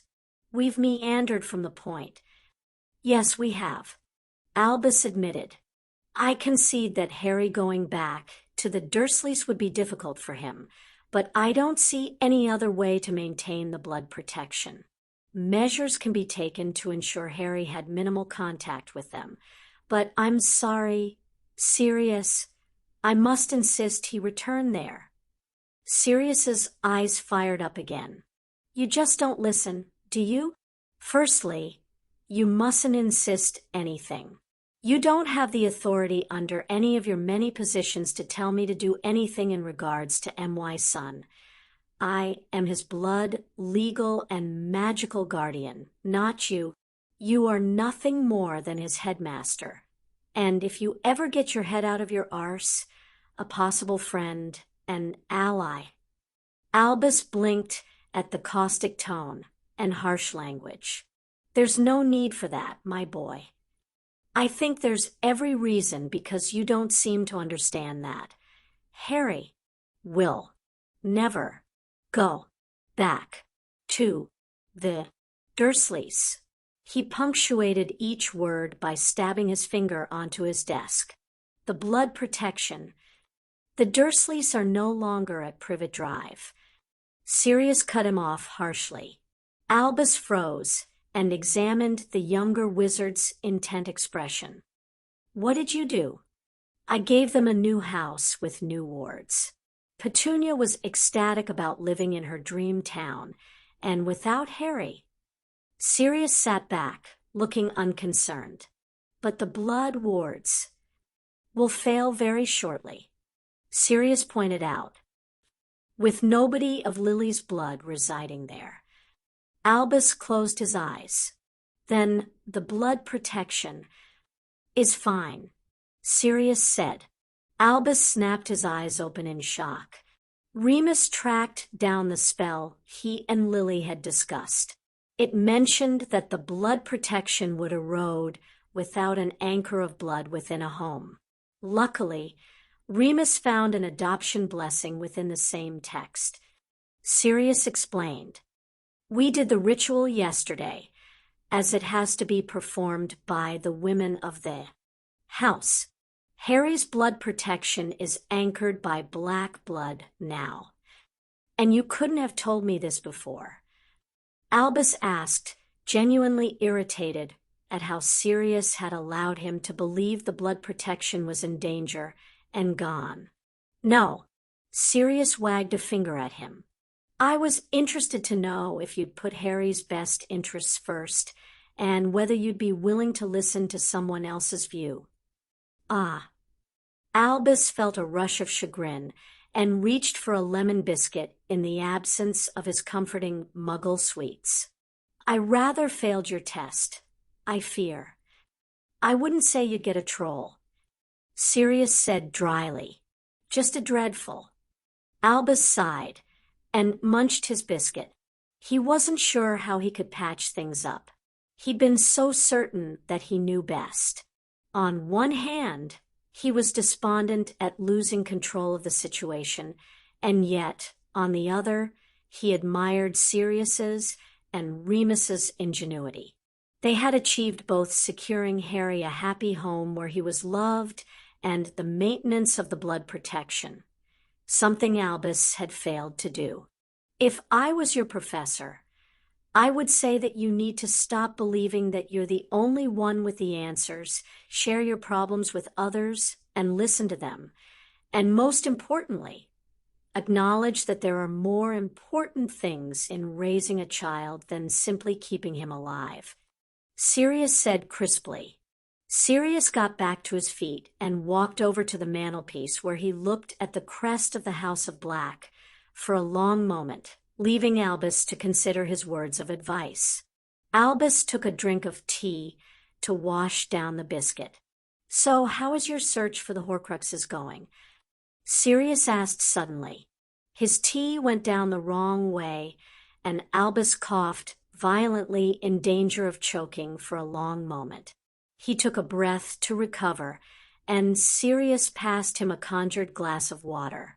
Albus drank deeply and sighed with relief as the soreness in his throat eased. Sirius returned to his seat. "Anything you would like to share?" Albus stared at him and wondered just how much Sirius knew.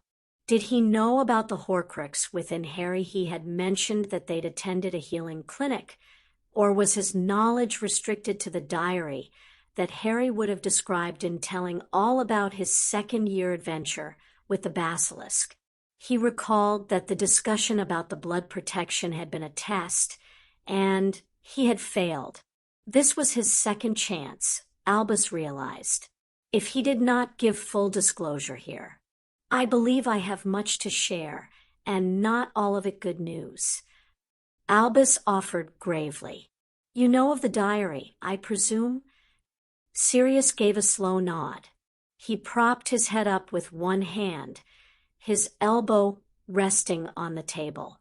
His head of house ring glinted at Albus. "As soon as I saw it, I knew what it was. Such a vile act. A vile trick to flee from death. Indeed," Albus said, with renewed disgust at what Tom had done. "I'm not certain, but I think the diary was an accident created by the death of Myrtle, as Tom called the basilisk forth from the chamber when he was a student at Hogwarts. He poured much of his personality between its pages, and when he killed her, the damage to his soul caused it to fracture, and a piece sheared away and became one with the diary." He sighed heavily. Whether Tom's interest in Horcruxes predated that incident or whether he had already started to learn of them, I rather believe when he realized that the diary had been turned into more than a journal when it wrote back to him, it prompted his curiosity and led him to a conversation with Horace, old Slughorn. Sirius grimaced. Sluggy would have had access to a lot of dark knowledge through his network. If he didn't know about Horcruxes, I'm sure he would have known someone who did to point Tom at. And I fear he did. Albus said, "I tracked Horace down last summer, but he refused outright to admit to any discussion. His entire demeanor was one of heavy guilt." He sipped his tea. "I believe once Tom had confirmed what the diary was, he stopped writing into it, possibly around the middle of his 6th year. But no doubt Tom made others. He would not have stopped at 1. 3 may have been his initial goal. 7 is more likely. He had an obsession with the number. How many he made before his confrontation with Harry that night. Good Merlin, the prophecy, another piece of vital information he had kept to himself for so long. Was he meant to give that up too? Maybe he could offer what was already known by Tom. His eyes sharpened on Sirius. Tom believed, you see, that Harry was the one prophesied to vanquish him. The Death Eater who overheard and reported it to him only heard the first part of the prophecy, but it was enough to identify Harry and young Neville as possible candidates. It was why I encouraged both families into hiding. Sirius nodded. You know the full prophecy? I do, but I would not want to burden Harry with the full weight of it at his age. Albus admitted frankly.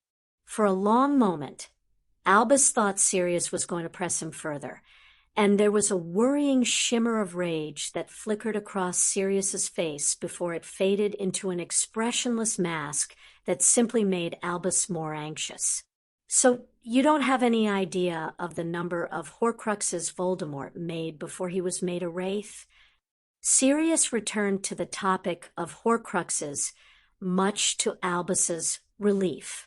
My intention this summer is to start reviewing Tom's life and backtracking to see when and where he could have made them.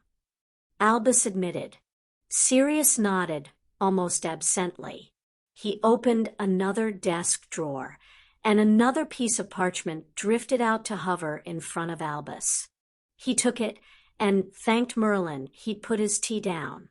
Regulus Black had just made his job much easier. Well, this is splendid, Albus said, delighted. I can make some guesses as to the items and locations using this list, and the DOM is going to form a team to track them down and destroy them, Sirius said dryly. Albus looked up in alarm.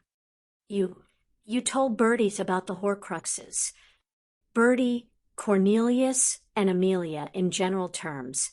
I called them objects that kept Voldemort from dying. Sirius confirmed to Albus's horror. Bertie understood what I meant, obviously.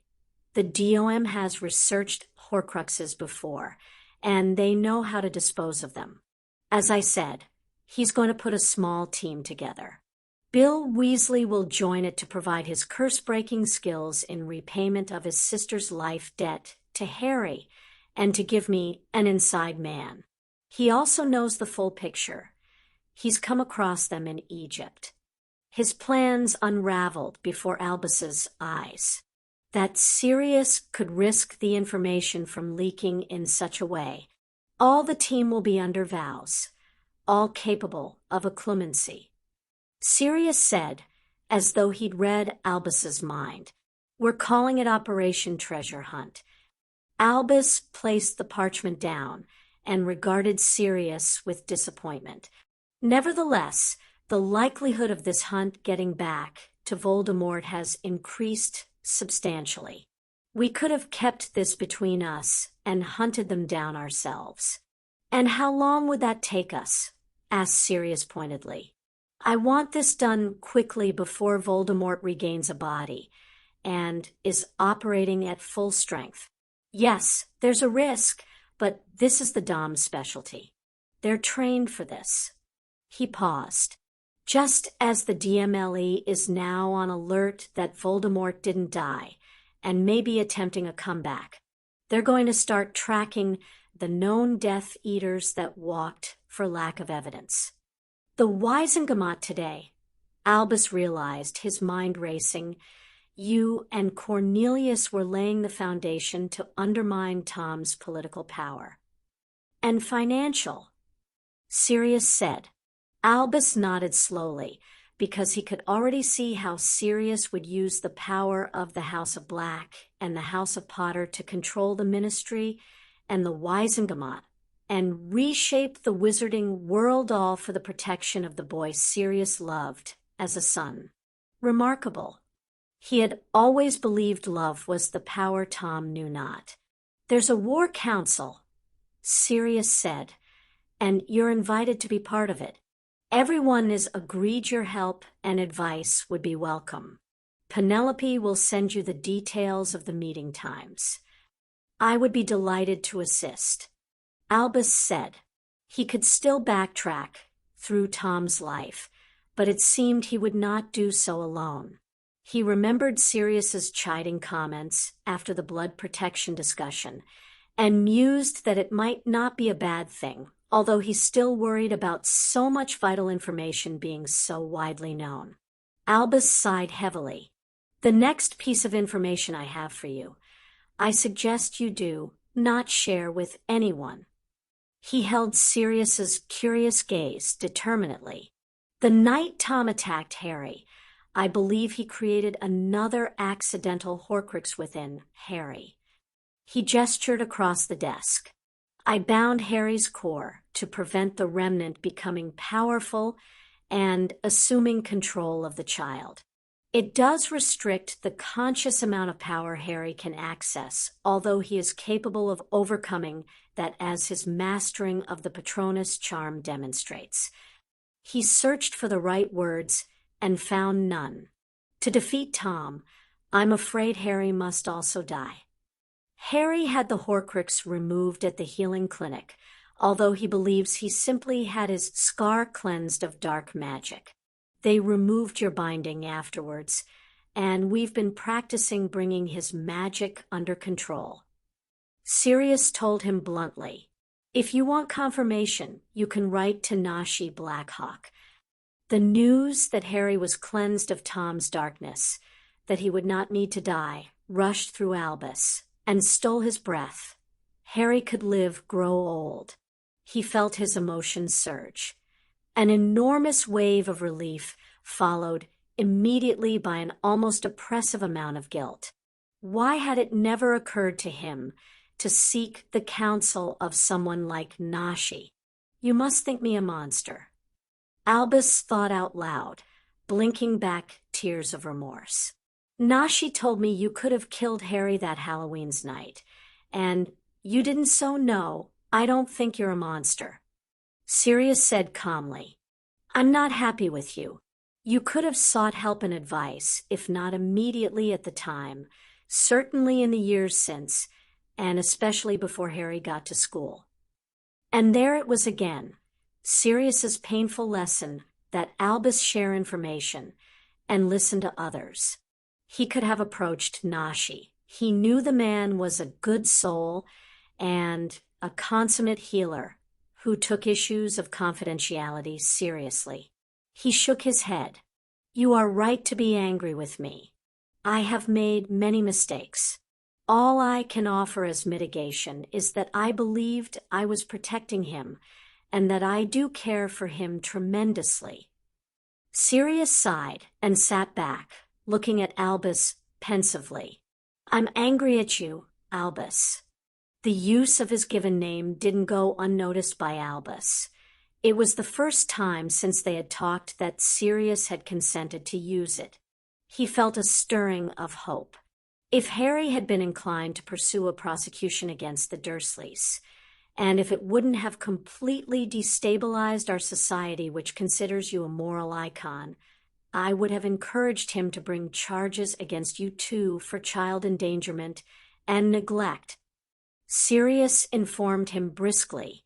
Albus flinched sharply. "You have 3 important positions in our society, but you have made serious errors of judgment both as Chief Warlock and as Headmaster of Hogwarts." Sirius continued. "Any other person would have resigned following the disclosure that they had failed to give an innocent man a trial, yet both you and Crouch, for that matter, have wriggled out of it, placing the blame on Bagnold, who is dead and can't defend herself." Another flinch. He couldn't deny it. Sirius motioned at Albus. "Your decisions as headmaster, certainly for Harry's first year, if not his second, should also have led to dismissal." He pinned Albus with a hard gray stare. Again, a noble man would have resigned. He sat back. "Yet I can't deny that if Voldemort is attempting to rise again, if you were not headmaster, he'd consider Hogwarts as vulnerable, and so I can't demand you to do the noble thing in repayment for all the crap you've put Harry through." Albus breathed out a little. "And I'm mostly not the injured party." Sirius continued. "Harry believes you care about him, and I have attempted to maintain that impression while trying to explain your actions or inaction when he's questioned it, such as your decision not to look in on him after you placed him with the Dursleys. In truth, I rather think he's already forgiven you. Personally, I think he's too forgiving because of the self-esteem issues that living with the Dursleys have left him with. But he has too few people in his life who he believes genuinely care for him, and I won't deny him any one of those people. I will offer him an unreserved apology." Albus said quickly. Sirius nodded. "Understand this, Albus. Harry is mine to protect now. You're done making decisions about his home, his life, and his future. I don't believe that prophecies are written in stone. I will do everything I can to remove Voldemort from existence, so Harry doesn't have to face him again. You get in the way of that, and I don't care how powerful you are. You and I will come to blows." Albus bristled slightly at the tone, but he knew Sirius meant every word of it, and was quite capable of carrying out his threat. Albus was the more powerful wizard, but Sirius had shown a sneakiness that had completely overturned all of Albus's plans within the space of a mere month. "I promise to work with you, Sirius, and I promise to do better in sharing and listening to others." Sirius harumphed, and there was a definite air of, "I'll believe it when I see it," as he got to his feet. "I have to get back to Harry, and I think we're done for today." He gestured at the report still on the desk while placing the parchment on the Horcruxes back in his desk. "That's your copy." Albus stifled the urge to ask to see Harry, his want to know where Harry was so that he could monitor him. He picked up the report and let Sirius walk him to the flue. They exchanged brief words of goodbye before Albus entered the flames. He walked out of the fireplace and into his office at Hogwarts. Fawkes trilled a comforting welcome. He placed the report on his desk, his fingers tracing over it thoughtfully. He wondered if he dared read it, and knew that he would. He had been a Gryffindor once, and it was only right that he learn of the consequences of his decision. He glanced over to the set of monitoring instruments and waved his wand to shut down all but the one that kept track of Harry's life force. He wandered over to the window to look over the grounds, letting the soothing familiarity of the school ease him. His plans were smashed to smithereens, Albus considered with wry amusement. Unsurprisingly, when dealing with the Marauders, for he had no doubt that Remus had played his part in the scheme and would continue to do so. The group had been the best of their generation with the exception of Pettigrew, who had been inclined to laziness, and their generation had been exceptional. Severus, Lily, Alice, so many wonderful witches and wizards. It was easy to see the bare bones of Sirius's plan from the events at the Wizengamot. He intended to shut down Tom's second grab for power before it began. The DOM would deal with the Horcruxes, the DMLE with the Death Eaters, and the Ministry and Wizengamot would reshape the political and financial landscape and make it unfriendly to Tom, less of a breeding ground for followers, which would make recruitment more difficult for him. It was a good plan despite Albus's concerns that it involved too many people knowing critical information. But Albus felt almost adrift. He no longer held the rudder, but was reduced to a passenger in the boat. Oh, he had no doubt he would contribute especially to the Horcrux hunt and to the politics. He did have some sway on the light side, and no doubt his expertise would be valued, but he sighed heavily. He felt so old, useless. Fawkes trilled and swooped over from his perch to sit on Albus's shoulder. Albus stroked his friend's head gently, grateful for Fawkes' unwavering support. Sirius's plan also kept Harry well away from the fight. Albus mused idly, or at least tried to keep Harry away from the fight. But Albus thought Sirius was wrong about the prophecy. He hadn't been a fan of divination himself before witnessing Sybil's declaration, and could understand Sirius's point of view, but ultimately it didn't matter because Tom believed the prophecy. So, no, Albus had no doubt that Harry would have faced a Tom in battle again.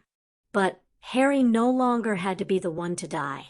Albus didn't need to shape the boy, so he would sacrifice his own life. He didn't need to hope beyond hope that Tom would seek to use Harry's blood in creating a body, and thus provide an anchor. So Harry had an impossible chance to survive death, a long shot if ever there was one. The relief of that made his knees tremble. It had been the part of the plan that Albus had hated, had always hated. To know that he didn't have to groom the boy in such a way that such a stain would not be added to those already on his soul, Ariana Gellert, was a weight off his shoulders. He pursed his lips. The problem was that if Harry was not to die in battle, he would need to fight Tom and match him if not beat him. Nothing Albus had previously planned involved that scenario. Harry was a gifted dadass student natural, but beyond that, Albus hadn't seen the need to offer additional training or education.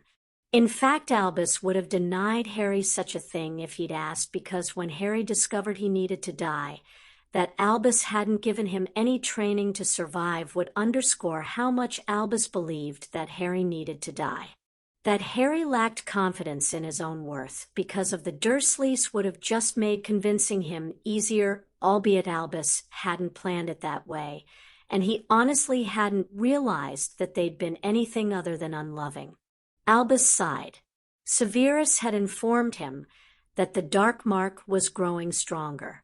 Harry would no doubt meet Tom sooner rather than later, and Harry needed training probably more than Sirius would allow if he knew the reason for it. But wasn't Harry's core unbound?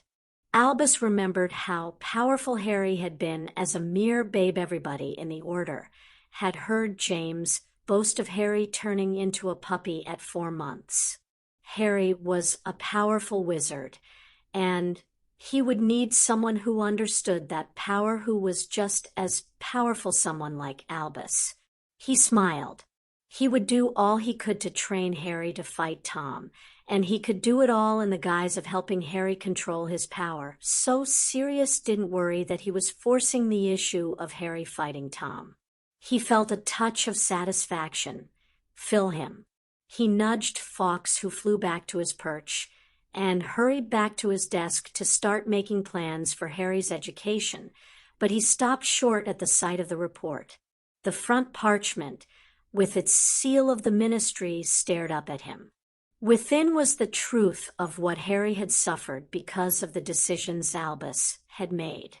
But he needed read it. He needed to understand the damage to Harry's confidence and what would need to be done to correct that. Albus sat down at his desk, gathered his courage, and opened the report. "Oh, Harry, my poor boy." Building Team Pronglet, Chapter 8. Severus Snape prided himself that his behavior was the epitome of everything Slytherin. He might only be a half-blood, but he comported himself with the pure blood manners instilled in him by his mother and the cunning that dealing with his bigoted and intolerant Muggle father had required. Even his obvious less than Slytherin behavior, openly deriding the Gryffindors, and specifically the boy who lived maintaining a stern deportment, all were a choice designed for a Slytherin purpose. However, sitting in front of the wireless listening to the early evening news report of the Wizengamot session, Severus's calm Slytherin mask was completely destroyed, his only boon that he was alone with no one to witness his lack of composure. Wide eyes, gaping mouth, pale face broken only by the slashes of red rage upon his cheeks as he absorbed the shocking news. Sirius Black was Lord Black. Black, Potter was Lord Potter, had been adopted by Black, and was now the heir of the House of Black. The Longbottom and Potter Alliance was restored. It was blow after blow as the inane commentator waffled on about how handsome Black had looked in leather pants, and wasn't it a shame that Potter hadn't accompanied him. He waved his wand with a gesture that rather looked like the Muggle equivalent of giving someone the finger. His father had been a rather coarse man, and shut the infernal machine up. The news had left him more than a little horrified as he remembered Lucius's hints that morning. Severus snorted as he paced the small living area in his quarters at Hogwarts. If Black had called judgment and stripped the Lestranges of their magic for wearing the dark mark, he could understand why Lucius had bowed to Black. The head of the House of Malfoy was nothing if not a survivor, a true Slytherin able to talk his way out of every sticky situation. It would be galling for Lucius to have to conform to the will of Sirius Black, but he would do it if it meant keeping his magic. And there had been the interesting slip of information that Lucius knew of the Dark Lord's origins. Clearly, Lucius found them lacking. Severus had been told the truth by Albus once he had been taken on as a spy, and found it more than a little amusing that the purebloods that so prostrated themselves at the feet of the Dark Lord had no idea that his origins were closer to Severus's than their own. Severus's brief smile faded. Lucius was now aligned with Black and Potter, and would work with him against the Dark Lord. That much was clear, even if the message had been coached in formal language that would give Lucius leeway with the Dark Lord should Severus ever mention it to him. Not that he would. Severus was proud of the fact that his own allegiances were well obscured. The former Death Eaters believed he was their spy among the light, and Albus believed he was his spy among the dark. Truthfully, Severus only had one allegiance: Lily Elizabeth Evans. He walked over to the small liquor cabinet and poured himself a small finger of oak-matured 20-year-old Scotch. Raised in the Muggle world, he had a preference for it rather than the Drat Ogdens that the wizarding world favored. He downed the glass in one go, savoring the peaty taste. Lily had been his only friend as a child, the only one to see past a strange, lank-haired, hook-nosed, sallow youth and acknowledge the intelligent, if serious, boy inside. He had gloried in being able to introduce her to the wizarding world and reveled in her innocent affection for him. All that had come tumbling down because of Hogwarts. In many ways he regretted ever setting foot in the school. Perhaps if they hadn't been separated by the house divides, if he had been homeschooled as his late mother had wanted, and avoided the influence of those who would willingly serve the Dark Lord. But he had long accepted that it was his own fault their friendship had come to an end. In the summer before their 5th year, he had asked her to pretend not to be friends with him anymore because he was under pressure from the rest of Slytherin House to conform to their prejudices. And with the rising influence of the Dark Lord, Severus was under no illusions that he would suffer if he didn't. Lily had been sympathetic and had agreed, but he could tell as the school year progressed, and he didn't shield her from the comments of his friends but agreed with them as he stood aside and watched as the Slytherin girls tripped her with hexes and did nothing, although Lily fought back quite splendidly that her patience and understanding were eroding. They disappeared entirely when he called a mudblood. Shame heated his cheeks to burning once again as the memory flooded back. James Potter turning him upside down to humiliate him, and Lily defending Severus only for Severus to deny her so harshly. And he hadn't meant it. He had never thought of her that way. But the damage had been done, and when he tried to apologize to her, she had told him that she had had enough. He had made his choice perfectly clear, and she would thank him to stay away from her. He'd left her alone at Hogwarts, believing they had the summer to mend fences, but instead he'd had the summer to stew over his mistake further, when Lily had pointedly refused to come to the door of her Muggle home, and had instructed her sister to turn him away, something which Petunia had done with relish. In his anger, he had blamed the Marauders for the loss of Lily. He had spent the rest of the summer plotting. When he'd returned to Hogwarts, he'd overheard Regulus Black talking with his friend Matthias Flint about his brother running away from home because their mother had finally flipped and beaten Black half to death. It was the perfect bait for his lure. He had easily provoked Black into telling him about the Whomping Willow, and on the night of the full moon, he had made his move to kill the werewolf, and have Black expelled, leaving Potter alone and vulnerable. Only he had miscalculated, assuming Lupin's meek, mild manner would carry over to his werewolf personality, when it didn't. That Lupin in his werewolf form would be an easy target. The werewolf he had glimpsed had been angry and fierce, and scared him half to death. When Potter had turned up and saved him, Severus had actually been grateful, and so angry at being grateful that he could have obliterated half of Hogsmeade. And then to rub salt in the wound, Albus Bloody Dumbledore had seen right through him, warned him against further action against the werewolf, and had refused to punish the Gryffindors harshly, a few detentions and a ban from Quidditch for Black, and nothing for Potter and Lupin. Worse was to come, though, at the end of his 6th year, when Lily had caved into Potter's pursuit of her and agreed to date him. Severus had gone to the Dark Lord willingly after that, taking the mark that summer and killing some poor Muggle man that had already been tortured half to death by Mulciber Sr., and who hadn't even defended himself, as Severus had leveled his wand at him and pretended it was his father. The killing hadn't bothered him at the time. He had, after all, plotted to kill Lupin. As far as Severus was concerned, werewolves were creatures that should be put down as soon as they were discovered, no matter what anyone, Dumbledore said. But he had come to regret it as an older and wiser man, understanding the sin that stained his soul better. In retrospect, he was thankful.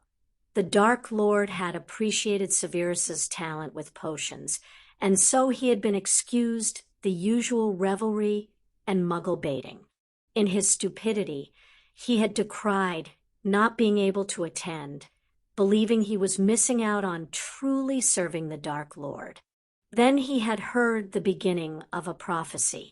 He'd run to the Dark Lord with it. Severus bowed and kissed the hem of the Dark Lord's robes. "My lord, I have something I must tell you, but I believe it would be best to do so in confidence." The Dark Lord stared at him with hard red eyes, and Severus felt a pain deep in his head. He flinched as it left abruptly. The Dark Lord dismissed everyone from the room. "Now rise and tell me, Severus, what did you overhear?" the Dark Lord asked smoothly. Severus got to his feet and bowed his head respectfully.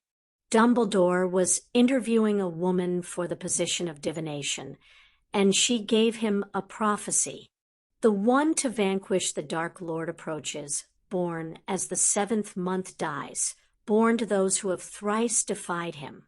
He paused and caught his breath.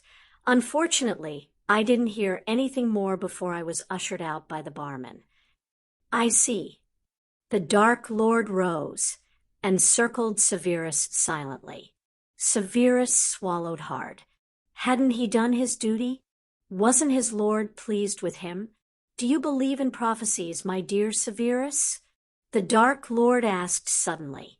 He had to swallow against a surge of fear before he could answer. "Honestly, no, my lord." "Then why such haste in bringing me this news?" The inference that Severus believed that someone would be born that could defeat his lord slid into Severus's mind like a sharp knife. He thought furiously, "I merely wish to warn you that the old fool Dumbledore had heard such a thing, and may believe it." Severus hurried out, bowing his head again. The Dark Lord laughed harshly. "It would be the first time. He and I both have never put stock in the vagaries of tea leaves and dull predictions of cards."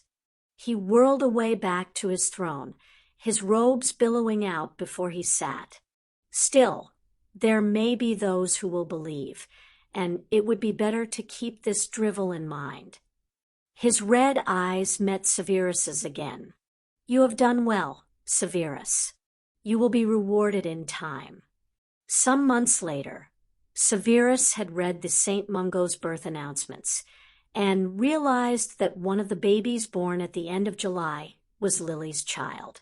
Severus had tried to put it to the back of his mind, to tell himself the child was also the spawn of James Potter, and he didn't care what happened to it, to Lily. He had worried, though knowing the depravities that the rest of the Death Eaters engaged in. the cruelty the Dark Lord was capable of employing against his enemies.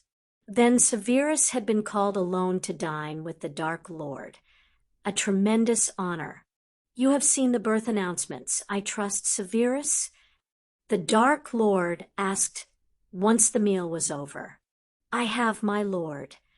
Severus admitted, and he knew 2 babies could fulfill the conditions in the prophecy.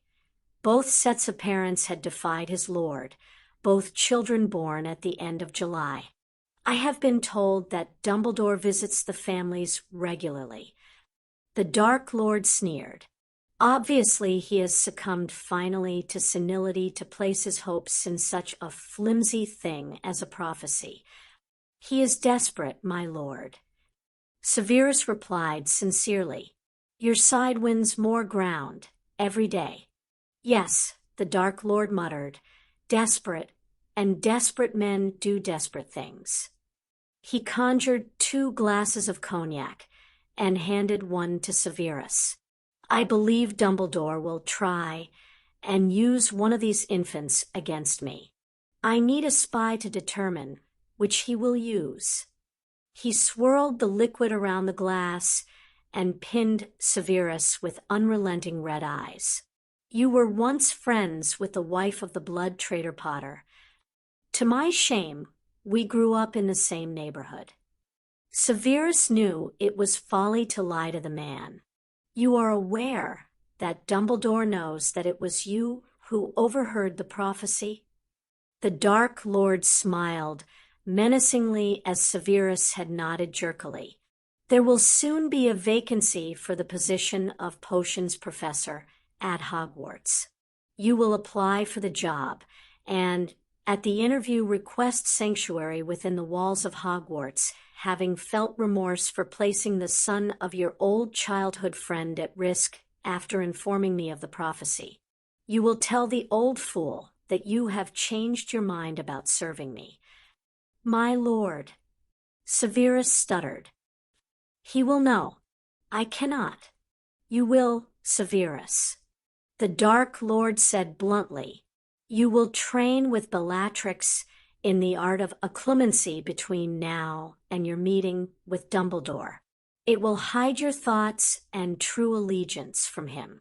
You will take your place in his band of blood traitors and inform me of everything, but especially anything to do with the prophecy. He had agreed. What else could he do? It had turned out to be his salvation. Occlumency had been difficult, but working through his memories with Bellatrix, laughing derisively at his upbringing and his friendship with Lily, had seeded doubts in his own mind about whether he had chosen the right path.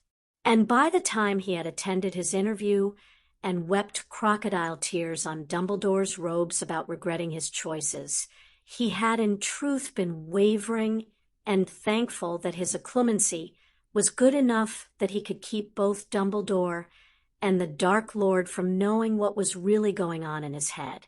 Dumbledore's request for him to be a spy had been approved by the Dark Lord, who had laughed when Severus had reported to him. Let him think you are his. The Dark Lord smiled. But you, and I know you will always be mine. The dark mark had ached for days after that.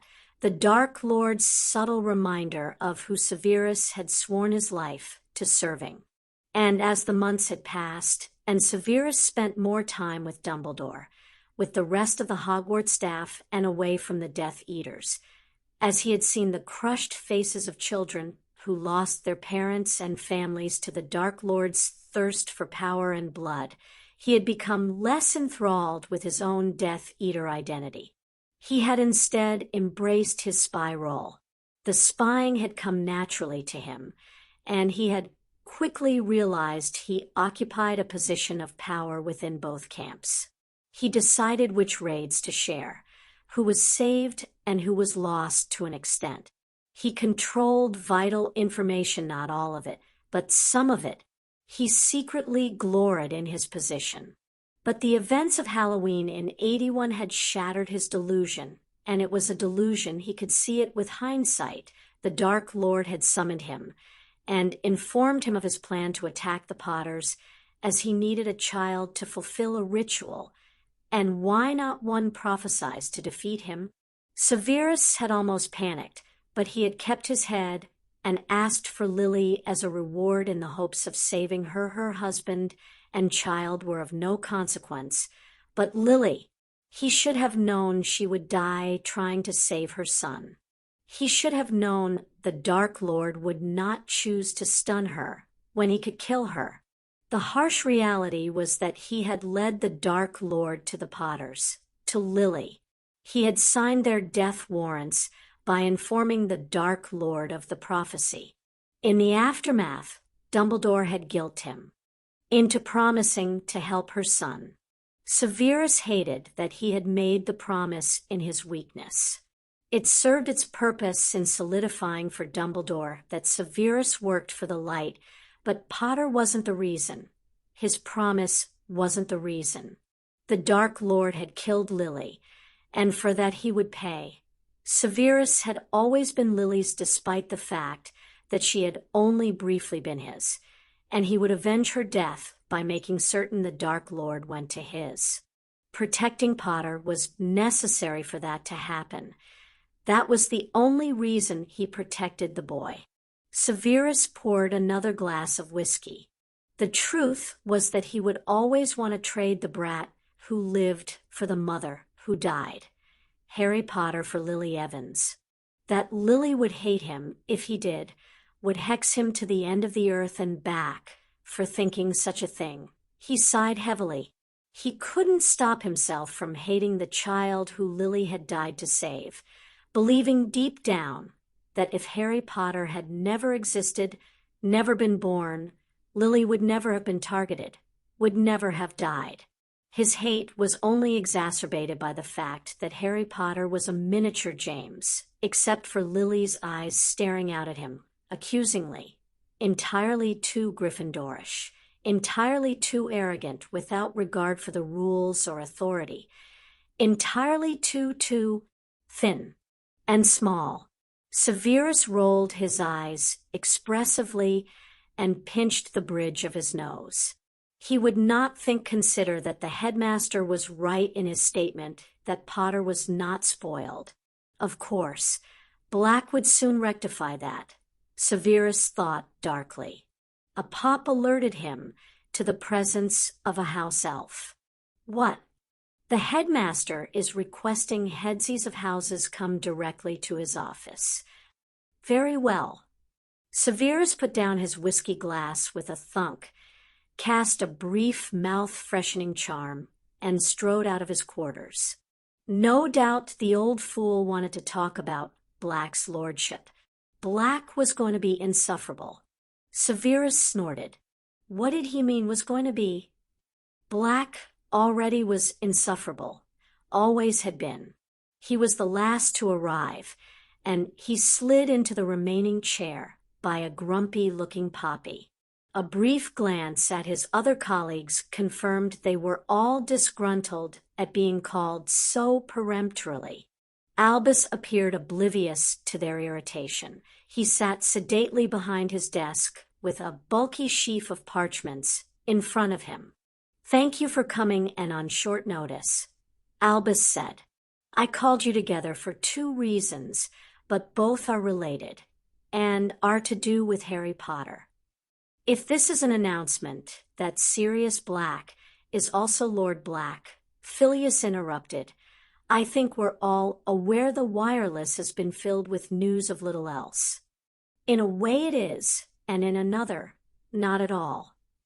Albus held up one wrinkled and age-spotted hand. Let me explain. I met with Sirius this afternoon after the Wizengamot session. As you have no doubt heard, he has already taken custody of Harry Potter. His expression fell suddenly, and Severus felt a twinge of concern at how old Albus looked. The reason why he was given immediate custody was because of this document. He tapped the parchment. It is a report compiled by Amelia Bones and Alastair Moody about Harry's home environment with his aunt and uncle.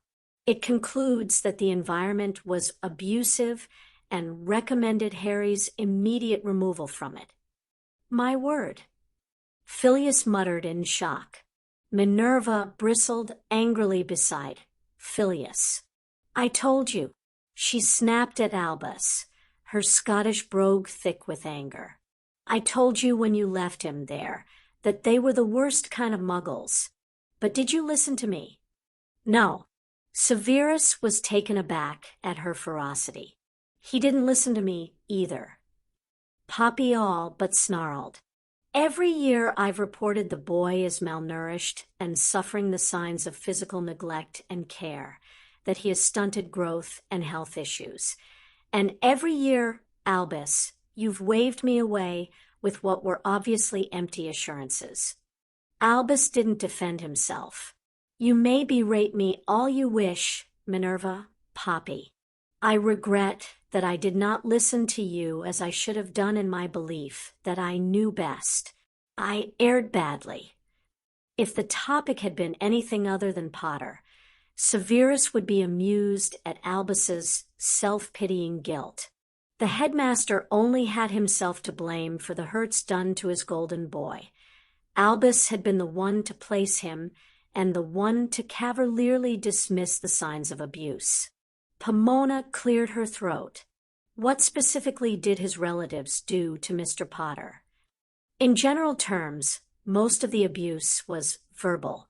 He was never called by his name, but rather freak or boy or some other derogatory term. He was regularly told he was a burden. Physically, he was set to chores above his age range and inappropriately dangerous for a child to attempt.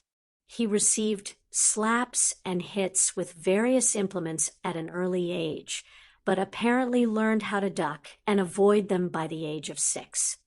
It explains his talent as a seeker, commented Severus snidely. Minerva glared at him. Continue, please, Albus. Pomona said briskly, if we are to know how to help the child, we must know of what damage has been done, just as always in these cases. He was denied food on a regular basis and underfed as a matter of course. Beyond that, his cousin bullied him badly, injuring him severely on 2 documented occasions, although his magic usually healed him. Materially, he was neglected. Second-hand clothes, no toys or books were given to him beyond the bare minimum required for his schoolwork, no meaningful presents. He slept in a cupboard under the stairs until the age of 11, when he was given the smallest room in the house. Albus sighed heavily. Possibly that was because of the arrival of his first Hogwarts letter. The abuse also diminished somewhat after he was collected by Hagrid, although each summer there have been reoccurrences in some form. My word. Filius said again. How could they? They could because they had no reason to think that they couldn't. Minerva said, heatedly, you never once checked up on him, Albus. Not once. You kept all of us with any tie to his parents away from him for his own safety. And look, he wasn't safe at all. Arabella Figg was stationed nearby and meant to keep an eye on him, and I have talked with her via Flu since reading the report, wondering how she could have missed this. Albus said defensively, unfortunately, we had a miscommunication, and she believed I was aware of the full extent of his treatment at the hands of his relatives, whereas I believed they were perhaps unloving toward him, but otherwise tolerant, and certainly not abusive. Does it matter? Asked Severus impatiently. He flicked some lint off his robes. So, the boy was abused. I fail to see why that merits special treatment. It merits the same treatment as all abused children in this school. We always discuss the best approach to take with an abused child. Pomona remonstrated with him sharply. You forget the majority of those come into my house. She was right. Most of the abused sorted into Hufflepuff, where they received the affection and friendship they yearned for, the security and stability their magic required to settle down. However, those abused children who retained some spirit, usually sorted into Slytherin, as cunning and sneakiness were both required in the retention of that spirit. Severus refused to think of Potter sympathetically or to pity him. Many were abused worse than Potter, and his own childhood hadn't been a picnic. No, Potter might have reasons for some of his more irritating traits, including his lack of respect for authority, but he was still a detestable brat. And the rest usually come into mind.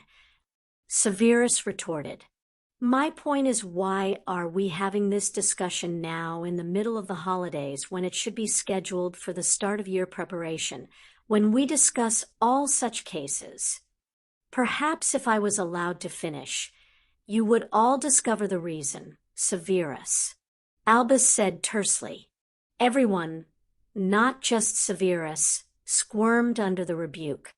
Firstly, I agree with Severus that deciding what the educational approach to Harry should be discussed in our usual meeting ahead of the term start, Albus said crisply. However, there are medical concerns that need to be addressed immediately. Realizing there had been abuse, Sirius took Harry to the Valley Clinic in the States.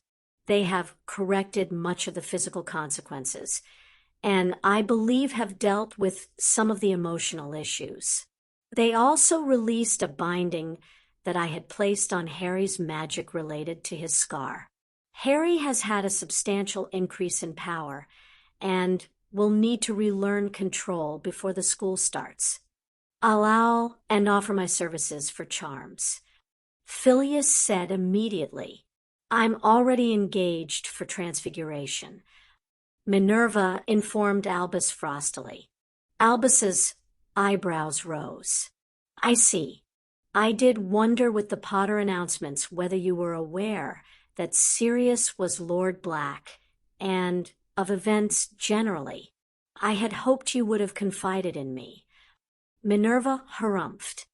I had hoped that you had used a modicum of sense in placing Harry. It seems we've both lived to be disappointed. Severus exchanged an unsettled look with Pomona at the chilly glare between the head and his deputy. Albus, Poppy was the one to break the tension. I assume you wish me to write to the clinic and get a full accounting of his medical records. Yes, Poppy. Harry's healer was Nashi Blackhawk. Sirius has given us permission to approach him. Albus agreed.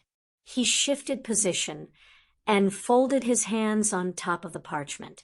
The second reason why I called you together is that Sirius raised concerns over the standards and safety here at the school to the point where he informed me he had considered withdrawing Harry. Severus snorted. If he wants to withdraw the brat, let him. Severus, don't be absurd. Filius replied before Albus could. Apart from the severe damage to our reputation such an event would incur, where Potter goes, many would follow. We'd be lucky to have a school left. And therein lies the heart of the issue. Albus said, I would like your ideas and thoughts on how we can improve things. I have already decided to invite our new Dada professor, Alastair Moody, to move in for the rest of the summer and do a full security review of the school's wards and grounds. Well, that's a start. Pomona said, adjusting her robes. Personally, I'd like something to be done about Binns. His and a number of other subjects don't perform well at OWL level and should be audited. Minerva agreed. Divination should be dropped and Muggle studies needs a complete overhaul. I am in agreement. Filius said, I'd also add that potions is another area of concern. Many of my students employ tutors in the summer to make up for deficits in their understanding. Severus glowered at him. It is not my fault most of them are dunderheads who can't understand the first thing to do with potions. Perhaps if you taught rather than simply bullied them, it would help. Minerva snapped back. And perhaps... Enough, shouted Albus. We are not here to criticize each other's teaching styles. He took a deep breath. If there are no more ideas? They all shook their heads. Then thank you for your time. Please come to me with other suggestions as they occur to you. Albus said briskly, Severus, if you could remain behind, please. The others trooped out, although Minerva remained behind briefly and waited until it was the three of them. Did you know, Albus, that I was considered as a potential guardian by Lily and James?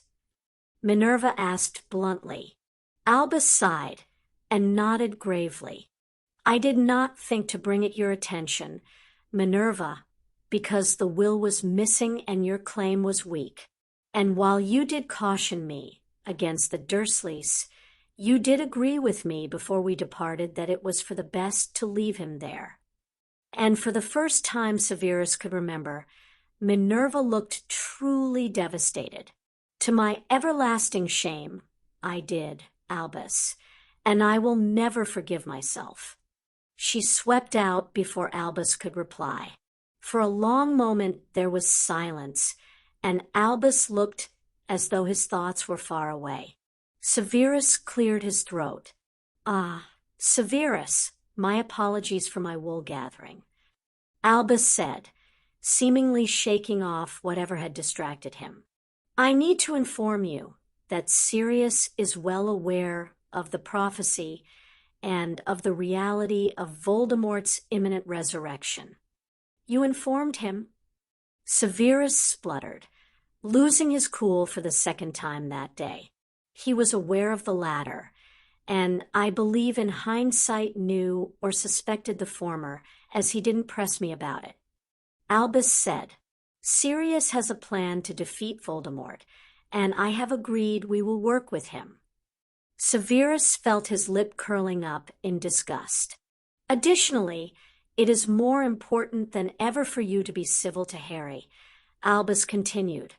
Otherwise, I have no doubt Sirius will call for an end to your tenure here, or withdraw Harry. Of course, he was to be civil to the brat. It didn't matter how cheeky and disrespectful the brat was to him. I implore you to put the enmity with Sirius in the past. Of course, he was simply to forgive and forget being bullied and thrown to a werewolf by Black. It didn't matter that Black had tried to murder him. For the sake of Lily's memory, do not use her name in this. Severus snapped, surging out of his chair and striding to the window. He looked unseeingly at the grounds beyond, unknowing that Albus had done much the same earlier that day. Albus remained silent, and Severus was glad of that as he brought his tumbling emotions back under control. Lucius reported that the House of Black was strong again. He will stand with the House of Black. Severus reported calmly. Clearly, whatever else is uncertain, Black's abhorrence of the Dark Lord and his known ruthlessness will help decimate the Dark Lord's support among purebloods. He will work to end the Dark Lord once and for all. Agreed. Albus said softly. What is also certain is that Black will protect Potter. He paused for effect. Even from you? He could see from the reflection in the window that Albus flushed with embarrassment. You need not worry, Headmaster. Severus sniped tersely. I will continue to keep my promise and help protect Potter to defeat the Dark Lord since Black, and I share those goals. But do not expect anything further. And do not ask me again. Thank you, Severus. If that is all, he asked with a hint of his usual sneer. Albus hesitated, but he nodded his head. Severus left the room quickly. There was still a good half a bottle of scotch left in his room, and he intended to drink it all. Harry surfaced from his dozing at the sound of Sirius's voice, greeting Remus. He didn't open his eyes immediately, too warm and fuzzy and tired to think about leaving the cocoon of blankets, even for his godfather, Padfoot. He reminded himself, and despite the fact that he wanted to know how things had gone, he could hear Sirius conjure up another chair and drag it close to the bed, the small knock as Sirius sat down and bumped the bed, Remus's low drawl as he confirmed Harry was sleeping just as he'd been sleeping every other time Sirius had checked. Harry felt Sirius's hand in his hair and reveled at the comforting touch, the knowledge that someone loved him. He was about to open his eyes when, well, don't keep me in suspense. What happened?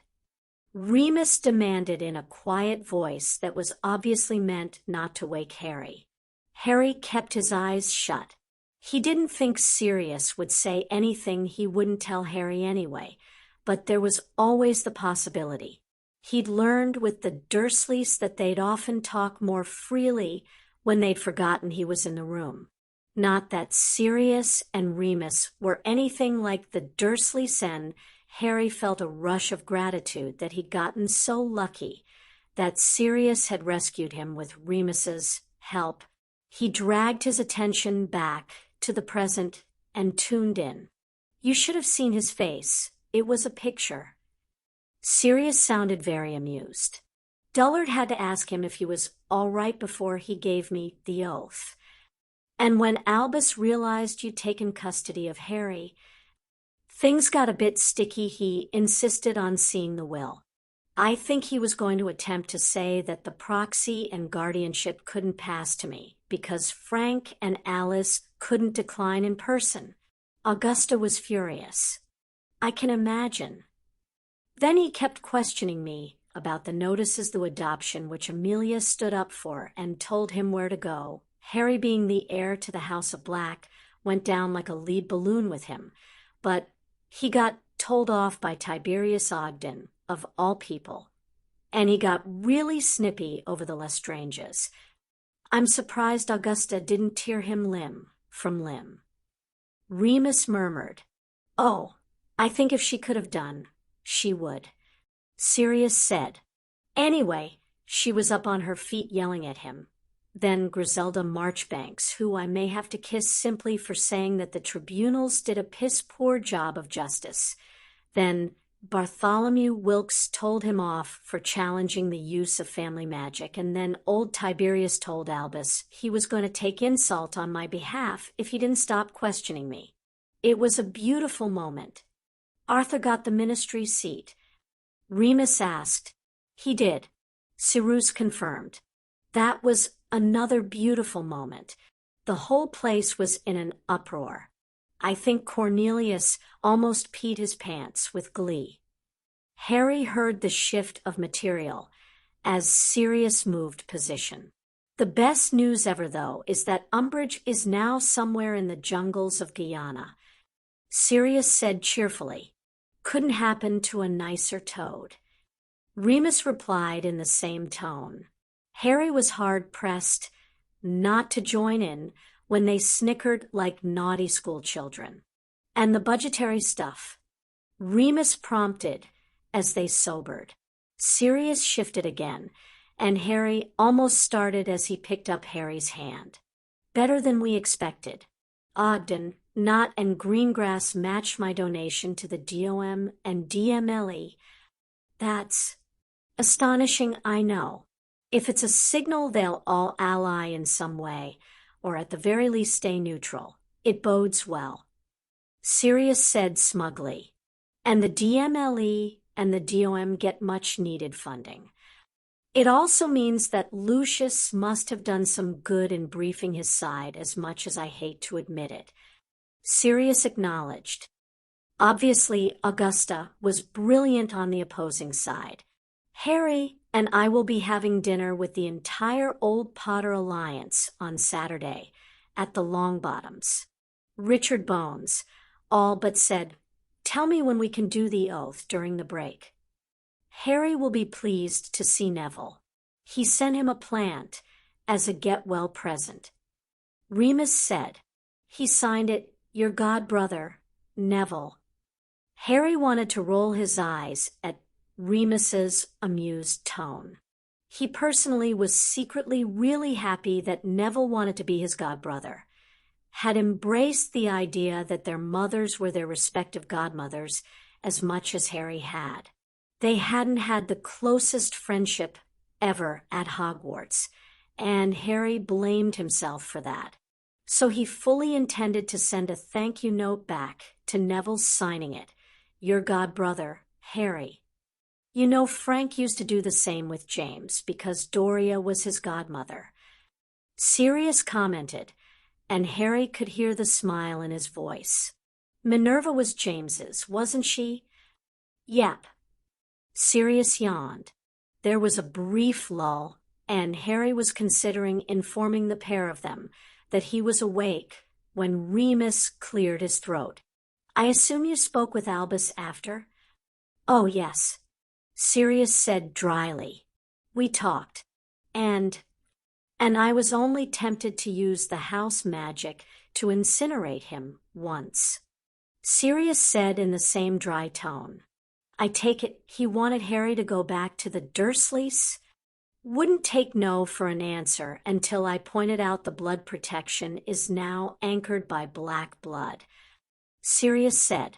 Harry was disappointed. He'd expected the headmaster to bring up the Dursleys, but he'd hoped deep down that Sirius and Remus would be proven wrong about him insisting on it. He did say steps would be taken, that Harry would have minimal contact with them, and I could even go along too to make sure they treated him right, but Sirius sighed. He cares for Harry. I can see that. It's just his focus isn't in the right place. Well, that was slightly better. Maybe some of it is his age. Remus offered. You think he's going senile?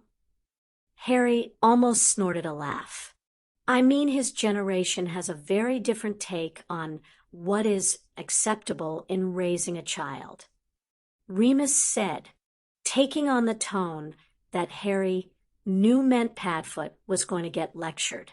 Historically, children, especially in the working classes, were expected to earn their keep, to contribute with difficult chores from a young age, to be grateful and respectful to their parents for food, clothing of any kind, and shelter. If they received praise and love beyond that, they were lucky, but it wasn't a big thing. Really, it's only this century that mind healers have emphasized that love and reward is an important component in raising a child to be a happy, contributing member of society.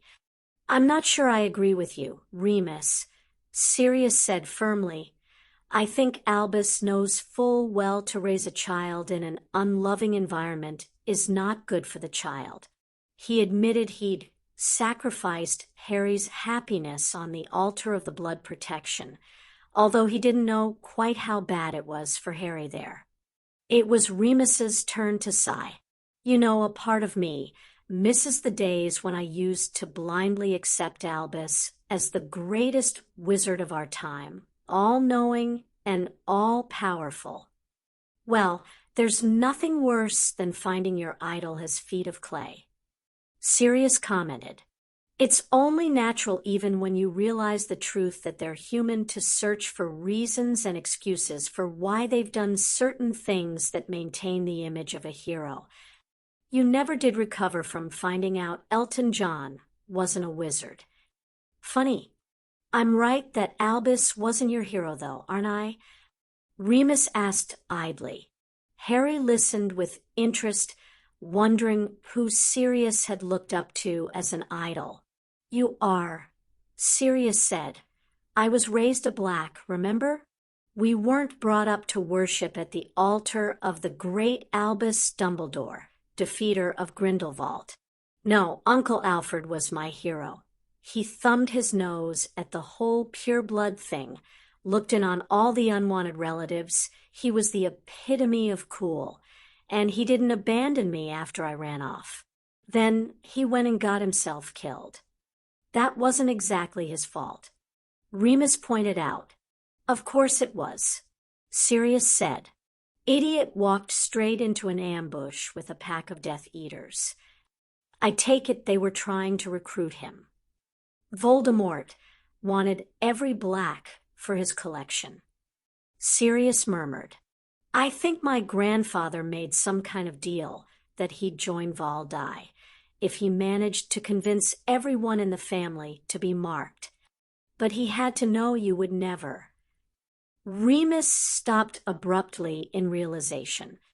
Oh, well, if he did, that was kind of devious of him, wasn't it? It was very clever of Sirius's grandfather, Harry mused silently. Because he'd known Sirius would never be marked, he'd be safe from having to submit to the deal. Yes, the rest of us had to deal with the bloody plonker, while he got to stay safe behind the walls of the Black Country estate. Yes, the defenses there are rather lethal. Sirius coughed. I did apologize for not warning you. You're bloody lucky I wasn't incinerated. Remus said. I did give you the password to shut the wards down.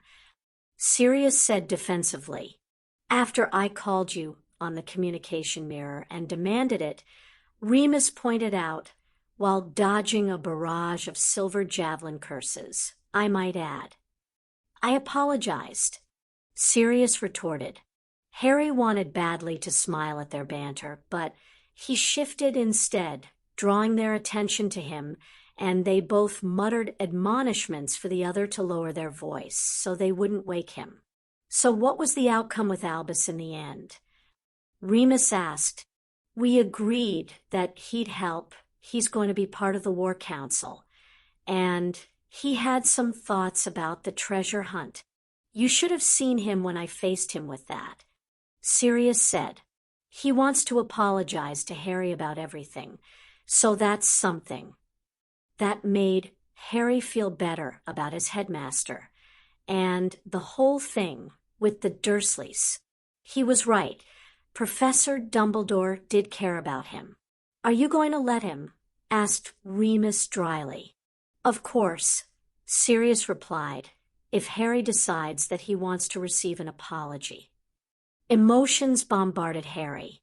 There was a strong wave of affection and love, maybe for Padfoot for being so willing to do something because he loved Harry.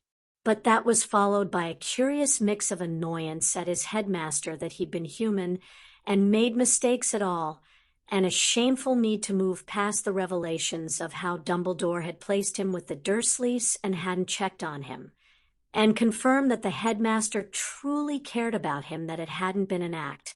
And the latter was just stupid. A small voice inside Harry's head whispered that sounded remarkably like Healer Fey. Why was it so important that the headmaster cared for him? He had other people in his life, other adults, who really cared about him, Padfoot and Moony, Aunt Minerva. If he was going to forgive the headmaster, then shouldn't it be because it was the right thing to do if it was a genuine apology, not just because Harry wanted the man to continue liking him? Confusing, mused Harry. It was all too confusing. He shifted again under the covers as his body responded to his mind's restless thoughts. Sirius's thumb rubbed over his knuckles as though to calm him, and it did surprisingly enough. He let his eyes drift open and found Sirius looking back at him with a warm smile. Hello, sleepyhead. Sirius greeted him. How are you feeling? Groggy, Harry said. Remus cleared his throat on the other side of the bed. I'll leave you to catch Harry up, Sirius. There's a book in the library at the Manor I want to get before dinner. He ruffled Harry's bedhead hair with a smile and walked out. Want the bathroom? Sirius asked bluntly. Harry nodded. A shower, I think. He felt grimy. Let's see how you do when you get on your feet. Sirius said. He let go of Harry's hand and pulled back the covers. Harry gingerly swung his legs around and set his feet on the floor. He took Sirius's offered hand and pulled himself up. A slight rush of dizziness pulled at him, but he kept his head up and everything steadied. It was much better than the other times he'd tried it that day. "Okay," Harry said. Sirius walked him over to the ensuite, and Harry exchanged Sirius's arm for a wall. "I'll be fine," Harry said. "5 minutes," Sirius said. "Don't linger, and if you need me, yell, even if you're naked. Understand?" Harry felt his face redden, but he managed a brief nod. He used the facilities and had a quick shower mindful of the time limit. He managed to wash his hair, soap, and rinse his body haphazardly. He stepped out and wrapped a towel around himself, grateful when he walked out, and Sirius was immediately there to help him over to the bed. Sirius had gotten a clean pair of pajamas ready for him, and it looked like the bed had been changed. Sirius ducked momentarily into the bathroom to set it to rights and gave him some privacy to change. Harry pulled on the pajamas and climbed back under the fresh duvet with a sigh. Sirius called Dobby, and a tray appeared for Harry. Chicken broth with dumplings, a glass of milk, and a slice of chocolate cake. Another tray appeared for Sirius, who glared at the milk. Harry hid a smile and tucked into his dinner. He had demolished the broth and was just starting the chocolate cake when Sirius cleared his throat. "So how much did you hear?" Sirius asked. "All of it, pretty much." Harry said, "Honestly, did you really almost incinerate Professor Dumbledore?" "I got mad, and the house magic reacted." Sirius admitted just as honestly. "But we worked it out, and as you heard, he's keen to apologize to you." He held Harry's gaze. "I really do believe he didn't know how bad it was for you there. He was quite upset when I explained." Harry nodded slowly and took advantage of eating his cake to avoid responding. He wasn't certain what he felt about an apology and forgiving the headmaster anymore. "You all right?" probed Sirius gently. "Just..." Harry poked his cake. "I guess I was thinking about whether I wanted to forgive Professor Dumbledore." Sirius raised an eyebrow. "Oh." Harry took a deep breath and met Sirius's eyes. "I was thinking I wanted to forgive him because I wanted him to still like me, but that's stupid, isn't it? I should hear his apology and then forgive him if I think he means it." "Well, I wouldn't say it was stupid so much as human," Sirius said gently. "Everybody wants to be liked, and nobody really likes confrontations or rejection. But you're right in that if somebody has wronged you, you should forgive them only if they're genuinely sorry, not for any other reason. And if they're a true friend, then they'll be genuinely sorry." Harry nodded. "Will you arrange something with Professor Dumbledore then?" Sirius nodded. "For next week. And you're okay with me giving him a second chance?" Harry checked, remembering Sirius's words to Remus. "I am, and I'm very proud that you've thought about your reasons for doing so," Sirius reassured him. "And second chances are a good thing sometimes." "Like with the Malfoys?" Harry asked dryly. The Malfoys had been a topic of much discussion when they'd gone over their strategy for the family meeting. Harry had been all for treating them the same as the Lestranges. "Well, that's not so much a second chance as delayed judgment." Sirius grinned. "Old Lucy seems to have realized it. Some of his prominent supporters were actually quite helpful today. I still don't like it. I doubt he's genuinely sorry. Possibly not, but we need him at least until old Voldpants is gone for good. Sirius smirked mischievously. Then we'll go with the plan of dropping him, and your Uncle Vernon naked in Diagon Alley, with guilty tattooed all over them. Maybe we'll even handcuff them together. Harry couldn't help laughing at the mental image. Can I just say you? A yawn took him by surprise, and a moment later he was divested of his tray and encouraged to snuggle back down under his duvet. Are you staying with me? Harry asked sleepily as Sirius retook his seat. Where else would I go? Sirius remarked with a smile. Go to sleep, Pronglet. Harry smiled back, had a momentary thought that it was nice to have Sirius, someone who cared about him, because Aunt Petunia would never have stayed, and in the next instant was fast asleep. That brings us to the end of Part 4 of A Marauder's Plan. Harry's learning quickly, Sirius is playing the long game, and the pieces are shifting on the chessboard and in the hearts of those watching. Which character surprised you the most in this part? What are your thoughts on how this version of Harry handles trust, control, and legacy? Let's talk in the comments. I'd love to hear your take. Make sure to like, subscribe, and share this with fellow fans of the series who are looking for something both familiar and refreshingly new. Huge thanks to our Wizard Army members. You are the backbone of this audiobook channel. Did you know? Catsarecool wrote A Marauder's Plan with a focus on realism and character growth, often reworking plot elements fans found frustrating in the original books, especially how Harry's guardianship and training were handled. We'll be back with Part 5, where the plan escalates, tensions flare, and Harry's inner circle starts to truly form. Until then, you don't need a prophecy to change the world, just the courage to question the one you were handed. Stay wise, stay strong, and as always, stay magical.